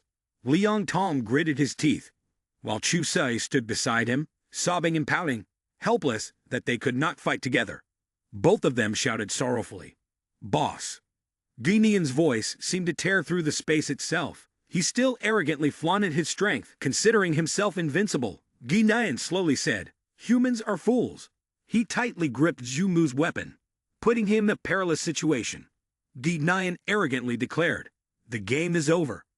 Zumu's face stiffened, contorting into an ugly expression. The words of the man seemed to shatter his hope. Everyone fell into a deep, reflective silence. The young man with glasses thought to himself, one strike, defeated. It's over, too strong, there's no hope left. The long-haired man also thought, what now?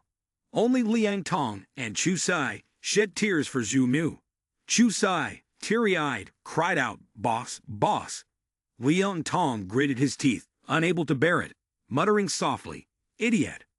Guinian summoned otherworldly creatures. A massive dragon behind him opened its mouth wide. Its two sharp fangs seemed to pierce through the opponent. Zhu helplessly lost momentum and fell freely downward. Guinian spread his arms wide, looking self-satisfied. Come on, enjoy the victory feast. Shall he analyze the current situation for Lin Huang, intending to make him aware that retreat was difficult. It wouldn't take long for the leader-level monster to gather dozens of commander-level monsters and an army of tens of millions of monsters. Destroying large B-tier strongholds was not a problem, but we should hurry and leave. Seeing Lin Huang remain unmoved, it turned to the side. Hey, what are you doing? Lin Huang looked ahead with unwavering determination, his gaze full of resolve. He gave the order. Shall he use the ceiling card on this little monster? Usually very cautious, Shall he asked again. The ceiling card can only be used once. Once used, it cannot be retrieved. Are you sure you want to use it? Lin Huang decisively pointed forward. Definitely use it. For a leader-level monster, I am strong enough now, and using the ceiling card will not be a loss. Moreover, I believe the responsibility of a hunter is to eliminate monsters, he told Xiaodi. I can't let the city they protect be slaughtered. Suddenly, Guinan turned around, horrified, and shouted, What? At this moment, the system displayed a notification. The target to be sealed was a 2-time mutated monster, meeting the sealing conditions, and the sealing process began. Before Guy Nyan could gloat for too long, Lin Huang used another sealing card to subdue him, and his body began to dissipate. A pink spatial light appeared, shooting directly towards Guinian. Chu Sai watched the scene unfold, and said to Liang Tong, That person, something's wrong. After seeing the surge of power, Liang Tong had his answer. He told her, Another strongman is making a move. The broken fragments quickly converged to form a complete sealing talisman. The system confirmed that the seal had been completed. Lin Feng held the talisman in his hand. his eyes showing a hint of self-satisfaction. Congratulations, host. You've obtained an epic level monster card. The space turned a deathly red, and as a result of Guardian's sealing, it slowly closed. The remaining extraordinary monsters in the air became disoriented. Lightning struck down, causing the monsters to fall into utter chaos. The Shudong Gate was completely sealed, and the monsters vanished one by one into the void. At this moment, Ju Mu was fortunate enough to have saved his life. He was supported by Chu Sai and Liang Tong as they moved forward to observe. Chu Sai assessed the situation and confirmed that the extraordinary monsters had suddenly perished. Liang Tong felt a sense of relief and explained to her about the phenomenon. The void collapse has occurred, and the lower-level monsters have vanished as well. It seemed to be the case, though Chu Nian was still in a state of shock. He stammered, unable to believe who had made the move. The group on guard saw that the extraordinary monsters had all been eliminated, leaving only a few lowly minions. They wanted to go and deal with them, to purge them. Go ahead, eliminate those damn monsters. Kill them all. Looking at the group of defenders cleaning up the remains, a thoughtful voice echoed, indicating that the disaster of Duxai City had been resolved. Lin Huang was sitting when the system screen displayed the following text. Monster card. Rarity. Epic. Monster name. Demon face little demon. Species. Immortal species. Battle level. Silver level 3 stars. Skill 1. Mask control. Skill 2. Mask swap. Skill 3. Mask change. Skill 4. Illusion spell. Skill 5. Deadly trap setup. Skill 6. Supermind energy summon. The card evaluation has been unlocked for potential cultivation. Lin Huang was surprised. The monster card had 6 skills. Xiao He explained, after being sealed, it is limited in combat power. At most it can only surpass you by 1 realm. So right now, it is Bai Tai Jing. Lin Huang was impatient. He wanted it to be perfect, right away. Lin Huang looked at Xiao He with a sly expression and said, You still have a spot for a skill. Hurry up and help me get it. Xiao He immediately stopped him. Hey, don't get your hopes up too high. After all, you're a non-member. The system sent a notification. Lin Huang raised his hand excitedly. Congratulations to the host for acquiring the mask control skill. Xiao He seemed a bit disappointed, clicking his tongue and shaking his head. You failed. Next, the system displayed the terms that needed attention. Mask control. Use the mask to replicate the face in sight. After wearing the mask, you can completely control the owner of the face. Note 1.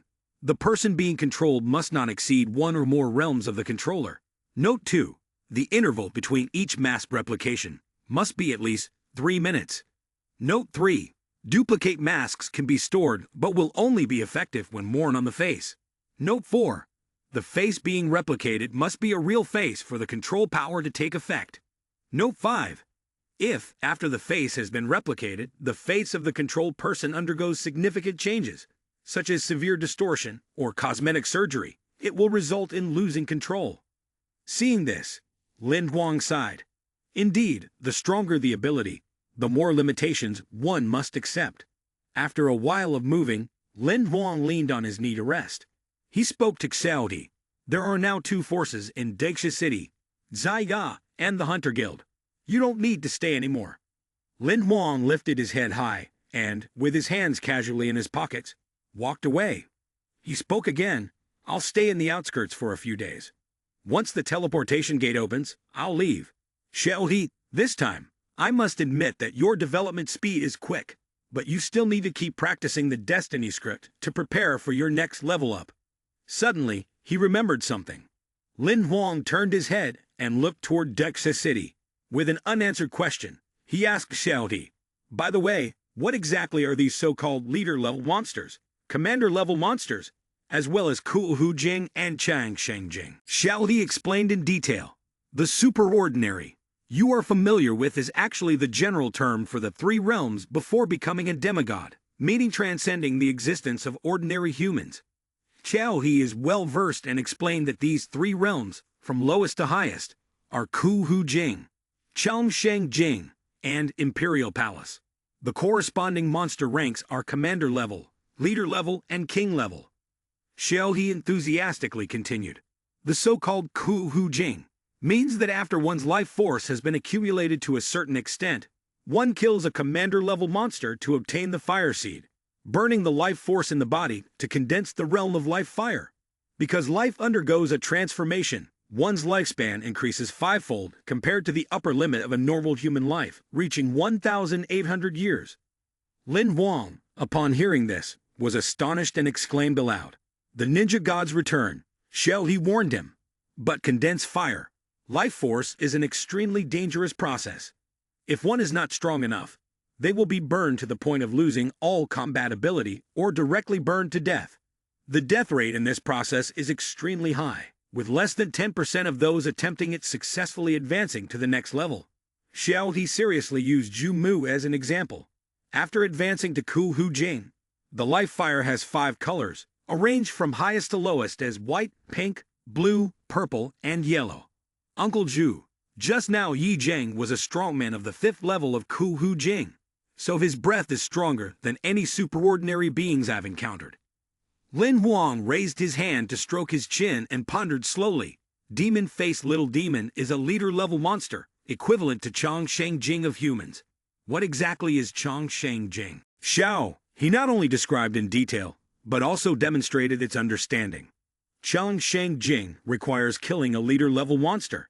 Take its soul beast and use the soul beast as the material to condense the life lamp, which can condense up to 9 lamps. Each lamp's lifespan can be equivalent to 360 years, and the maximum lifespan can extend over 3,000 years. This is also why this realm is called Chang Sheng Jing.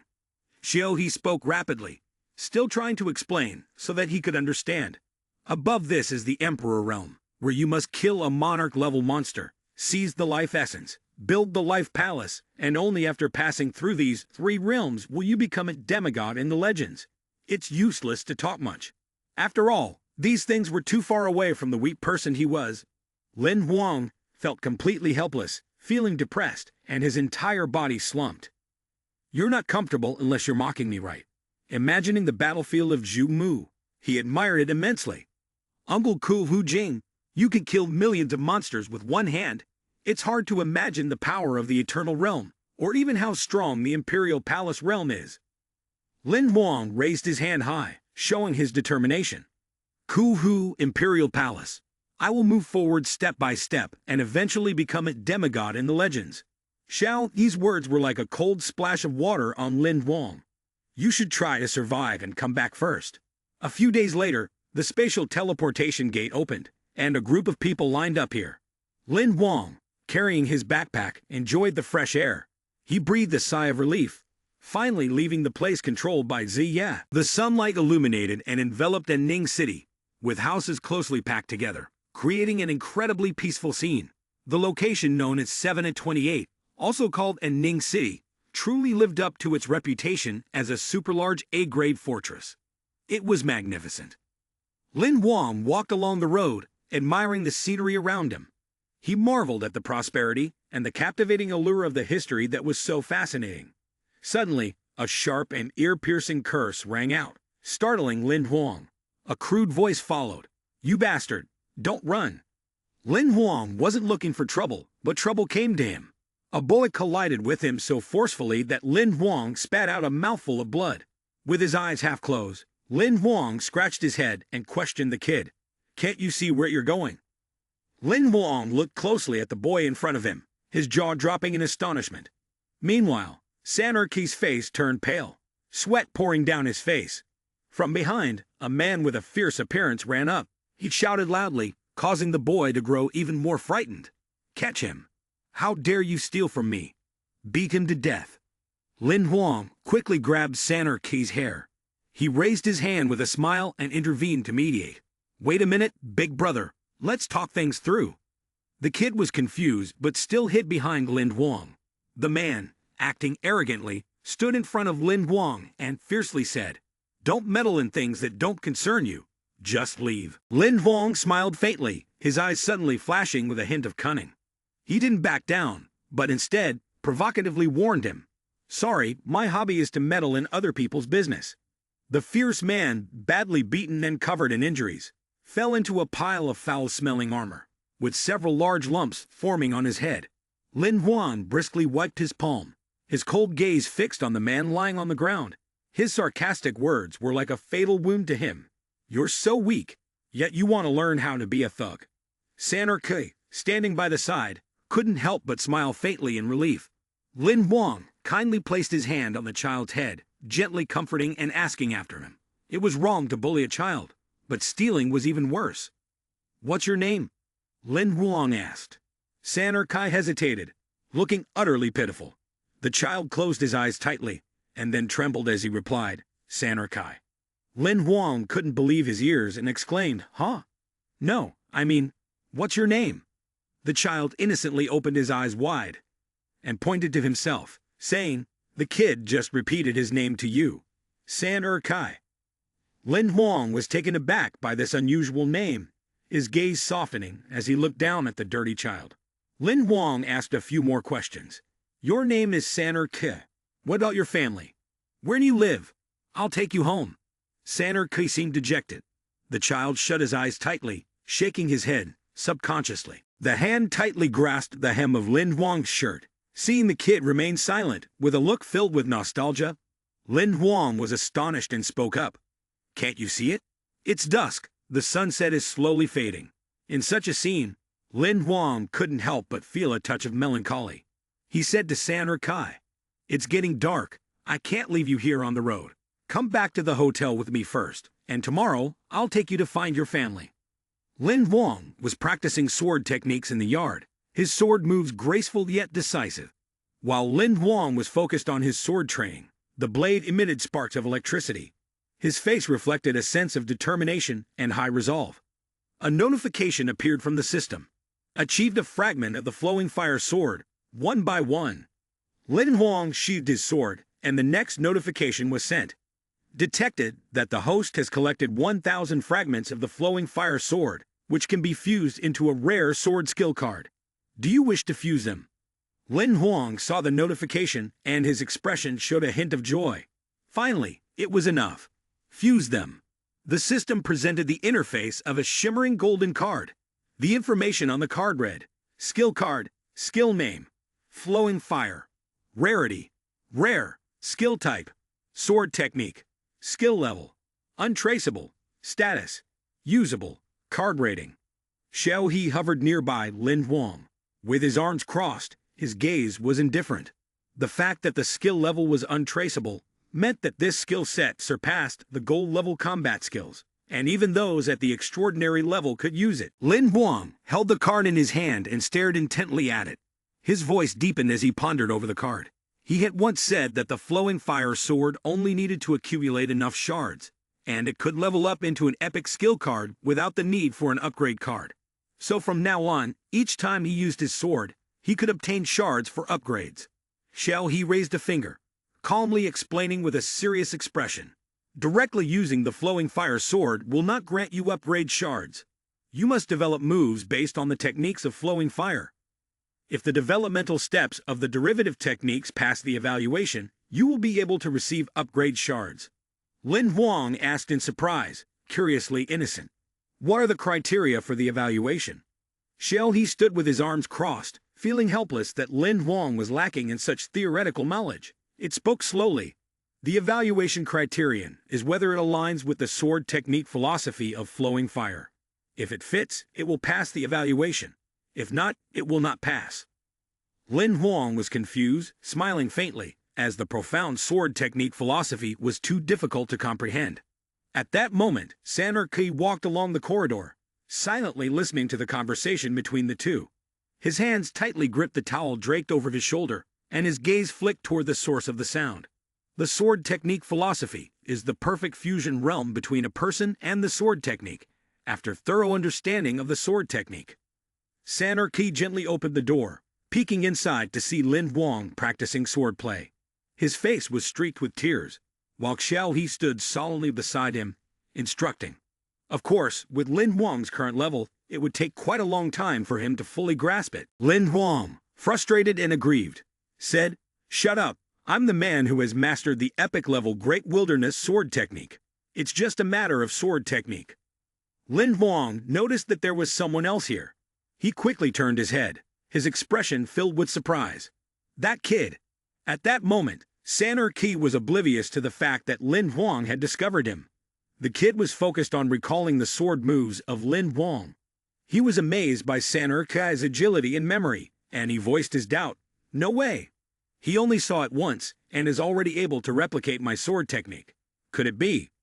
Lin Huang stood there, smiling slightly, and waved his hand a few times, calling the kid over.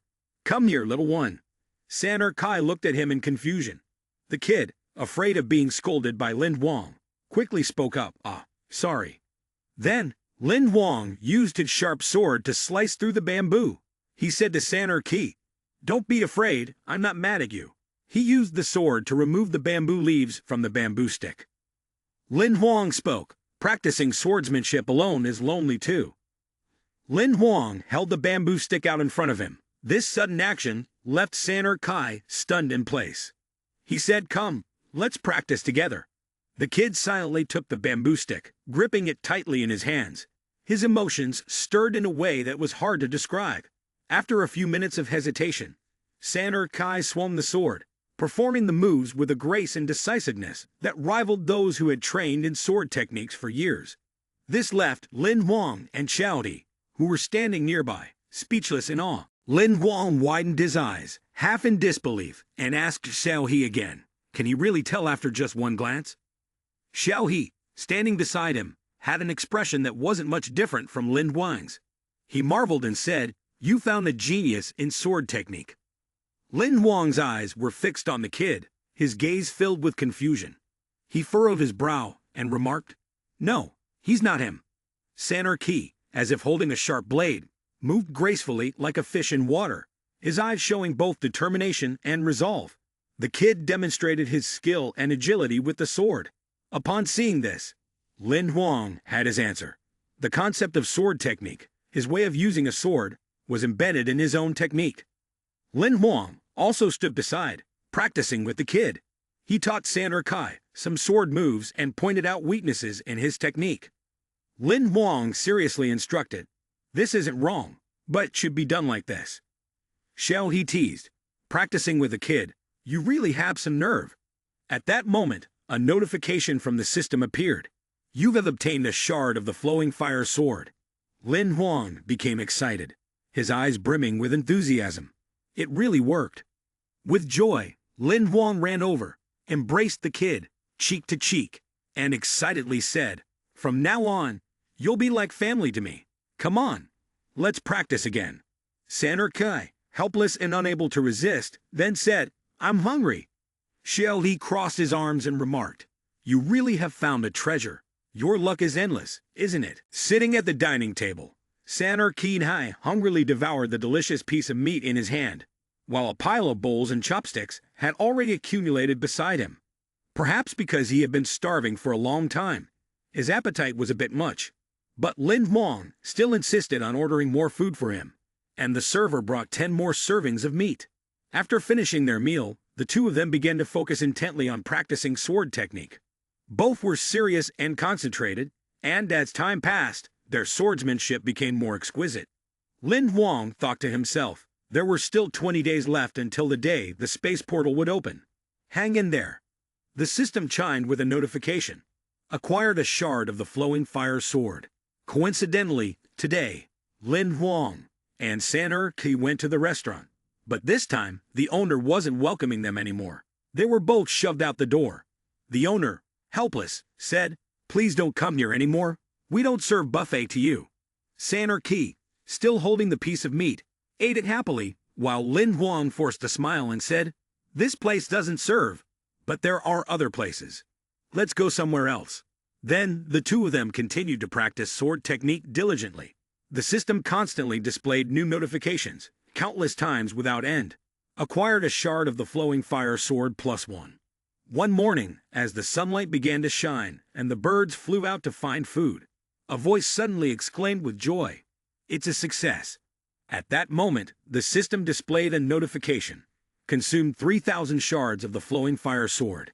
Consumed rare level harmonious skill card. A glowing purple card appeared on the screen, radiating an incredibly powerful energy.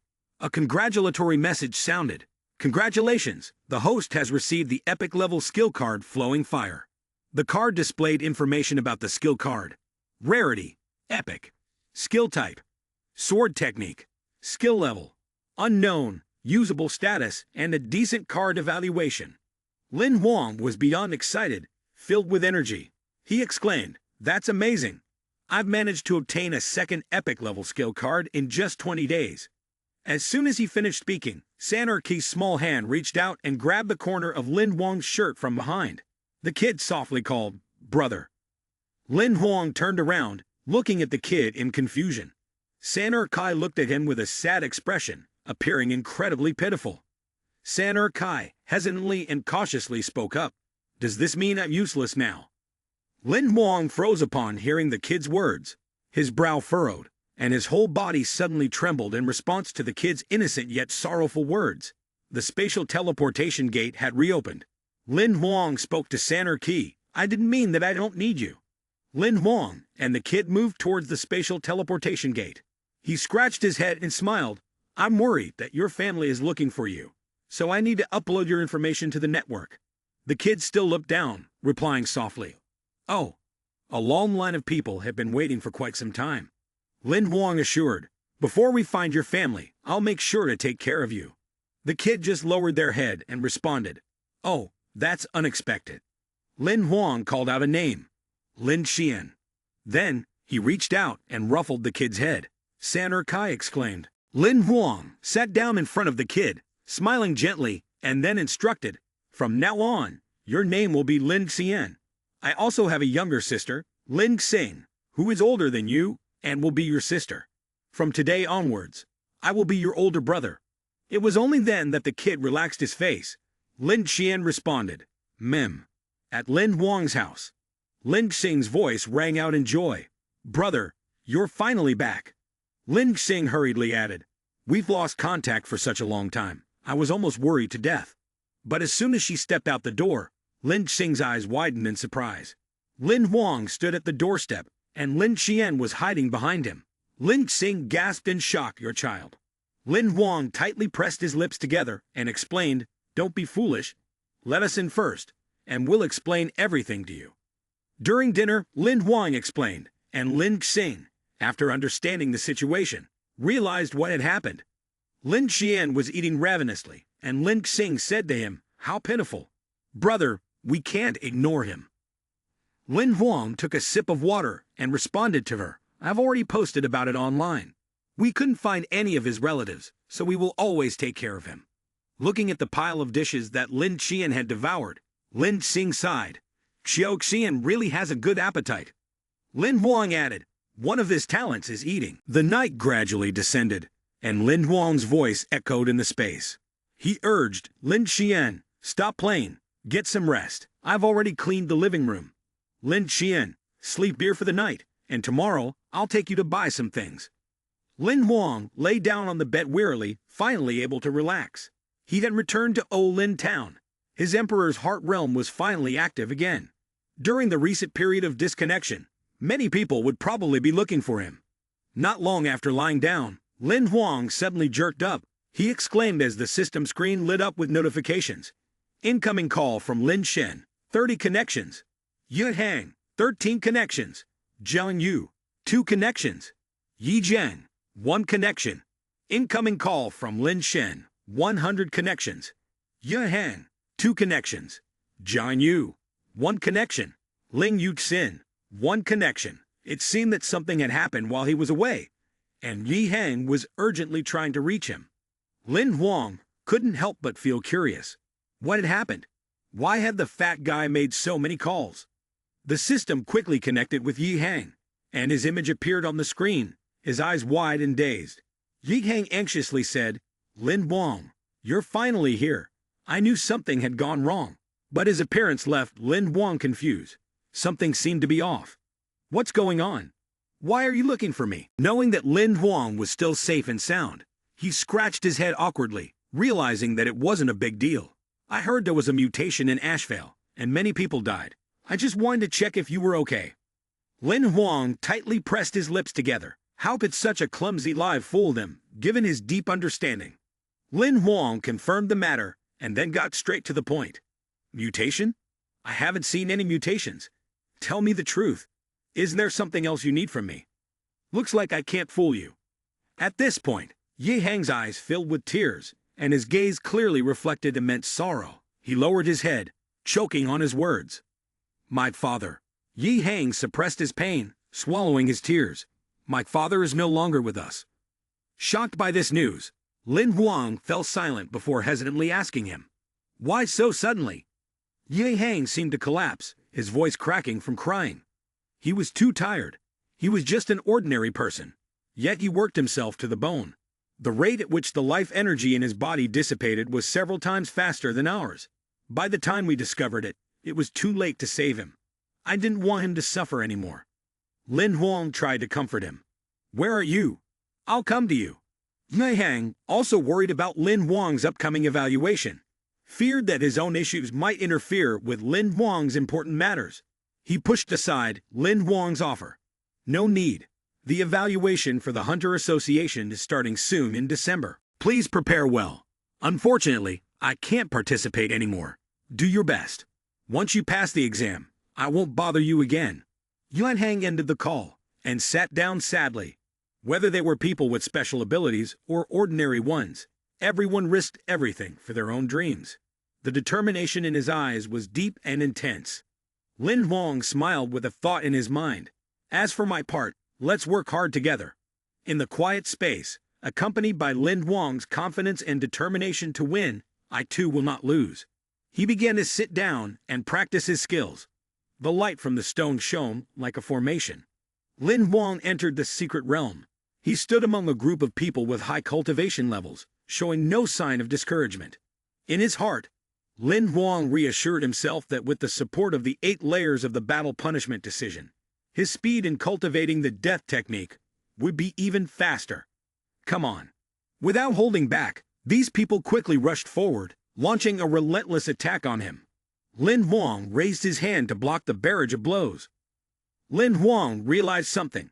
Although he had achieved a lot during this journey, he also encountered other powerful existences.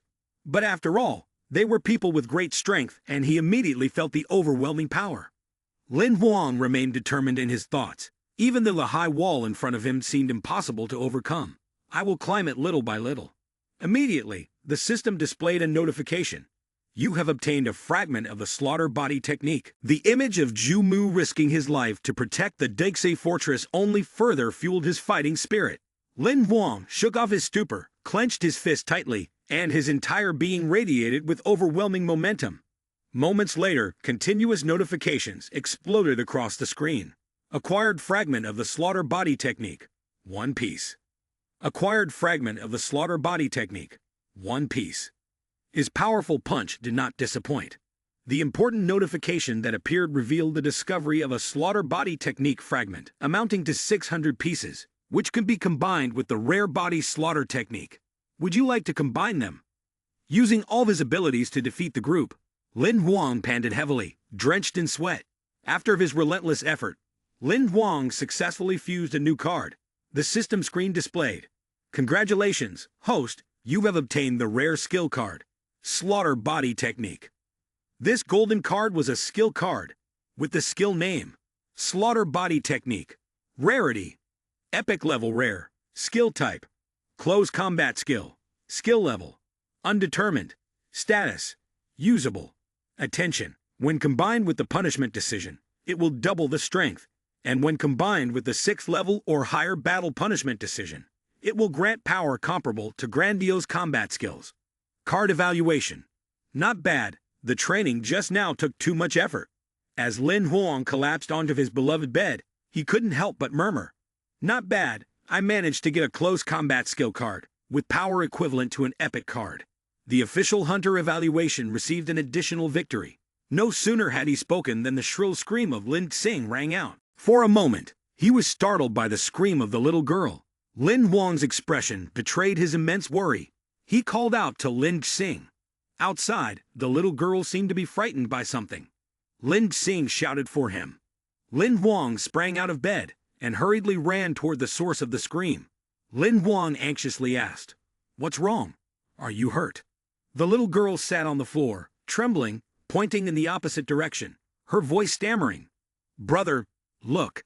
Following her finger, he saw Lin Qian sitting there, greedily devouring a piece of raw meat. He was shaken by the sight and shouted, "Lin Qian, what are you doing?" The child froze at the sound of Lin Huang's shout. Lin Qian turned around, her mouth smeared, and then said, "Ha." Though Lin Xing was very scared, she couldn't just stand there and do nothing. She tried to reassure Lin Qian, "Eating that will give you a stomachache." He sternly looked at the child. "Lin Qian, are you hungry?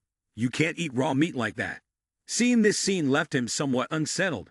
This child was so strange, nameless, with no family, a natural genius in sword techniques, and now starting to eat raw meat and drink blood. With this thought, Lin Huang raised his hand to block Lin Xing's way. He smiled and sat down in front of the child, gently saying, "Be good. Give me the meat." Lin Qian seemed frozen as if she had been sprayed with glue. The child silently stared at Lin Huang. In that moment, he felt a bit of caution. If he acted aggressively now, even if he killed her, he couldn't let her stay in the same room with Lin Xing. At that moment, Kid quickly threw the raw piece of meat away, then rushed towards Lin Xing, crying and calling out loudly, "Sister, you stood there in a daze in this awkward situation, and even yelled at me." Lin Xian hugged the little girl tightly, crying loudly and quickly apologized. "I'm sorry. I didn't expect Lin Xing to blame me for being too rude. I was just a little scared. Why did you react like that? You scared me." Embarrassment washed over Lin Huang, and he scratched his head, hesitantly comforting her. "Ah, this is my fault." Because of his heightened sense of alertness, Lin Huang's attitude was a bit over the top. He sighed inwardly, clearly startled. Lin Xing knelt on the floor, gently wiping Kid's mouth. Lin Qian obediently stood still, witnessing the love and care between the two sisters. Lin Huang felt the weight lift off his shoulders along with his worries. It seemed that he could finally relax and focus on participating in the official hunter assessment. The day of the assessment had finally arrived. Lin Huang had been there early, but he still couldn't feel at ease leaving Lin Xing and Lin Qian at home. He recalled the loving bond between the two sisters. Lin Xing was overflowing with confidence. At that moment, she raised her hand to show Lin Huang her firm determination. Her eyes shone brightly, and she confidently promised, "Don't worry, I will take good care of Xiao Qian, and make sure she has enough to eat." Lin Xian hugged her tightly, gazing innocently at Lin Xing. It took a while before Kid stammered out a sentence. I will take good care of sister." Lin Huang still couldn't help but think. It must be said that he couldn't help but worry about them. The sky was blue and sunny at Base 7B24 in Baixuan City, the Hunter Association. Hundreds, thousands of hunters gathered here, packed like ants. The current scene pulled Lin Huang back to reality. This important evaluation made him reflect. But for now, he should still worry about himself first. The large door at the base suddenly opened, dissipating the anxious unease.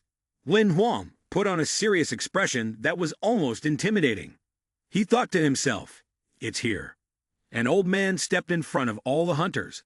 He appeared to be quite elderly, but his physique and skills probably couldn't be underestimated. He spoke loudly, introducing himself to everyone.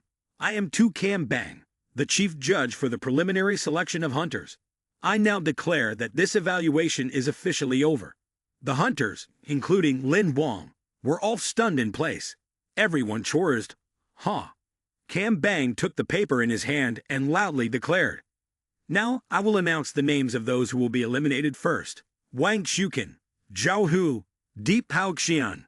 This made many people feel dissatisfied. One of those whose names Cam Bang had just called out shouted madly, "I won't accept this. If you want to eliminate me, you must give me a reasonable explanation." Lin Huang, standing beside him, glanced at him. "It is unacceptable for someone to oppose the result that Cam Bang has just declared." He fixed a cold, sharp gaze like a knife on the person who had spoken up. Without hurrying or slowing down, he explained the reason. "Looking at the hunters in front of us, Cam Bang was furious after registering. Those who bought online content reviews, those who fled during the team battle, those who were reported for posting bad comments online, and those who arrived after 8 o'clock are all disqualified. The remaining ones, after the disappointment, are Lin Huang and a few others. Cam Bang instructed the remaining people and warned the disqualified hunters. Those who made it to the second round, follow me. Those who were disqualified are marked on the Emperor's Heart Realm. If you try to sneak into the Hunters Association, you will be punished and detained. Just from observing his actions and attitude towards everyone, Lin Huang made his objective assessment. The evaluator's review was relatively idealistic. Without wasting time, everyone quickly moved into the base. In front of them stood another evaluator, who introduced himself. Hello, I am the chief evaluator of the second evaluation round. I am Zhu Lin, and congratulations to all of you for making it past the preliminary round. Contrary to his smiling face, Zhu Lin's words made it seem as though he was disappointed. There are still so many of you left. This time, I am truly disappointed. It seems like I'll have to rely on myself to lower the pass rate.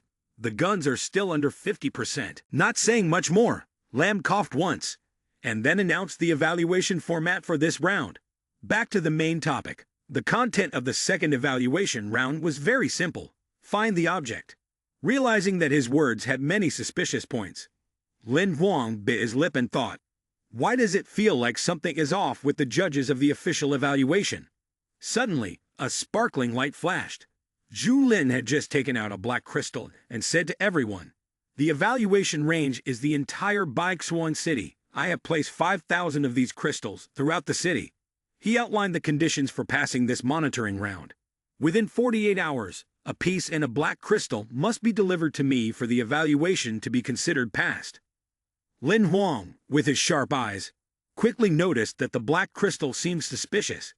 It didn't look like a mineral crystal but more like amber resin or something made of plastic. To prevent the hunters from feeling that the evaluation topic this time was too difficult, Zhu Lin smiled and raised his hand, offering a hint. The hunters began their search based on Zhu Lin's suggestion. 2 people, 1 male and 1 female, also started observing and inspecting every corner. His hint consisted of only 2 words: weeds. Lin Huang wasn't in a hurry. He started searching like the other hunters. He casually sat and drank water, reflecting on the second round of evaluation. Then he spoke up. Weeds. I feel like this is not as simple as it seems.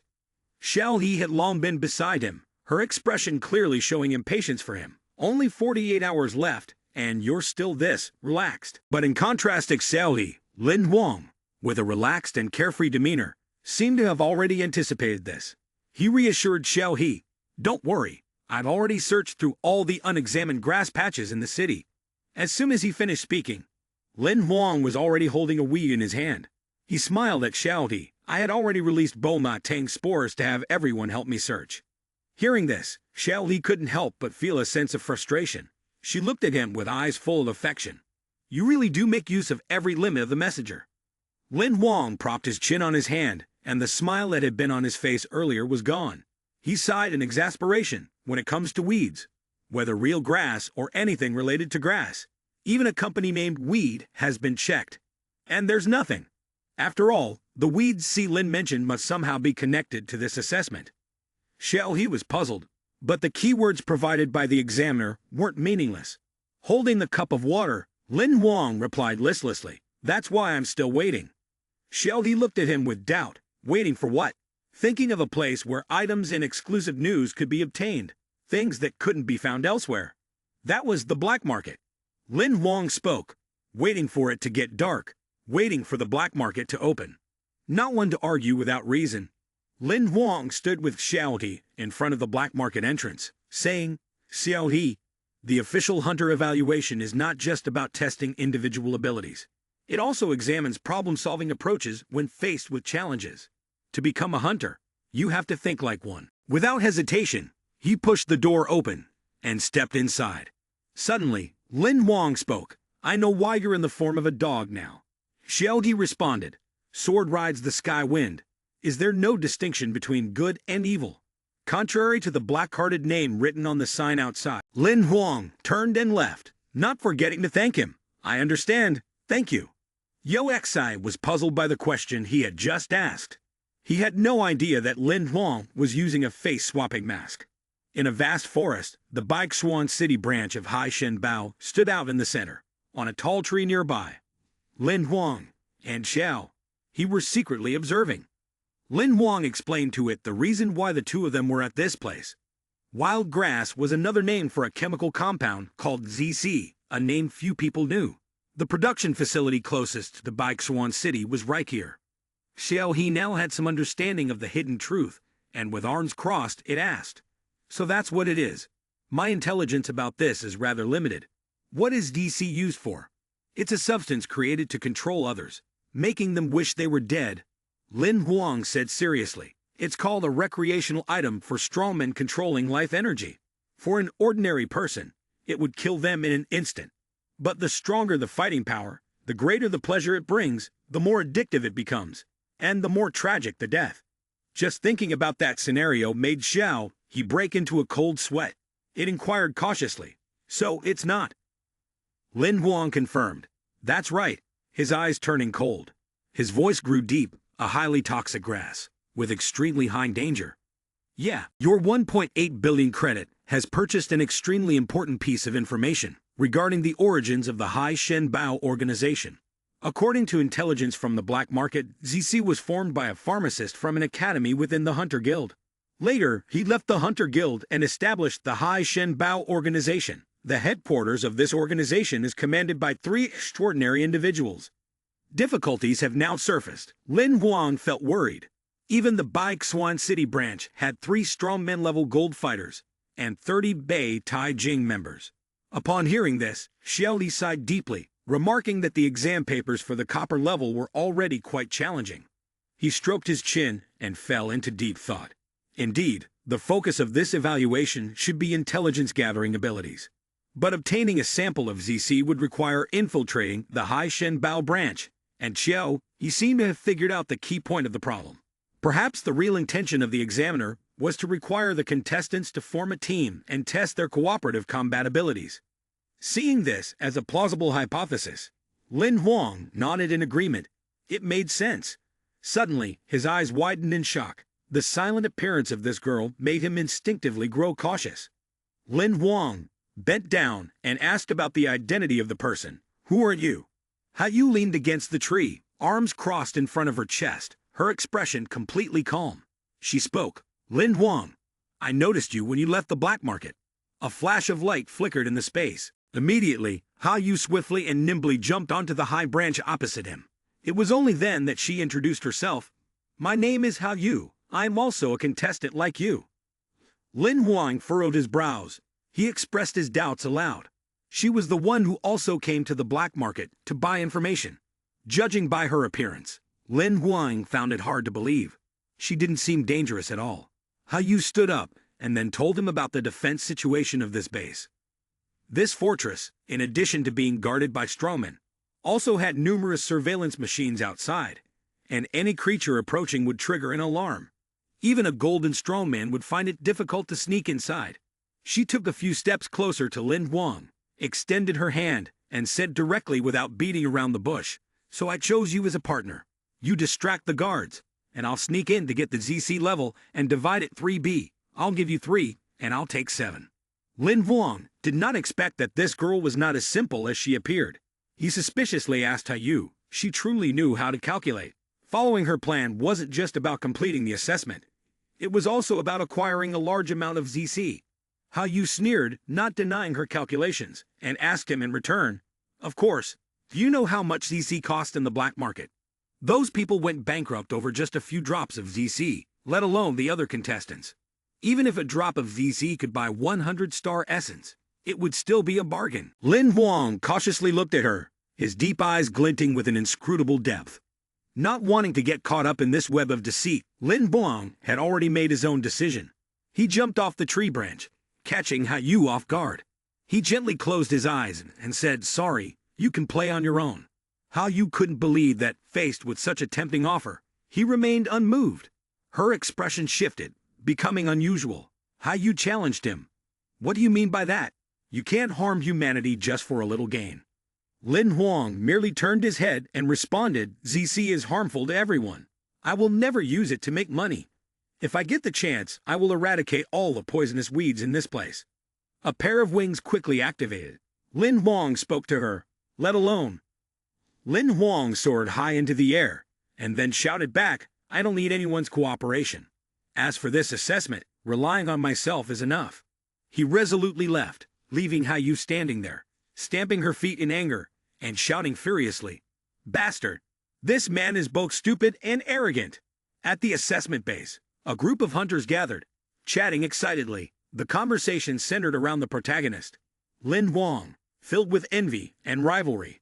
This branch of Hai Shen Bao had been successfully infiltrated by a judge named Lin Huang, who had stolen everything.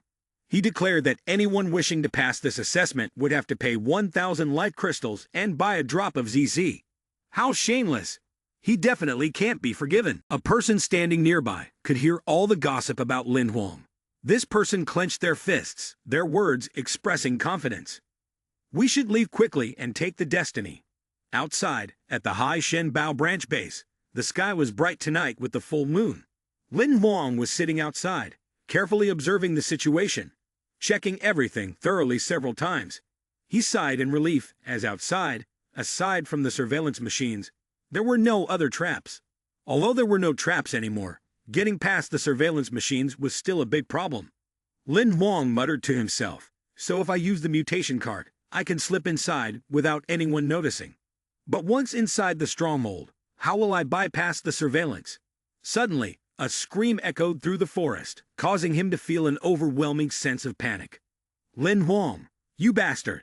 Unexpectedly, Bai Yan was also here. He took a leap forward with force. Bai Yan's actions left Lin Huang stunned in place. He smiled in a sinister way, his eyes clearly filled with murderous intent. Bai Yan grinned. "Finally found you, you scoundrel." Lin Huang racked his brain, suddenly pointing at him, and saying, "Crimson Blood Bird, I remember now. You were the messenger on Snow Mountain before." Bai. Lin Huang's memory, which was usually quite sharp, couldn't recall his name. He scratched his head, flustered. What was it again? Bai Yan, furious, shouted, "Bai Yan." He extended his hand forward, and a flash of light immediately appeared.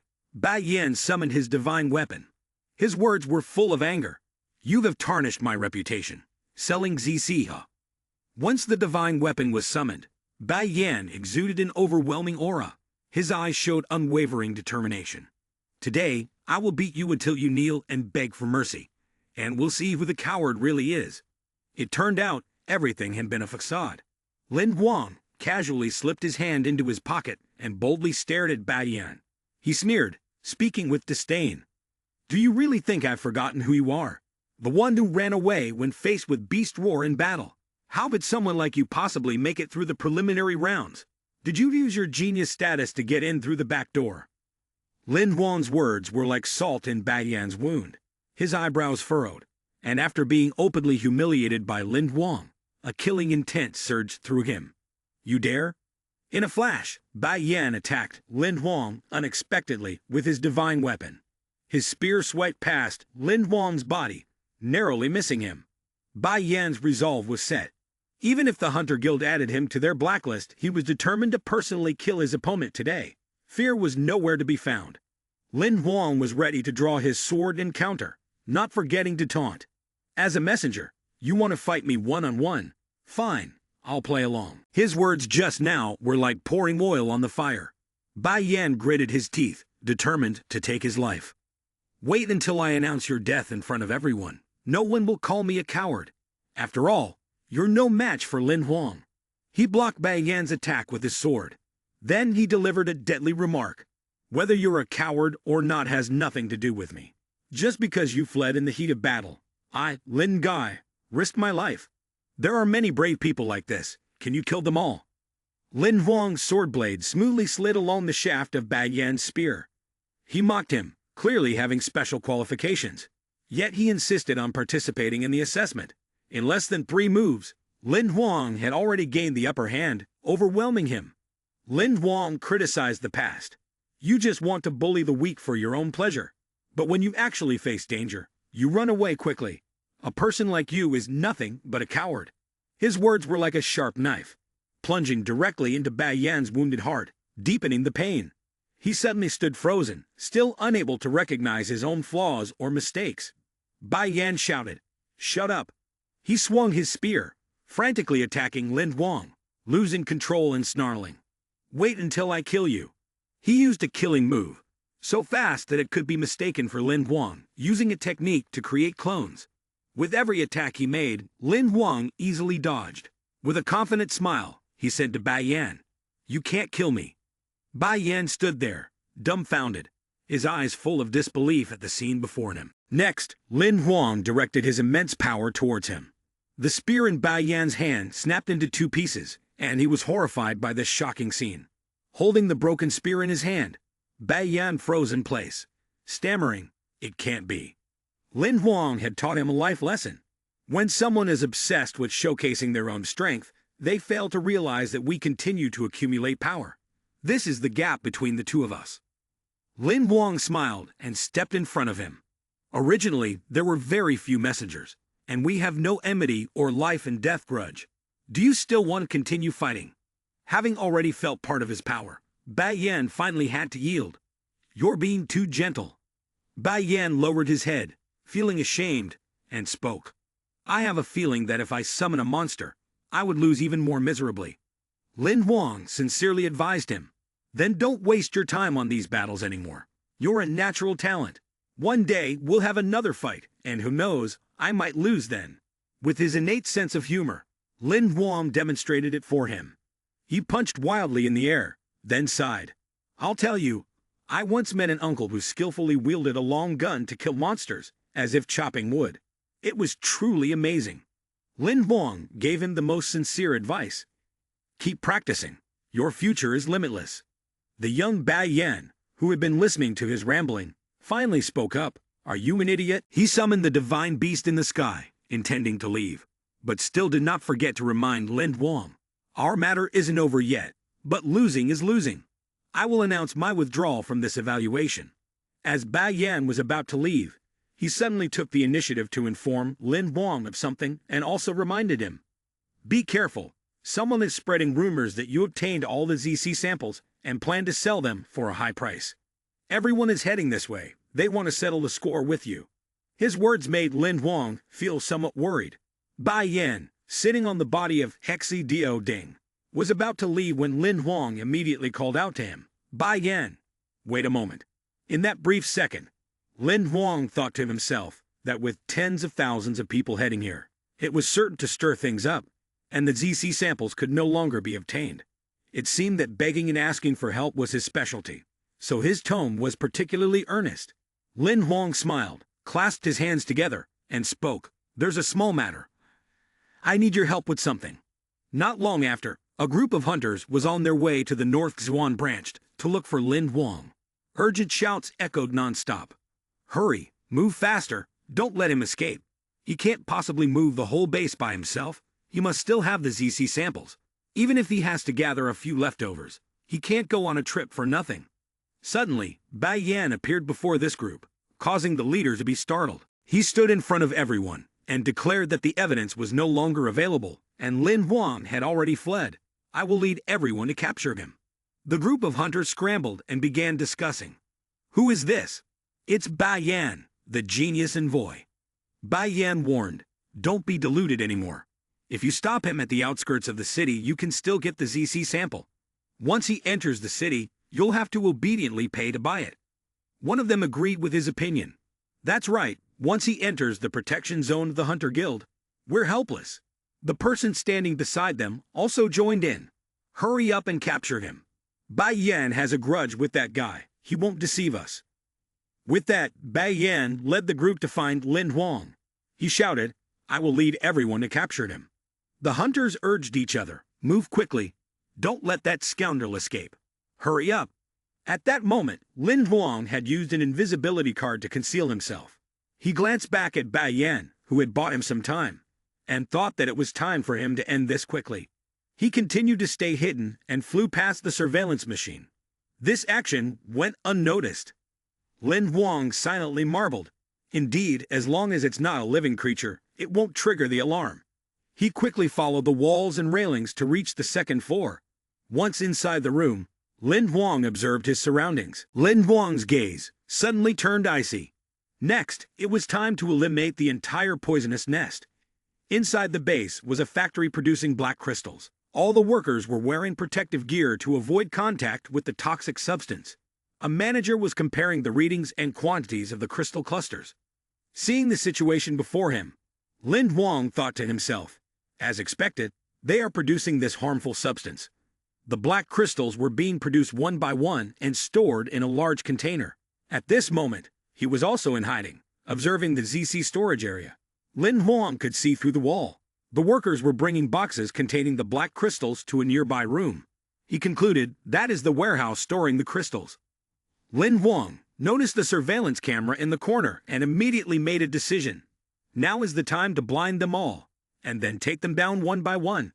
In a room somewhere, a young man was using the surveillance screen to monitor every corner and understand the mechanics of the production process. It turned out to be the monitoring room. Looking at the busy technicians overseeing the operations, he concluded, as expected, places like the monitoring room will have gold-level guards. Lin Huang, still hidden, saw someone sitting in front of the system screen. His eyes widened, resembling a monstrous beast observing its prey. Lin Huang sneered, though his mind seemed not to be functioning well. The man suddenly burst into frantic laughter. Perhaps his time had come, for Lin Huang needed only one strike to kill him on the spot. Without hesitation, he spoke, a useless thing. Keeping it alive serves no purpose. The technicians were horrified when they saw Lin Huang's sudden intrusion, their faces turning pale as they screamed, "What's going on?" At that moment, the boss, Bai, unexpectedly slipped past two other technicians, sending a chill down their spines. Desperate screams echoed in the secret monitoring room. "Ah, help, help!" But just a few seconds later, the room fell silent again, returning to its original state. Bai stepped out of the door. He and Lin Huang stood, gazing outside. Their hunting time had now begun. He said to Bai, let's start the hunt. The disturbance the two had caused was so great that it attracted everyone in the base. Rapid footsteps hurried toward the monitoring room. Voices rang out like warnings. "Damn it, there's an intruder." The two managers from the Black Crystal production area also ran over. One shouted, giving orders, "Kill them." The person next to him questioned, why didn't the monitoring room send a warning? Without giving them the chance to report, Lin Huang swiftly dealt with several of them in one strike, leaving them no time to react. A man raised his gun and fired towards Bai. He used his wings to shield his body, seeing that the other person had advanced modern weaponry. Worried that Bai alone couldn't defeat him, Lin Huang hurriedly ran over.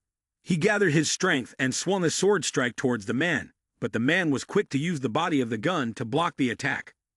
Lin Huang let out a cold, chilling smile, then spoke to the man in front of him. "Who told you that I'm just a monster?"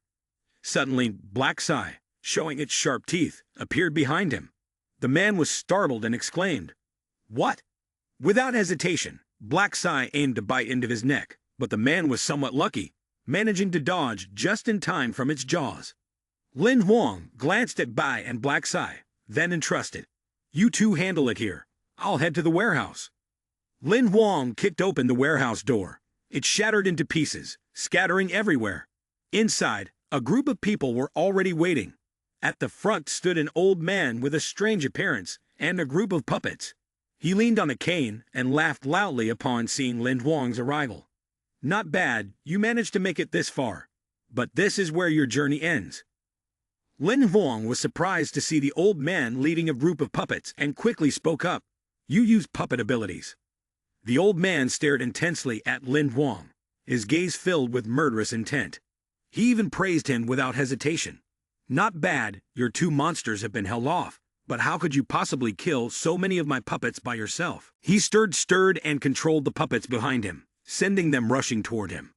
"Even if I can't kill the person, the headquarters will quickly receive the information, and the proactive one must be transcendent." He grinned. "You're definitely going to die." He pulled out a card and crushed it, then confidently retorted, "Let him see how to truly captivate the heart by playing the puppet game with me." As he spoke, the transcendent monster Gainan gradually appeared, even bowing in a gesture of greeting. The old man's face turned pale with shock. "You still have a summoned monster?" He stammered. "Wait, this is Gainan." With a snap of its fingers, the ground immediately shook. The puppets could no longer stand steady. The old man nearly fell over. He cursed, You bastard! What the hell is this? Genian's eyes flashed with a bright gleam. All the people who had been regarded as puppets by the old man now turned and cornered him. The old man stared in disbelief, unable to believe his eyes. It can't be. How is this possible? Each of their hands reached for him, as if they wanted to crush him and tear him apart. He cried out in agony and despair. No, no. Meanwhile, Bai and Black Sai had finished dealing with the obstruction. Lin Huang and Guinian walked over to reunite, having obtained what he needed. In Lin Huang's hand appeared a black crystal, burning with flames. It was the sample of ZC. He asked Bags, "Bai, have you finished over there too?" The base of the Hai Shen Bao branch was burning fiercely, and the group of hunters had finally arrived. Lin Huang stood, watching as the base was gradually consumed by flames. They were panic-stricken, shouting at the horrifying scene before them. What's going on? The branch is on fire. But where is Bai Yan? We've been running around, but can't find him. It's burning. It's burning. What about ZC? Hao Yu appeared alongside the hunters. She pointed at him furiously. Lin Huang, hand over the ZC sample. Lin Huang turned around, holding a black crystal in his hand. The ZC sample. Lin Huang spoke to everyone present. As a bronze level, how could I possibly destroy an entire stronghold? It was like this when I arrived. I only managed to get a sample from the flames. The crowd continued to be confused. The sample must have burned up completely. As soon as they heard that, they became anxious, rushing off in a frenzy. The scene resembled a colony of ants scattering, with urgent calls and shouts echoing chaotically. Quick, go save the sample. Don't be slow. Hurry up, or it'll all burn and be over. Don't block me, you bastard. You also quickly followed the crowd inside, but she didn't forget to glance at him, muttering under her breath. Idiot. Lin Huang saw her gaze and smiled, raising his hand in a gesture of acknowledgement. Deep down, he thought, don't think I don't know what you've done. The next day, the North Xuan Hunter Guild sky was clear and peaceful, a stark contrast to the scene from the day before. Zhu Lin, together with Cam Bang, stood facing everyone. After a careful observation, Zhu Lin stepped forward to comment on the second evaluation round. This evaluation was primarily aimed at testing your ability to gather information, process it, and work in teams. Although there were some unexpected incidents, and the goal wasn't fully accomplished, he paused for a moment before continuing. Luck is also a kind of ability, so in this evaluation, for the 5,000 people who managed to obtain the sample, I have made my judgment based on the evaluation. The crowd was delighted upon hearing this, and they all secretly let out a sigh of relief. Great, I was worried that it wouldn't be counted. The red-haired man standing next to Lin Huang looked quite pitiful. He gave a bitter smile, his hair also burned. Cam Bang spoke sternly, reminding them, don't rejoice too early. The evaluations will only get harder. Tonight, a spaceship will come to take everyone to the third test site. Disperse now and prepare well. Everyone quickly left, still discussing what the third evaluation might involve. Let's go, rest up, sharpen our skills before the battle. The second round was already this difficult. I can't imagine how hard the third one will be. I don't even dare to think about it. Looking at Zhu Lin and Cam Bang, despite their somewhat stern appearance, Lin Huang silently assessed the older man. He seemed strict, but his words were very well put. Cam Bang still couldn't quite believe Zhu Lin's approach, feeling a bit suspicious. I never expected you to speak like this, he said. I thought for sure your evaluation would have resulted in everyone failing. Zhu Lin stood to the side, then calmly responded, You're mistaken. My evaluation ended the moment two contestants left the black market. Whether they succeed or not doesn't matter. The important part is gathering accurate information. Gan Bang stood there, confused, and couldn't help but ask. So, if nothing had gone wrong, would it really have only taken 2 days to pass the test? Zhu Lin had one pressing question on his mind. Asterisk, who exactly set fire to Hai Shen Bao's branch asterisk. Gan Bang fell into thought, stroking his beard thoughtfully. There wasn't much evidence left after the fire, but there were 3 possible methods of attack. A dagger strike, fire depletion, or self-inflicted harm. This suggested that the intruder wasn't alone. At least one person must have been skilled in close combat, elemental fire magic, and control magic. Zulin also pointed out that similar events had occurred during previous evaluations, where contestants hid their true abilities. As soon as he finished speaking, Ganbang laughed loudly and quickly dismissed the idea. How could that be? There was a gold-level guard killed with a single blow on the scene. That means the intruder must be at least golden level 3. None of these kids are anywhere near that level. Zulin's expression turned serious as he pondered the matter. But even if they were a messenger, a bronze level would only be able to summon a white iron monster at most. We wouldn't be concerned by that. He hesitated, but then asked, what if it's a mutated monster that has mutated twice? On this side, perhaps because someone was mentioning his name, Lin Huang kept sneezing.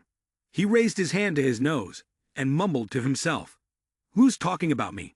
Hearing this amusing story, Gan Bang slapped Zhu Lin on the back and teased him. "Are you out of your mind? But this little demon actually has a monster mutated twice. You're making me laugh to death." Zhu Lin also realized that he might have overthought things, so he helplessly replied, "Maybe I've thought too much." Time passed quickly, and a large ship appeared in the sky. The ship gradually descended towards the ground, and the hunters who had passed the second round would continue onto the ship to head to the third round of evaluation. Lin Huang was wide-eyed at the extravagance of this evaluation. He was stunned and gaping as he looked at the demon starship, amazed at how generous they were. A person stepped down from the spaceship, and he stood in front of everyone to introduce himself. "I am Captain Fo Bro. Welcome aboard." The two judges for the second round of evaluation stepped forward to greet King Shan. Gan Bang spoke. "Fo Bro." Zhu Lin bowed slightly and said to him, "Thank you for your trouble in escorting the contestants." King Shan stood with his arms crossed over his chest and said generously, "Don't be polite, I just bought a new ship. Might as well try piloting it." Lin Huang and the others quickly boarded the ship. He glanced at King Shan and thought to himself, the two judges are so respectful. This Fo Bro is probably an extraordinary hunter. The spaceship quickly ascended into the sky, accompanied by King Shan's reminder.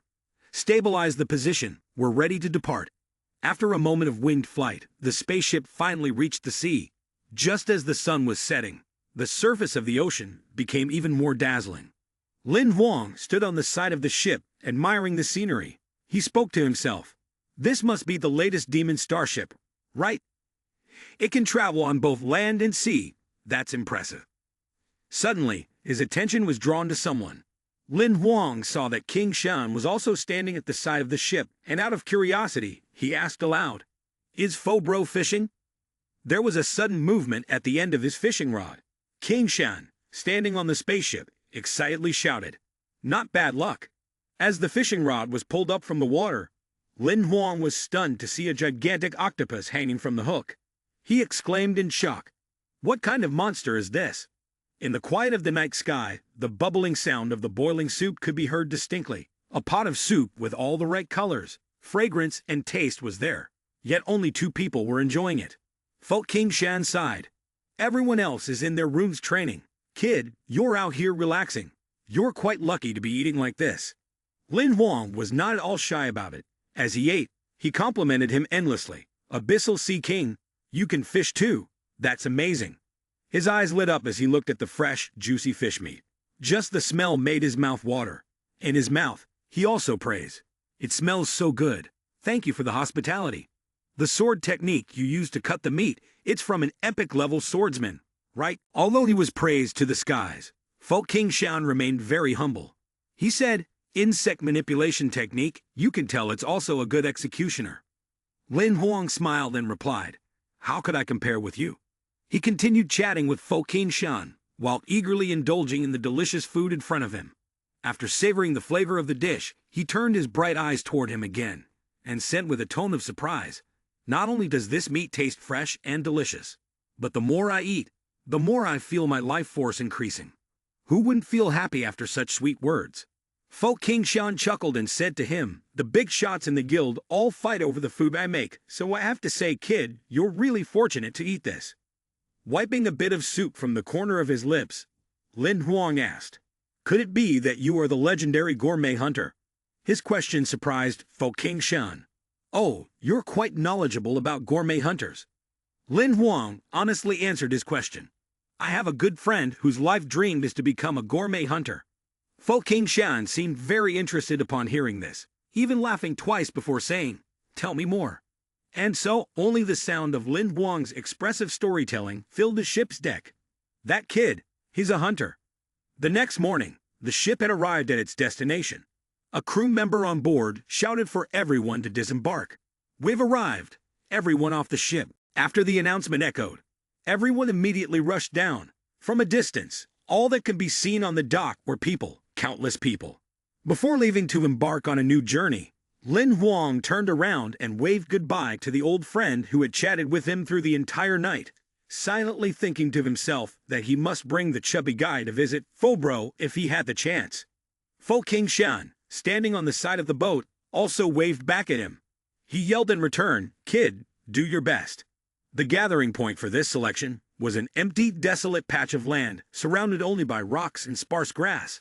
At this moment, everyone had gathered in one place, with the murmur of whispers echoing throughout the space.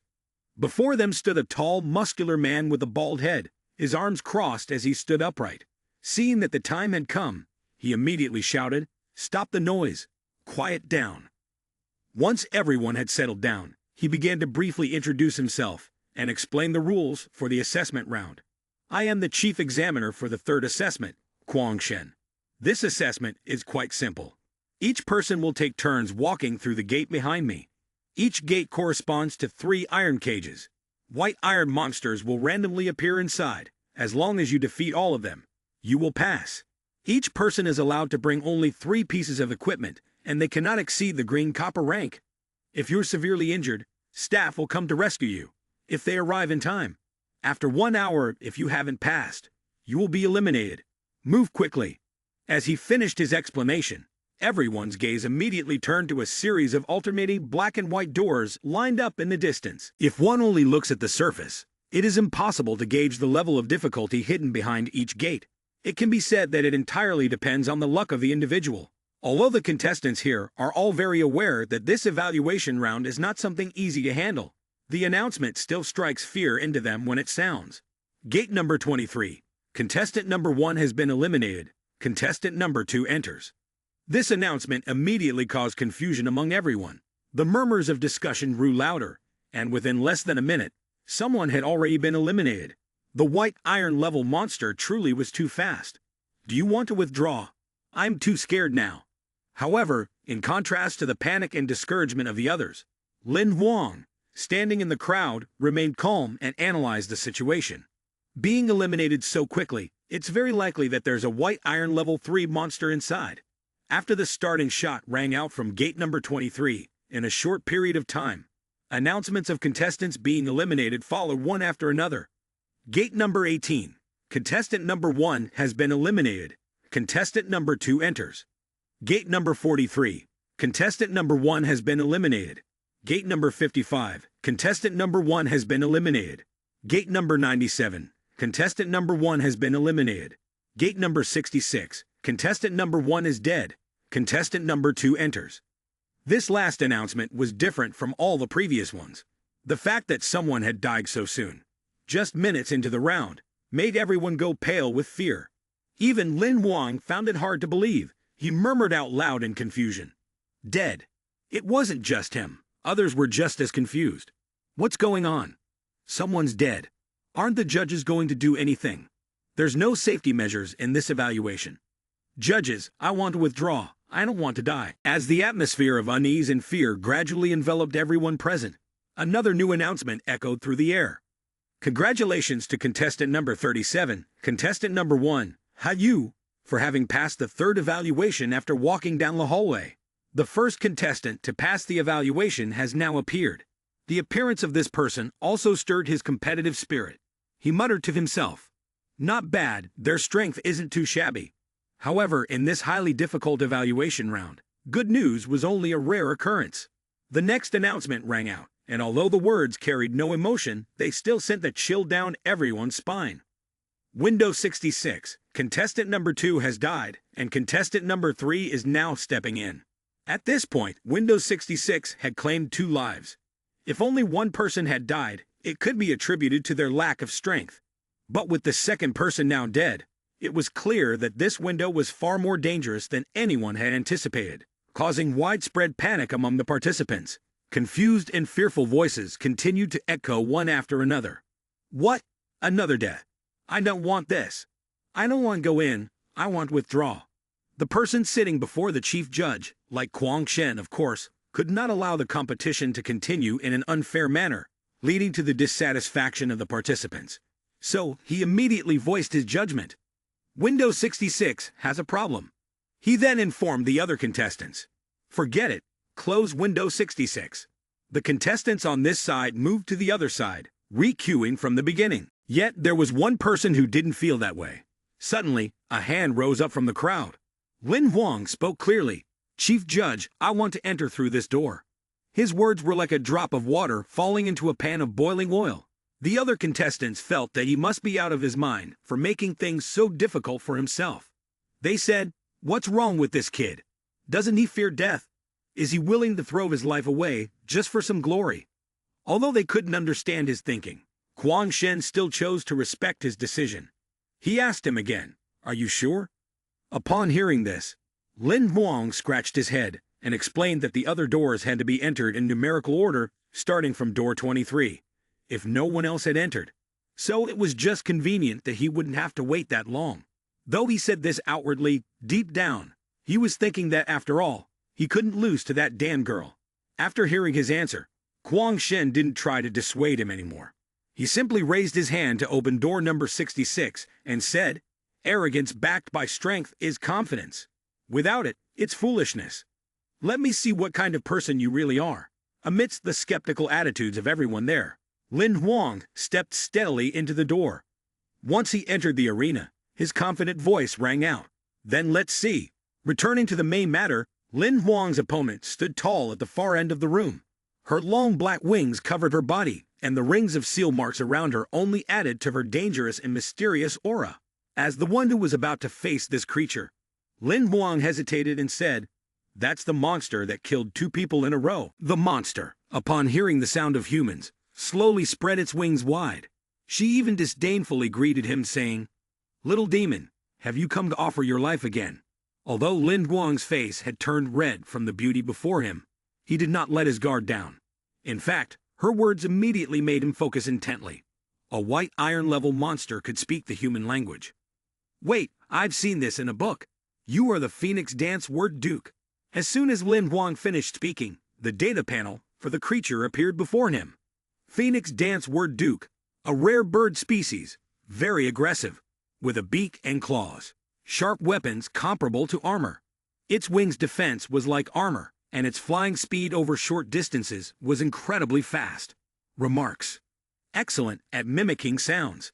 After living with humans for more than 3 months, it can fully learn the human language and understand the precise meaning of each word. Her cheeks flushed slightly, and she raised her left hand to cover half of her mouth. She gently asked him, "Do you want to play a game with senior sister?" Lin Huang firmly replied, "You can speak the human language, which means you lived with humans before." The Phoenix Dance Word Duke appeared quite pleased, but that wasn't all. However, Lin Huang had no intention of stopping his reasoning here. He continued, "But now you know how to kill, which means your previous owner was very bad, which is why you hate humans so much." Just one simple sentence, yet it sparked her utmost fury, making her scream, "You're talking nonsense." As soon as she finished her sentence, Phoenix Dance Word Duke rushed toward him, her sharp claws on her long legs becoming her weapon. The feathers on her body turned into arrows, attacking Lin Huang from all directions. She screamed frantically, shouting, "All humans deserve to die, but my master is the best person in this world." Although Lin Huang had anticipated the consequences of injuring her, he was still amazed by the Phoenix Dance Word Duke's innate speed. In the moment when the sword in his hand blocked her claw attack, he thought to himself that she was too fast.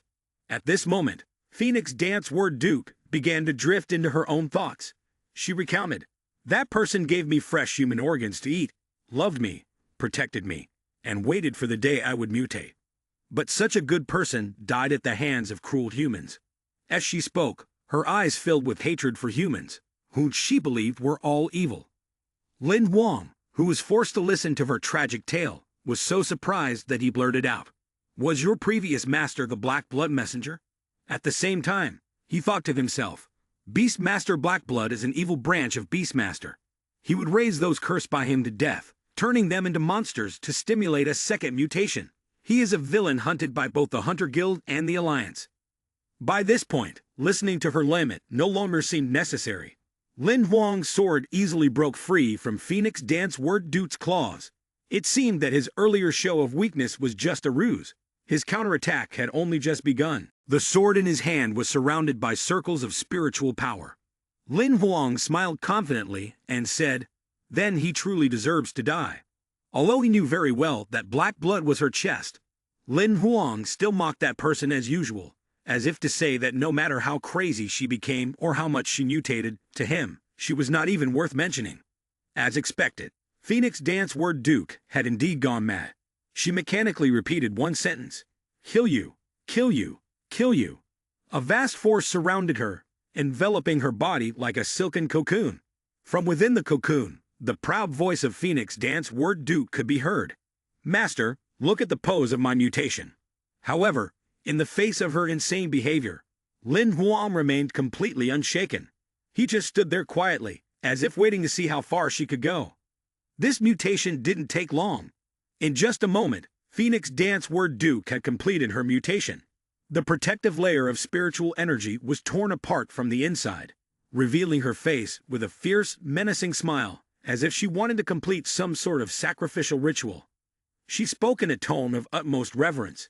"The blood of these filthy humans is the offering I bring to you, Master." As soon as she finished speaking, her black wings shattered the cocoon, revealing her mutated form. At this point, her appearance had lost many human features, resembling something that was half human, half bird. The beautiful and graceful outer shell that once existed has now completely disappeared without a trace. "If you want, I will send you to hell, to reunite with your master," Lin Huang said sternly. However, at this moment, Phoenix Dance Word Breath seemed to have fallen into her own world. She no longer heard anything Lin Huang said. This monster still believed she was in the right, thinking that all her actions were acts of revenge for her former master. At the very moment when the feather transformed into an arrow to attack Lin Huang, she screamed, "In the name of my master, Tu Zhen and all those who have been entangled with her for so long." Only now did Lin Huang reveal his trump card. He said, "Then let me enlighten you about the true Beastmaster." As the green object in Lin Huang's hand was crushed, an invisible force appeared, swiftly dealing with the ugly bird feathers of hers. Lin Huang's words immediately stunned her. Beastmaster Bao Jun killed her. Seizing the opportunity, Lin Huang immediately ordered Bao Jun to strike quickly, ensuring that she wouldn't have any time to resist, and Bao Jun did not disappoint his expectations. Before Phoenix Dance Word Breath could even figure out what had happened, Bao Jun's arm had already seized her neck. If she had no way of dealing with this, defeat in its hands would be a matter of mere moments. Her neck was squeezed so tightly that she couldn't breathe, sweat pouring down like rain. Yet what she was most concerned about was the impending death before her. But the unusual power of Bao Jun. She spoke with a tone of disbelief, as if she couldn't believe it. Twice mutated, how could a human do this? But Bao Jun was not Lin Huang. It had no need to listen to or answer my questions. It simply opened its mouth, ready to send Phoenix Dance Word Duke back into the arms of her master.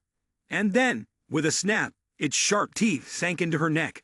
In the final moments before her death, Phoenix Dance Word Duke let out a loud scream. "Master, although I know you won't be able to come to save me, in this moment of desperation," she instinctively cried out these two words.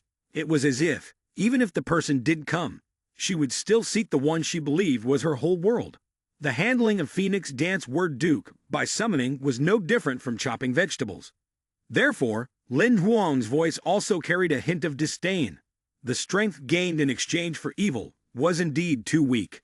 At the same time, outside the door, an announcement was heard. Cage 66. The first monster in the cage has been killed. It is advised that staff observe and quickly replace the monster in the cage. This newly arrived news exploded like a nuclear bomb, causing panic among everyone who heard it. The crowd immediately began discussing loudly, "The monster killed 2 people in a row, and now it's dead. That was fast, less than 10 minutes, wasn't it? What kind of person is that?" Besides the contestants, Huang Shen, who had been observing the evaluation round since the beginning, seemed quite intrigued by the event. He said, "The mutated white iron level 3 monster, already dealt with so quickly, that kid has something." Returning to Lin Huang, he was leisurely walking through a stone tunnel. The space was quiet, with the lively sound of his conversation with Xiaohe echoing through the air. Xiaohe, who was already prone to worrying, had just seen him reveal his trump card so decisively earlier, and couldn't help but speak up to remind him. "Don't say I didn't warn you. If you keep this up, your strength won't match your realm, and you'll be exposed." Lin Huang felt quite helpless. He explained to it, "What can I do? That Phoenix Dance Word Duke is white iron level 3, with 2 mutations, and refuses to recall Bao Jun. I can't possibly win against it." But Xiao, he wasn't easily put off. It repeated again the seriousness of the issue. "Hey, don't forget, once your true abilities are exposed, your golden needle technique system could be discovered, violating the rules. There's a chance you might lose me." Hearing Xiao, his words gave Lin Huang a headache. He shut his eyes, covered his ears, and pretended not to hear anything, mumbling like a little mump chanting morning prayers. All right, I know." His refusal to listen, his refusal to understand, still didn't frustrate Xiaohe. It calmly continued its analysis. "A bronze-level mutated monster with 2 mutations is already absurd. Don't think of the Hunter Association as fools." Lin Huang, however, kept repeating his usual response, "I know." But then, suddenly he lost his temper, pointed at the monster 3 times his size, and shouted, "Do you want to keep arguing with me in front of the enemy?" It turned out that, at some point, a large monster with an appearance similar to a monkey had appeared in front of the two of them. While they were arguing, it stood there quietly, listening in an unusually obedient manner. After Xiaohe and Lin Huang finished, Lin Huang also took out his 2 concealed handguns. He said proudly to it, "Let me enlighten you a bit with my real strength hidden tactic." The moment he held the weapon in his hands, the monster also swung a fist towards Gong Zun Ying, as though there was an unspoken understanding between them. "Flowing Cloud Faction," Lin Huang said as he lightly dodged the punch, springing backward. As his feet just touched the ground, the 2 guns in Lin Huang's hands began firing continuously. As he aimed and shot, he analyzed the situation. The giant venomous scorpion was a powerful monster, and even summoning the Overlord would make it hard to defeat it. However, it did have a weakness. Its head. Focusing attacks on its head could make it stop its assault. Hearing this, Xiaohe immediately retorted, "But that still wouldn't kill it," because both of them knew very well that attacking the head would only make it stop attacking and turn to defense, and this tactic alone would be enough to defeat or kill it. But surprisingly, Lin Huang's objective this time wasn't to eradicate it completely as he did before. He smiled and said, "Who said I need to kill it?" With that, he immediately disappeared like a wisp of smoke, leaving behind only a shadow formed by his afterimage. The giant venomous scorpion seemed to be not very smart, so it immediately fell for the trick. It launched an attack on the black ball. Meanwhile, Lin Huang had already disappeared long ago. The moment he cut off the tail of this brainless giant venomous scorpion, he immediately spoke as if he were a genius, no different from Jia Liang. "According to the rules, I only need to pass through the animal cage to meet the requirements. Why does it have to be a life-or-death battle?" Xiaohe too was left powerless against his dirty tactics. "I really have nothing more to say." At this moment, his relaxed demeanor was clearly visible on the monitor in the observation room. The person observing Lin Huang's every move was none other than the chief judge of this evaluation round. Quang Shen, upon seeing Lin Huang walking through the stone tunnel as if he were strolling in a quiet yard, seemed to have figured out his trick. His usually stern face showed a slight change of emotion, that being speechless. Looking at what was now before him, a drop of sweat rolled down Lin Huang's temple. He said, "The Hunters Guild has really put their heart into this evaluation. The iron-scaled beast. This is also a rare monster species. Although its attack and skills are not remarkable, it has high defense and thick health, and even a gold-level fighter can do nothing to it." The moment Lin Huang finished speaking, the spearhead of the iron-scaled beast immediately aimed straight at him. With this new tactic, Lin Huang still hadn't realized that someone would play dirty against him if he did. He remained very confident in his recently successful plan and said, "What's there to be afraid of? Use the same trick again, and if I reach the exit, I win. But what happened next made his pupils contract. It turned out that the previous attack was just a diversion. Slow to speak, but fast to act. Its long, slender tail coiled into several loops and wrapped around its body. In front of the astonished gazes of the two, the iron-scaled beast, which had been so imposing moments ago, was now curled up into a ball, only much larger in size. This miraculous turn of events left both Lin Huang and Xiao He dumbfounded, speechless, not knowing what to say. Finally, it was Xiao He who spoke, attempting to salvage some dignity for the iron-scaled beast. Finally, it has some potential. It knows how you got through the second beast cage earlier. After regaining his composure, Lin Huang was so furious that he kicked the huge purple ball in front of him. As he kicked it, he muttered bitterly. The monster title of Heavenly Flower Defense Force was born like this. But Lin Huang only lost his temper for a brief moment.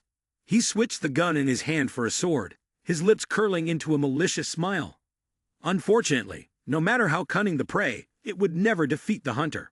And then, with unshakable confidence, he thrust the sword sharply into the ball. His golden words rang out, each syllable powerful and firm.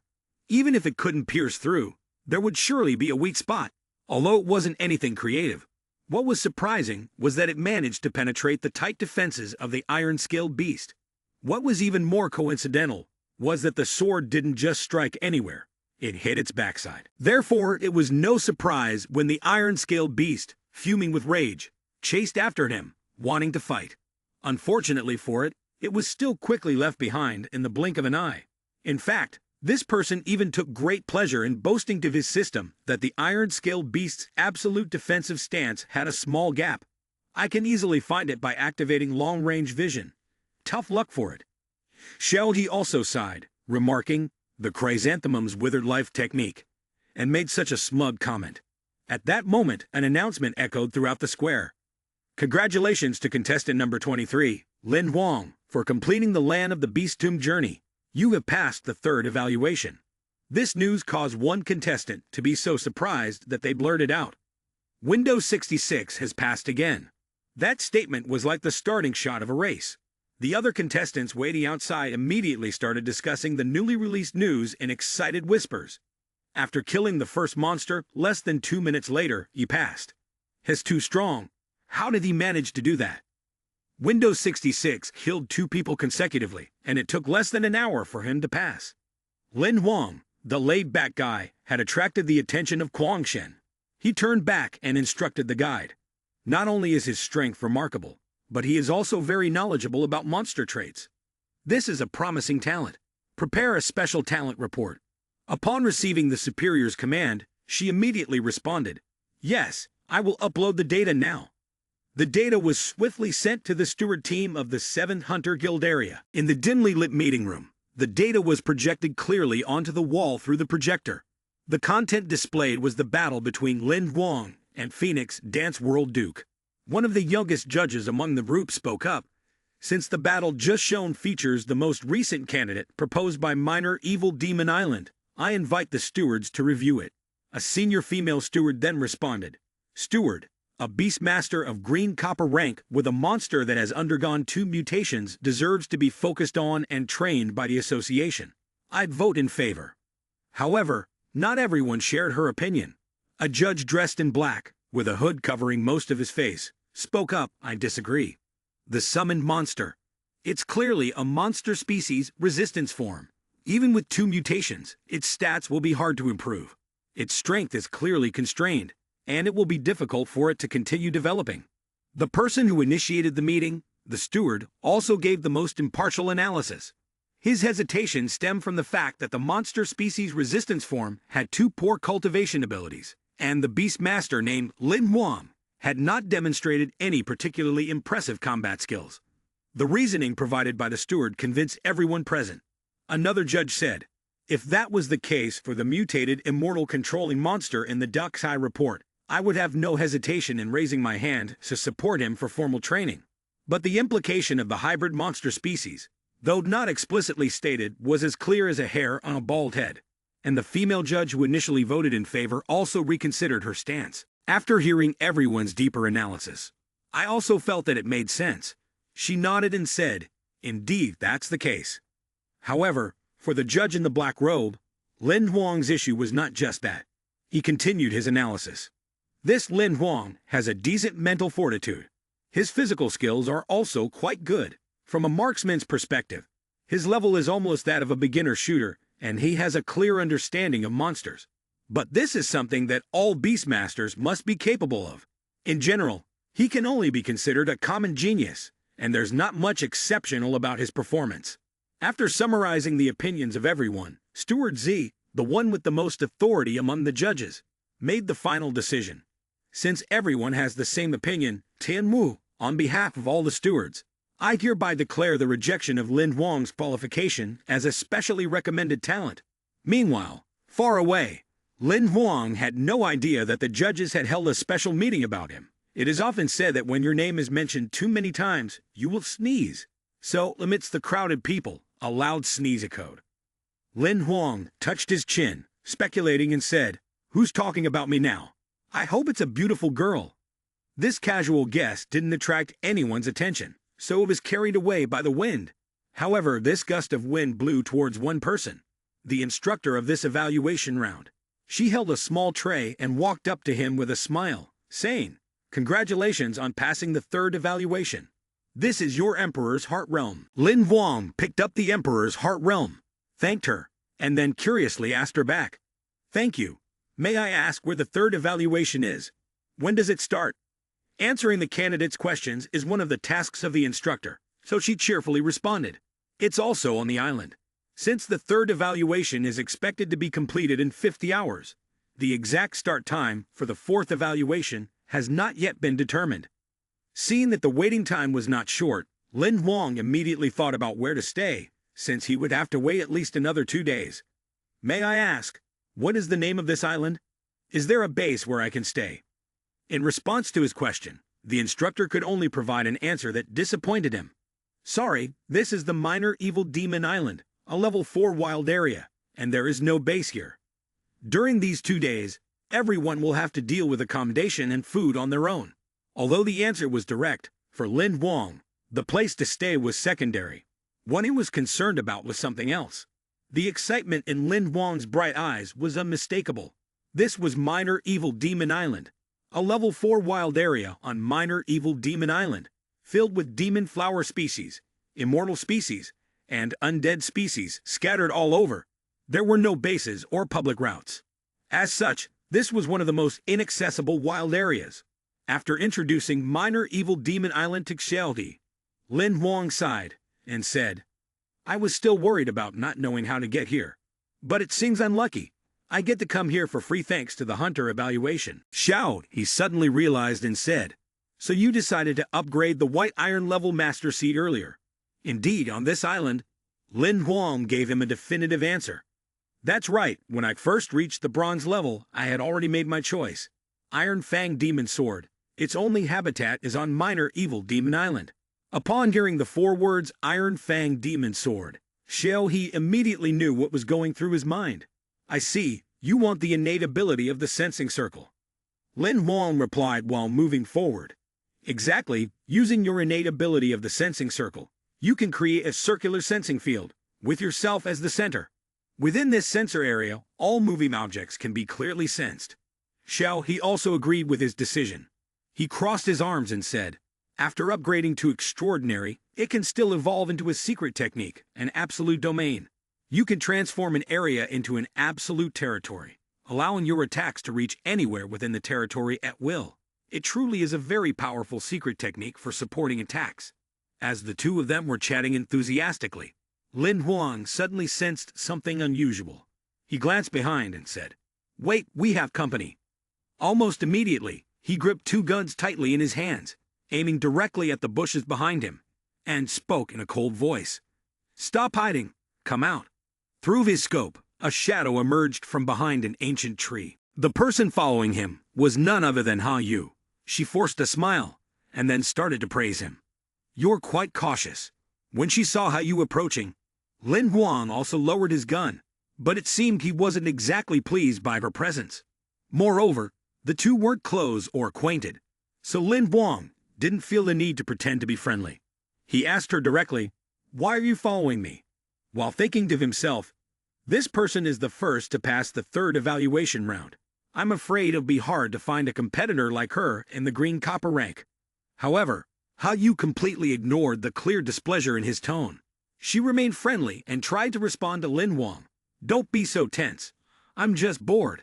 I wanted to ask if you'd like to go out and hang out with me. Among so many people here, I'm most interested in you. As she said this, her face flushed slightly, and in her beautiful eyes, there was an unspoken emotion. In fact, when she finished speaking, Yu even turned her gaze away, not daring to look directly into his eyes. Yet Lin Huang didn't seem to appreciate the beauty at all. When she looked up, he had already ridden his mount and flown away, leaving behind only a parting remark. I'm not interested in girls with flat chests. That comment immediately hit a sensitive spot for Yu. She threw her head back and yelled into the air. Who are you talking about? I'm talking about you. Come back here. By the time Lin Huang's figure disappeared into the sky, Yu couldn't hold back anymore. She punched the tree beside her with all of her might. How could the unfortunate tree possibly withstand her strength? In just a few seconds, it was split in two. Simply witnessing this tragic sight would be enough to imagine Yu's rage. She gritted her teeth and spat out each word. You bastard! At that moment, Lin Huang was sitting on his mount, enjoying the breeze, while still complaining to Xiaohe. I can't stand people with such malicious intentions. If you can't kill them, it's better to just run away. Xiaohe, hearing this, finally spoke. Your words are getting more and more dangerous. As time passed, night gradually covered the entire island. The night sky was cloudless, with no moon, and the only light came from the fireflies, dotting the dark scene like tiny stars. In such a gloomy environment, with many places to hide, it was the perfect time to scout the area. Observing a group of monsters moving about below, a voice sighed. The deeper they went into the center of Minor Evil Demon Island, the more Iron Fang demon swords they encountered. As it turned out, Lin Huang and he had already been positioned on a tree nearby for some time. They had been waiting so long that Xiaohe was starting to lose patience. It urged him, the sky is getting dark, and you still haven't made your move. But when scouting, the worst thing to do was rush in hastily. Lin Huang felt that the moment he had been waiting for had not yet arrived, so acting now would be unwise. So he replied, don't rush. After all, humans still have their dreams. Killing a random monster won't achieve my goal. Although he didn't say it directly, the person who always stood by his side, like Xiaohe, immediately guessed the problem. Could it be that you want it? Before he could finish his sentence, Lin Huang spoke up. I've found it. Mutated monster with one-eye sword demon. The thing I was looking for is this. Just moments ago, Lin Huang had told Xiaohe to take it slow, and that Koi would lure them in. Who would have thought that as soon as he spotted the target, he was the first one to rush in? He only managed to say 2 words. Wait, and his figure was already gone from the tree. The moment he jumped down, all the sword demons turned to look at him. Any hasty actions would lead to consequences. Not light, but heavy ones. Lin Huang's face immediately fell, and he could only mumble a word before he ran out of breath to say anything else. He flew down to his side, angrily scolding Lin Huang. You fool, did you forget the talent of the sensing circle? The mutated sword demon can use its connection to link all the sword demons. Do you want to take on 100 of them by yourself? At this point, Lin Huang could only scratch his head and weakly explain. In my excitement, I forgot, didn't give you enough time to escape. The one-eyed sword demon immediately ordered the other sword demons to attack Gong Zun Ying. With 100 sword demons like that, only a fool would stand there and fight. Lin Huang immediately turned and fled. Even now, he still had time to shout. I shouldn't have used Waterface biography to control them and keep them away from the other Iron Fang demon swords. Xiaohe, already hot-tempered, got even more furious upon hearing him. It immediately shouted at him. It's too late to say anything now, you fool. But after only taking a few steps, Lin Huang suddenly remembered his initial intention. So he immediately summoned his trump card and said, in this situation, only Bao Jun can solve the problem. As soon as Bao Jun appeared, Lin Huang immediately called its name and gave the command. Bao Jun, capture the thief first, then catch the cane. Bao Jun dealt with the largest one. True to its reputation as Lin Huang's trump card, It quickly charged toward One-Eyed Sword Demon and immediately landed a punch. Naturally, One-Eyed Sword Demon would not stand still to be hit. It immediately swung its massive sword at Bao Jun. The moment the two forces collided, the sound that erupted was enough to make one's ears ring. Although Bao Jun had to withstand such a powerful strike, and even though One-Eyed Sword Demon's sword grazed its neck, for Bao Jun, it was no more than a scratch. One-Eyed Sword Demon, caught off guard and unable to withdraw its strike in time, exposed a flaw that became a golden opportunity for Bao Jun. It immediately reached out and grabbed One-Eyed Sword Demon by the neck, using a swift and decisive motion that left the Sword Demon no chance to dodge. In that instant, Bao Jun grabbed the opponent's neck and slammed One-Eyed Sword Demon to the ground. Its eyes turned red, and it raised its fist high, gathering strength to punch One-Eyed Sword Demon into oblivion. Then, its punches rained down like a storm, each strike so powerful that it sent debris flying. Meanwhile, on the other side, Lin Huang, who had been keeping an eye on the situation, immediately sensed that something was wrong. He turned around and exclaimed, "Ah, I didn't give Bao Jun clear instructions. It's going to kill One-Eyed Sword Demon." Even if he wanted to stop it now, it was already too late. Surrounded tightly by other demon swords, Lin Huang would need quite a bit of time to escape, let alone get close to it. Looking at Bao Jun, who was gathering energy and preparing to send the One-Eyed Sword Demon to the heavens with a punch, Lin Huang could only scream in despair. "The fate seed is slipping away from me again." Panicking, Lin Huang said, "With the intelligence of the tyrant, the One-Eyed Sword Demon is surely dead. My fate seed is gone." Xiao He, standing beside him, could only sigh. It seemed like he had gotten used to Lin Huang's pattern of more failures than successes. "With your intelligence, I'm not surprised at all." Just when it seemed like there was no way to turn things around, the scene before him astonished Lin Huang to the point where he blurted out, "Ah, so it turns out." He didn't know when Bao Jun had stopped, but it was now staring at him with wide eyes as if waiting for him to issue a new command. However, this action left him so surprised that he unconsciously called out its name. Hearing the call of its master, Bao Jun even growled once in response. Everything else was momentarily forgotten. What Lin Huang cared about the most now was that Bao Jun's intelligence had shown clear improvement. Thus, a man and his summoned monster began an interspecies conversation. He asked it, "You said its weakness is its eye?" Bao Jun nodded, growling twice, and Lin Huang asked again, "Do you know I need to kill it to claim the upgraded fate seed?" Bao Jun nodded again, accompanied by his trademark growl. By this point, there was no longer any doubt. Bao Jun's intelligence had increased. This good news made Lin Huang so happy that he couldn't even put it into words. "Bao Jun, you're amazing." Xiao He, who had been watching the scene, was also wide-eyed in surprise and said, "The development of the monster species resistance form has been limited because the mutation couldn't change the flaw of the low intelligence score. Even if it levels up to the extraordinary, it could only rely on battle instincts. But Bao Jun has gained enlightenment." Although Bao Jun couldn't speak, its expressions had become much more varied. It even knew how to smile and give them a thumbs up. Seeing how smart his little guy was, Lin Huang immediately puffed out his chest, as if it was because his owner was so outstanding. However, Xiao Li didn't think so. Perhaps it was because his intelligence had moved the system. All right, enough of the small talk. Lin Huang got back to the main topic and told Bao Jun, "Bao Jun, it's done." Since Bao Jun couldn't speak, it could only nod in response. Soon after, the sword in Lin Huang's hand pierced the only eye of the One-Eyed Sword Demon. When it had absorbed enough fate light, a system notification appeared before him. Fate light is full, beginning the upgrade to white iron level. Upon completing the upgrade, it was discovered that the fate seed had begun to progress to a card.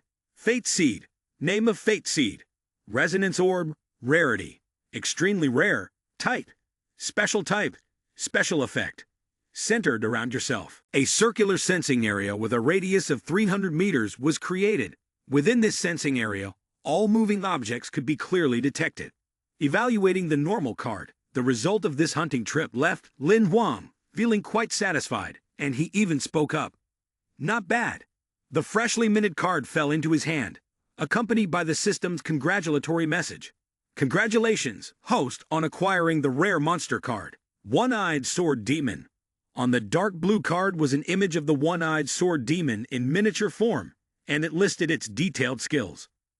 Monster card. Rare rarity, monster species. One-eyed sword demon. Battle level, white iron 3-star.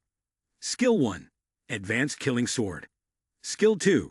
Dark sword heart. Skill 3. Sensing field. Summoning authority unlocked. Normal card evaluation. After reading through the skills on the card, Lin Huang then spoke to Xiaodi. These 3 skills are basically useless to me. I wonder what will happen when it's upgraded to epic. Xiaohe, who was beside him, eagerly made a suggestion. Coincidentally, you still have 3 upgrade cards. You could try upgrading it. Although Lin Huang thought the suggestion wasn't bad, he didn't act immediately. Instead, he turned around, looked behind him, and said to Xiaohe, "No rush, there's still a bit of trouble to deal with." Xiaohe immediately thought of a possibility. Could it be that your sensing field has detected something? Not far from there, a shadow weaved through the trees, moving so fast that it was impossible to tell whether what passed by was a person or a monster. It was only when the figure's feet touched the ground that the person's appearance became clear. It turned out to be Ha Yu, the one who had been tailing Lin Huang earlier this morning. At that moment, she was still quite confident in her abilities, and boldly said, "At such a distance, there's no way he could detect me." But reality gave her a sharp slap. Thanks to his sensory skill, Lin Huang had noticed her in an instant. His voice soon reached her from behind. "Ha Yu, you're really a nuisance. I've made myself clear, haven't I? Don't come bothering me." Lin Huang's sudden appearance made Ha Yu's face darken. It was clear her intentions weren't good. However, when she turned around, her expression had shifted to one of friendliness. She quickly explained, "Don't misunderstand, I heard the sound of a wild beast growling, so I came to check it out. Isn't the monster you summoned?" Though her words suggested otherwise, deep inside, Ha Yu couldn't remain calm. "This is ridiculous. I'm at least 200 meters away from him. How could he have detected me?" Seeing that he didn't respond, she continued, "You've leveled up to white iron level? That was fast. So you were indeed fighting earlier." Lin Huang, who had never liked her, bluntly replied, "It's none of your business." Although she had been so coldly rejected, Ha Yu still actively tried to strike up a conversation with him. He was very strong, and moreover, summoners were already rare. Many forces came looking for him. Apart from the Hunters Guild, he still had many other options. Right. However, before Ha Yu could continue speaking, the sword in Lin Huang's hand was pressed against her neck. In the face of Ha Yu's astonished gaze, Lin Huang began to interrogate her. "Tell me, which organization do you represent?" Upon hearing this, she immediately pretended not to understand. "What do you mean?" Lin Huang had no intention of hiding his suspicions about her, so he asked bluntly, "You did come here for the Hunters Guild's evaluation, but to spy on me, right? If you're willing to take the risk, at least tell me which organization you belong to." Lin Huang asked coldly. However, Ha Yu still kept silent. She knew full well that according to the rules of the evaluation, the contestants were not allowed to harm each other. So, no matter what Lin Huang did to her, at least her life was still guaranteed. Therefore, Ha Yu saw no reason to tell the truth. "I really don't understand what you're saying. I came to participate in the evaluation because I wanted to become a hunter, of course." But Lin Huang wasn't really interested in the truth behind all this. Before leaving, he still took the time to remind her one last time. "I'm too lazy to wait for you to answer my questions." The same old saying. Lin Huang glanced at her, and a hint of murderous intent flashed in his cold eyes. "If you dare to bother me again, even if I have to break the rules and face punishment, I will personally kill you." After finishing his sentence, he no longer wanted to breathe the same air as Ha Yu, so he immediately summoned his mount and left, leaving Ha Yu trembling with anger. She gritted her teeth and said, "You little brat, just now, I really thought you were trying to kill me." Interesting, really interesting. Although she was furious, she still had enough presence of mind to realize that Lin Huang's words were not just a threat. He truly could do something like that. Being caught in the act made Ha Yu give up on following him. After all, for her, this was not the most important thing as she turned to leave the place. What you said was only heard by the sky, the wind, and the night. Unfortunately, there really was no time to continue playing with him, so she had to focus on the main task. A huge explosion occurred in the distant forest. It turned out that Lin Huang and Bao Jun were wiping out the monsters one by one. He spoke up. White iron monsters are really amazing when killed. Xiao Di crossed his arms and said, "We've been playing for 2 days. Your 4 life wheels are full. It's time to go back to the camp. The 4th evaluation round is about to begin. Don't worry. Xiao He's main life wheel has accumulated 200 slots. And if we encounter golden monsters, we'll be prepared for the purification event."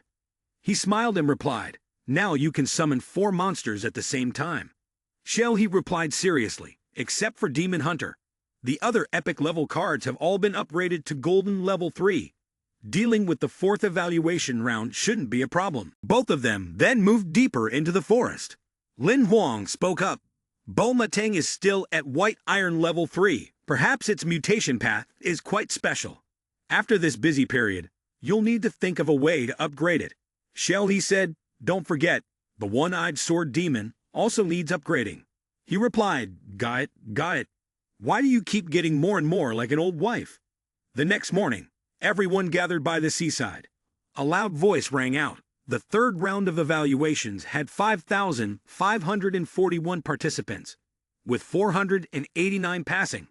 I now declare the 3rd round of evaluation to be over. The 4th round of evaluation will begin shortly. Please remain silent. Lin Huang was stunned upon hearing the number, thinking to himself, over 5,000 people, and only less than 500 are selected. This elimination rate is worthy of being chosen by the official Hunter Association. Suddenly, a strong wind blew across the sky. At that moment, a giant dragon appeared, causing everyone to gasp in awe. Could it be the 4-winged dragon bird? It's so beautiful. Who is this? Is she the main judge for the 4th round? A pair of slender legs landed on the ground. The woman who appeared introduced herself. "My name is Mu Lan, and I am the main judge for the 4th round of evaluation." The people around her started to discuss excitedly. "Mu Lan, is she the one who ranked 4th in the gold medal leaderboard of the 7th region? The one known as the Genius Envoy? Incredible, we get to meet someone like her. The 4th round of evaluation is going to be really tough." The corner of Lin Huang's mouth curled into a smile full of amusement. The 4-winged dragon bird is no match for the lesser dragon species. Once my White Weasel's Death Eye level reaches gold, it will definitely be unbeatable. Mulan raised her voice to call for order. "I will now announce the rules for the 4th evaluation round." She continued to provide further information. This area is called Minor Evil Demon Island, a level 4 wilderness zone with many demon flower species, immortal species, and undead species. In the central region of the island, there are numerous gold-level monsters, so please try not to approach them. The rules for this evaluation are simple. Within 15 days, hunt 5 different white iron-level monsters, bring back their complete corpses, and submit them to pass the evaluation. The crowd below stirred with chatter. Hunt white iron-level monsters. That's so difficult. We're not beastmasters, and they have to be 5 different species. Suddenly, a hand shot up. The person spoke. "Judge, I had a question." It turned out to be Lin Huang. He asked, "Is it allowed to steal the monster corpses from others?" Mulan replied, "It is allowed to steal, but killing others is prohibited. Anyone who kills will be permanently blacklisted." She raised her voice and declared, "The 4th evaluation round begins now. Any contestants who bring me the corpses of 5 different monsters before 10 a.m. on the 15th day will pass the evaluation." Within the forest, a group of people was moving. One of them spoke. "Does anyone know that guy who asked about stealing corpses just now?" No, but his question was pretty intimidating. The group of people continued. "It seems that not only do we have to be wary of monsters, but we also have to be cautious of those around us. Our team kills monsters, so we should probably be a bit safer, right?" At that moment, Lin Huang suddenly appeared out of nowhere. "Hello, I've been waiting for you all for a long time." They jumped in shock, fearfully stepping back. "That's the guy. We haven't even killed anything yet."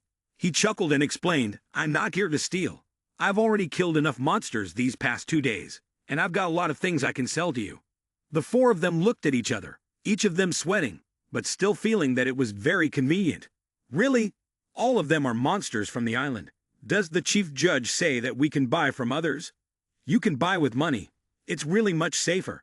"Do you really have that many monster corpses?" He immediately picked up several massive corpses. You could see for yourselves, there are white iron level 1 to white iron level 3. Lin Huang stood among the pile of corpses, which were scattered across the ground, and slowly introduced each one. White iron level 1, 3 fate stars. White iron level 2, 6 fate stars. White iron level 3, 9 fate stars. Come and buy. The group hesitated for a moment. They were indeed all white iron monsters from the island. His prices were 10 times higher than the market rate, comparable to the price of a gold-level beast. He bent down, the corner of his mouth curling into a calculating smile, and explained, "There are mutated monsters on the island. Even if it's a team, can you guarantee that you'll be able to protect yourselves? Buying 5 white iron level 1 monsters only costs." Lin Huang continued to utter sweet words of persuasion. 15 fate star, guaranteeing that you will pass the 4th evaluation round. Why not buy it? Hearing these convincing arguments, the 4 of them fell for it, rushing to buy.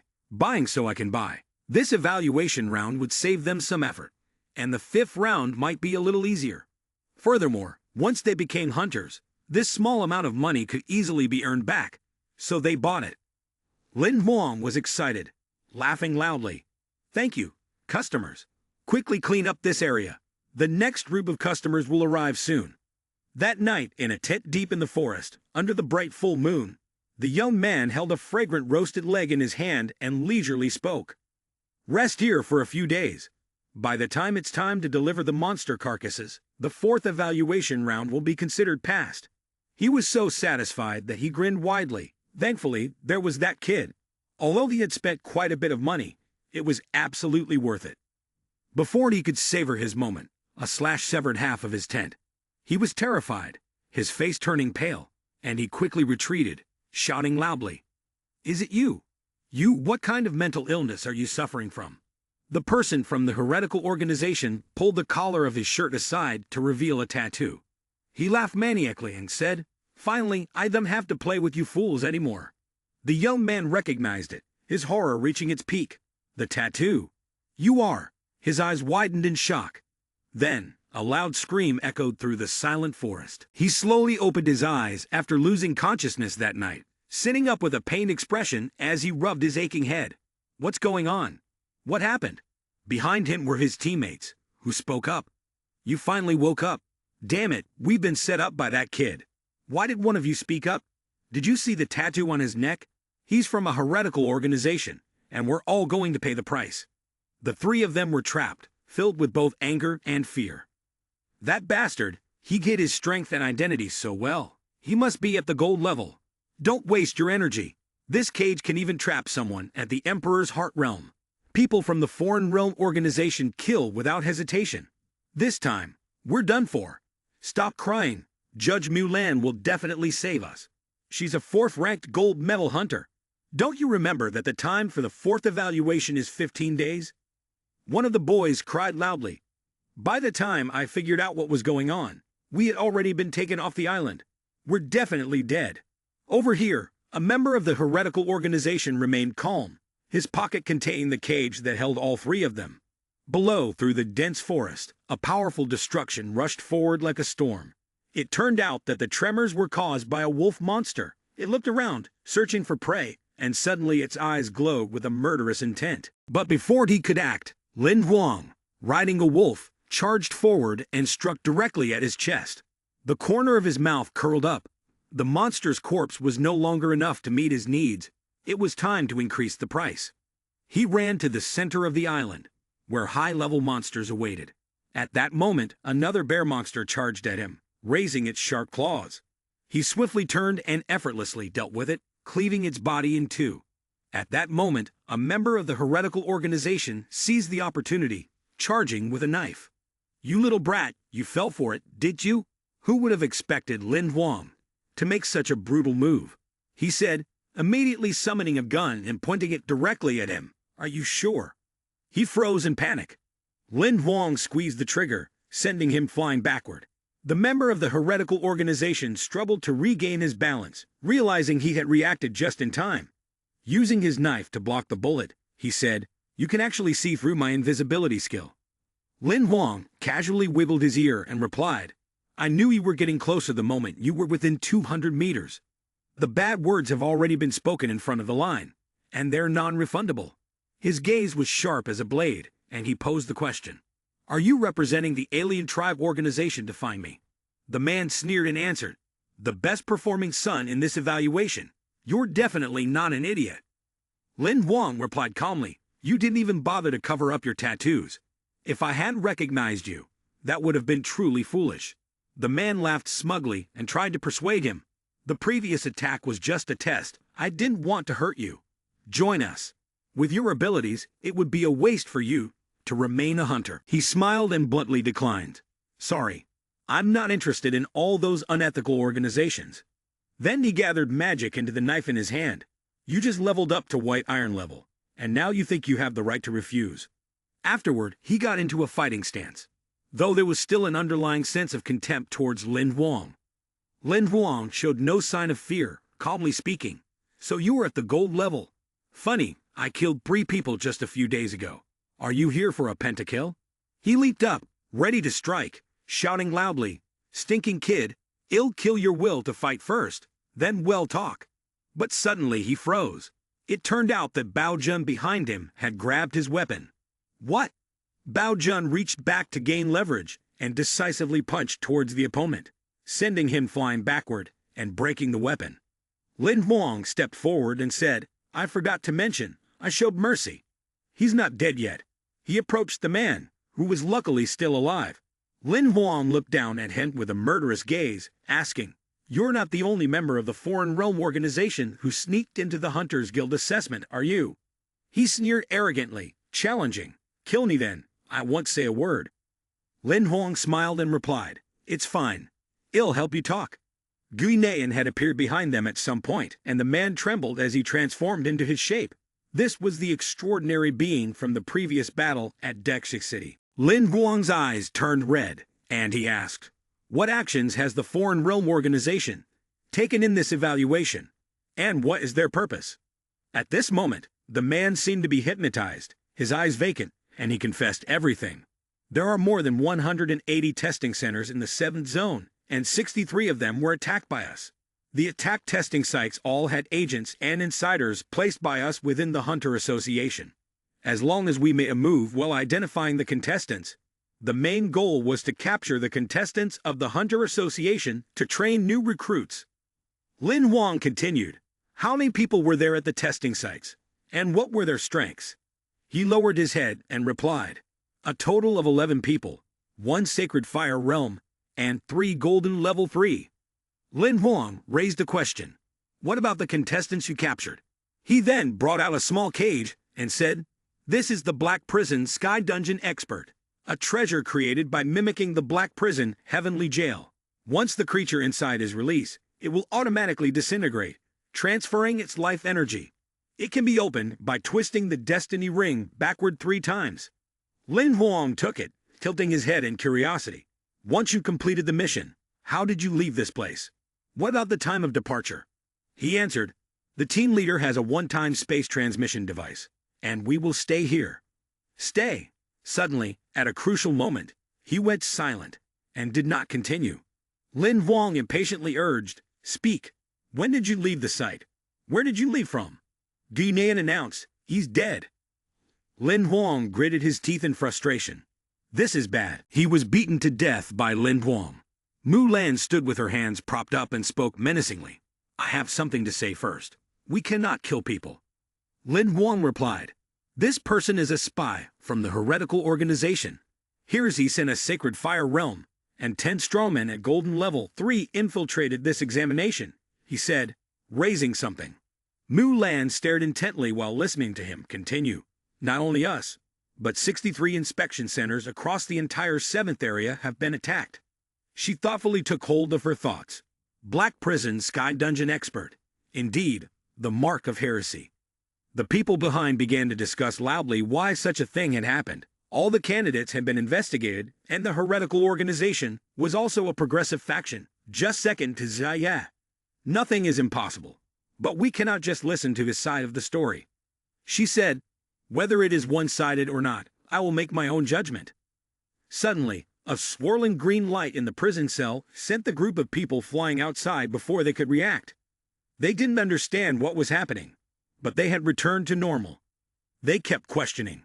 We got out. Someone grumbled. What's going on? Someone else answered. It's the chief examiner. We've been saved. Mulan asked. Did you capture everyone from the heretical organization? The three of them answered in turn. Yes, he disguised himself as a contestant and sneaked in, taking advantage of everyone's lack of preparation to launch a surprise attack. Over there, he concealed his strength. He must be a golden scene. The chief examiner is smart and courageous. Without him, we would surely be dead. Mulan closed her eyes and nodded. I know. Take them to rest and make sure the report is done properly. She turned to ask him, Your name is Lin Huang, right?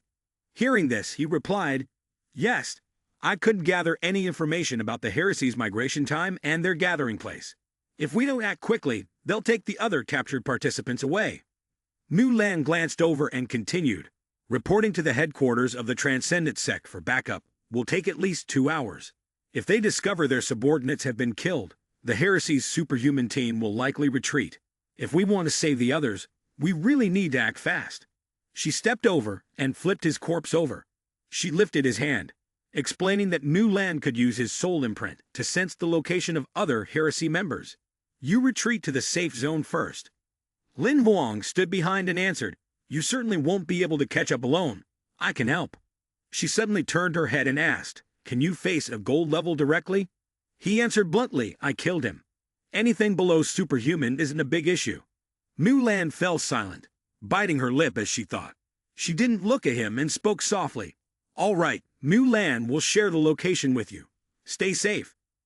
Once the position of the superhuman is discovered, never act recklessly. The scene shifted to the sky, where the white clouds and calm blue sky made the sound of bird wings the only noise. Lin Huang was on the back of a bird, checking the coordinates, then shouted loudly as he discovered something. It was right below. He immediately rushed over to the person and shouted, I found you. The man in the hat was also surprised and turned around. Huh. Raising his hand to grab the person's shirt, he repeated what he had just said. Huh. She threw away the coat, revealing a girl with purple hair. She spoke again. A little demon has come to find me on their own. Lin Huang walked up with a serious expression. To be honest, I don't want to be rude to girls. Quick as a flash, she rushed over and said, Good, then come with me, and I will take pity on you. He immediately gave an order. Bao Jun, go. She seemed to hesitate for a moment. Beastmaster. Bao Jun kept attacking her, but she was quick enough to dodge. She counterattacked, but it had no effect. The heretical organization member thought to herself, another mutated monster. Bao Jun threw punches at her rapidly, but she could still dodge. Lin Huang, over here, looked up at the sky, thinking, no wonder he's a strongman at gold level. He can still escape. But Bao Jun kept attacking the heretical organization member. This time, she took the hit, Lin Huang said. But in close combat, strength is the key factor that determines victory. She was not far away by the punch, the force so strong it broke the trees behind her. The battle caused a loud explosion throughout the forest. Bao Jun's destructive power was so intense that she was pinned down by a tree, and her sword fell to the side. Someone stepped forward, picking up her sword. It was Lin Huang. He was standing next to Bao Jun, smiling. Bao Jun crushed her spiritual signal on the display screen. It read, Congratulations to the host for acquiring a rare skill card, a supreme treasure. On his mount's back, Lin Huang reported the situation. I have dealt with a golden scene. I will continue searching for other targets. Mulan spoke up. I've also killed a few, but the golden one still hasn't appeared. She continued. The Transcendent from the headquarters of the sect is almost here. You should withdraw to the camp first and ensure your safety. He replied, All right, I'll head back now. He immediately returned at a faster speed, but a hand was placed on his shoulder. Lin Huang said, The main judge couldn't find that Transcendent. Where exactly is he hiding? Yu appeared suddenly behind him. Lin Huang turned around in surprise. Yu, why are you here? She winked mischievously and replied, Do you hate her that much? They continued their conversation on the way back. She followed him, and he asked, What exactly do you want? Yu then invited him, Join us. If you agree, she will never bother you again. He frowned and replied, "Join you? Could it be that you are also?" A wicked grin appeared on her face. "I'm the transcendent strongman of the Foreign Realm Organization. That's me." Hayu's response made him break into a cold sweat, his eyes filled with utter astonishment. Lin Huang shouted, "A transcendent!" In an instant, his mount plunged downward, crashing into a large tree. Lin Huang swiftly dodged with lightning speed. He knelt down to slow his speed, trying to think and silently stare at her. Hayu slowly approached, full of murderous intent, and asked, "Why didn't you run away?" He drew his sword in defense and said, "Zina White Whistle can't knock you down, and the forest can't throw you off. Continuing to run would only waste energy." She hovered above, asking, "So are you planning to give up the argument and leave?" Lin Huang replied, "Of course not. If running away isn't an option, then let's fight." Hayu said to him, "Fighting with Hayu? She's at the Green Fire Realm, and she's about to break through to level 3 of the Green Fire Realm. Even if you summon a golden level 3 mutated beast, you won't be able to survive her first strike." Lin Huang forced a smile and said, "Even so, not giving my all isn't my style. But in the depths of my heart, I do believe she's right. A strongman at Holy Fire level 3 is enough to instantly kill a Saint Fire level 1. Even if I summon the tyrant, I'd still be killed." She unexpectedly placed her hand on his shoulder from behind, smiling and saying, "While you were still panicking, how you didn't miss her chance. You're really an interesting kid." Suddenly, a flash of lightning appeared, along with the words, "Let him go." He quickly dashed out and sat down in relief. Thankfully, Mu Lan had arrived just in time to help. She asked Lin Huang. Mu Lan received the warning from the Imperial Heart, "Are you okay?" He replied, "I'm fine." Lin Huang shouted, "Main Examiner, this person is Holy Fire level 3. Don't casually summon any monsters." Hayu raised her hand, starting to use the Mu Lan technique, the noble lady of the aristocratic family. She took out a sickle and looked toward Mu Lan. The 5-star Dark Sea Sword treasure was in her hand. The Mu family truly had invested a large sum in her. Mu Lan also drew a sword for herself and replied, "You are the superhuman strongman, the leader of the Foreign Realm Organization." She licked her lips disdainfully. The 4th-ranked summoner in the Gold Hunter list was someone she could easily take down. Definitely worth the trip. Mu Lan shouted, and lightning surged from her sword with immense power. "Damn it! Today, no one is leaving with you." Hayu responded, while still swinging her sickle toward her. "In the Hunter Guild, there are indeed many who don't know their limits." The strike quickly advanced toward her. Mu Lan blocked her blow with her sword in frustration. She hurled her sword forward, charging straight at Hayu.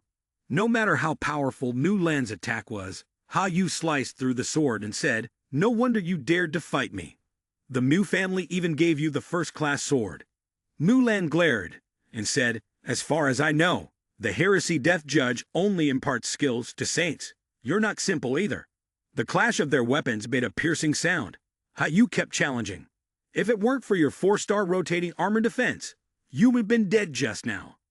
She responded, "Stop talking nonsense. When the guild's reinforcements arrive, you won't even be able to run." Lin Huang stood outside, deep in thought and anxious. When immortals fight with my Bei Tai Jing combat power, getting close could result in death. Hayu grasped the scythe, ready to strike. "So you're stalling for time." "It's fine. If I can't catch her, shooting him will be enough." Mu Lan looked extremely uneasy and worried. Everything she said was just to deceive Mu Lan. In the moment she let her guard down, the scythe rushed toward her, making her panic. "What?" Mu Lan began to fearfully speak. "This is bad." She called out to him, carefully shifting space instantly. As soon as she finished speaking, the light of the scythe appeared from where Lin Huang stood, charging toward her. Lin Huang screamed in fear. "Oh my God!" He quickly called Bao Jun, who immediately appeared to block the attack. Bao Jun screamed in pain, his arms severed by the strike. Mu Lan turned and anxiously asked Lin Huang. By now, he had steadied himself, holding a sword, fighting alongside Bao Jun. "It's fine. Catching me won't be that easy." Hayu spoke in praise, unbelievable defensive and self-healing ability. She widened her eyes. "You even have a 2-time mutated golden monster." Both Mu Lan and Lin Huang stood on guard, listening to Hayu's words. Very good, you've made me realize something, she said, swinging her scythe, releasing a terrifying aura of killing intent. Now, watch my true power. On the ground below, the earth and stones were affected by her attack, flying everywhere, causing Lin Huang and Mu Lan to feel increasing pain. Try to stand firm in a small piece of land, Lin Huang asked. What kind of move is this? Mu Lan replied, the royal treasure divine punishment cleaver. She looked up with a face full of worry and pain. It's over, this time we're definitely done for. The sky and earth seemed to spin, everything shaking violently. Lin Huang couldn't help but ask, divine punishment cleaver, what is that? Ha Yu raised the divine weapon high, the light from the divine punishment cleaver shining with immense power. She explained to him, the ultimate treasure, divine punishment cleaver, can only be activated by 3 saints and the chief judge within the heresy. Ha Yu gripped the divine weapon tightly in her hands, her eyes and smile suddenly becoming strangely vicious. Ha Yu slowly uttered, its characteristic is that when she swings the divine punishment cleaver, its power causes an entire corner of space to be engulfed in strength. She shouted, 1 slash and you're dead. Ha Yu aimed the blow at the spot where Lin Huang and Mu Lan were standing. A strike like a heavenly descent. Mu Lan trembled all over, still trying to stand and protect Lin Huang. Her voice quivered, I won't let you harm my contestant. Lin Huang shouted, main judge. Mu Lan clenched her teeth, her gaze resolute as she looked at Ha Yu. With her last bit of strength, she created a shield to block the power of the divine punishment cleaver. Suddenly, a pillar of light shot straight into the sky. Mu Lan was knocked back, dust swirling in the air, blurring everything. Lin Huang quickly ran over to catch her. Mu Lan raised her hand to wipe the corner of her mouth, her gaze still unwilling to give up. He asked about Mu Lan's condition. Are you all right? She maintained her composure and replied, Lin Huang cannot die. Through the dust and smoke, Ha Yu arrogantly held the divine weapon in front of the two. I merely shattered your troublesome transmigration armor. Her eyes gleamed with a red light. Ha Yu smiled maliciously, thinking that bringing back the living golden hunter with the extravagant badge was far more valuable than killing someone. Mu Lan endured the pain, resolutely pointing her weapon toward her. Even if the hunter dies, he won't retreat. Lin Huang looked at Ha Yu, and in his heart, he truly thought that this divine punishment cleaver, a weapon of great destructive power, not only severed everything, but even attacked invisibly. Even summoning white and black Sai will only lead them to their deaths. There was no way to resolve the current crisis. What should he do? Ha Yu smiled, tightening her grip on the hilt of her sword, with electric charges running along the divine weapon. She smiled, her eyes showing clear signs of provocation and self-satisfaction. Ha Yu's voice rang out. Then let's see if the next strike will be from the Dark Sea Sword. Lightning crackled in the sky, and suddenly, a long spear shot towards them, its power impossible to ignore. The spear was thrown toward Mu Lan's front, crackling with electric charge. Lin Huang searched through his memories, recalling that he had seen it in the battle with Gemian. Lin Huang felt puzzled. That long gun. At this moment, Mu Lan's face lit up with joy as she shouted loudly, Uncle! Annoyed by the interruption to her important task, Ha Yu hefted her sword onto her shoulder and cast an unhappy glance at the owner of the spear. Damn! A pair of feet approached the spear, and the person gently pulled it from the rocky ground with ease. To her surprise, the newcomer was Zhu Mu, his presence radiating an extraordinary aura and strength.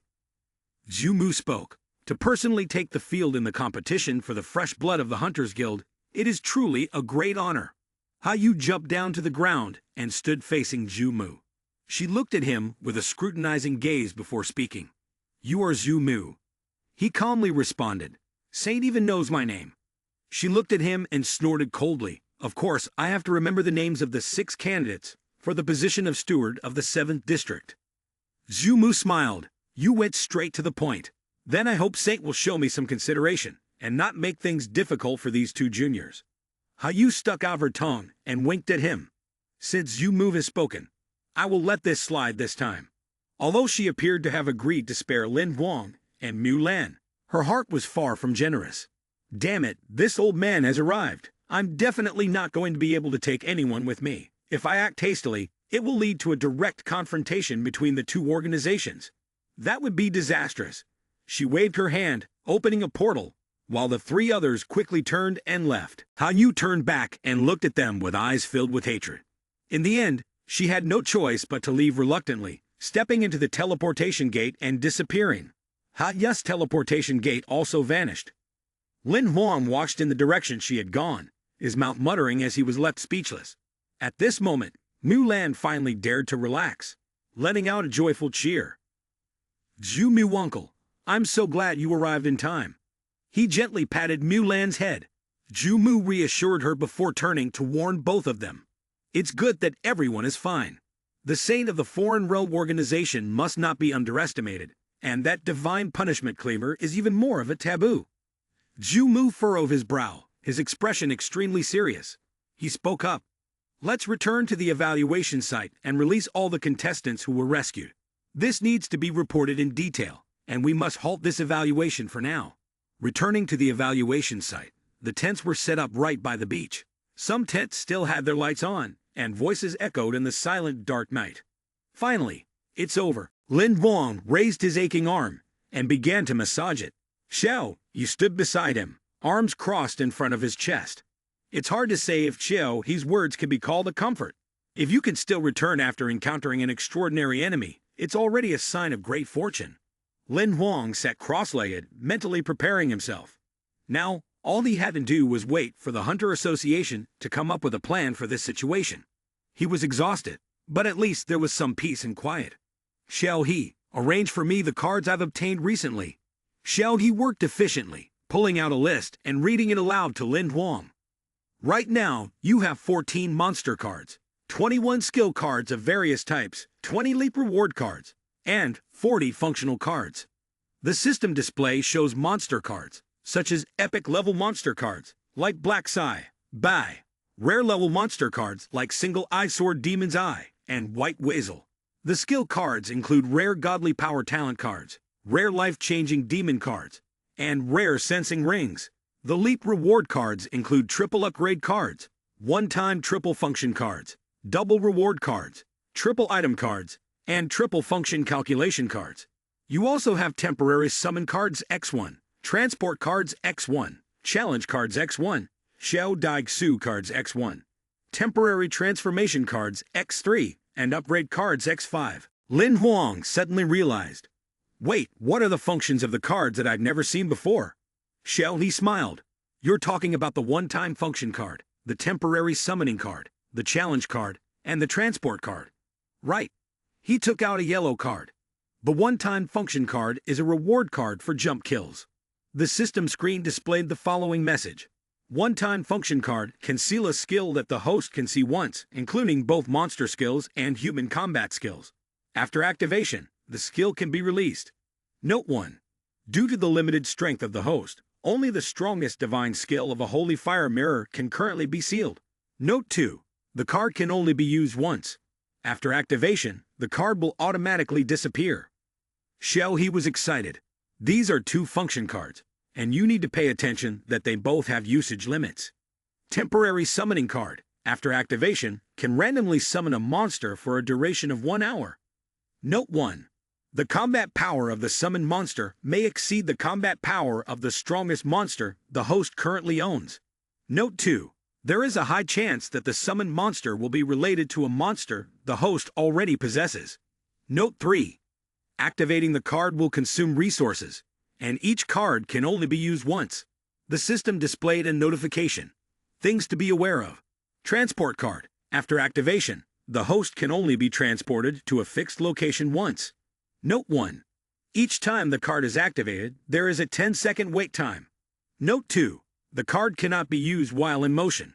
Note 3. The transport location must be a place the host has seen in the past. Note 4. This is a consumable card, and each card can only be activated and used 3 times before it disappears. Next is the challenge card. After activation, the host is transported to the challenge space. In the challenge space, a monster is randomly selected. After the host kills the monster, they can receive a challenge monster card. Note 1. In the challenge space, the strength of the monster is completely equivalent to that of the host. The species and rarity of the monster are random. Note 2. In the challenge space, you can only rely on your own abilities. Monster cards and other functional cards are not allowed. Note 3. Each challenge card will disappear after a successful challenge. You can challenge up to 3 times. If all 3 challenges fail, the card will disappear. Note 4. If the host dies in the challenge space, it will be a real death. So, if you encounter a monster you cannot defeat, quickly exit the challenge space. Xiao. He reminded him that this challenge card must be fully understood and used carefully, as dying in the challenge space means real death. Lin Huang sighed. These are all incredibly useful cards, and my luck is pretty good this time. He was happy and radiant, his hand clenched tightly, showing his determination. With these cards, his ability to adapt to changes in battle will be greatly improved. Suddenly, a voice called from outside the door, startling him. Lin Huang, are you asleep? He cracked open the tent and asked, "Who is it, coming so late?" He never expected that despite the late hour, it would be Mu Lam. He was puzzled and immediately called out, "Chief Examiner?" She looked a bit embarrassed, but then replied, "I have something I want to say to you." Lin Huang was taken aback that Mu Lam still had something to discuss with him at such a late hour. He stepped out of his tent and walked over to her. Lin Huang asked, "Chief Examiner, what is it that you need to talk to me about?" Mu Lam gently closed her eyes and replied, "The evaluation is over, and you don't need to call me Chief Examiner anymore. We're about the same age, so just call me by my name." After she said that, she turned to look at him. At that moment, her cheeks turned slightly pink. She shyly said, "I heard that you managed to level up from an ordinary person to white iron level in just half a year. What kind of fate technique did you practice?" Upon hearing this, Lin Huang smiled and answered, "I practiced battle punishment decision." Mu Lam asked further, "The battle punishment decision, when first practiced, is even slower than advanced fate techniques. How far have you advanced in it?" Lin Huang smiled sincerely and replied, "I'm at the 6th level." Mu Lam was a bit surprised when she heard this, her voice filled with admiration. Reaching the 6th level of battle punishment decision is very difficult. Some people take over 10 years and still can't reach the 5th level, yet you've managed to get to the 6th level in just half a year. But in his heart, Lin Huang thought, "Sorry, I'm actually at the 8th level." Then, Mu Lam's face appeared with a smile. Her cheeks are getting redder and redder. She cares about Lin Huang. "Let me introduce you to a few key trainees." He tilted his head in confusion, as if not understanding Mu Lam's meaning, and asked, "Are key trainees similar to special training?" Perhaps Lin Huang doesn't understand. She immediately explained, "Of course not. Key trainees are individuals selected by the Hunter Association who are given real privileges. Not only can they receive a large amount of resources from the Hunter Association, but they also have access to information, like the stewards of the sacred fire realm." Mu Lam suddenly became unusually bashful, and she spoke softly. "I just heard that the judge in the previous round had nominated you, but you were rejected in the final review." Lin Huang didn't know how to respond. He waved his hand, and then forced a smile, replying, "It's okay. If I've decided to join the Hunter Association, there will always be opportunities to prove myself. No rush." Mu Lam raised her hand thoughtfully. She was also very concerned about the decisions of the leader stewards, but her trust in him was immense.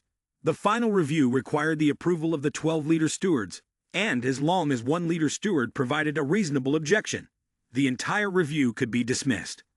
"However, I believe you will pass this final review." Lin Huang simply smiled faintly and remained silent, but deep inside, he felt a sense of excitement.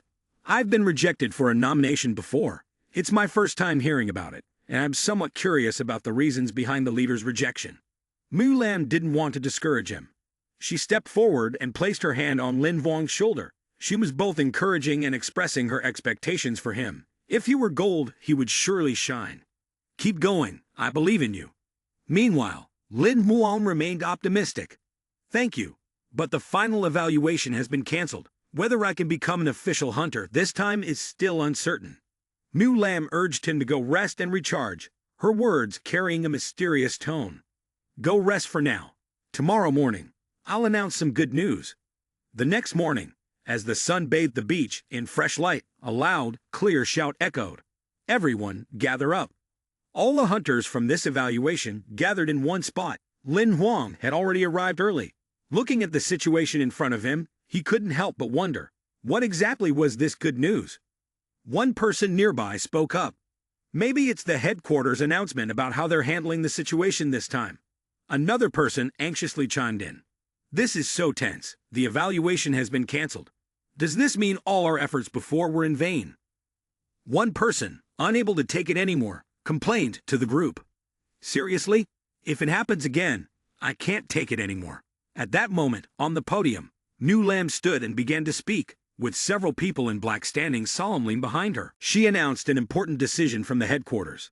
Thanks to the timely report, among the 63 test centers that were attacked, more than 10,000 people were abducted by the otherworldly organization, accounting for 30% of the total number of people. This significantly reduced the losses of the Hunters Guild this time, and everyone had contributed greatly. Therefore, the headquarters decided that the remaining candidates in all the test centers would not need to continue with the next round of tests and would directly become official hunters. Upon hearing this news, Lin Huang was also very happy, but he didn't show too much on the outside. He thought to himself, so that's how it is. For the other hunters, this was indeed an incredibly lucky event. Everyone was enthusiastically cheering. This is great. Long live the headquarters. Finally, no more unnecessary suffering. At that moment, Mu Lam looked down below, where Lin Huang stood out the most among the hunters. She gave him a warm and friendly glance. Mu Lam smiled at him, her mind already set that after this, Yi Zheng would be her colleague. Whether it was telepathy or not, Lin Huang also responded with a gaze in return, feeling gratitude towards Mu Lam. Please take good care of me. Suddenly, a spaceship appeared in the sky, the one that had taken them from the second evaluation location to here. Lin Huang glanced at the ship, and once again, his mind became full of mixed thoughts. The crowd began to murmur and discuss. Demon Starship, isn't that the ship that brought us here? The owner of the ship was not on the deck. King Shan was standing below. He saw Lin Huang and waved enthusiastically. King Shan shouted loudly, Lin Huang, I'm here to pick you up. He gaped when he saw King Shan here, and Lin Huang exclaimed in surprise, Fo bro, the hunters are having quite the lively discussion. The expressions on each of their faces were different. Some were astonished, waiting for someone. A few others couldn't help but ask in doubt, are we only waiting for him? Could he be a distinguished young master in disguise? Some people sighed at this situation. This is unbelievable. A while later, the spaceship glided swiftly over the ocean's surface. Inside, the irresistible aroma of grilled fish made Lin Huang's mouth water. His eyes lit up, and the smell of the grilled fish made him wish he could eat it right now. King Shan beside him was still sitting quietly, fishing. Seeing that he didn't say anything, Lin Huang decided to speak first. Fo bro, you're not just here to invite me onto the ship to eat fish, are you? Without any hesitation, he went straight to the point. You cultivate battle punishment decision, at least up to the 7th level, or maybe even the 8th, right?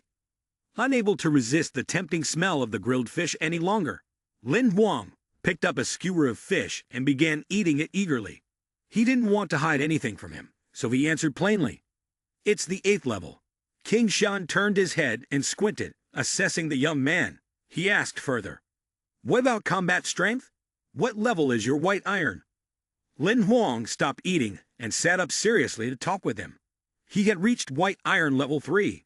His answer made King Shan look at him with a different expression. His cultivation level was indeed somewhat intimidating. He needed to solidify his vitality energy properly and avoid being lazy. Cultivating fast was good, but a solid foundation was still essential. Absorbing the teachings of King Shan, he politely replied, yes, sir. He looked out towards the vast sea, his words carrying a deeper meaning. I've heard that girl, New Lamb, has nominated you a second time as one of the key individuals for training. But you should know that the head steward is quite conservative, and they rejected you the first time. If it gets approved this second time, it will be due to your own efforts. Therefore, Lin Huang understood that he was referring to something in order to avoid any awkwardness in the future. He scratched his head and smiled as he spoke to King Shan. I understand. Even if I don't become a key trainee of the Hunter Guild, it won't slow down my cultivation process. Status is something given by others, but strength is something one possesses on their own. I know very well which is more important. Although King Shan didn't continue discussing this matter, He was very pleased with Lin Huang's answer. King Shan glanced at him with a probing look. "Kid, you're not simple." But his next words left Lin Huang even more shocked and confused. "How about becoming my disciple?" As they faced each other, King Shan didn't want to pressure him, so he made his stance clear. "Take your time to think about it. Whether you agree or not, just give me an answer." Lin Huang didn't need to think. As soon as he finished speaking, he agreed immediately. "I accept." Seeing that he didn't need any time to think, King Shan was suspicious. "You agreed just like that?" Lin Huang didn't hesitate to respond.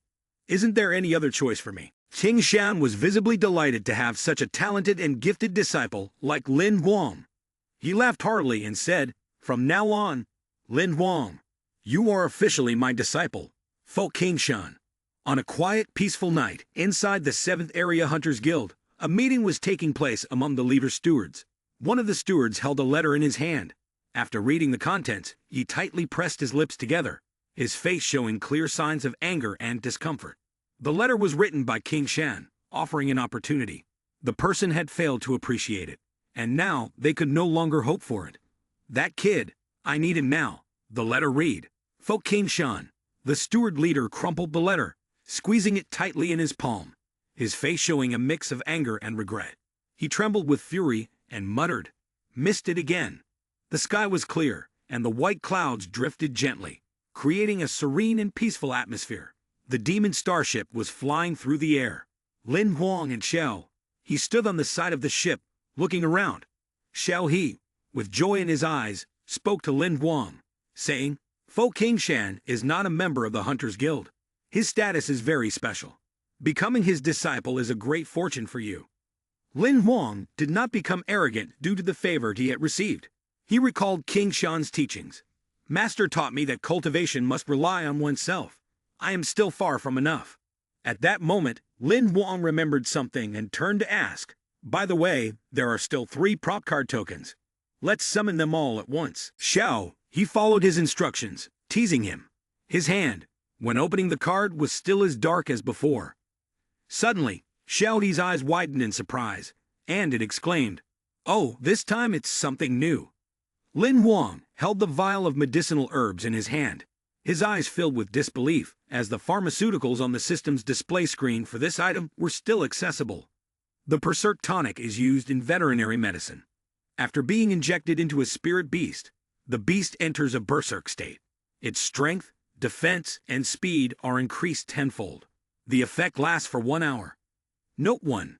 After the injection of this drug, the spirit beast will lose its mind entirely and attack all living beings within its sight, including itself. Note 2. After going berserk, the spirit beast will be weakened for 100 hours, and will fall into an unprotected sleep state during this time. Xiao He reminded him to be cautious when using it. Pharmaceuticals are a double-edged sword and should be used carefully. There's still the skill synthesis card. Do you want to activate it now? Lin Huang eagerly agreed. The display screen activated, and the skill synthesis card was consumed. The monster skill, Copper Heart Terror, with its extreme force and inhibiting vision, was depleted. A new skill card was being created. Lin Huang closed his eyes and activated the card. A new red Copper Heart label was activated, and the notification appeared. "Congratulations, the host has received a new Copper Heart card and 1,000 Flower Copper." Holding the 1,000 Flower Copper card in his hand, Lin Huang leaned against the side of the boat and smiled with delight. After synthesizing his skills, not only did the 3 initial skills remain, but an additional illusionary magic appeared, and it was a skill that could develop further. "Not bad," Xiao He asked him. "Now, 2 out of the 10 skill slots are empty. Should we extract a skill?" Soon, the system sent the information about the card. 1,000 Flower Copper, a pupil with many skills, whose pupil could automatically integrate more skills and become stronger. Note that the current basic functions include extreme vision, complexity, magic pupil shock, and illusionary magic. At this moment, King Shan stepped out from the cabin. He called out. Lin Huang respectfully responded, "Yes, Master." King Shan placed a hand on his shoulder and smiled, also reminding Lin Huang, "We're almost at Baixian City now. I'll only see you off here. Stay in touch in the future." He straightened up and looked at King Shan, saying, "Yes, Master. King Shan was still delighted that Lin Huang had passed all the evaluations and become his disciple. He didn't forget to assign a task to him. Now you're an official hunter. You can enter the hunter's arena to take on a mission. Within 2 months of fighting the 7th region of the hunter's arena, without using summoned beasts, he needed to secure a top 10 position at white iron level. He added further instructions. Remember to record all your battle videos and send them to me. Lin Huang stood there, confused, but I'm a beastmaster. If I don't use summoned beasts, King Shan sternly reminded him. Even if you're a beastmaster, you can't rely too much on your summoned beasts. He wants you to use your own abilities and strength to compete in the qualifiers. What matters most is your true power. Realizing the truth, Lin Huang became more determined. I understand, Master. The bustling scene of Bihuan City appeared before him. But Lin Huang still did not forget his master's advice, never to forget. His own strength was the most important thing. Summoned beasts could be partners, but their power ultimately wasn't his own. Lin Huang walked through the busy streets, while Xiao He, flying beside him, couldn't help but admire King Shan's way of working and his personality. Your master is truly no ordinary person. He wants to watch your battle videos. I bet he has more strategies to train you. Lin Huang walked leisurely, speaking as he went. Some of the individuals on the gold medal hunter rankings come from the hunter arena. This task my master has given me is indeed a challenging one. He clenched his fist, showing his determination for this challenge. But no matter what the outcome is, I will give it my all. Suddenly, on the large screens around the city, an image of a mysterious person appeared. The person wore a mask to conceal their true identity. The mysterious figure greeted everyone through the screen. Greetings to the government of the Alliance, the Hunter Association, as well as to the citizens and friends. The sudden appearance startled Lin Huang, causing him to feel frightened. Damn it, that scared me to death. The mysterious person introduced themselves and continued. I am the leader of the heretical organization.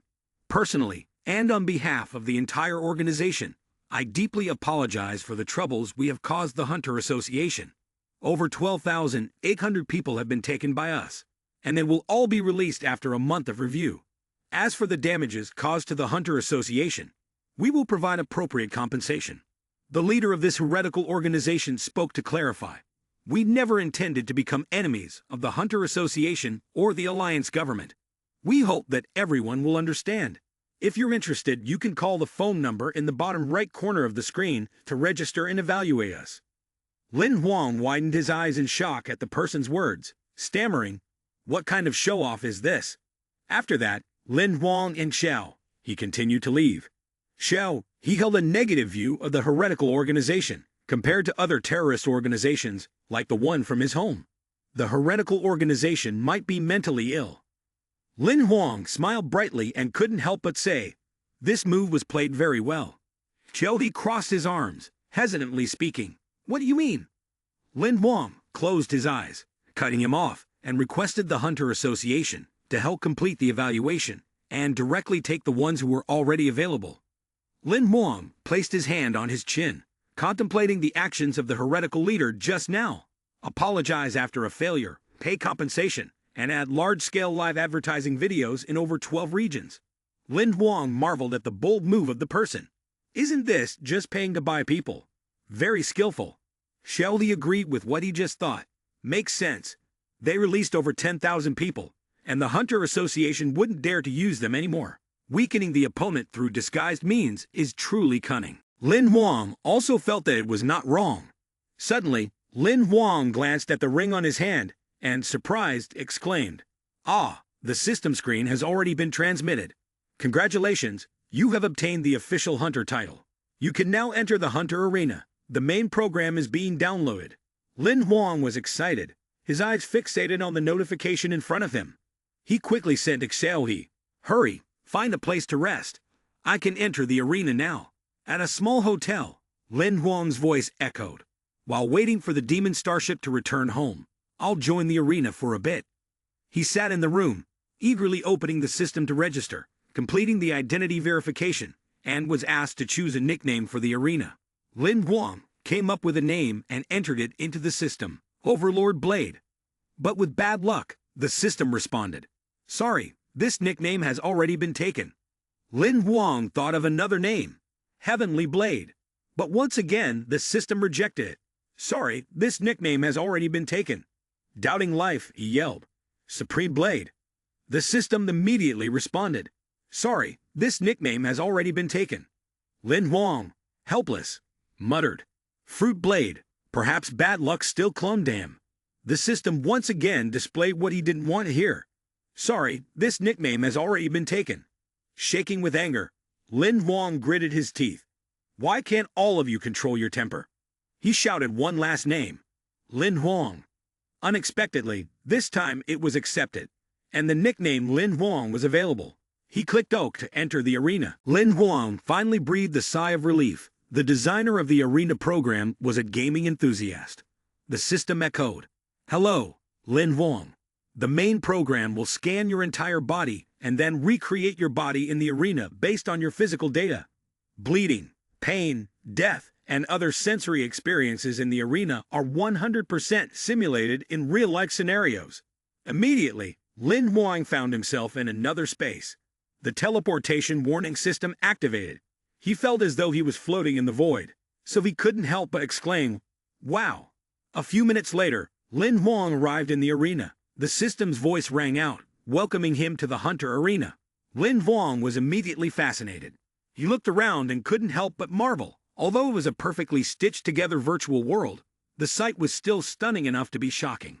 He opened his system interface to try the challenge simulation mode. Lin Huang was guided by the system into a closed space. The notification read, Hunter Lin Huang has successfully challenged solo. Based on the combat power of White Iron Level 3, you will be allocated to arena floor number 188. As Lin Huang walked, he thought about the challenge model this time, and it really felt like a game. The system displayed his stats. Nickname, Lin Huang. Combat power, White Iron Level 3. Number of battles, 0. Battlefield points, 0. Win rate, 0%. Lin Huang pulled out his mask swap and smiled, using the mask to conceal his identity without having to do it himself. Immediately, his first opponent in this match appeared. A player with a lion head avatar, nicknamed Overlord's Golden Spear. His battle power was at White Iron Level 3, with 251 combat matches, a battlefield score of -19, and a win rate of 46%. This person opened his mouth with a tone of contempt for his opponent. He assessed Lin Huang, and then said, It seems like my luck is pretty good. The first match today, and I've run into a rookie. Lin Huang put on his swap mask and calmly responded to Overlord's Golden Spear. Even a boss isn't really that strong. Upon hearing this, Overlord's Golden Spear immediately charged toward Lin Huang. Furious, he shouted, Stupid kid, go die. Lin Huang quickly rushed toward Overlord's Golden Spear as well. The red light from the swap mask flashed, and in his mind, he speculated, Is Overlord's Golden Spear using a gun? This close combat isn't bad, but my opponent is no pushover. Lin Huang didn't expect to be tricked. What Overlord's Golden Spear referred to was the gun in his waistband, and he growled. My real strength, in fact, lies in close combat. Overlord's Golden Spear jumped and attacked, throwing a punch with fierce determination, shouting, Die! Lin Huang used his agility and knowledge of attack moves to easily dodge Overlord's Golden Spear's strike. He turned his head to look at Lin Huang. He never expected that a new player could accomplish something like this. Overlord's Golden Spear turned around and shouted aloud. Lin Huang, after dodging the attack, waved his hand as if to provoke him. His mocking tone was filled with taunting. The distance was already too far. His words were like a sharp knife, stabbing straight into Overlord's Golden Spear's pride. He was stirred by these words. Overlord's Golden Spear angrily cursed. Damn it! Lin Huang felt the timing was perfect and didn't want to play around with him anymore. It was the right moment, so without hesitation, Lin Huang threw a punch. The power of this attack surged straight through Overlord's Golden Spear. Lin Huang retracted his move, raising his hand in a victory celebration. As for Overlord's Golden Spear, he trembled in horror and screamed, Oh my God, I can't believe that just one attack from Lin Huang left a huge hole in his stomach. Overlord's Golden Spear, terrified, sweat pouring down, stammered, How could you? Overlord's golden spear was destroyed in the blink of an eye, immediately vanishing into thin air. The system's voice rang out with a congratulatory message. Congratulations to player Lin Huang for winning this match. Killing the opponent, you have earned 2 accumulated points. Lin Huang clenched his fist, marveling at this power. The battle punishment decision combined with the fatal strike technique. The close combat strength was so immense, it turned out that he was this strong. The system displayed. Nickname: Lin Huang. Combat power: White Iron level 3. Number of battles: 1. Battlefield points: 2. Win rate: 100%. Lin Huang looked up at his information on the system. He had already planned for the upcoming matches, and wanted to win 10 consecutive battles to defeat his opponents. So, for 10 consecutive wins, the accumulated points would not be 20 but 40. It seemed he would need to do his best to defeat the opponents in the lower level rounds. The system asked Lin Huang if he wanted to continue the challenge. Without hesitation, he replied firmly. Yes. As soon as he finished speaking, his next opponent appeared. Once he confirmed to continue the challenge, the system randomly paired him with an opponent. Lin Huang saw that his opponent this time was a girl who was quite beautiful, her appearance extremely seductive. He felt a bit flustered. This person is not only good-looking but also skilled. The information about the girl in front of him was quickly updated. Nickname: The Queen. Power level: White Iron 3. Number of battles: 27. Battlefield points: 19. Win rate: 85%. Lin Huang noticed that the opponent was holding a long whip, and he felt a little uncertain. With such a high win rate, she was definitely strong. But using a long whip, was it a ranged attack? Lin Huang didn't dwell on it for too long and quickly charged towards his opponent with his powerful fists. Not sure of her specialty, he decided to approach first. He engaged in close combat, and then would speak. The Queen winked at Lin Huang, looking provocatively in front of him. I'm sending a kiss to Lin Huang. The Queen then seductively spoke. Little demon, just surrender. If you do, I'll give you something good. Lin Huang was startled, his whole body feeling as though an electric current had run through it, a sense that some power was controlling him. He stammered, "What kind of nonsense is this?" Lin Huang gritted his teeth, sweat streaming down his face, his body stiff and movement difficult. He was secretly worried. This was a mental attack. She began using a doppelganger technique to approach and seduce him, trying to lure Lin Huang into a trap. She swayed provocatively, and, with just 3 words, tried to break him. "I admit defeat. I'll always feel sorry for you. Come on, it's more funnier than fighting. Admit defeat. Admit defeat. You can't keep resisting." Her true self, the Queen, shouted fiercely, commanding, "Speak." Not receiving the response she wanted, the Queen swung her whip at Lin Huang, striking him fiercely as she declared, "The game is over." When her whip struck Lin Huang, his body instantly dissipated. The Queen screamed in shock. What is this illusion? At the same time, Lin Huang silently appeared behind her, leaving her speechless. He spoke to the Queen. "You made a mistake playing this kind of game with me." Lin Huang delivered a powerful blow to the back of her neck, stunning the Queen on the spot. Still unable to believe this was real, she exclaimed, "No, this can't be." As the Queen collapsed, Lin Huang sighed. Thousand Flower Copper really is useful against this kind of mental attack. Turns out, in this kind of battle, other forces can be just as interesting. The opponent, the Queen, vanished. The system announced, "Congratulations to the player Lin Huang for winning this match, defeating the opponent and earning 2 accumulated points. Would you like to continue challenging?" Lin Huang responded decisively, without hesitation. "Continue." Time passed, and a few days later, the demon starship of Fo Qingshan was flying through the sky. Lin Huang sat in the lounge, using the system. Qingshan praised his talented disciple, winning 30 consecutive matches, accumulating 280 points. Although these are low-level matches, the performance is not bad. Lin Huang responded happily and modestly. "Thank you, Master, for your praise." Qingshan stroked his beard, and from the videos he had recorded, he commented slowly, "I have watched all your battle videos. After watching them, I pointed out what you did well and what you didn't. Your strength is much higher than others at the 3rd level of White Iron, even surpassing most at the 3rd level of Gold. but there are still some shortcomings. You are aware of them, aren't you? Lin Huang was very serious. He knew exactly where his strength stood, and from his words, it was clear that he had recognized his strengths and weaknesses. He replied, "Right now, the only thing I lack compared to third-level gold strongman is speed. The movement speed is supplemented by body skills and combat techniques. The attack speed is enhanced by my natural talent and swordsmanship. Reaction time through combat training will also be able to improve." Qing Shan nodded and remarked, "That's right. You understand yourself very well. In the third-tier white iron rank, your strength is indeed among the highest."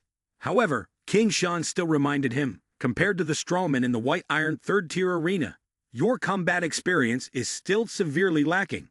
Lin Huang acknowledged the shortcomings. "Yes, Master, when the opponent's attack density is relatively high, I tend to lose my composure. My evasion isn't effective enough, and I make a lot of unnecessary movements." King Shan further analyzed, in many cases, even when you spot your enemy's vulnerabilities, you can't react immediately, and many attack opportunities are wasted. Your ability to control the pace of the fight is much weaker than that of true strongmen. In some battles, there are even instances where your opponent takes the lead. To be able to remember this knowledge, Lin Huang carefully wrote down the key points in his notebook. With a focused expression, he politely replied, "Understood, I will pay more attention in the future." Lin Huang regained his enthusiasm, his eyes clearly filled with excitement. "Starting tomorrow, I will only fight 10 matches a day to improve the areas where I am lacking." King Shan praised and encouraged him. "You have great talent. If you work harder than others, I believe you will develop very quickly. Keep going." When the conversation with King Shan ended, Lin Huang picked up his notebook and said to Xiaohe, "Master, no wonder he's at the superhuman level. Just a few words from him gave me a much clearer understanding of combat." He was surprised by his ability to absorb and internalize knowledge, and teased, "If you had been this diligent before, you would have long since entered a prestigious school by now." Lin Huang felt a bit displeased hearing Xiaohe's remark, gritting his teeth in mourning. "You're really good at talking. Don't say that again next time." Xiaohe shot him a glare and challenged, "If you have the ability, try killing me." Suddenly, the ring on Lin Huang's hand emitted a sound, causing both of them to halt their conversation. He furrowed his brows and stared at the ring. Before them appeared an urgent notification, a message from the central office of the Hunter Association's security team. Both Lin Huang and Xiaohe were stunned by the secret letter. Lin Huang gasped in shock. "A secret letter from the Hunter Association's central office. The system shows a notification. Mr. Lin Huang, due to your outstanding performance in the evaluation of the Hunter Leader Steward, the assessment has unanimously agreed to promote you to a gold medal hunter." They could never have imagined that such a decision would come so suddenly. Lin Huang couldn't help but express his surprise. "No way, they actually broke the rules and promoted a white iron level like me to a golden hunter." While he was happily excited, Xiaohe saw this decision as not a bad one. "There's no way to officially train you. Therefore, giving you the status of a gold-level hunter as compensation is also a good idea." The demon starship was floating high in the deep blue sky. Lin Huang agreed with Xiaohe's point of view. "Not bad, at least it's something with their approval. I can watch the advanced videos from the arena. It's been a long time since Xiaohe praised him. He really is an outstanding student." Not long after, Lin Huang returned home.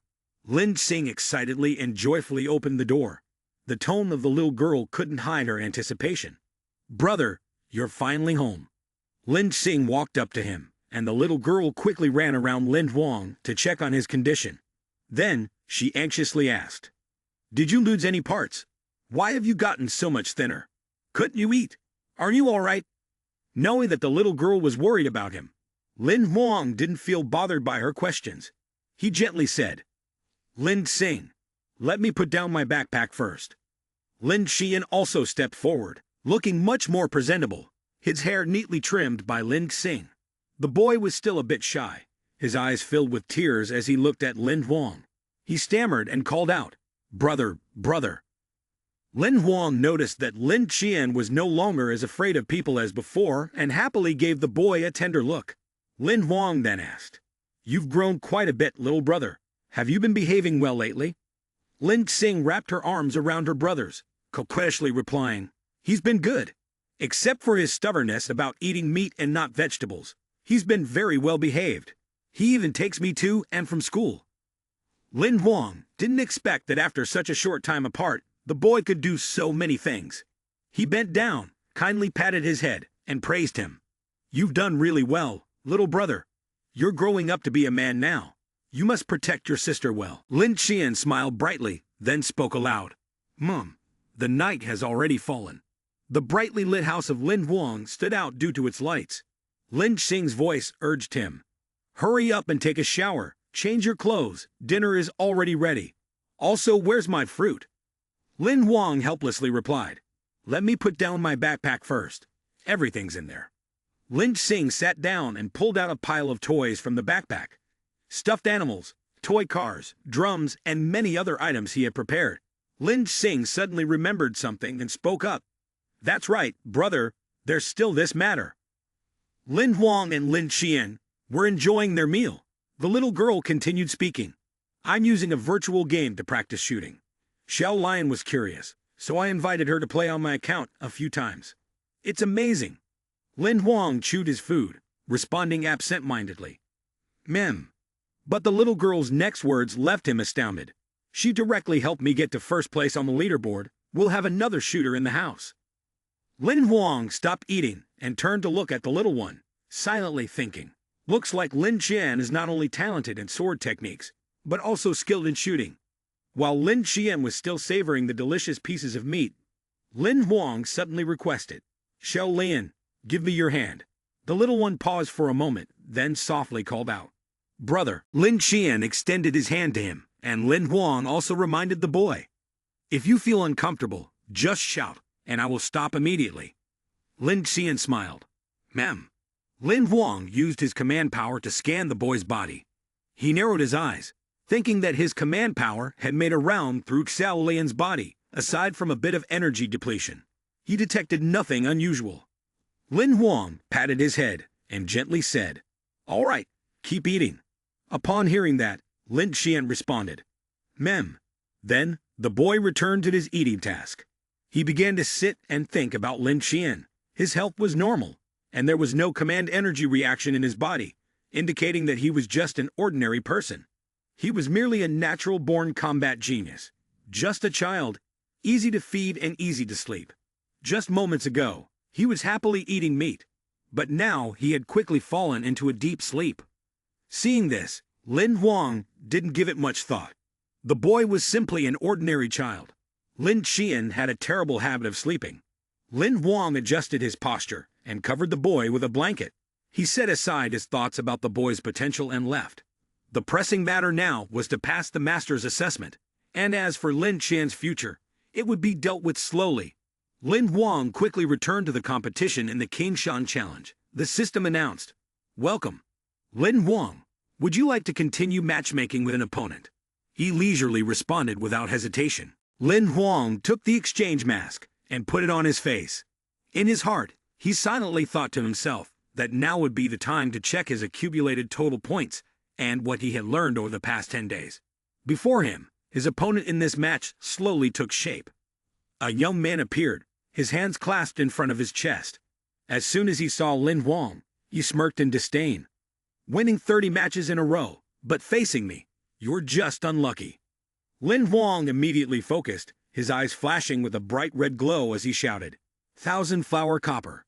The young man stood frozen, his gaze becoming slightly vacant, his mouth muttering. Seizing this opportunity, Lin Huang delivered a crushing punch to him. Unexpectedly, with just a small force, the young man was sent spinning through the air. The system announced, "Congratulations, player Lin Huang, for winning this match, killing the opponent, and earning 2 accumulated points. Do you wish to continue challenging?" Lin Huang resolutely did not back down. "Continue."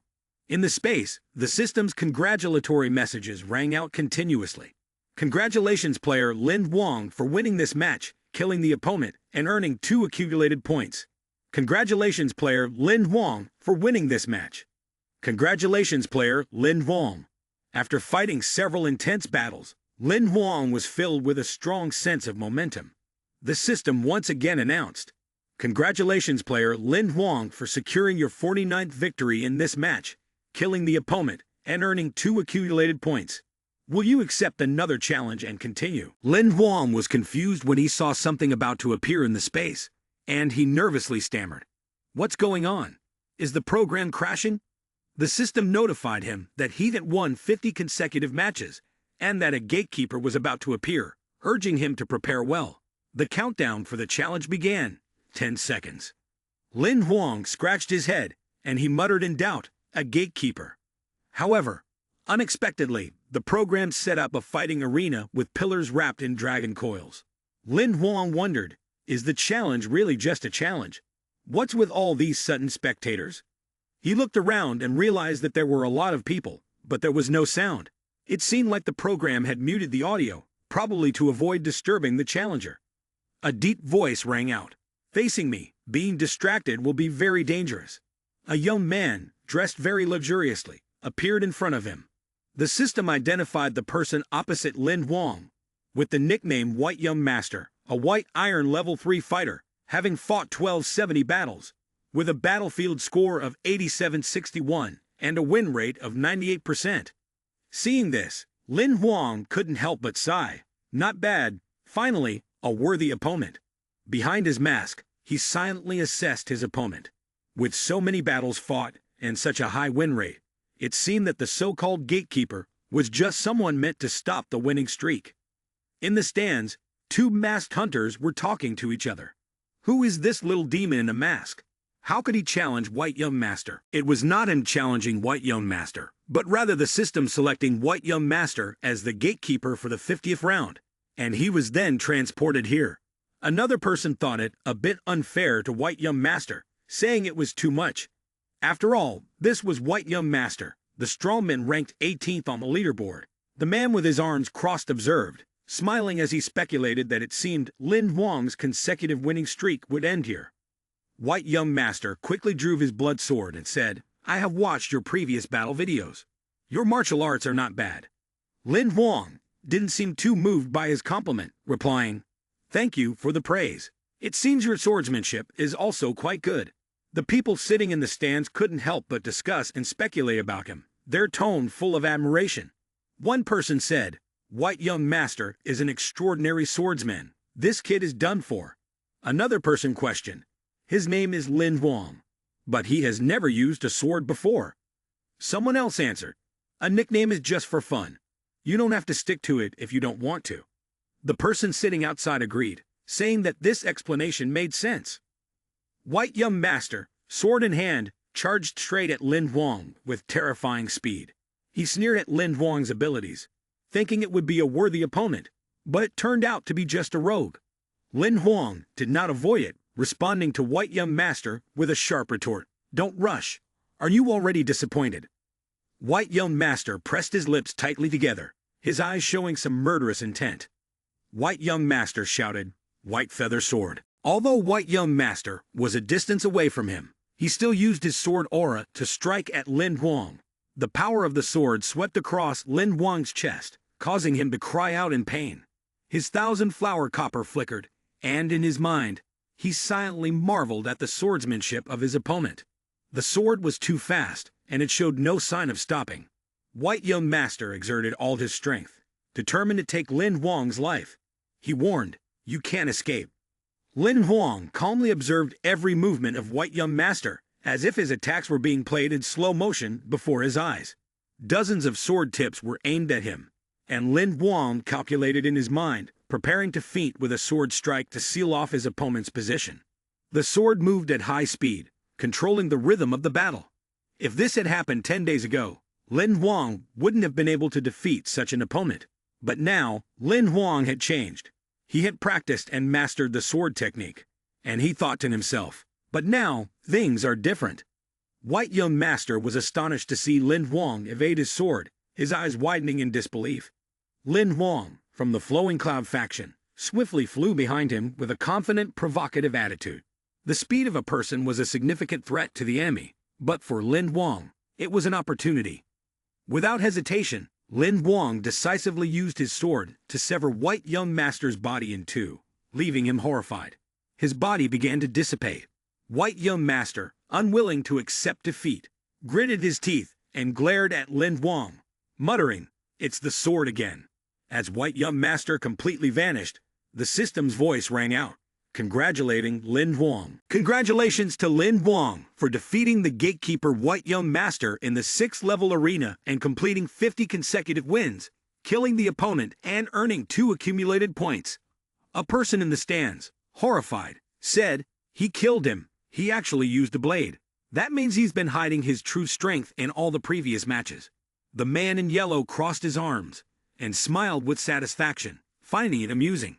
Compared to 10 days ago, he seemed like a completely different person, as if he had been reborn. In the stands, Lin Huang held his sword, the aura of a golden hunter impossible to hide. The system had updated his latest information. Nickname: Lin Huang. Combat power: White Iron level 3. Number of battles: 50. Battlefield points: 1240. Win rate: 100%. Honor: 50 consecutive wins. Seeing this information, the man in yellow pondered, this kid is getting more and more dangerous. After the match ended, Lin Huang returned to reality. He sighed and collapsed onto the bed, looking somewhat tired. He stared into the void, his mind filled with scattered thoughts. Lin Huang wondered to himself, if the opponent had a method to double his speed, or extend his sword's reach, the one who should have died from the attack would have been me. I didn't think it through enough before the match. There should have been a better way to deal with it. Suddenly, he glanced to the side and exclaimed, "Huh." Lin Qian was lying on the bed, her condition somewhat unusual, but with his sharp eyes, it was easy to spot the anomaly. Lin Huang gasped, "Xiao Lian." Looking at Lin Qian's body, he immediately sat up straight, his eyes staring in disbelief at the boy. In his mind, he thought, this is fate energy. No. Wait, isn't she supposed to be an ordinary person? I just checked her today. Lin Huang stared at the boy who was sleeping, still unable to understand why fate energy appeared in his body. Wait a minute, when I used fate energy to infiltrate her, there was a slight consumption. Could it be? He took Lin Qian's hand and transmitted his fate energy into her, then sensed. Lin Huang closed his eyes, and after a moment, he could feel a fate energy truly present in her body. A hypothesis emerged in his mind. If that's the case, the fate energy in her body would be similar to mine. Moreover, her strength has reached the 3rd level of Bai Shi. She must have copied my fate energy and turned it into her own life wheel. Looking at Lin Qian, who was sleeping peacefully, he couldn't believe the boy had such an ability. If she can copy my fate energy, then maybe she can copy someone else's as well. If this ability has no limits, she could even directly become extraordinary from an ordinary person, or even stronger, a demigod. Lin Huang broke out in a cold sweat, reflecting on what had just happened. He sighed.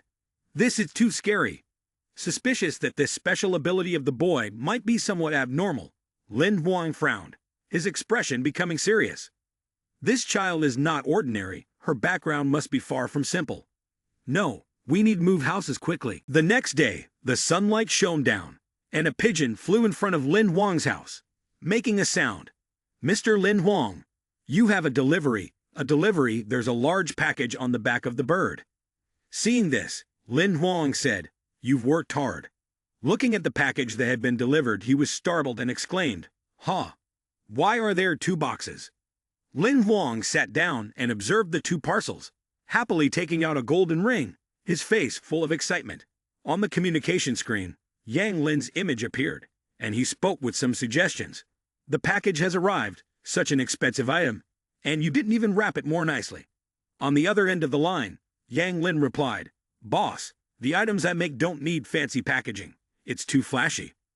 Lin Huang peeled the tape off the parcel, doing so while saying, My younger brother needs this image to confirm his identity, so there can't be any mistakes. Yang Lin, confident as a successful businessman, responded, The items I make, you've used them before. There's no issue. By the way, last time you mentioned you wanted to buy a house. While Yang Lin continued enthusiastically asking him, 200,000 fate stars for a B-level base. If you don't have enough, you can pay in installments over a year. I won't charge interest on the installments either, since you're a regular customer. Not letting him finish, Lin Huang's face suddenly showed a strange expression. He spoke up, Wait a minute. Lin Huang's face changed, and he told Yang Lin to talk later. I have something to do. I'll talk to you later. Yang Lin, not too concerned, just laughed. All right then Without hesitation, they hung up the phone. Lin Huang paid special attention to the item inside the package, his eyes filled with disbelief. He was puzzled. Inside the package was a gray urn. Lin Huang couldn't understand at all. Was this an urn for ashes? He was not afraid but curious as he lifted the urn and observed it closely. Lin Huang grumbled irritably. Who the hell sent this? But suddenly he froze upon seeing the exterior of the urn, a black fruit catching his eye. He slowly recalled the symbol, and not long after, Lin Huang's expression turned to one of horror, his eyes wide with disbelief. He immediately exclaimed, Zaya has found me. The weak moonlight cast down, making the space feel eerie and cold. This silence instilled an unsettling feeling. In the darkness of the night, two figures appeared outside Lin Huang's house. A voice rang out, sending a chill down his spine. We've arrived. Two masked individuals from the Ziyi organization stood watching. The words of one of them carried an aura of death. Lin Huang has deceived the organization and escaped from the training camp. According to the rules, he must die. The man next to him hesitated slightly. Yes, but he still has a sister. They rushed quickly toward the house. A cold voice rang out, its tone sharp enough to tear through the stillness. One of them sneered, Hemph, the family of a criminal. This is not our mission. The other, understanding the implication, quickly replied, Yes, understood. Without saying another word, the two shadowy figures shot up, leaping with agility. In just a few jumps, one had swiftly flown to the second-floor balcony. With both speed and precision, the other clung tightly to the edge of the wall, following closely behind. Upon reaching the second floor, using his sharp instincts to locate Lin Huang's room, he gently opened the door and stepped inside. On the bed, someone was soundly asleep, and the member of the Ziyi organization approached the bed. Without hesitation, he drew a sharp dagger. The hilt of the dagger bore the unique symbol of the Ziyi organization. He gripped the dagger with both hands, and channeling his strength, thrust it toward the sleeping figure. He snarled, Those who do not obey Zaya will be punished. But just as the blade was about to meet its target, the white blanket was tossed into the air, and Lin Huang disappeared like a shadow. The atmosphere grew tense as the assassin's eyes widened in shock, exclaiming, Ah! He did not realize that a familiar figure had clung to the ceiling above.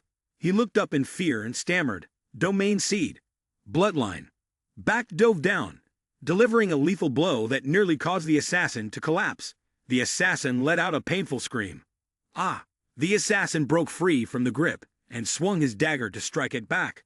With disdain, he sneered, Just a Beastmaster white iron. You want to use a monster for resistance. But as soon as the words left his mouth, he realized something was wrong. The assassin holding the dagger immediately realized that he had been tightly bound by mysterious red ropes, completely losing his ability to move and fight. Fear was clearly visible in his eyes. At that moment, the assassin realized that the person they were trying to kill was not an ordinary individual. No, he was able to completely suppress me. He muttered in helplessness. A mutated gold-level monster. Twice. The assassin was surprised when the other member of the Ziyi organization also stepped forward. Seeing his comrade there, he shouted out an order. Quickly find Lin Huang and kill him, or else. Unexpectedly, the man seemed to be controlled by someone, instinctively bringing the blade to his own throat. His comrade panicked. What are you doing? Damn it! Put the knife down. His whole body was tightly bound, and he trembled in fear. No, this can't be happening. What's going on? It was then that Lin Huang appeared, his face revealing a mysterious smile. Ah, take your time. He casually slipped his hand into his pocket and walked in alongside Genian. He stepped forward and greeted them. The two of you from Ziye have come all this way, so I must treat you well, right? The assassin knelt when he saw Genian walking behind. He looked on in disbelief, recognizing the extraordinary monster, the demon-faced beast of Doxe City. So that's how it is. Lin Huang bent down to face the assassin, catching him off guard. He spoke, condemning him. Not only do you want my life, but you won't even spare my family. The Ziyi organization truly is ruthless. He hesitated for a long time before finally speaking. You need to hear me explain this. Lin Huang pointed his finger, and Guy Nian immediately vanished. He smiled. Haha, the performance time has come. He used a disguise mask to take on the appearance of the assassin and reported to headquarters that Lin Huang had died. Mission number 093 was confirmed as completed. Through the screen, Steward received the notification that the opponent had been dealt with. He crossed his arms and ordered the assassin. All right, you all leave your positions and find a place to hide. On the other side, the assassin obeyed. Yes, master. With a sigh full of regret, he muttered, That kid, what a pity. The next day, Lin Huang and Lin Xian smiled brightly as they waved towards him. Brother Lin Huang. Scratching his head, he said to the little girl, Sorry for making you wait. Lin Xing was very curious about his sudden actions the day before. The little girl complained. You made us go outside in the middle of the night, while you were busy calculating things. It was freezing cold out there. We left in such a rush and without preparation, so there are still a lot of things missing. The little girl said to Lin Huang, By the way, we still have things at the old house. Should I go back for a bit? Lin Huang immediately dismissed the idea. Forget it, the house is a bit chaotic right now.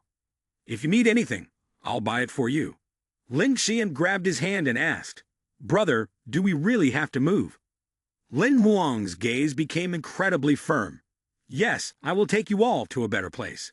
At Base 7C8 in Donglin City, there were many bustling high-rise buildings. Upon arrival, Lin Xing could not hide her excitement. No wonder it was a level B stronghold. Donglin City was so lively. Lin Xian was equally thrilled. The little boy grabbed Lin Xing's hand. The lady over there is selling fried chicken. Lin Huang told the two of them, Yes, we've just arrived. Lin Huang was currently connecting with Yang Lin, and he encouraged, Don't be too upset. The house prices in the level B stronghold that I gave you are already very generous. Along with the house, you should be able to pay it off in 70 to 80 years, as long as you don't die before becoming transcendent. Lin Huang sighed heavily. I should thank you. Suddenly remembering, he spoke to Yang Lin. There's one more thing.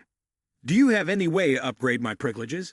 I need to conceal information about myself and my family, so no one can easily find us. Yang Lin on the other end thought for a moment before responding. Aside from the authority of the Great Steward, I don't have a way. But there is a method to increase the level of secrecy a bit. Unexpectedly, his eyes lit up, as if he had discovered something. He hurriedly called out, Wait. Yang Lin raised his voice, his expression full of astonishment. He hadn't expected Lin Huang's authority to be so high. Boss, are you messing with me? Lin Huang's current privacy level had been upgraded to the Great Steward level, and all rights below the Steward level were inaccessible.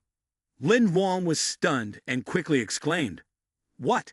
Yang Lin, with a humble and attentive tone, said, Boss, you have someone above you. Please support me in the future. While talking to Yang Lin, the little girl called out to him, Brother, come and see. Lin Huang told him, All right, speak up. The three of them stood there in awe. Lin Xing, beaming with joy, asked, Is that our new house? Seeing that the house was quite nice, he replied, It's not bad. Only Lin Xian showed clear surprise. The little boy exclaimed loudly. In front of them stood a large house with a red roof, built in Eastern architectural style. Lin Huang spoke up, This is where we'll start our new life. Soon, Lin Xing and Lin Xian had adjusted to life here. Both of them went to school. The little girl, full of energy, called out, Brother, we're going to school now. Lin Xian was also very excited. As they went to school with his sister, Lin Huang, holding a cup of water, stood in front of the house. He waved goodbye to the two of them and reminded Lin Xing, Make sure you behave well at school, and take good care of Xiao Lan. The little girl quickly replied, I know, goodbye. At that moment, Lin Huang's expression suddenly changed. He smirked. It's quiet in the house now. I have to take care of some personal matters. Lin Huang quickly put on his mask and entered the match. His body gradually appeared in the hunter's arena. There was still 1 month left of his master's time limit. He had to complete the mission as soon as possible. On the arena floor, the system's voice rang out. Welcome to the Hunter Guild's arena system. Opponent pairing in progress. The cheering and applause from the crowd made the arena even hotter than ever. Lin Huang is back. He has won 50 consecutive matches. It's been a few days since we last saw him, and now he's online, immediately encountering the gatekeeper. How lucky. The man in red gave Lin Huang a scrutinizing glance. He spoke to the man in yellow. This is Lin Huang, the one who's been getting a lot of attention lately. You think highly of him, don't you? The man in yellow sat with his arms crossed, his demeanor deep and inscrutable. He slowly said, "Let's watch. He will surprise us." On the battlefield, Lin Huang's 1,000-heart copper gleamed brightly. Lin Huang thought to himself, I need to complete 2,000 mission points in 2 months, and at least 80 consecutive wins. This is the gatekeeper of the 60th round. Who is this divine figure? In front of him stood a formidable opponent. The system displayed the nickname, Fengwo, combat power, white iron level 3, number of battles 4,208, battlefield points 10,569, win rate 93%. Lin Huang summoned his blade, 1,000-heart copper glowing brightly, watching his opponent closely. He silently concluded that this person was also a blade wielder. The man in yellow stroked his chin, feeling a bit excited and thrilled. It's Fengwo, the 11th ranked blade wielder. The man in red, confident that Fengwo would defeat him, said, This kid's streak of victories is likely coming to an end. Fengwo and Lin Huang stood facing each other on the battlefield. Fengwo spoke. Lin Huang, I've heard of you for a long time. Lin Huang politely replied, I hope Senior will go easy on me. But it seemed that Fengwo was not a friendly person. His gaze was as if he wanted to eat Lin Huang alive, as though he could not wait to strike him down with a single blow. With a sharp and cold look in his eyes, he hissed, Your Senior? I don't dare. When it came to changing his attitude quickly, no one could surpass Fengwo. He suddenly turned his demeanor around, his face showing a clear smile. Fengwo asked for his opinion. Can we be good friends? The quick change in attitude left Lin Huang stunned, causing him to exclaim in surprise, Ah, Fengwo's imposing appearance is completely different from his inner personality. Fengwo's words clearly expressed his admiration for him. I've fought against White Young Master before. The speed with which he wields his long sword is hard to match, but you were able to kill him with one strike. That's really impressive. Let's be friends, and we could get to know each other more in the future. Lin Huang felt awkward. He raised his hand to scratch his head, and hesitantly responded to Fengwo's goodwill, I don't make friends, sorry. In his heart, he thought, it's hard enough to keep my identity hidden. I can't reveal it here. Without saying much more, Fengwo quickly dashed towards him with incredible speed, startling Lin Huang slightly. It's fine. We'll have the chance to fight later. I'm good with that. Unexpectedly, Fengwo was the one to attack Lin Huang first. Lin Huang felt a bit helpless. You're attacking first? Hey, you're supposed to be the gatekeeper. The skills of someone ranked 10th were certainly not to be underestimated. Fengwo's gaze was determined, and his figure swiftly moved through the air. Then, he leaped up, ready to strike Lin Huang with a single blow. Lin Huang used 1,000-heart copper to observe his opponent's technique. He sighed, the sword technique is too fast. It's a combat skill of the transcendent. Lin Huang wasn't in a hurry to evade. He gently closed his eyes, calmly waiting for the attack. As Fengwo's blade was about to strike him, Lin Huang suddenly retaliated with his own blade. This move shattered Fengwo's attack. Fengwo gritted his teeth, sweat starting to bead on his forehead. In his mind, he couldn't help but feel frustrated. He hadn't used any sword techniques at all. This was a random slash, yet it had broken his attack. Indeed, the achievement was beyond his own. Fengwo staggered with his sword, then spoke to Lin Huang. That's right, my sword technique is called Ludong, a combat skill of the transcendent. Unfortunately, my skill is limited, and I still haven't mastered it fully. Lin Huang didn't underestimate his power. Instead, he pointed out how Fengwo could improve his weakness. You try to hide your flaws with speed, but you don't realize that the faster you are, the more your flaws stand out. Go all out and show me what you've got. Fengwo was deeply grateful for his guidance, and his spirit flared with energy. Thank you. I will now show you my inadequacies. Lin Huang unleashed his power, causing sparks to fly. He stood still, responding, You're too polite. The person in red could hardly believe his eyes. How could such a gatekeeper act like a master teaching his disciple?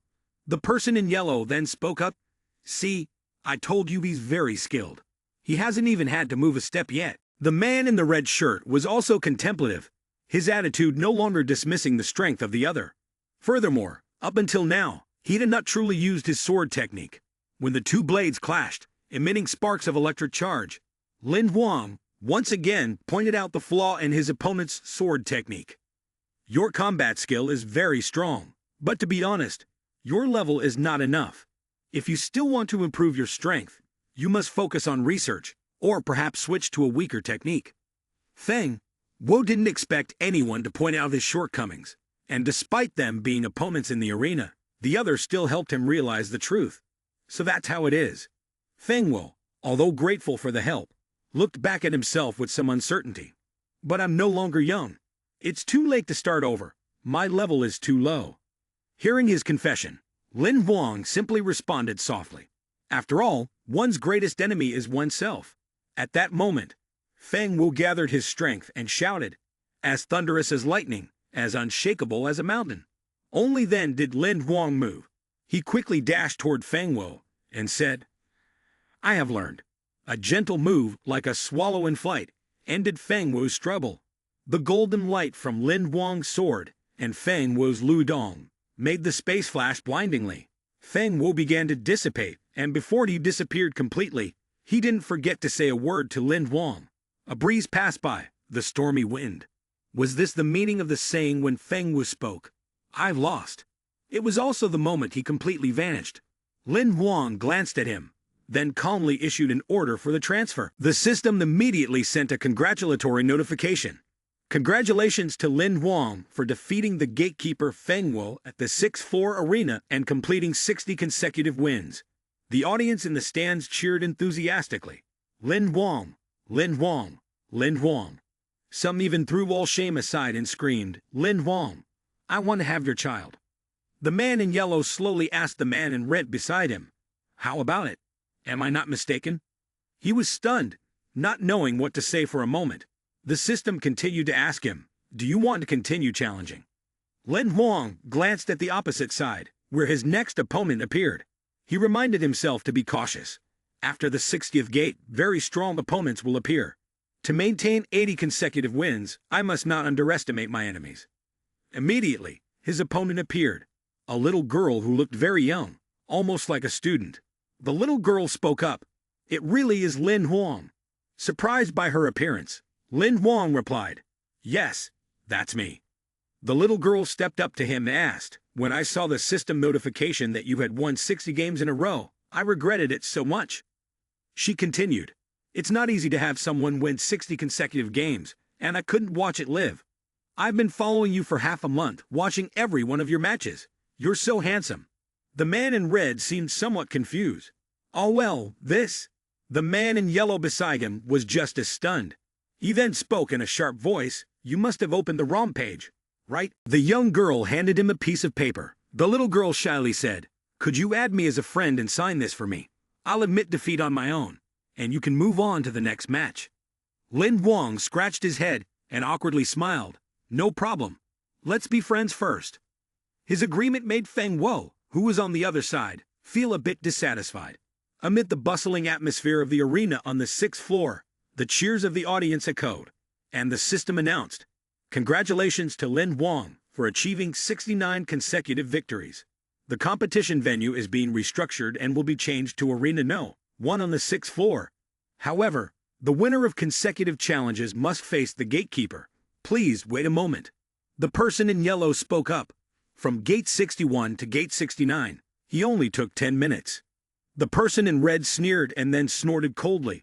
From now on, it will be completely different. I want to see how far he can go. Lin Huang looked around the arena. He was amazed as more and more spectators gathered. Suddenly, the figure of his next opponent appeared in front of him. A young, beautiful woman. She was none other than the violent demoness. Her demeanor was incredibly graceful yet extremely arrogant, and she didn't forget to sneer at him. You are Lin Huang, the one who's been so famous lately. Seems like you're not much. Her words made him feel awkward, stammering. Although he didn't understand why she was angry, all he could say was sorry. The violent demoness was not one for many words. Immediately drawing her gun, she was fuming. Her hard-earned break had been interrupted. "Kid, get ready to die." The violent demoness aimed her gun and, without warning, unleashed a barrage of bullets at him. The trajectory of the bullets was like a storm, forcing him to dodge instantly. Lin Huang desperately tried to avoid every shot fired by the violent demoness. He was horrified, thinking to himself that the professional assassins in the world of warfare were incredibly powerful. The audience was also sweating nervously, watching the intense scene unfold. The blonde girl's face turned pale. "Oh my God, isn't Lin Huang bad with speed?" The man with the scar on his face couldn't believe it. Everything seemed to be avoided. The man in the front row suddenly remembered. This is the female demon leader who once fought against the second-rank boss. The man in the yellow shirt gritted his teeth as he commented on her personality. The female demon leader, ranked 5th on the leaderboard, is indeed fierce. The man in the red shirt answered his question as he observed Lin Huang's performance. His movement speed is very average, and his body movement skills are quite ordinary. The only reason he could avoid so many attacks is due to his strong predictive ability. The gun the violent demoness was using was the Iron Phoenix. She continued to fire at Lin Huang. It seemed that under her hands, he was struggling a bit. The two men continued their discussion. Iron Phoenix 16 has been modified, with a firing speed almost equivalent to 4 horses. For him to avoid it so easily, he must be quite a talent. Until now, the opponent has only demonstrated basic sharpshooting skills and has not shown any other gun-related abilities. Moreover, the distance between him and the opponent has not been reduced, and he continues to be on the defensive. The man in the yellow jacket lowered his head and observed Lin Huang's attitude and strength during the matches, which did not seem to stir the man beside him. He asked the man in the red jacket, "From the tone of your voice, it seems like you still don't take this kid seriously." He had been watching Lin Huang's match all this time, but from the way he only dodged and defended without ever attacking violent demoness, he told the man in the yellow jacket, if he doesn't think about attacking as soon as possible and keeps relying on dodging to wear down the opponent's health, he will lose badly. Suddenly, a bullet from violent demoness hit him, but it damaged the 1,000-heart copper exchange mask that was glowing brightly. The man in the yellow jacket said, "I've been watching this kid's matches from his 20 consecutive wins until now, and I haven't missed any of them." A streak of blood appeared on Lin Huang's face, and his eyes changed, with killing intent gradually beginning to emerge. The man in the yellow jacket concluded, "Every time, he surprises me, so I believe in this match, the one who laughs last will still be him." He winked. "I'm betting one of my 3-star treasures. I bet he'll win." The man in the red jacket wasn't to be outdone. He tightened his lips and placed his bet. "Let's bet, he'll definitely lose." It was no longer just about dodging. Lin Huang summoned his sword and charged towards violent demoness. You were full of energy, and the 1,000-flower copper had already lit up brightly. Violent demoness raised her gun, flashed a triumphant smile, and caught her target. She fired a bullet, and Lin Huang, with all his strength, dodged, but unexpectedly, the bullet passed by and suddenly flashed brightly. Lin Huang quickly took notice, and then a huge explosion occurred, flames rising fiercely in thick waves.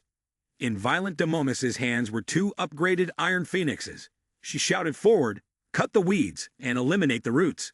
She laughed loudly, raised her gun, and sprayed the flames with continuous fire. The man in yellow seemed somewhat panicked. He clenched his hand and exclaimed in astonishment, "Oh my God, hold on like this." The man in red stroked his chin, contemplating whether Lin Huang could survive.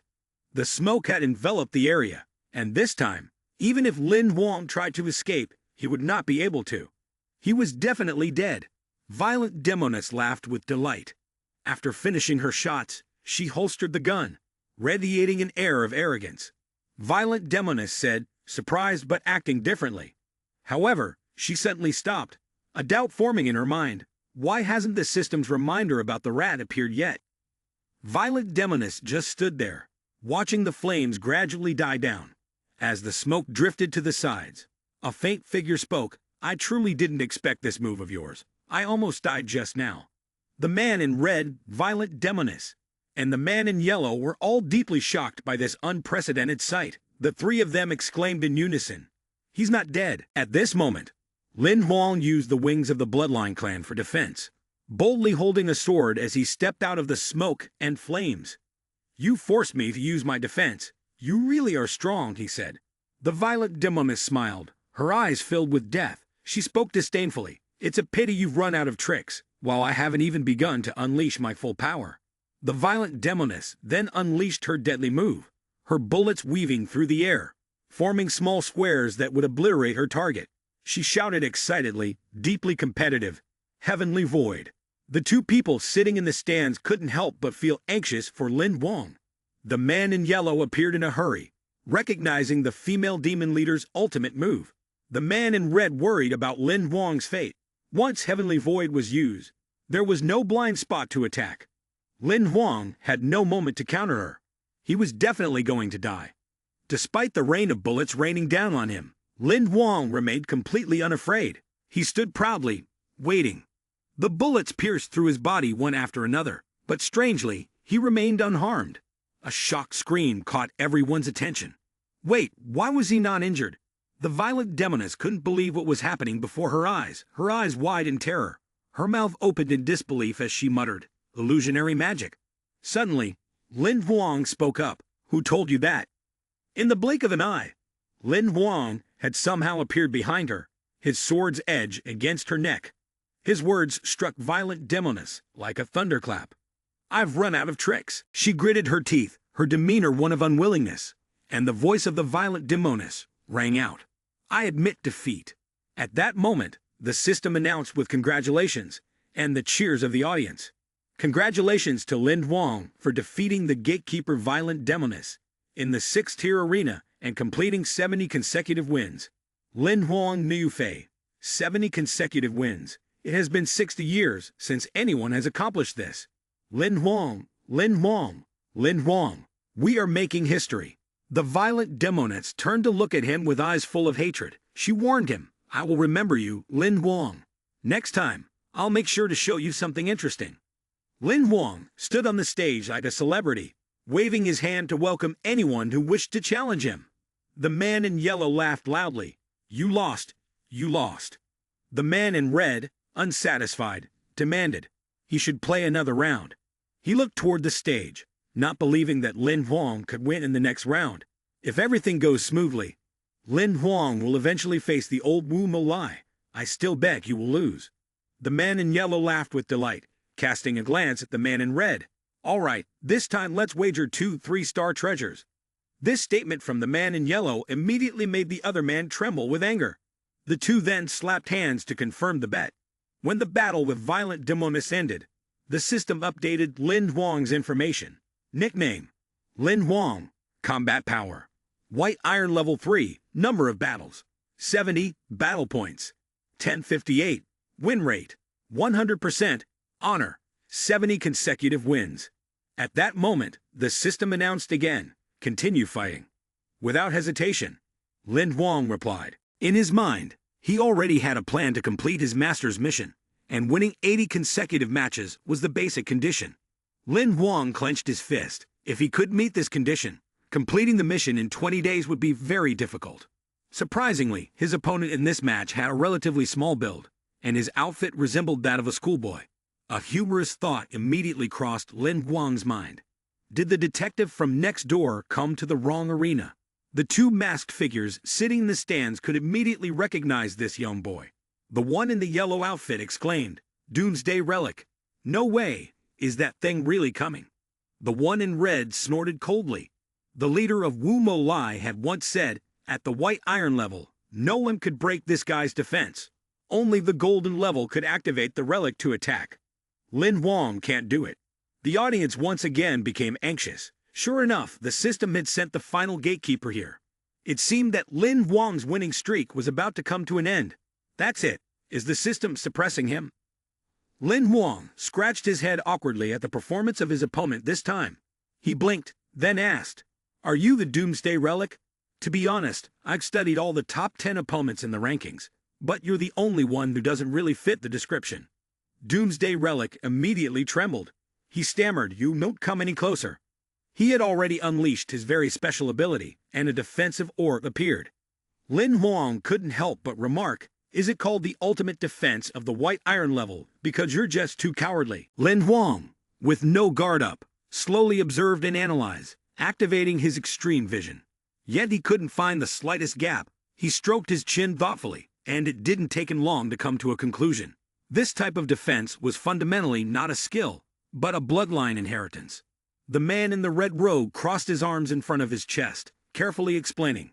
Although limited by combat power, unable to unleash their full strength, those who possess a bloodline inheritance are seemingly invincible below the transcendent level. Only those of the same bloodline can resist it.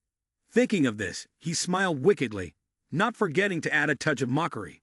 Lin Huang is truly unlucky, never expecting to encounter a little demon with a bloodline inheritance, and moreover, inheriting such a relentless defensive ability. Would you like to try another treasure? The man in yellow visibly showed his displeasure, saying, "Look, there's no need to talk to me." Lin Huang took out an improved Golden Eagle gun, aiming at the defensive sphere in front of him. The audience kept discussing. Demon transformation into Gold 11. Oh my god, no way. Lin Huang has the Merchant General's technique, 56 consecutive shots at a single point. He is a mid-level Merchant General. Lin Huang began calculating carefully, knowing that the firing power of the original Golden Eagle could be increased 2 or 3 times, along with the bullet condensed with his own fate energy. After enduring a barrage of gunfire from Lin Huang, the sphere showed some cracks. He silently thought, but this level of attack only damages the outermost layer. In the blink of an eye, the crack he had just created quickly vanished. Lin Huang was momentarily stunned. The crack, less than 1 millimeter deep, healed within 2 seconds. Lin Huang quickly adapted his strategy. He put away the magazine, pulling out 2 sniper rifles for a more decisive approach. Lin Huang unleashed a continuous barrage, attacking fiercely at the defensive layer. The sound of gunfire was deafening as he stood in the smoke, staring at the defensive sphere. After a relentless round of shooting, the results were more promising. This recovery took 5 seconds, and unwilling to give up, he switched to heavier weaponry, increasing the intensity of his attacks. The audience in the stands were stunned, the man in red squinting, recklessly attacking. Is this the end of the siege? The man in yellow sitting beside him also appeared worried, sweat pouring down his face. The key to defeating the Doomsday Fortress was to delay until the half-hour time limit ended, leading to a draw. This style of fighting was truly detestable. He clenched his fists, restless, unable to sit still. Once the match ended in a draw, Lin Huang's winning streak would be broken, and everything would have to start over. Lin Huang changed weapons again, gripping his saber and slashing with all his might, using absolute defense to buy time. Was he hoping for a draw? Unfortunately, Lin Huang gripped the saber tightly, delivering a powerful thrust. He would not accept a draw as the outcome. Lin Huang angrily shouted, "I won't accept this." The sword pierced through the layer of defense, and Lin Huang loudly declared, "Blade 23. After a series of slashes, he suddenly realized that the layer of defense was not only composed of interconnected wires, but also had an immense repelling force. Moreover, the closer he got to it, the stronger the repelling force became. Lin Huang assumed a ready stance and shouted, "Blade 33. Each strike was delivered with all of his might, and electric sparks flew, lighting up the surrounding air. Lin Huang was knocked back by a powerful force, but he didn't lose heart. He quickly gathered his momentum and rushed forward again. Lam couldn't hold back and cursed, "Damn it, the wounds may be many, but they'll heal in just a few seconds." Lin Huang was helpless, unable to deal a fatal blow. The 2 people sitting in the stands were also anxious about this impasse. Lin Huang steeled his resolve. "I will not give up." He jumped into the air, a tremendous and powerful force emanating from behind him. Lin Huang charged directly toward the defensive orb with his sword, shouting forcefully, "Flowing fire, cleansing world." The man in yellow jumped to his feet, stunned. The strongest move of flowing fire, cleansing world. What is he thinking? The person next to him was also worried. Is he crazy? He'll lose his life with this. Everything around them seemed to be turned upside down, and the situation became extremely chaotic. The flowing fire, cleansing world technique impacted the orb, sending debris flying in all directions. The spectators around couldn't help but cry out in shock, unable to watch any longer. The man in the red robe exclaimed, "This strike has completely mastered the concept of swordsmanship." The man in yellow, filled with doubt, asked, "Has he succeeded?" Taking advantage of the moment before the wound could heal, Lin Huang struck again, his voice full of determination. "Not yet," he said, as the sword pierced through the defensive sphere, the cuts immediately oozing blood. Lin Huang gritted his teeth, his eyes filled with killing intent. He growled at the man, "I've been waiting for this." Lin Huang thrust deeply into the sphere, his momentum shattering it with a deafening roar. Lin Huang plunged forward, concentrating his power to the maximum, delivering a decisive blow. The protective sphere shattered, breaking into pieces that glowed with bright golden light, dazzling the entire space. After the earth-shattering strike into the protective sphere, a crack appeared on his fox mask. Behind the mask, his sharp face and triumphant smile were clearly visible. The fiery sphere radiated a terrifying energy from the wound left by the sword. The light grew more intense, and suddenly it exploded, sending shards flying everywhere. The man in red and the man in yellow stood up, their faces showing clear concern. The man in red wondered aloud, "What just happened?" The man in yellow, equally uncertain, asked, "Has he succeeded?" Unnoticed by the two men, three pairs of eyes filled with anger were watching from behind them. They continuously urged, "You two in the front, sit down already. Do you have any quality at all?" A terrifying explosion erupted, and Lin Huang was thrown into the air by the overwhelming force of the blast. Under the watchful gaze of the audience, a shield was there to catch him, preventing him from falling off the arena. Lin Huang was momentarily stunned, and he instinctively uttered a sound.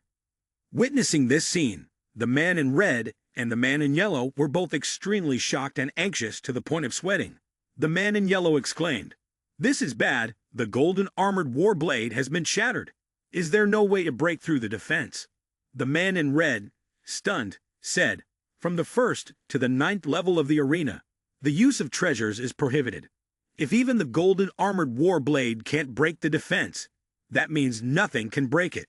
No matter how strong Lin Huang is, he can only stop here." On the arena, Lin Huang was kneeling, one hand clutching his chest.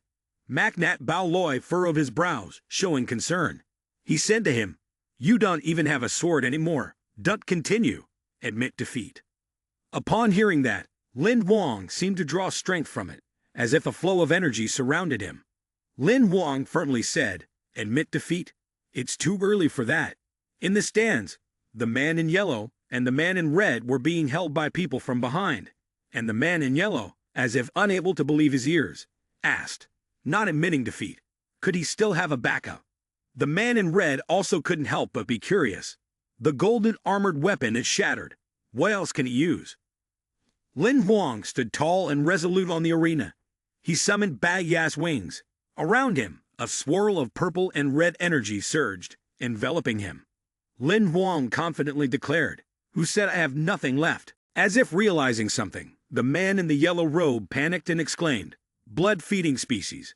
The man in the red robe, his face ashen, said, "Impossible. Monsters can't enter the arena. Don't forget, he's the Beastmaster."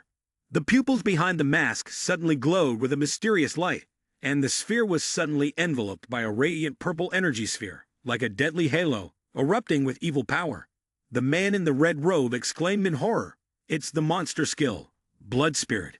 At this moment, Lin Huang looked no different from a demon. Several red streaks flashed around him. He spoke confidently, "No matter how strong a shield is, it has a weakness. Now I can see it."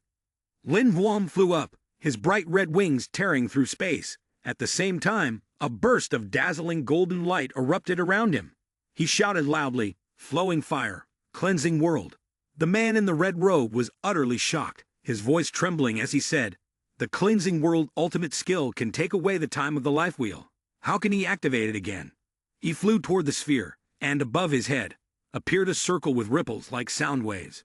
He shouted powerfully, using badass wings to strike down with a blow directly into the sphere, causing its surface to crack. The crack grew larger and larger, and a powerful and violent stream of light shot straight at the spot where the sphere was pierced. The large circle above was gradually accumulating energy. Lin Huang thought to himself, "A life wheel can withstand a cleansing world at one point. Let's see if you survive." The energy emanating from the energy circle intensified, striking directly into the purple sphere, creating cracks on its surface, which caused the ground to crack beneath the weight of the sphere. Everything happened in the blink of an eye, leaving Doomsday Relic wide-eyed in surprise, sweat pouring out continuously from the powerful attack of Lin Huang. Suddenly, a powerful surge of energy shot through and pierced his chest. He was horrified, unable to believe his eyes, stammering, "This? How is this possible?"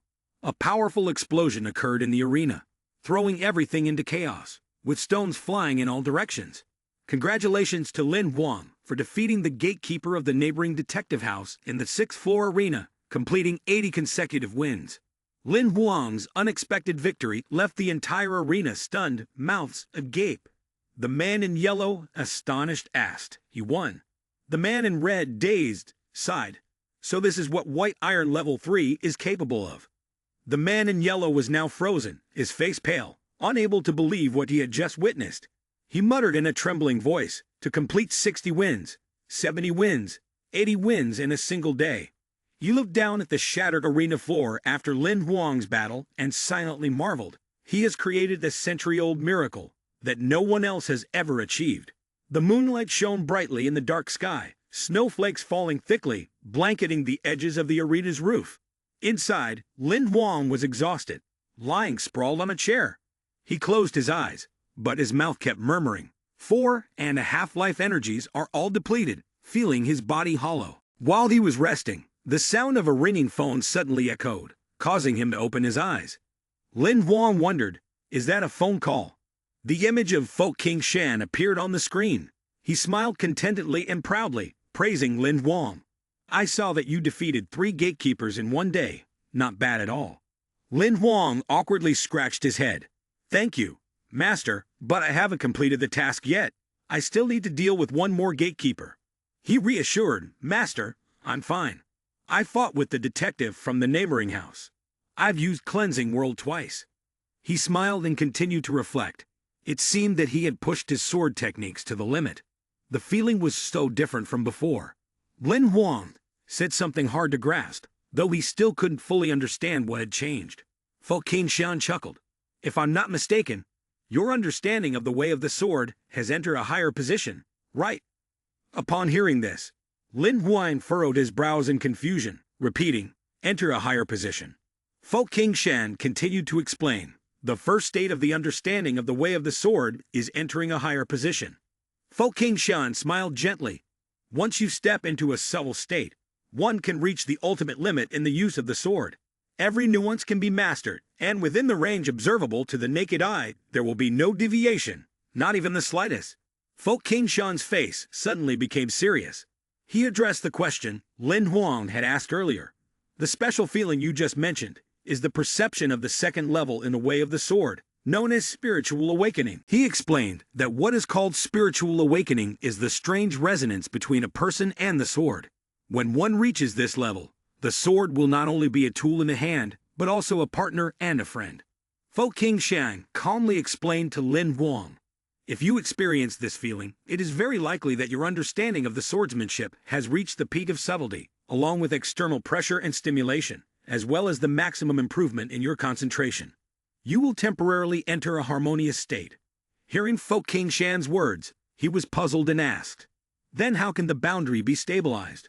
Folk King Shan did not elaborate further. With his arms crossed, he sternly said to him, "For the next few days, you don't need to enter the arena. Make up your mind to study swordsmanship and see if you can break through during this opportunity." He continued, "After all, your next opponent will be the gatekeeper at the top of the Wu Mo Lai ranking." Upon hearing this name, he fell into deep thought. At Lin Huang's new house, he was not idle but diligently practiced his swordsmanship. His swings were as fluid as a dance. Suddenly, Lin Huang thrust the sword forward, his brows furrowing instinctively.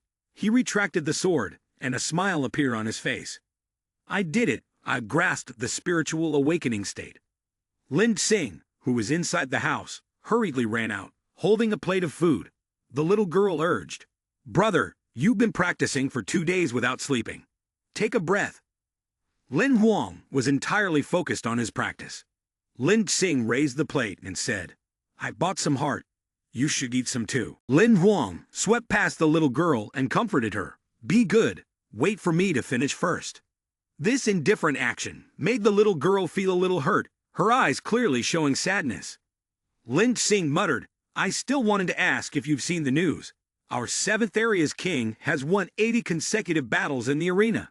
What has he been busy with lately? Lin Xian, standing nearby, asked, Sister, can I have more steak? In the arena, the roar of the audience filled the air, creating a lively atmosphere. Lin Huang, Lin Huang, Lin Huang. Lin Huang made a swift, light slash, cutting his opponent in half. The system chimed in. Congratulations to player Lin Huang for winning the battle. Defeating the opponent earns 2 accumulation points. The system continued.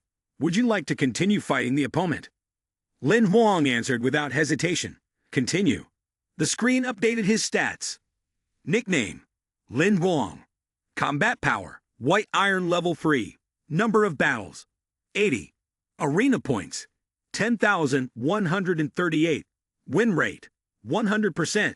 Honor: 80 consecutive wins. His next opponent was a beautiful woman holding an umbrella, exuding an aura of grace. She softly asked, Are you Lin Huang? She seemed quite ordinary. Lin Huang awkwardly scratched his head. Well, you're the first person to say something like that. Lin Huang thought to himself, here she is, the person ranked 2nd on the accumulation points leaderboard, the opponent he had once feared the most. Before he could say anything, she provocatively teased him, hiding your face, not showing your real one. Are you even a man? But he didn't care about this at all. He said I looked ugly, afraid that I would scare her away. The woman raised her umbrella and continuously shot at him. She gritted her teeth, hiding her head and exposing her tail like a rat. Lin Huang quickly dodged, not forgetting to mock her. Miss, your martial arts are still a bit lacking compared to the female demoness. She looked at him with a contemptuous gaze, her words filled with arrogance. What I know is far more than just a little. Lin Huang drew his sword and stepped back, gathering strength to wait for her next move. The two quickly exchanged strikes, sword energy flashing through the air.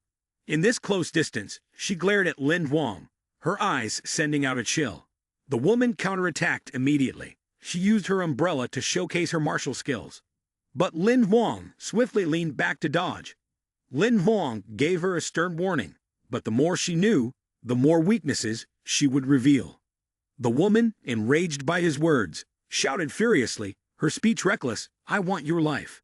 She attacked him again, but this time Lin Huang didn't dodge and stood still, letting her strike. Suddenly, Lin Huang appeared behind her. He leaped up, delivering a slash with fury, and shouted, Your sword is not as fast as my blade.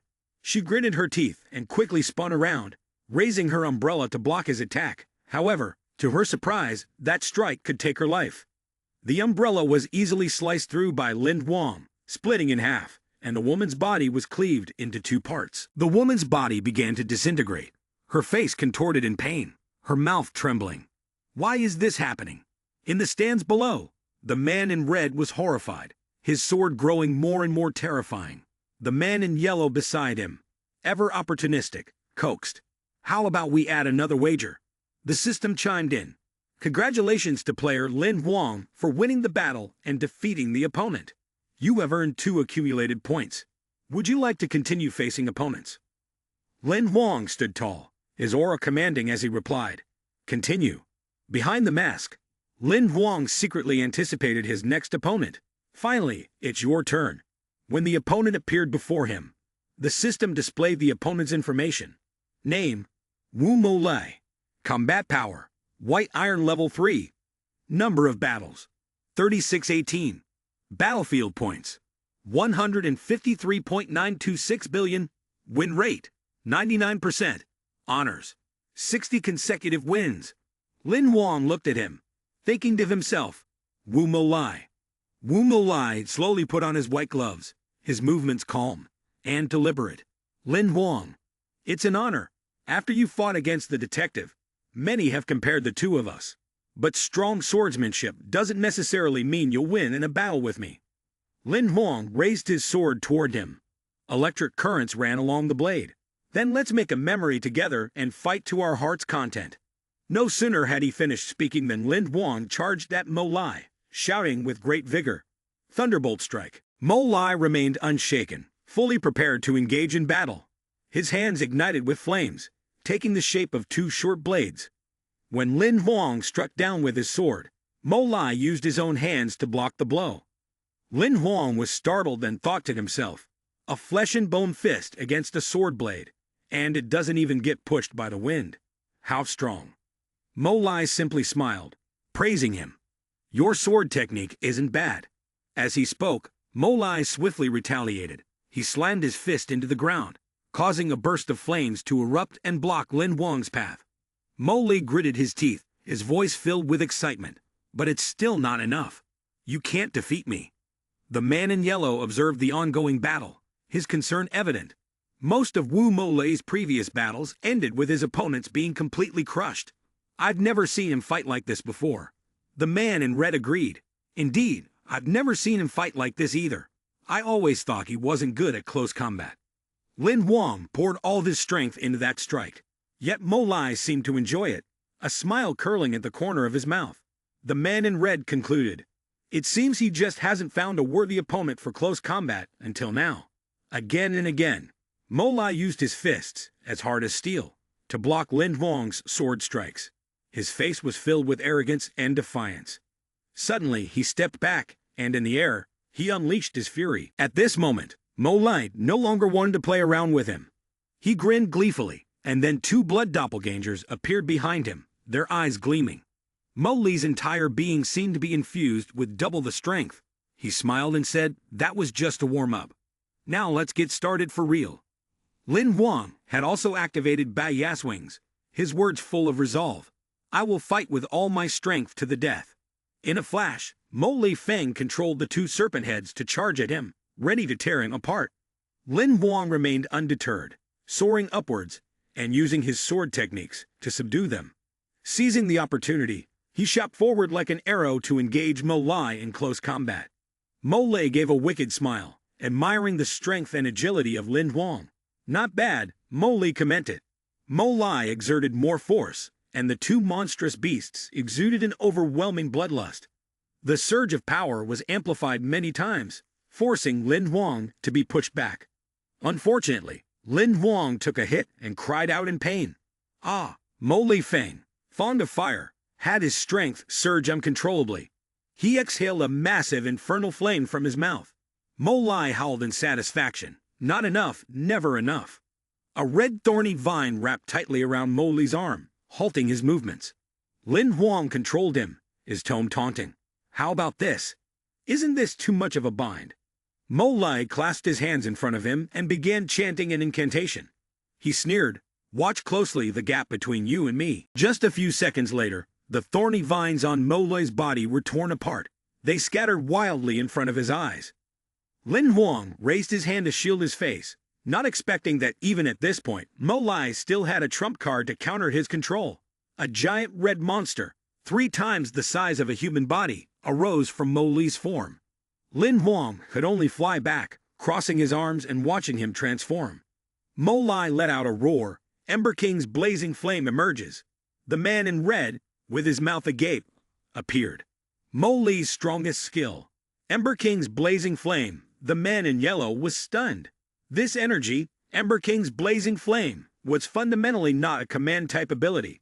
It was. Lin Huang began to realize what was before him. His eyes grew serious, forming a mental imprint. Mo Lai sighed. No wonder you're a beastmaster. You figured it out. Then you should understand that this level of command-type ability is not something you can oppose. Ember King's blazing flame struck directly at him, and Mo Lai shouted, extraordinary fate seed. Lin Huang was pushed back, and he thought to himself that he really could not withstand the attack from a super-level entity. Not even the heat. But neither could Mo Lai. Recalling King Shan's words, the command-type abilities gained through leveling up would erase the consciousness of the monster after undergoing a cleansing process with the command light. But in a non-leveling state, if one forced their way through, absorbing the command-type ability could provoke a violent reaction, almost like drinking a dangerous potion. Lin Huang had come up with a countermeasure. As long as he consumed his life wheel, he could trigger a violent reaction. His gaze became sharp. Mo Lai began chanting a mantra, and a powerful energy radiated from him. As he took a step forward, he sneered mockingly. Give up. From the moment you saw Ember King's blazing flame, The fight was already over. The Ember King's blazing flame roared in fury, creating a thunderbolt sphere. Lin Huang froze, his heart racing as he screamed, "Oh my God, my heart is in turmoil. The premise is that I have to survive long enough for him to trigger his violent reaction." The Ember King's blazing flame unleashed a furious stream of fire towards Lin Huang, the flames raging as if they were about to incinerate him. The man in red clenched his fists in fear.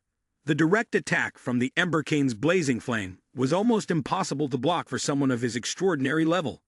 Lin Huang was done for. It was time to let go. The 3-star treasure, the man in yellow, still held his position. He believed that Lin Huang would definitely have a chance to turn things around. Don't rush, just watch. Lin Huang flew above the Ember King's blazing flame to dodge its attack. Mo Lai turned his head, scoffing coldly. "I knew you would use illusionary magic. I've been prepared." Suddenly, a burst of energy was expelled from the mouth of the Ember King's blazing flame. Mo Lai smirked, and Yang Yang arrogantly said, "I've won."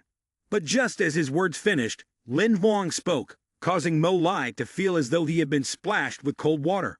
"It's not over yet." Out of nowhere, Lin Huang's blade flew toward him, embedding itself directly into Mo Lai's shoulder, making him grit his teeth and grimace in pain. Mo Lai stared in horror at the thick smoke and flames, his voice trembling as he stammered. As the smoke and fire gradually dissipated, Lin Huang threw his sword, and with confidence asked Mo Lai, "Since it's illusionary magic, how can you tell which one is real?" The wound Lin Huang inflicted had already formed tiny veins. He cursed under his breath, "How annoying." At the same time, Ember King's blazing flame was hit by the backlash of its own power, becoming uncontrollably frenzied and screaming. The man in yellow placed his hand on the shoulder of the man in red and reminded him, "The Fate Seed's reaction is intense." The man in red gaped. "What?" The man in yellow explained. "Wu Mo Li's energy consumption is too great, causing the Fate Seed to react violently. If his consciousness isn't strong enough, it will be possessed by a monster. Even if he leaves the arena, he will still be a cripple." Lin Huang stood, watching it, holding his head and screaming in pain. Lin Huang summoned his sword, preparing to utterly destroy Ember King's blazing flame. The man in yellow broke into a sweat, suspecting Lin Huang's plan. Could it be that Lin Huang was going to destroy Wu Mo Li's consciousness? He leaped into the air, heading toward Ember King's blazing flame. Lin Huang raised his sword high above his head, determined to sever its consciousness and Mo Lai's with one blow. Flowing fire, cleansing world. The man in yellow jumped up, trying to stop Lin Huang. "Lin Huang, don't do it." But it was perhaps already too late.